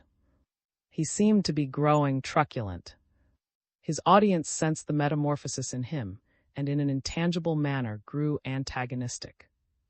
Orange, a large buxom woman of 40, with traces of a handsome youth in her face, now brutally shorn of its makeup in the cold light of the room, leaned over Frances and glared at the inspector. "We'll be waiting outside for you, my dear," she said grimly. "And if you feel faint or something, just screech a little and you'll see what action means." She flounced out of the room. Eve patted Frances' hand. "Don't worry, Frances," she said in her soft, clear voice. "We're with you." And taking Barry's arm, she followed Orange. Barry looked back with a mixture of anger and solicitude, shooting a vitriolic glance at Queen as he slammed the door. Queen was instantly on his feet, his manner brisk and impersonal. He gazed fully into Frances' eyes, his palms pressed against the top surface of the desk. "Now, Miss Frances Pope," he said clearly, "this is all the business I have to transact with you." He dipped into his pocket and produced with something of the stage magician's celerity the rhinestone bag. "I want to return your bag." Frances half rose to her feet, staring from him to the shimmering purse, the color drained from her face. "Why, that's my evening bag," she stammered. "Precisely, Miss Pope," said Queen. "It was found in the tonight." "Of course." The girl dropped back into her seat with a little nervous laugh. "How stupid of me. And I didn't miss it until just now." "But Miss Pope," the little inspector continued deliberately, "the finding of your purse is not nearly as important as the place in which it was found. He paused. You know that there was a man murdered here this evening. She stared at him open-mouthed, a wild fear gathering in her eyes. Yes, I heard so, she breathed. Well, your bag, Miss Pope, continued Queen inexorably, was found in the murdered man's pocket. Terror gleamed in the girl's eyes.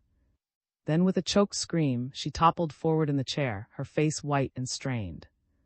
Queen sprang forward, concern and sympathy instantly apparent on his face. As he reached the limp form, the door burst open and Stephen Barry, coattails flying, catapulted into the room. Orange, Eve, and Johnson, the detective, hurried in behind him. What in hell have you done to her, you damned snooper? The actor cried, shouldering Queen out of the way.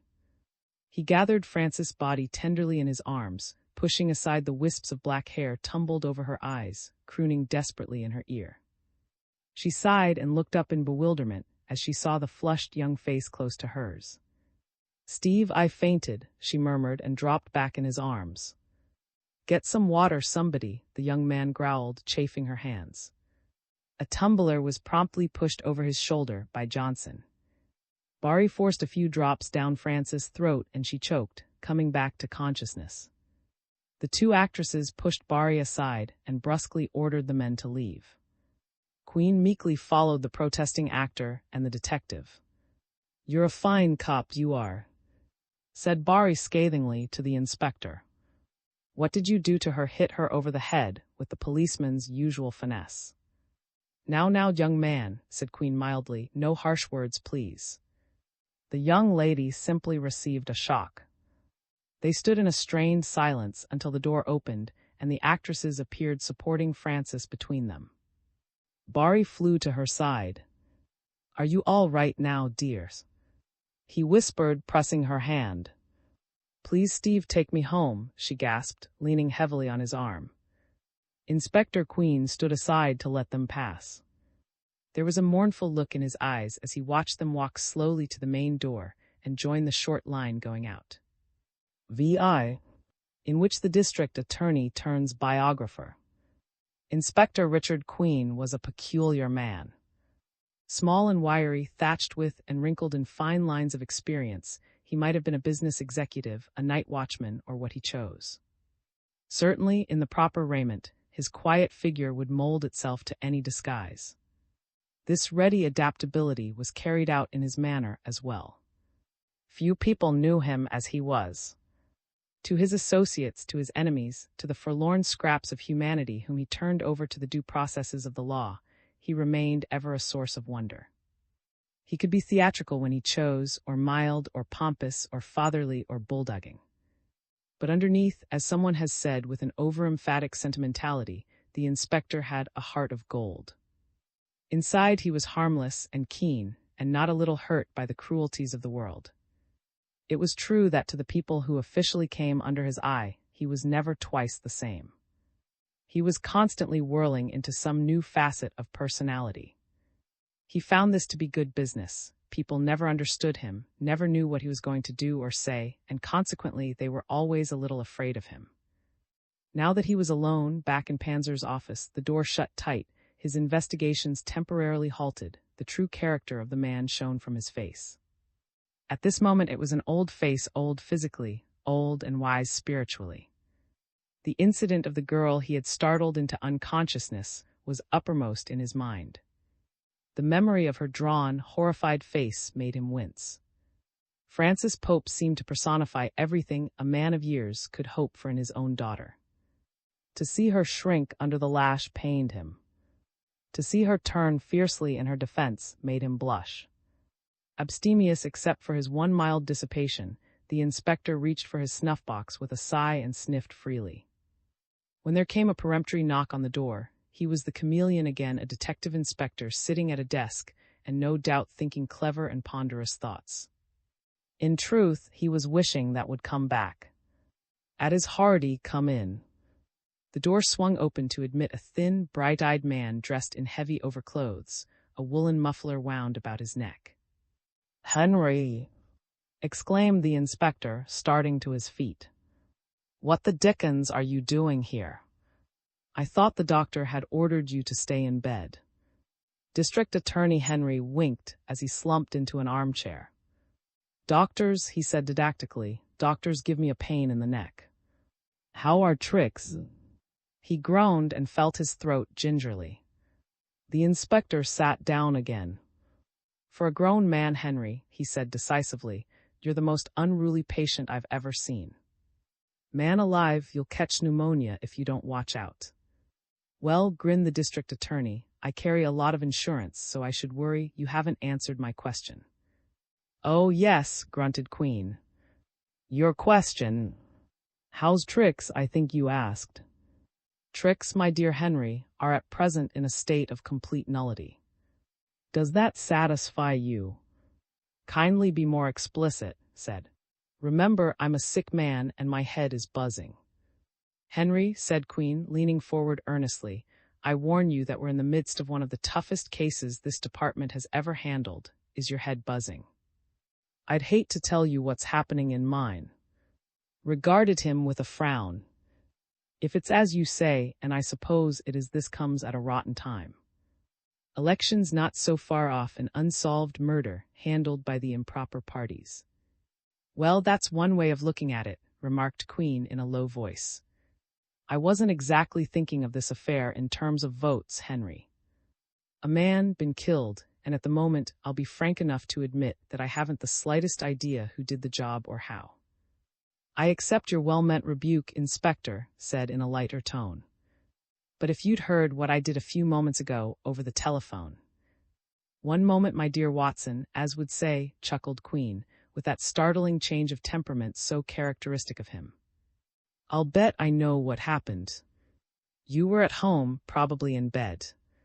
Your telephone rang.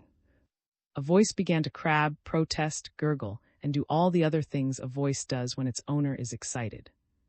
The voice said, I won't stand for being cooped up by the police, like a common criminal. I want that man Queen severely reprimanded. He's a menace to personal liberty. And so on, in words of that general tenor. My dear fellow, said laughing. This gentleman, the owner of the protesting voice, continued the inspector, is short, rather stout, wears gold-rimmed eyeglasses, has an exceedingly disagreeable feminine voice, displays a really touching concern for his family, one wife and one daughter in the presence of possible publicity agents, and always refers to you as his very good friend, district attorney. Correct. Sat staring at him. Then his keen face creased into a smile. Perfectly astounding, my dear Holmes. He murmured, since you know so much about my friend, perhaps it would be child's play for you to give me his name. But that was the fellow, wasn't it? Said Queen, his face scarlet. I, my boy. I'm glad to see you. Had entered the room. He shook hands cordially with, who greeted him with a pleasure born of long association, and made a remark about the dangers of a district attorney's life, briskly setting down on the desk a huge container of coffee and a paper bag pleasantly suggestive of French pastry. Well, the great search is finished, over, kaput, and the perspiring detectives will now partake of midnight tiffin. He laughed and slapped his father affectionately on the shoulder. But, cried Queen delightedly, this is a welcome surprise. Henry, will you join us in a little celebration? He filled 3 paper cups with the steaming coffee. I don't know what you're celebrating, but count me in, said, and the 3 men fell to with enthusiasm. What's happened? Asked the old man, sipping his coffee contentedly. Gods do not eat, neither do they drink, murmured from behind a cream puff. I am not omnipotent, and suppose you tell me what happened in your impromptu torture chamber. I can tell you one thing you don't know, however. Mr. Libby of Libby's ice cream parlor, whence came these elegant cakes, confirms Jess Lynch's story about the ginger ale. And Miss Libby nicely corroborated the alley story. Queen wiped his lips daintily with a huge handkerchief. Well, let's make sure about the ginger ale, anyway. As for me, I interviewed several people, and now I have nothing to do. Thank you, remarked Drolly. That was a perfect recitation. Have you acquainted the DA with the events of this tumultuous evening? said, setting down his cup. Here, what I know. About a half hour ago, I was telephoned by one of my very good friends who happens to wield a little power behind the scenes, and he told me in no uncertain terms that during tonight's performance a man was murdered. Inspector Richard Queen, he said, had descended upon the like a whirlwind, accompanied by his minor whirlwinds, and had proceeded to make everybody wait over an hour, an inexcusable, totally unwarranted procedure, my friend charged. He further deposed that said inspector even went so far as to accuse him personally of the crime, and had domineering policemen search him and his wife and daughter before they were allowed to leave the. So much for my informant's story. The rest of his conversation, being rather profane, is irrelevant. The only other thing I know is that told me outside who the murdered man was. And that was the most interesting part of the whole story. You know almost as much about this case as I do, grunted Queen. Probably more, because I have an idea you are thoroughly familiar with Field's operations, what happened outside during the search. Crossed his legs comfortably. As you might have guessed, the search of the audience was entirely without result. Nothing out of the way was found. Not one solitary thing. Nobody looked guilty, and nobody took it upon himself to confess. In other words, it was a complete fiasco. Of course, said Queen. There's somebody almighty clever behind this business. I suppose you didn't even come across the suspicion of an extra hat. That, Dad remarked, was what I was decorating the lobby for. No hats. Are they all through out there? Just finished when I strolled across the street for the refreshments, said. There was nothing else to do but allow the angry mob in the gallery to file downstairs and out into the street.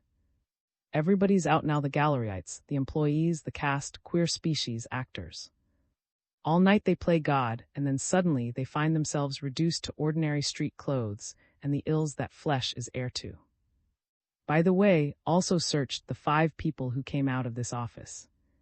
Quite a motor that young lady possesses. Miss Pope and her party, I gathered, didn't know but that you might have forgotten them, he chuckled. So we're up a tree, eh? Muttered the inspector. Here's the story, Henry. And he gave a concise resume of the evening's events to, who sat silently throughout, frowning. And that, concluded Queen, after describing briefly the scenes enacted in the little office, is that.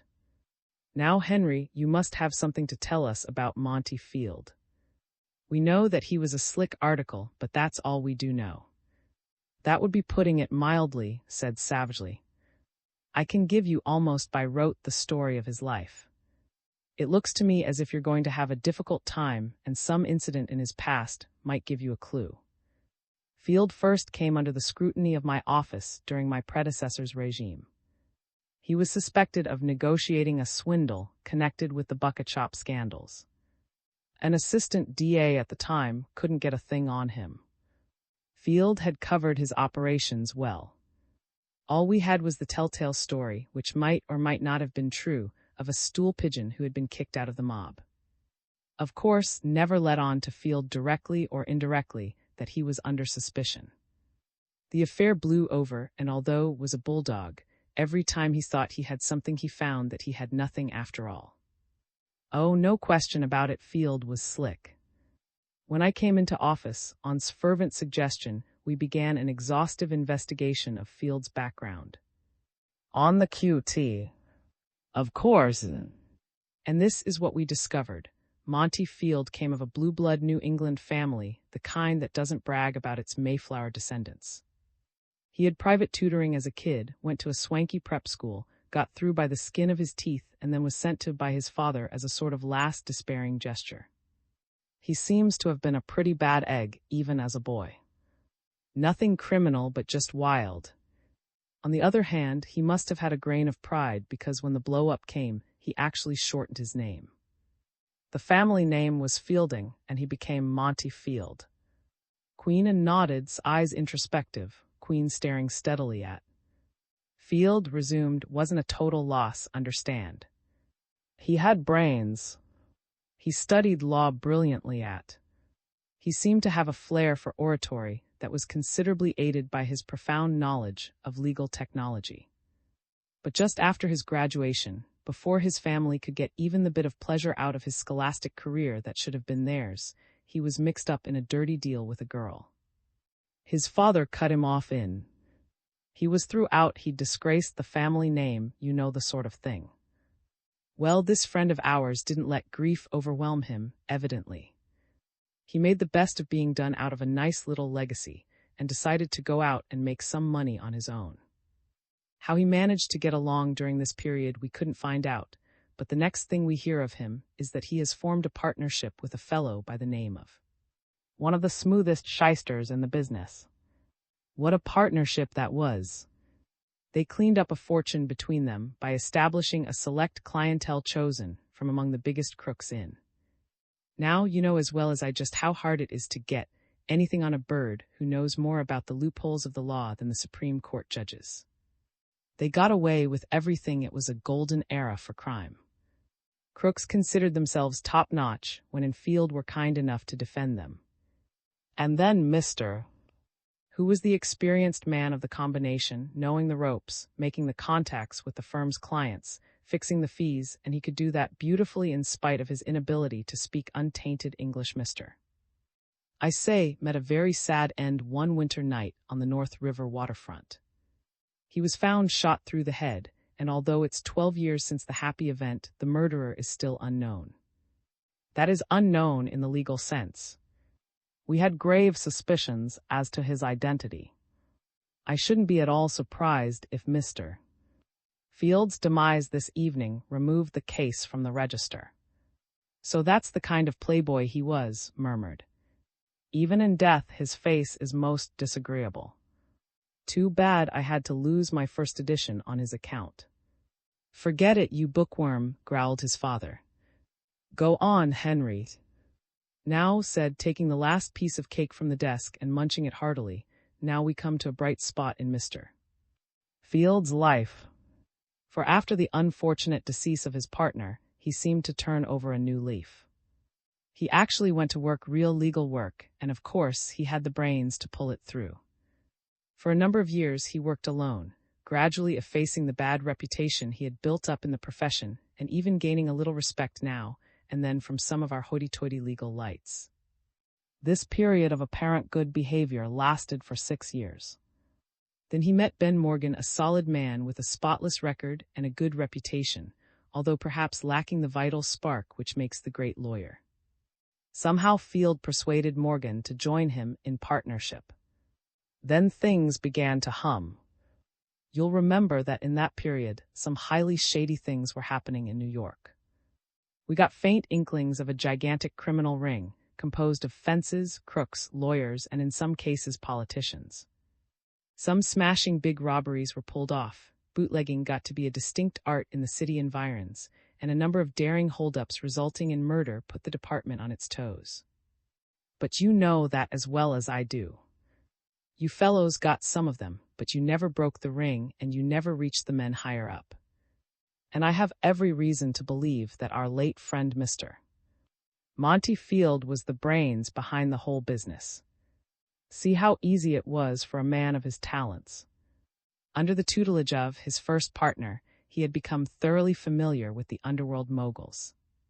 When outlived his usefulness, he was conveniently bumped off. Then Field, remember, I am working now on speculation chiefly, because the evidence is practically nil. Then Field, under the cloak of a respectable legal business, absolutely, quietly built up a far-flung criminal organization. How he accomplished this we have no way of knowing, of course. When he was quite ready to shoot the works, he tied up with a well-known, respectable partner, Morgan, and now secure in his legal position, began to engineer most of the big crooked deals pulled off in the last 5 years or so. Where does Morgan come in? Asked idly. I was coming to that. Morgan, we have every reason to believe, was absolutely innocent of any connection with Field's undercover operations. He was as straight as a die, and in fact had often refused cases in which the defendant was a shady character. Their relations must have become strained when Morgan got a hint of what was going on. Whether this is so or not, I don't know. You could easily find out from Morgan himself. Anyway, they broke up. Since the dissolution, Field has operated a little more in the open, but still not a shred of tangible evidence which would count in a court of law. "Pardon me for interrupting, Henry," said Queen reflectively, "but can't you give me a little more information on their breakup? I'd like to use it as a check on Morgan when I talk to him again." "Oh, yes," replied grimly. "I'm glad you reminded me." Before the last word was written in the dissolving of the partnership, the two men had a terrific blow-up which almost resulted in tragedy. At the club where they were lunching, they were heard quarreling violently. The argument increased until it was necessary for the bystanders to interfere. Morgan was beside himself with rage and actually threatened Field's life right then and there. Field, I understand, was quite calm. "Did any of the witnesses get an inkling of the cause of the quarrel?" asked Queen. "Unfortunately, no. The thing blew over soon enough. They dissolved quietly, and that was the last anybody ever heard of it. Until, of course, tonight." There was a pregnant silence when the district attorney stopped talking, whistled a few bars of air, while Queen frankly took a pinch of snuff with a ferocious vigor. "I'd say offhand," murmured, looking off into space, "that Mr. Morgan is in deucedly hot water." His father grunted, said seriously, "Well, that's your affair. I know what my job is. Now that Field is out of the way, I'm going to have his files and records gone over with a fine comb. If nothing else, his murder will accomplish eventually, I hope, the complete annihilation of his gang. I'll have a man at his office in the morning." "One of my men is camping there already," remarked Queen absently. "So you think it's Morgan, do you?" he asked with a flash of his eyes. "I seem to recall making a remark a minute ago," said calmly, "to the effect that Mr. Morgan is in hot water. I did not commit myself further. I admit that Morgan seems to be the logical man except, for one thing," he added. "The hat," said Inspector Queen instantly. "No," said the other hat. "VII. The Queen's take stock. Let's see where we stand," continued without pausing. "Let's consider this thing in its most elementary light. These roughly are the facts. A man of shady character, Monty Field, probable head of a vast criminal organization, with undoubtedly a host of enemies, is found murdered in the Roman 10 minutes before the end of the second act, at precisely 9:55 o'clock. He is discovered by a man named William, a clerk of an inferior type of intelligence, who is sitting 5 seats away in the same row. This man, attempting to leave, pushes his way past the victim who, before he dies, mutters, 'Murder. Been murdered,' or words to that effect. A policeman is called, and to make sure the man is dead, secures the services of a doctor in the audience, who definitely pronounces the victim killed by some form of alcoholic poisoning. Subsequently, the assistant medical examiner, confirms this statement, adding that there is only one disturbing factor, that a man would not die so soon from lethal alcohol. The question of the cause of death, therefore, we must leave for the moment, since only an autopsy can definitely determine it. With a large audience to attend to, the policeman calls for help, officers of the vicinity come in to take charge, and subsequently the headquarters men arrive to conduct the immediate investigation. The first important issue that arises is the question of whether the murderer had the opportunity to leave the scene of the crime between the time it was committed and the time it was discovered. The policeman who was first on the scene immediately ordered the manager to station guards at all exits and both alleys. When I arrived, I thought of this point the very first thing and conducted a little investigation of my own. I went around to all the exits and questioned the guards. I discovered that there was a guard at every door of the auditorium during the entire second act, with 2 exceptions which I shall mention shortly. Now it had been determined from the testimony of the orangeade boy, Jess Lynch, that the victim was alive not only during the intermission between Act I and Act II when he saw and talked to Field in the alleyway, but that Field was also in apparently good health 10 minutes after the raising of the curtain for Act II. This was when the boy delivered a bottle of ginger ale to Field at the seat, in which he was later found dead. Inside an usher stationed at the foot of the stairs, leading to the balcony, swore that no one had either gone up or come down during the second act. This eliminates the possibility that the murderer had access to the balcony. The two exceptions I noted a moment ago are the two doors on the extreme left aisle, which should have been guarded but were not because the usherette was sitting in the audience next to her lover. This presented to my mind the possibility that the murderer might have left by one of these two doors, which were conveniently placed for an escape should the murderer have been so inclined. However, even this possibility was eliminated by the statement of the girl, whom I hunted up after she was questioned by Dad. "You talked to her on the slide, did you, you scalawag?" roared Queen, glaring at. "I certainly did," chuckled, and I discovered the one important fact that seems pertinent to this phase of the investigation. Swore that before she left the doors to sit down next to Parson Johnny, she stepped on the inside floor lock that latches them top and bottom. When the commotion began, the girl sprang from the parson's side, and finding the doors locked as she had left them, unlatched them while was attempting to quiet the audience. Unless she was lying, and I don't think she was, this proves that the murderer did not leave by these doors, since at the time the body was found they were still locked from the inside. "Well, I'll be switched," growled Queen. "She didn't tell me a thing about that part of it, drat her. Wait till I get my hands on her, the little snip." "Please be logical," La laughed. "The reason she didn't tell you about bolting the doors was that you didn't ask her. She felt that she was in enough of an uncomfortable position already. At any rate, that statement of hers would seem to dispose of the two side doors near the murdered man's seat. I will admit that all sorts of possibilities enter into the problem. For example, might have been an accomplice. I mention this only as a possibility and not even as a theory. At any rate, it seems to me that the murderer would not have run the risk of being seen leaving from side doors. Besides, a departure in so unusual a manner and at so unusual a time would have been all the more noticeable, especially since few people leave during a second act.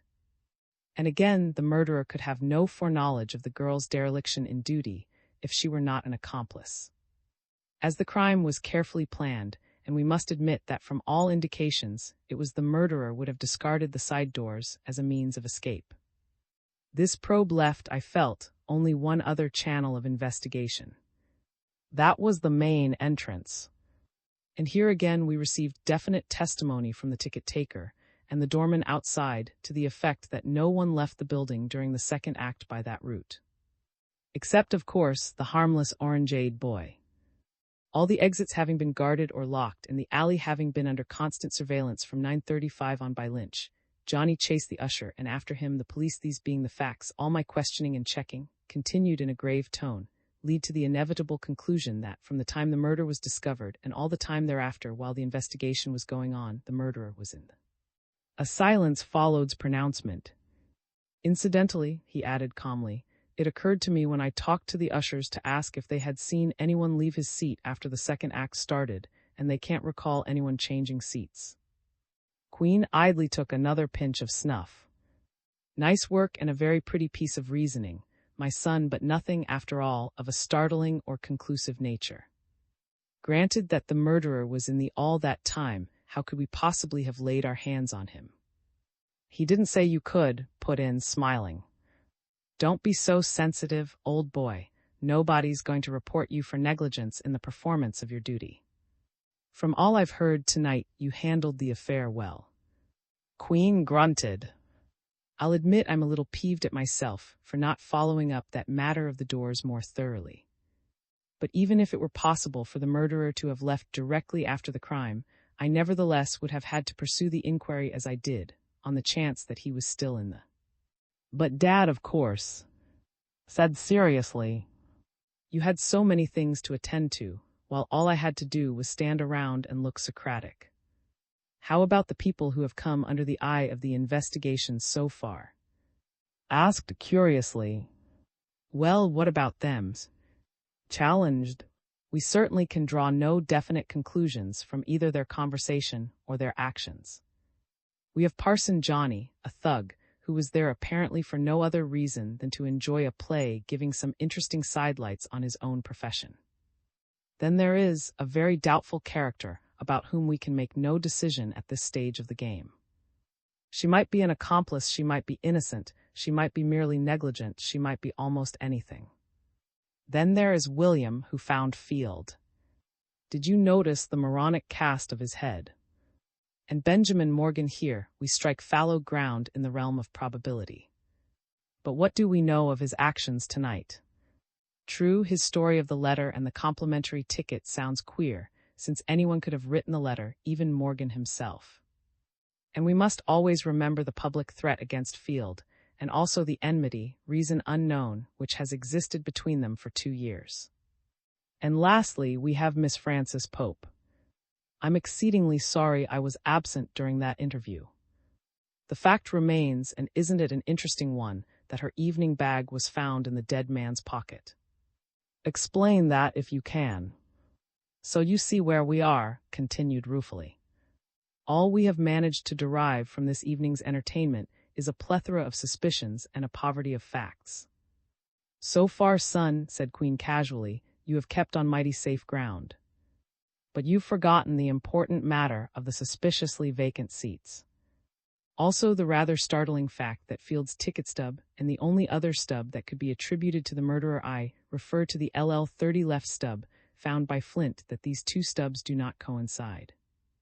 That is to say, that the torn edges indicate they were gathered by the ticket taker at different times. Jack said, but let's leave that for the moment and get on to the problem of Fields. The hat, well, what do you think of it? Asked Queen curiously. Just this. In the first place, we have fairly established the fact that the hat is not missing through accident. The murdered man was seen by Jess Lynch with the hat in his lap 10 minutes after Act II began. Since it is now missing, the only reasonable theory that would explain its absence is that the murderer took it away with him. Now, for the moment, let's forget the problem of where the hat is now. The immediate conclusion to draw is that the hat was taken away for one of 2 reasons. First, that it was in some way incriminating in itself, so that if it were left behind it would point to the murderer's identity. What the nature of this incriminating indication is we cannot even guess at the moment. Second, the hat may have contained something which the murderer wanted. You will say, why couldn't he take this mysterious object and leave the hat? Probably, if this supposition is true, because he either had not sufficient time to extract it, or else did not know how to extract it, and therefore took the hat away with him to examine it at his leisure. Do you agree with me so far? The district attorney nodded slowly. Queen sat still, his eyes vaguely troubled. Let us for a moment consider what the hat could possibly have contained, resumed, as he vigorously polished his glasses. Due to its size, shape, and cubic content, our field of speculation is not a broad one. What could be hidden in a... The only things that present themselves to my mind are papers of some sort, jewelry, banknotes, or any other small object of value which could not easily be detected in such a place. Obviously, this problematical object would not be carried merely in the crown of the hat, since it would fall out whenever the wearer uncovered his head. We are led to believe, therefore, that, whatever the object was, it was concealed in the lining of the hat. This immediately narrows our list of possibilities. Solid objects of bulk must be eliminated. A jewel might have been concealed, banknotes or papers might have been concealed. We can, I think, discard the jewel from what we know of Monty Field. If he was carrying anything of value, it would probably be connected in some way with his profession. One point remains to be considered in this preliminary analysis of the missing. And it may very well become a pivotal consideration before we are through. It is of paramount importance for us to know whether the murderer knew in advance of his crime that it would be necessary for him to take away Monty Fields. In other words, did the murderer have foreknowledge of the hat's significance, whatever it may prove to be? I maintain that the facts prove deductively, as logically as facts can prove deductively, that the murderer had no foreknowledge. Follow me closely. Since Monty Fields is missing, and since no other has been found in its place, it is an undeniable indication that it was essential that it be taken away. You must agree that, as I pointed out before, the murderer is most plausibly the remover of the hat. Now, regardless of why it had to be taken away, we are faced with two alternatives. One, that the murderer knew in advance that it had to be taken away, or two, that he did not know in advance. Let us exhaust the possibilities in the former case. If he knew in advance, it may be sanely and logically assumed that he would have brought with him to the hat to replace Field, rather than leave an obvious clue by the provocative absence of the murdered man's hat. To bring a replacement hat would have been the safe thing to do. The murderer would have had no difficulty in securing a replacement hat, since knowing its importance in advance, he could certainly have armed himself with a further knowledge of Field's head size, style of, and other minor details. But there is no replacement hat. We have every right to expect a replacement hat in a crime so carefully concocted as this one. There being none, our only conclusion can be that the murderer did not know beforehand the importance of Field's hat. Otherwise, he would assuredly have taken the intelligent precaution of leaving another hat behind. In this way, the police would never know that Field's hat had any significance at all. Another point in corroboration. Even if the murderer didn't desire, for some dark reason of his own, to leave a replacement hat, he certainly would have arranged to secure what was in the hat by cutting it out. All he had to do was to provide himself in advance with a sharp instrument, a pocket knife, for example. The empty hat, though cut, would not have presented the problem of disposal that the missing hat would. Surely the murderer would have preferred this procedure had he foreknowledge of the hat's contents. But he did not do even this. This, it seems to me, is strong corroborative evidence that he did not know before he came to the Roman that he would have to take away a hat or its contents. Quod erat? The district attorney gazed at with puckered lips. Inspector Queen seemed sunk in a lethargy. His hand hovered midway between his snuff-box and his nose. "Just what's the point?" inquired. "Why is it important for you to know that the murderer had no foreknowledge of the hat's significance?" Smiled. "Merely this. The crime was committed after the beginning of the second act. I want to be sure in my own mind that the murderer, by not knowing in advance of the hat's significance, could not have used the first intermission in any manner whatsoever as an essential element of his plan. Of course, Field's hat may turn up somewhere on the premises, and its discovery would invalidate all these speculations. But I don't think it will. That analysis of yours might be elementary, boy, but it sounds quite logical to me," said approvingly. "You should have been a lawyer."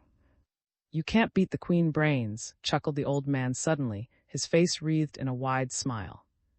"But I'm going to get busy on another tack that ought to jibe somewhere with this puzzle of the hat. You noticed the name of the clothier sewed into Field's coat." "No sooner said than done," grinned. Producing one of the small volumes which he carried in his topcoat pocket, he opened it and pointed to a notation on the flyleaf. "Bros, no less." "That's right, and I'll have down there in the morning to check up," said the inspector. "You must have realized that Field's clothing is of exceptional quality. That evening suit cost $300 if it cost a penny.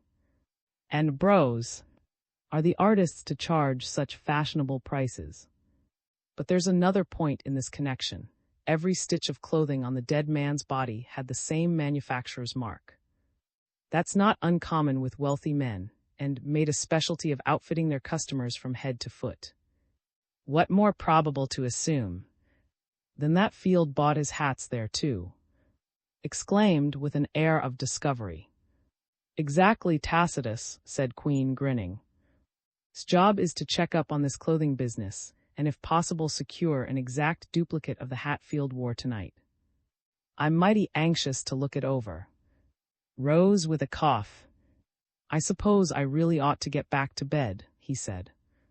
"The only reason I came down here was to see that you didn't arrest the mayor. Boy, that friend of mine was sore. I'll never hear the end of it." Queen looked up at him with a quizzical smile. "Before you go, Henry, suppose you tell me just where I stand on this thing. I know that I used a pretty high hand tonight, but you must realize how necessary it was. Are you going to put one of your own men on the case?" Glared at him. When did you get the idea I wasn't satisfied with your conduct of the investigation, you old canary bird? He growled. I've never checked you up yet, and I'm not going to start now. If you can't bring this thing to a successful conclusion, I certainly don't think any of my men can. My dear Q, go ahead and detain half of New York if you think it's necessary. I'll back you up. Thanks, Henry, said Queen. I just wanted to be sure. And now, since you're so nice about it, watch my smoke. He ambled across the room into the anteroom, stuck his head past the doorway and shouted, Mr. Panzer, will you come here a moment? He came back smiling grimly to himself, the swarthy manager close on his heels. Mr. Panzer, meet District Attorney, said Queen. The two men shook hands. Now, Mr. Panzer, you've got one more job, and you can go home and go to sleep. I want this shut down so tight a mouse couldn't get into it. Panzer grew pale, shrugged his shoulders as if to indicate that he washed his hands of the entire affair. Nodded sagely in approval. But Inspector, just when we're playing to capacity. Groaned the little manager. Is it absolutely necessary? So necessary, my dear man, answered the inspector coolly, that I'm going to have two men here patrolling the premises all the time. Panzer wrung his hands, looking furtively at. But the district attorney was standing with his back to them, examining a print on the wall. This is terrible, Inspector, wailed Panzer. I'll never hear the end of it from Davis, the producer, but of course if you say so, it will be done. Heck man, don't look so blue, said Queen more kindly. You'll be getting so much publicity out of this that when the show reopens, you'll have to enlarge the... I don't expect to have the shut down more than a few days, anyway. I'll give the necessary orders to my own men outside. After you've transacted your routine business here tonight, just tip off the men I've left and go home. I'll let you know in a few days when you can reopen. Panzer waggled his head sadly, shook hands all around and left. Immediately whirled on Queen and said, By the Lord Harry Q, that's going some. Why do you want the closed? You've milked it dry, haven't you? Well, Henry, said Queen slowly, the hat hasn't been found. All those people filed out of thee and were searched, and each one had just one hat. Doesn't that indicate that the hat we're looking for is still here somewhere? And if it's still here, I'm not giving anybody a chance to come in and take it away. If there's any taking to be done, I'll do it. Nodded, was still wearing a worried frown as the three men walked out of the office into the almost deserted orchestra. Here and there a busy figure was stooping over a seat, examining the floor. A few men could be seen darting in and out of the boxes up front.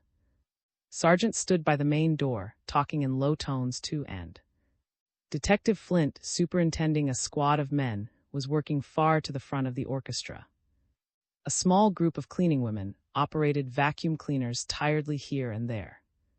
In one corner to the rear, a buxom police matron was talking with an elderly woman, the woman Panzer had called Mrs. Phillips. The three men walked to the main door. While and were silently surveying the always depressing scene of an untenanted auditorium, Queen spoke rapidly too, giving orders in an undertone. Finally he turned and said, Well, that's all for tonight. Let's be going. On the sidewalk, a number of policemen had roped off a large space, behind which a straggling crowd of curiosity seekers was gaping. Even at 2 o'clock in the morning, these night birds patrol Broadway, grunted. With a wave of the hand, he entered his automobile after the Queen's politely refused his offer of a lift. A crowd of businesslike reporters pushed through the lines and surrounded the two Queens. Here's here. What's this? Asked the old man, frowning. How about the lowdown on tonight's job, Inspector? Asked one of them urgently. You'll get all the information you want, boys, from Detective Sergeant inside. He smiled as they charged in a body through the glass doors. And Richard Queen stood silently on the curb, watching the policemen herd back the crowd. Then the old man said with a sudden wave of weariness, "Come on, son, let's walk part of the way home." VIII. In which the Queens meet Mr. Field's very best friend. The Queen's apartment on West 87th Street was a man's domicile, from the pipe rack over the hearth to the shining on the wall. They lived on the top floor of a three-family brownstone house, a relic of late Victorian times. You walked up the heavily carpeted stairs through seemingly endless halls of dismal rectitude. When you were quite convinced that only mummified souls could inhabit such a dreary place, you came upon the huge oaken door marked, "The Queen's," a motto lettered neatly and framed. Then grinned at you from behind a crack, and you entered a new world. More than one individual, exalted in his own little niche, had willingly climbed the uninviting staircases to find sanctuary in this haven. More than one card bearing a famous name had been blithely carried by through the foyer into the living room. The foyer was inspiration, if the truth were told. It was so small and so narrow that its walls appeared unnaturally towering.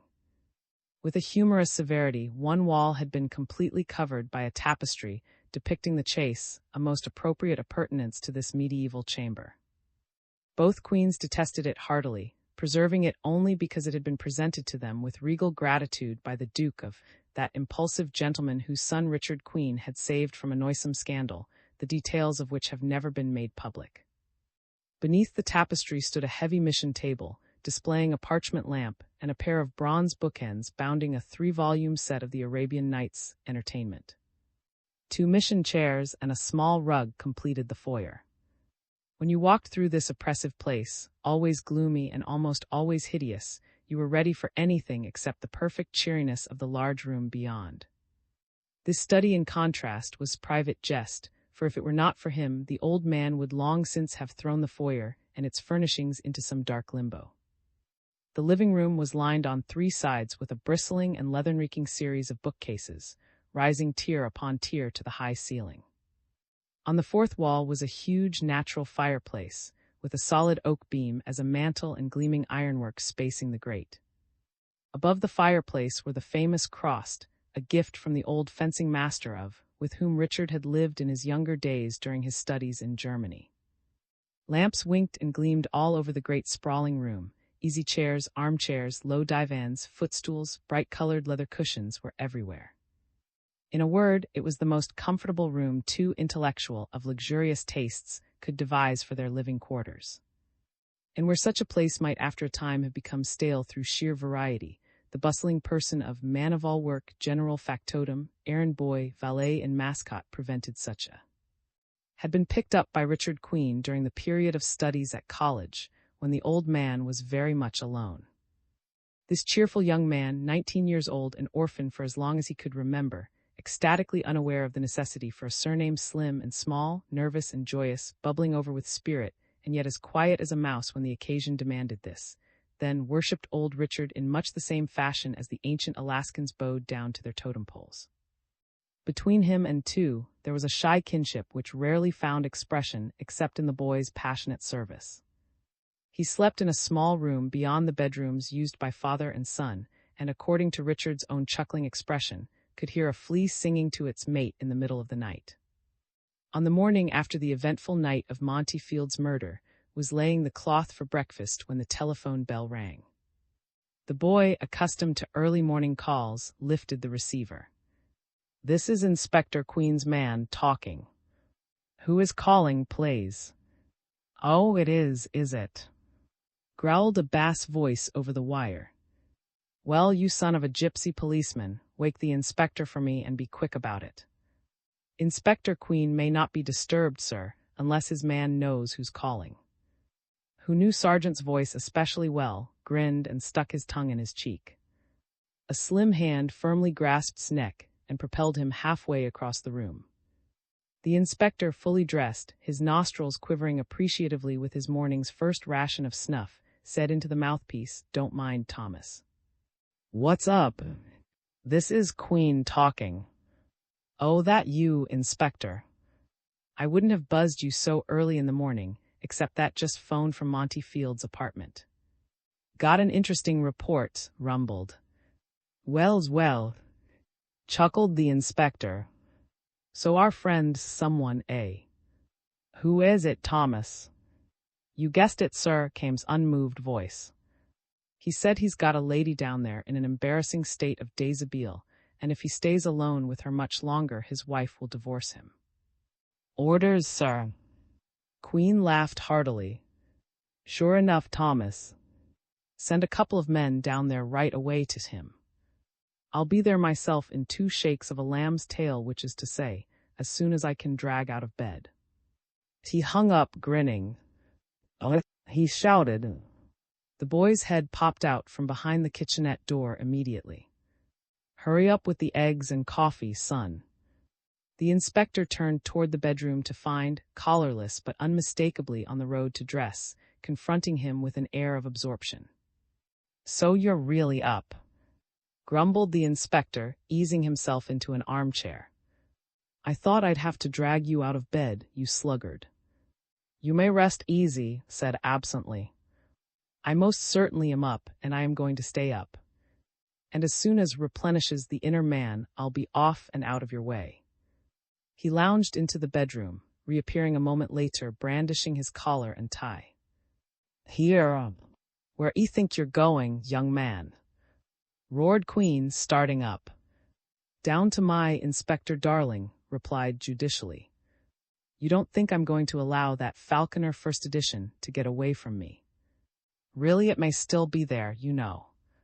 Falconer fiddlesticks, said his father grimly. You started something, and you're going to help finish it. Here where in time is that kid? Stepped briskly into the room, balancing a tray in one hand and a pitcher of milk in the other. In a twinkling he had the table ready, the coffee bubbling, the toast browned, and father and son hurried through their breakfast without a word. Now, remarked, setting down his empty cup, now that I've finished this Arcadian repast, tell me where the fire is. Get your hat and coat on and stop asking pointless questions, son of my grief, growled Queen. In 3 minutes they were on the sidewalk, hailing a taxicab. The cab drew up before a monumental apartment building. Lounging on the sidewalk, a cigarette drooping from his lips, was Detective. The inspector winked and trotted into the lobby. He and were whisked up to the 4th floor, where Detective greeted them, pointing to an apartment door numbered 4D, leaning forward to catch the inscription on the nameplate, was about to turn on his father with an amused expostulation when the door swung open at Queen's imperious ring, and the broad flushed face peered out at them. Morning, Inspector, the detective mumbled, holding the door open. I'm glad you've come, sir. Queen and marched inside. They stood in a small foyer, profusely furnished. Directly in their line of vision was a living room, and beyond that a closed door. A frilled feminine slipper and a slim ankle were visible at the edge of the door. The inspector stepped forward, changed his mind, and quickly opening the hall door called to, who was sauntering about outside. The detective ran up. Come inside here, said Queen sharply.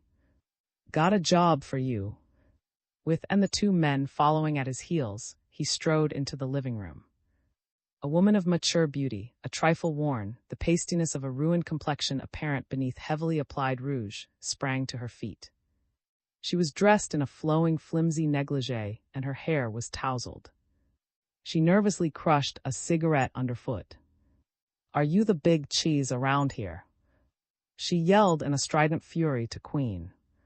He stood stock still and examined her impersonally. Then what the hell do you mean by sending one o' your flatfoots to keep me locked up all night, hey? She jumped forward as if to come to grips with the old man.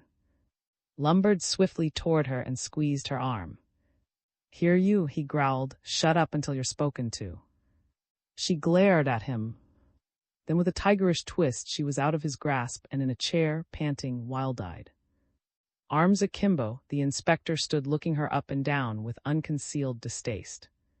Had glanced at the woman briefly and begun to potter about the room, peering at the wall hangings and Japanese prints, picking up a book from an end table, poking his head into dark corners. Queen motioned to. Take this lady into the next room and keep her company for a while, he said.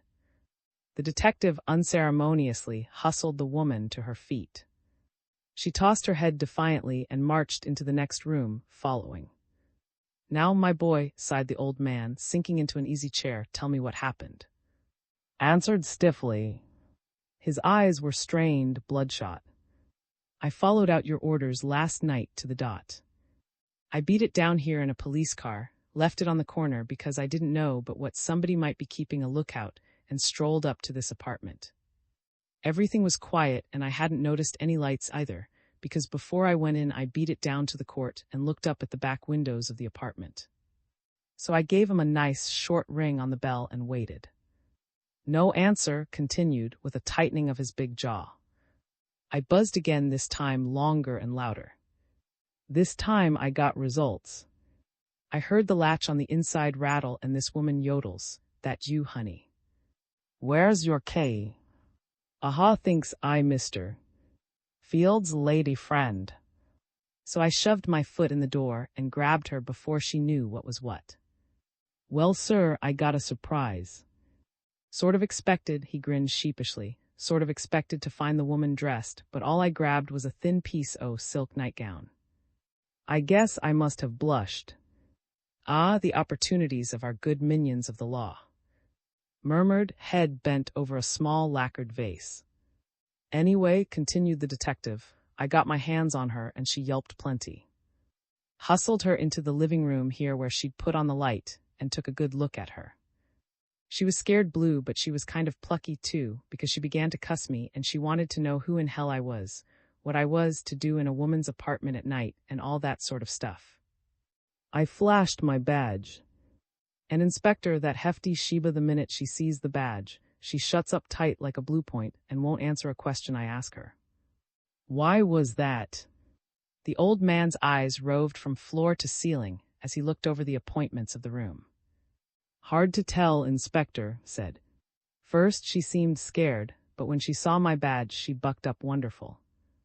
And the longer I was here, the more brazen she became." "You didn't tell her about Field, did you?" The inspector, in a sharp, low tone, gave his superior a reproachful glance. "Not a peep out o' me, sir," he said. "Well, when I saw it was no go to get anything out of her, all she'd yell was, 'Wait till Monty gets home, you bozo.' I took a look at the bedroom. Nobody there, so I shoved her inside, kept the door open and the light on, and stayed all night. She climbed into bed after a while, and I guess she went to sleep. At about 7 this morning, she popped out and started to yell all over again. Seemed to think that Field had been grabbed by headquarters. Insisted on having a newspaper. I told her and then phoned the office. Not another thing happened since." "I say, Dad," exclaimed suddenly from a corner of the room.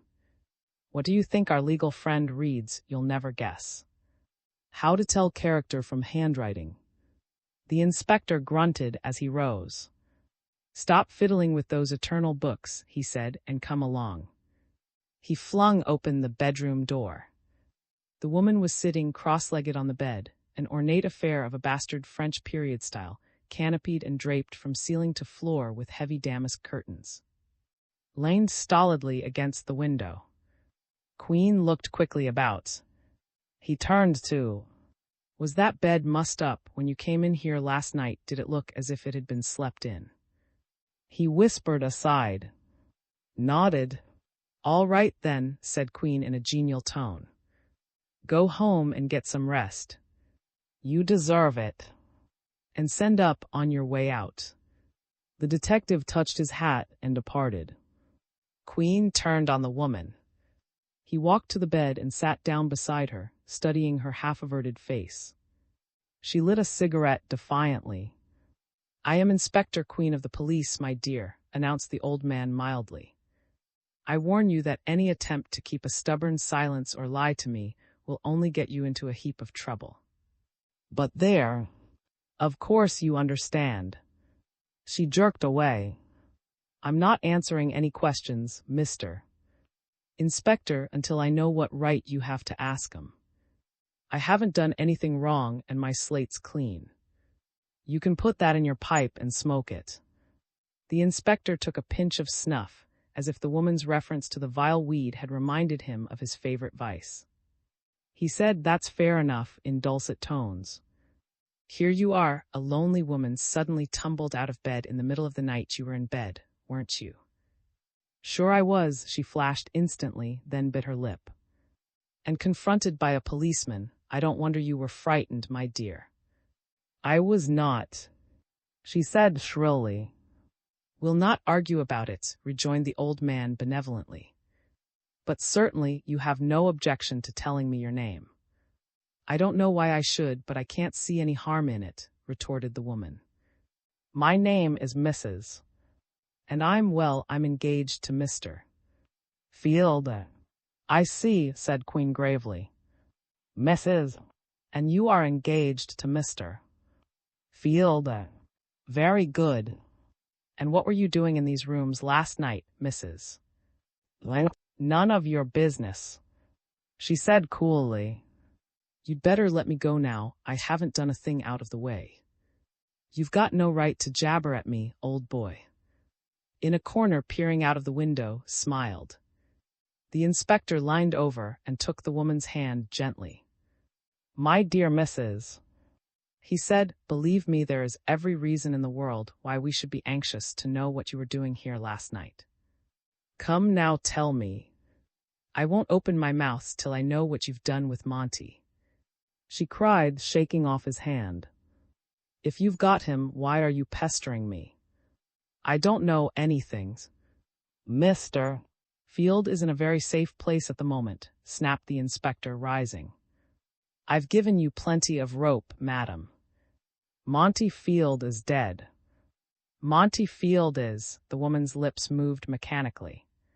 She leaped to her feet, clutching the negligee to her plump figure, staring at Queen's impassive face. She laughed shortly and threw herself back on the bed. Go on, you're taking me for a ride, she jeered. I'm not accustomed to joking about death, returned the old man with a little smile. I assure you that you may take my word for it, Monty Field is dead. She was staring up at him, her lips moving soundlessly. And what is more, Mrs. He has been murdered. Perhaps now you'll deign to answer my questions. Where were you at 9:15 last night? He whispered in her ear, his face close to hers. Mrs. relaxed limply on the bed, a dawning fright in her large eyes. She gaped at the inspector, found little comfort in his face, and with a cry whirled to sob into the rumpled pillow. Queen stepped back and spoke in a low tone to who had come into the room a moment before. The woman's heaving sobs subsided suddenly. She sat up, dabbing her face with a lace handkerchief. Her eyes were strangely bright. I get you now, she said in a quiet voice. I was right here in this apartment at 9:15 last night. Can you prove that, Mrs.? Asked Queen, fingering his snuff box. I can't prove anything and I don't have to, she returned dully. But if you're looking for an alibi, the doorman downstairs must have seen me come into the building at about 9:30. We can easily check that up, admitted Queen. Tell me, why did you come here last night at all? I had an appointment with Monty, she explained lifelessly. He called me up at my own place yesterday afternoon, and we made a date for last night. He told me he'd be out on business until about 10 o'clock, and I was to wait here for him. I come up, she paused and continued brazenly, I come up quite often like that. We generally have a little time and spend the evening together. Being engaged, you know. I see.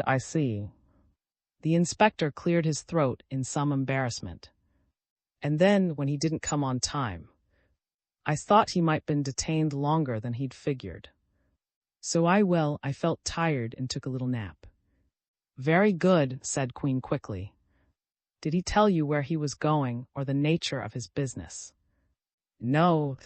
I should be greatly obliged to you, Mrs., said the inspector carefully, if you would tell me what Mr. Field's attitude was toward going. The woman looked at him curiously. She seemed to be recovering her spirits.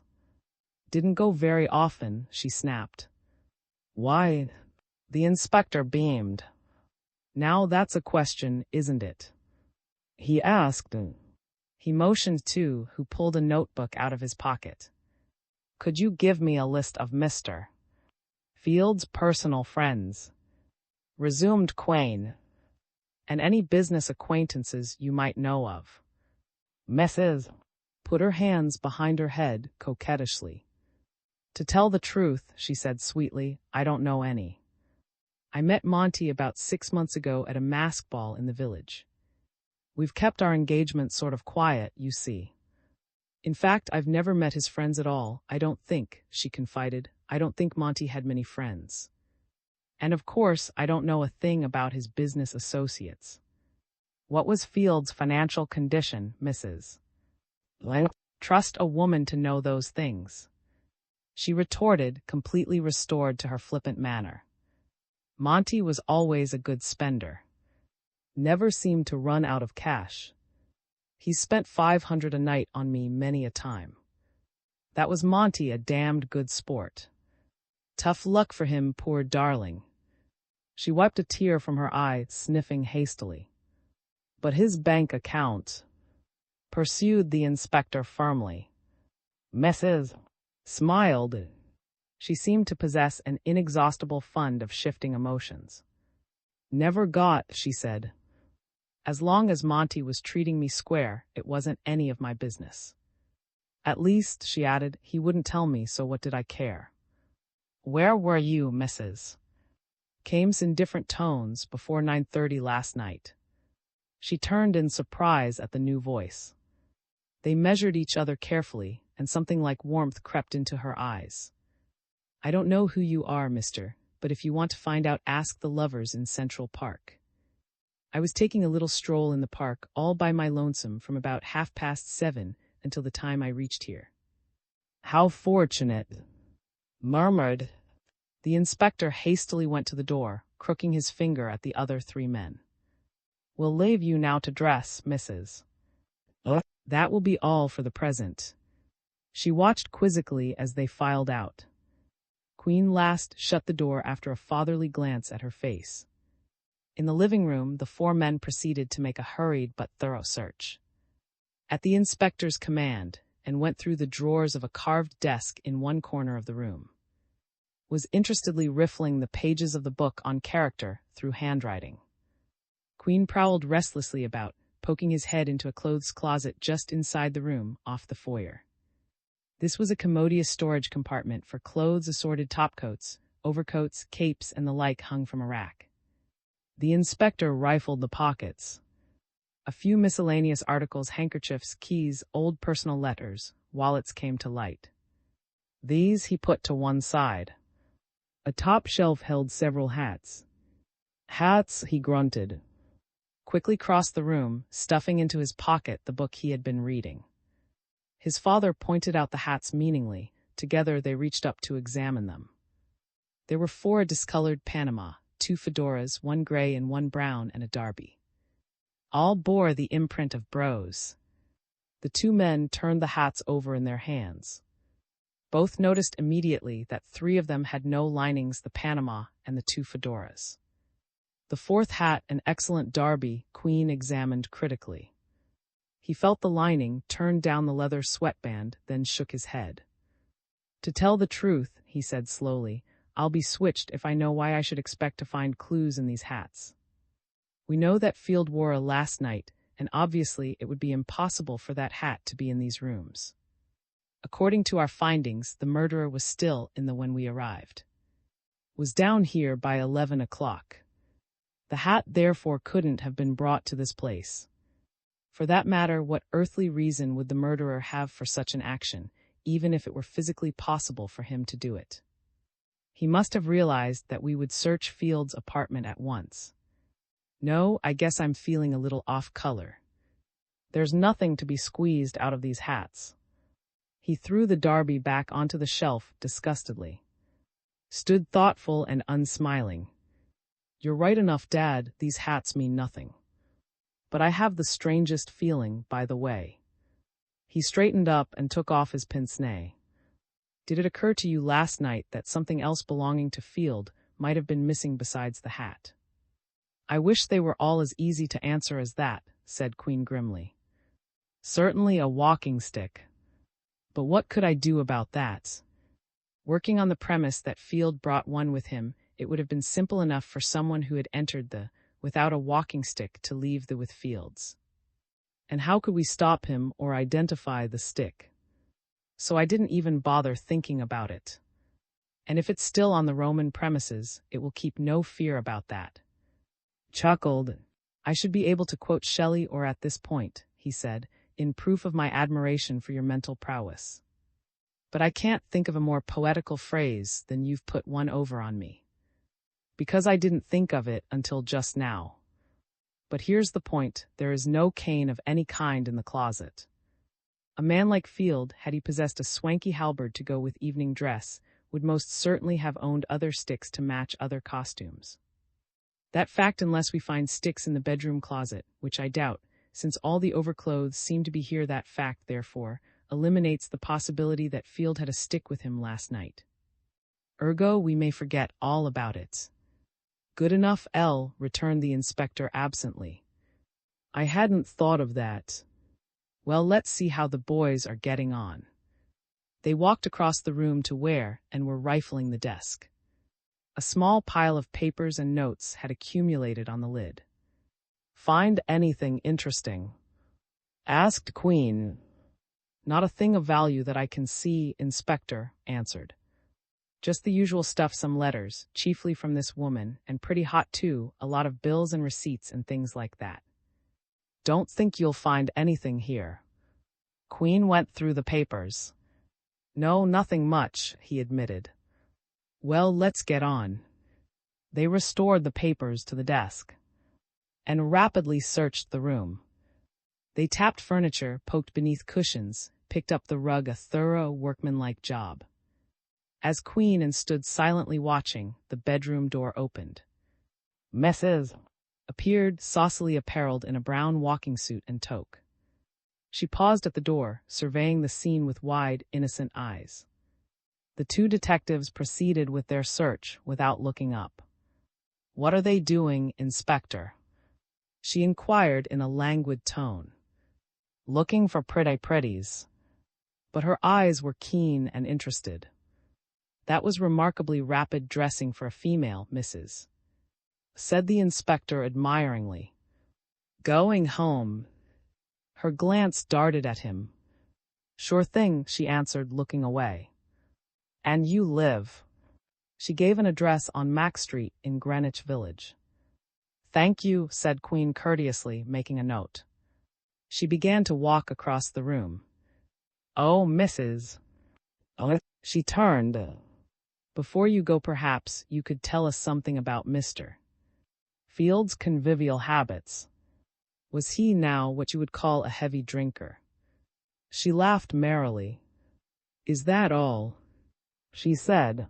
Yes and no. I've seen Monty drink half a night and be sober as a parson. And then I've seen him at other times when he was pickled silly on a couple of tots. It all depended, don't you know. She laughed again. Well, many of us are that way, murmured the inspector. I don't want you to abuse any confidences, Mrs. But perhaps you know the source of his liquor supply. She stopped laughing instantly, her face reflecting an innocent indignation. What do you think I am, anyway? She demanded. I don't know, but even if I did, I wouldn't tell.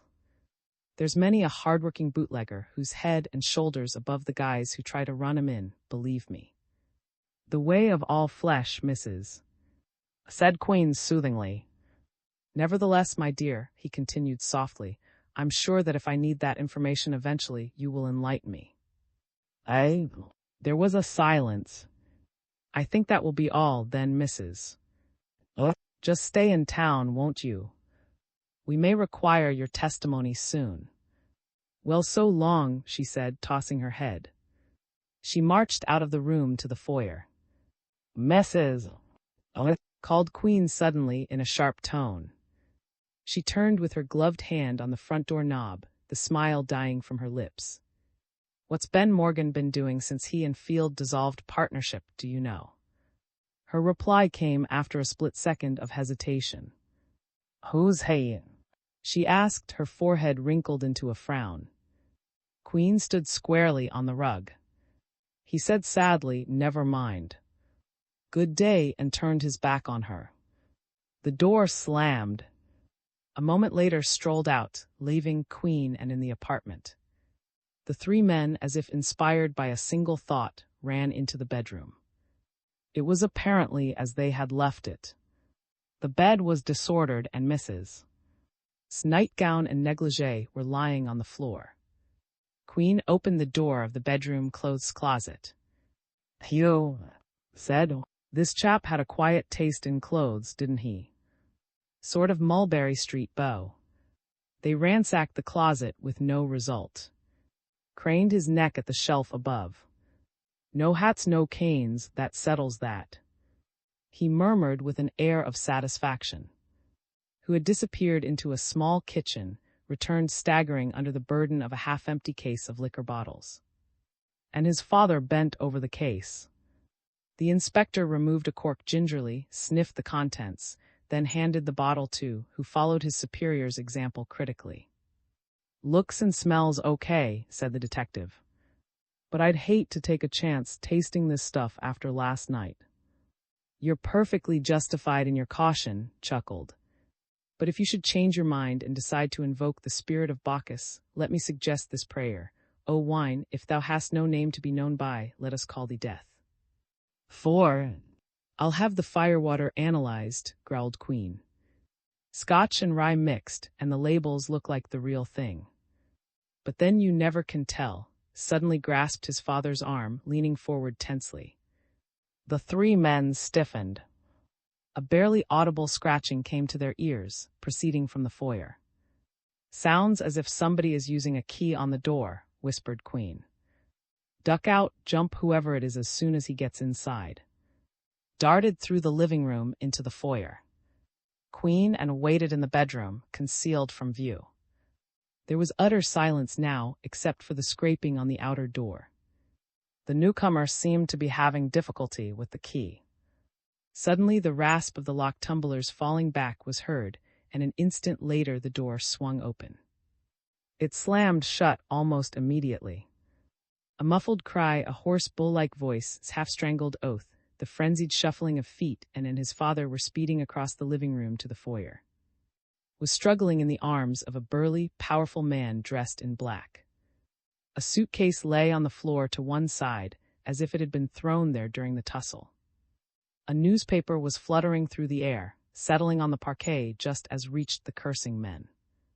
It took the combined efforts of the three to subdue their visitor.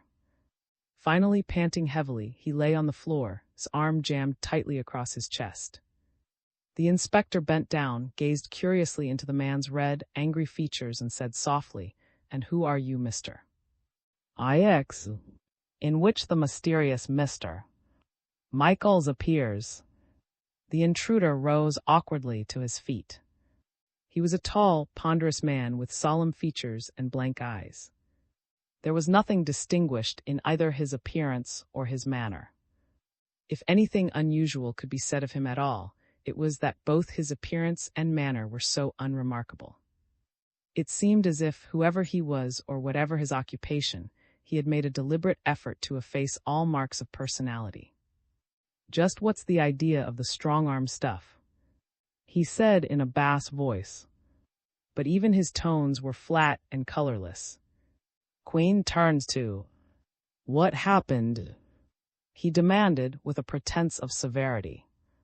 "I stood behind the door, Inspector," gasped, still winded, "and when this wildcat stepped in, I touched him on the arm. He jumped me like a trainload o' tigers, he did. Pushed me in the face, he's got a wallop, Inspector," tried to get out the door again. Queen nodded judicially. The newcomer said mildly, "That's a lie, sir. He jumped me and I fought back." "Here's here," murmured Queen. "This will never do." The door swung open suddenly, and Detective Johnson stood on the threshold. He took the inspector to one side.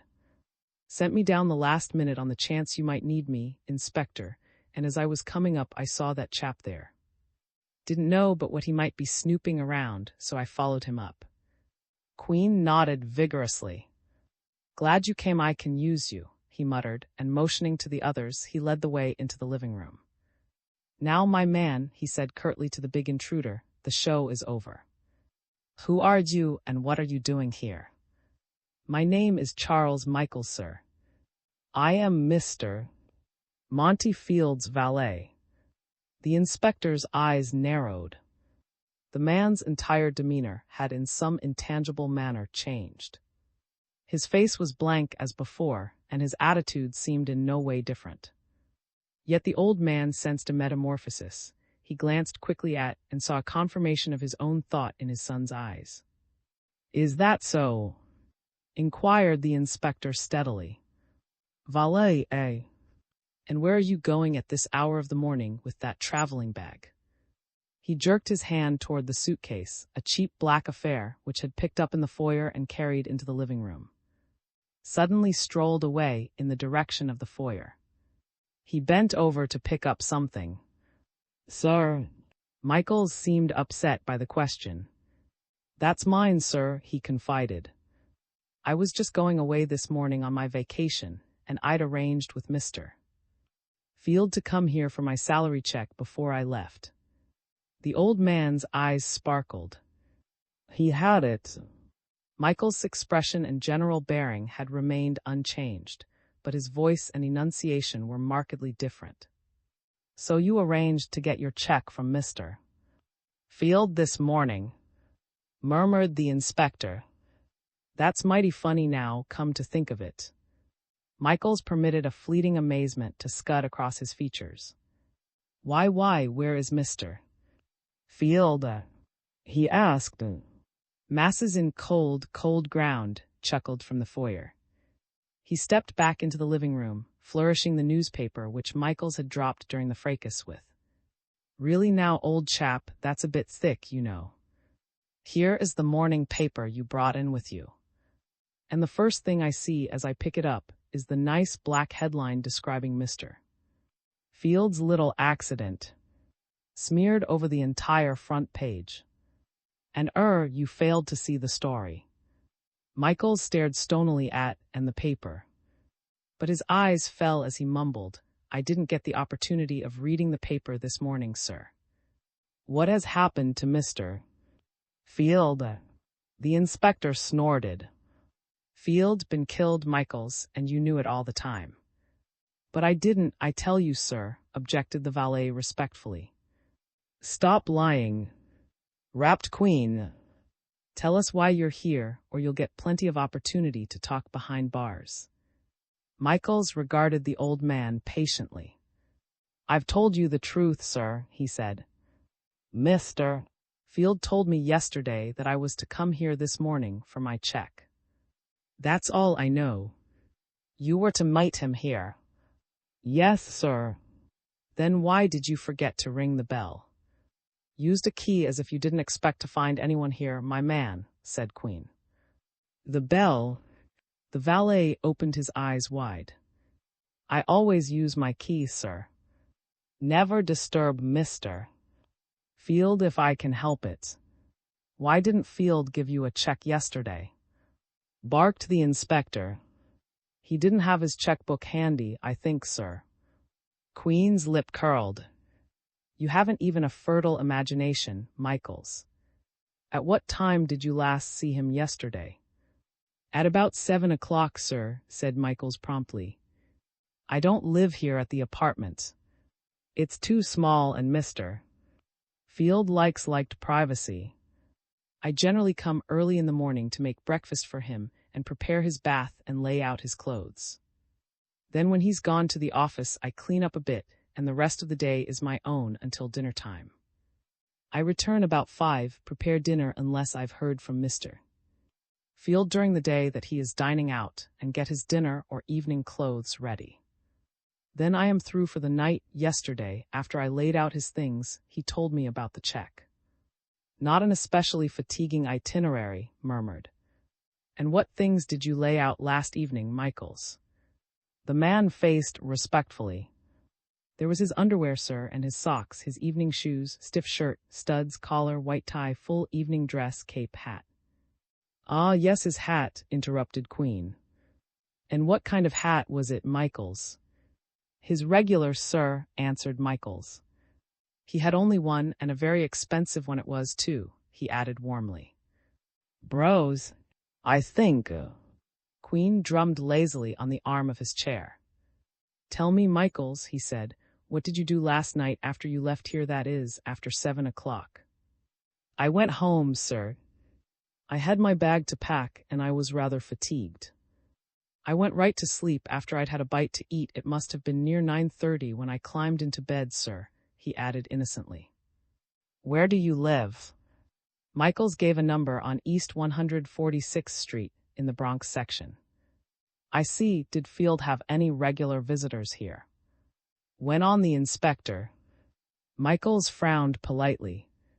That's hard for me to say, sir. Mr.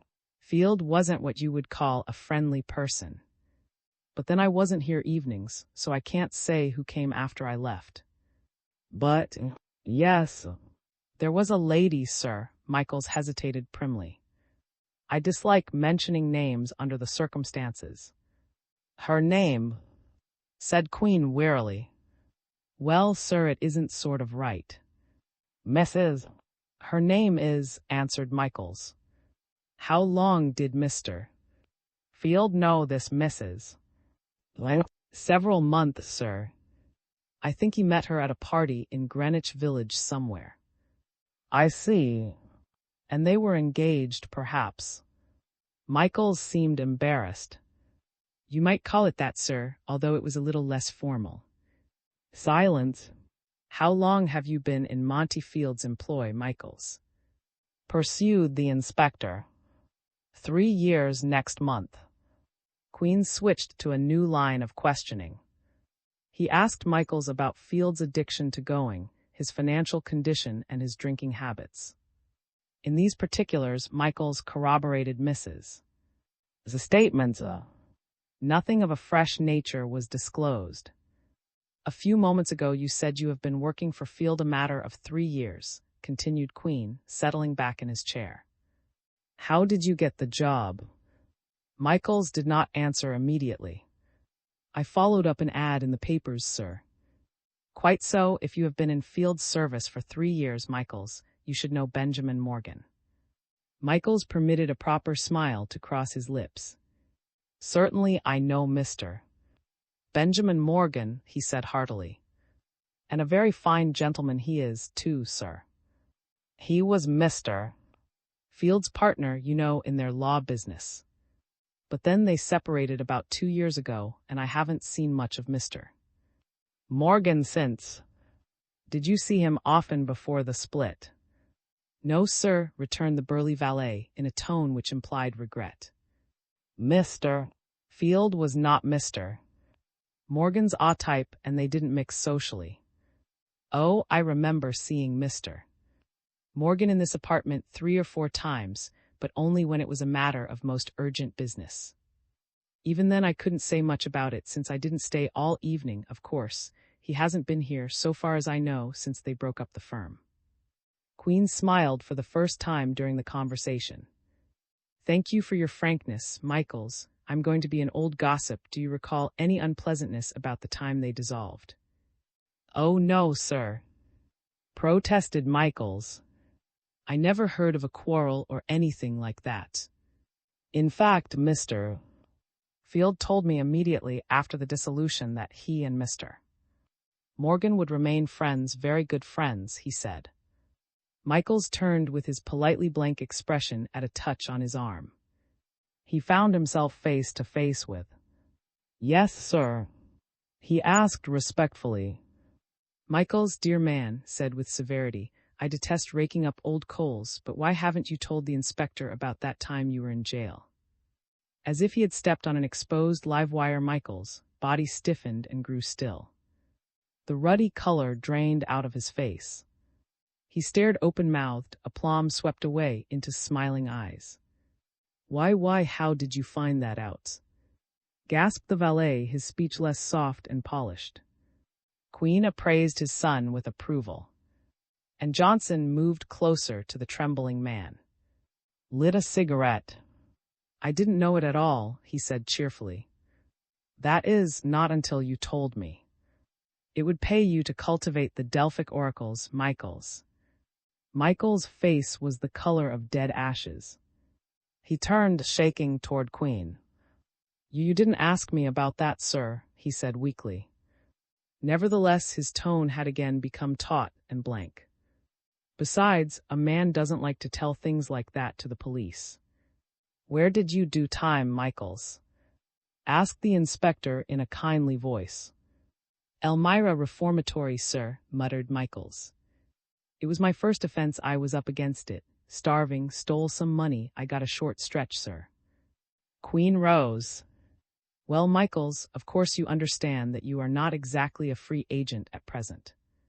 You may go home and look for another job if you want to, but stay at your present lodgings and be ready for a call at any time, just a moment before you go. He strode over to the black suitcase and snapped it open. A jumbled mass of clothing, a dark suit, shirts, ties, socks, some clean, some dirty, was revealed. Queen rummaged swiftly through the bag, closed it, and handed it to Michaels, who was standing to one side with an expression of sorrowful patience. Seems to me you were taking mighty few duds with you, Michaels, remarked Queen, smiling. It's too bad that you've been done out of your vacation. Well, that's the way life is. Michaels murmured a low goodbye, picked up the bag, and departed. A moment later strolled out of the apartment, threw back his head and laughed delightedly. What a mannerly beggar! Lying in his teeth's pater, and what did he want here, do you think? He came to get something, of course, mused the inspector. And that means there's something here of importance that we have apparently overlooked. He grew thoughtful. The telephone bell rang. Inspector. Sergeant's voice boomed over the wire. I called headquarters, but you weren't there, so I guessed you were still at Field's place. I've some interesting news for you from Bros. Do you want me to come up to Field? No, returned Queen. We're through here. I'll be at my office just as soon as I've paid a visit to Fields on Chambers Street. I'll be there if anything important comes up in the interim. Where are you now? Fifth Avenue I've just come out of. Then go back to headquarters and wait for me. And Thomas, send a uniformed man up here right away. Queen hung up and turned to Johnson. Stay here until a cop shows up. It won't be long, he grunted. Have him keep a watch in the apartment and arrange for a relief. Then report back to the main office. Come along. This is going to be a busy day. His protests were in vain. His father fussily hustled him out of the building and into the street, where the roar of a taxicab's exhaust effectually drowned out his voice.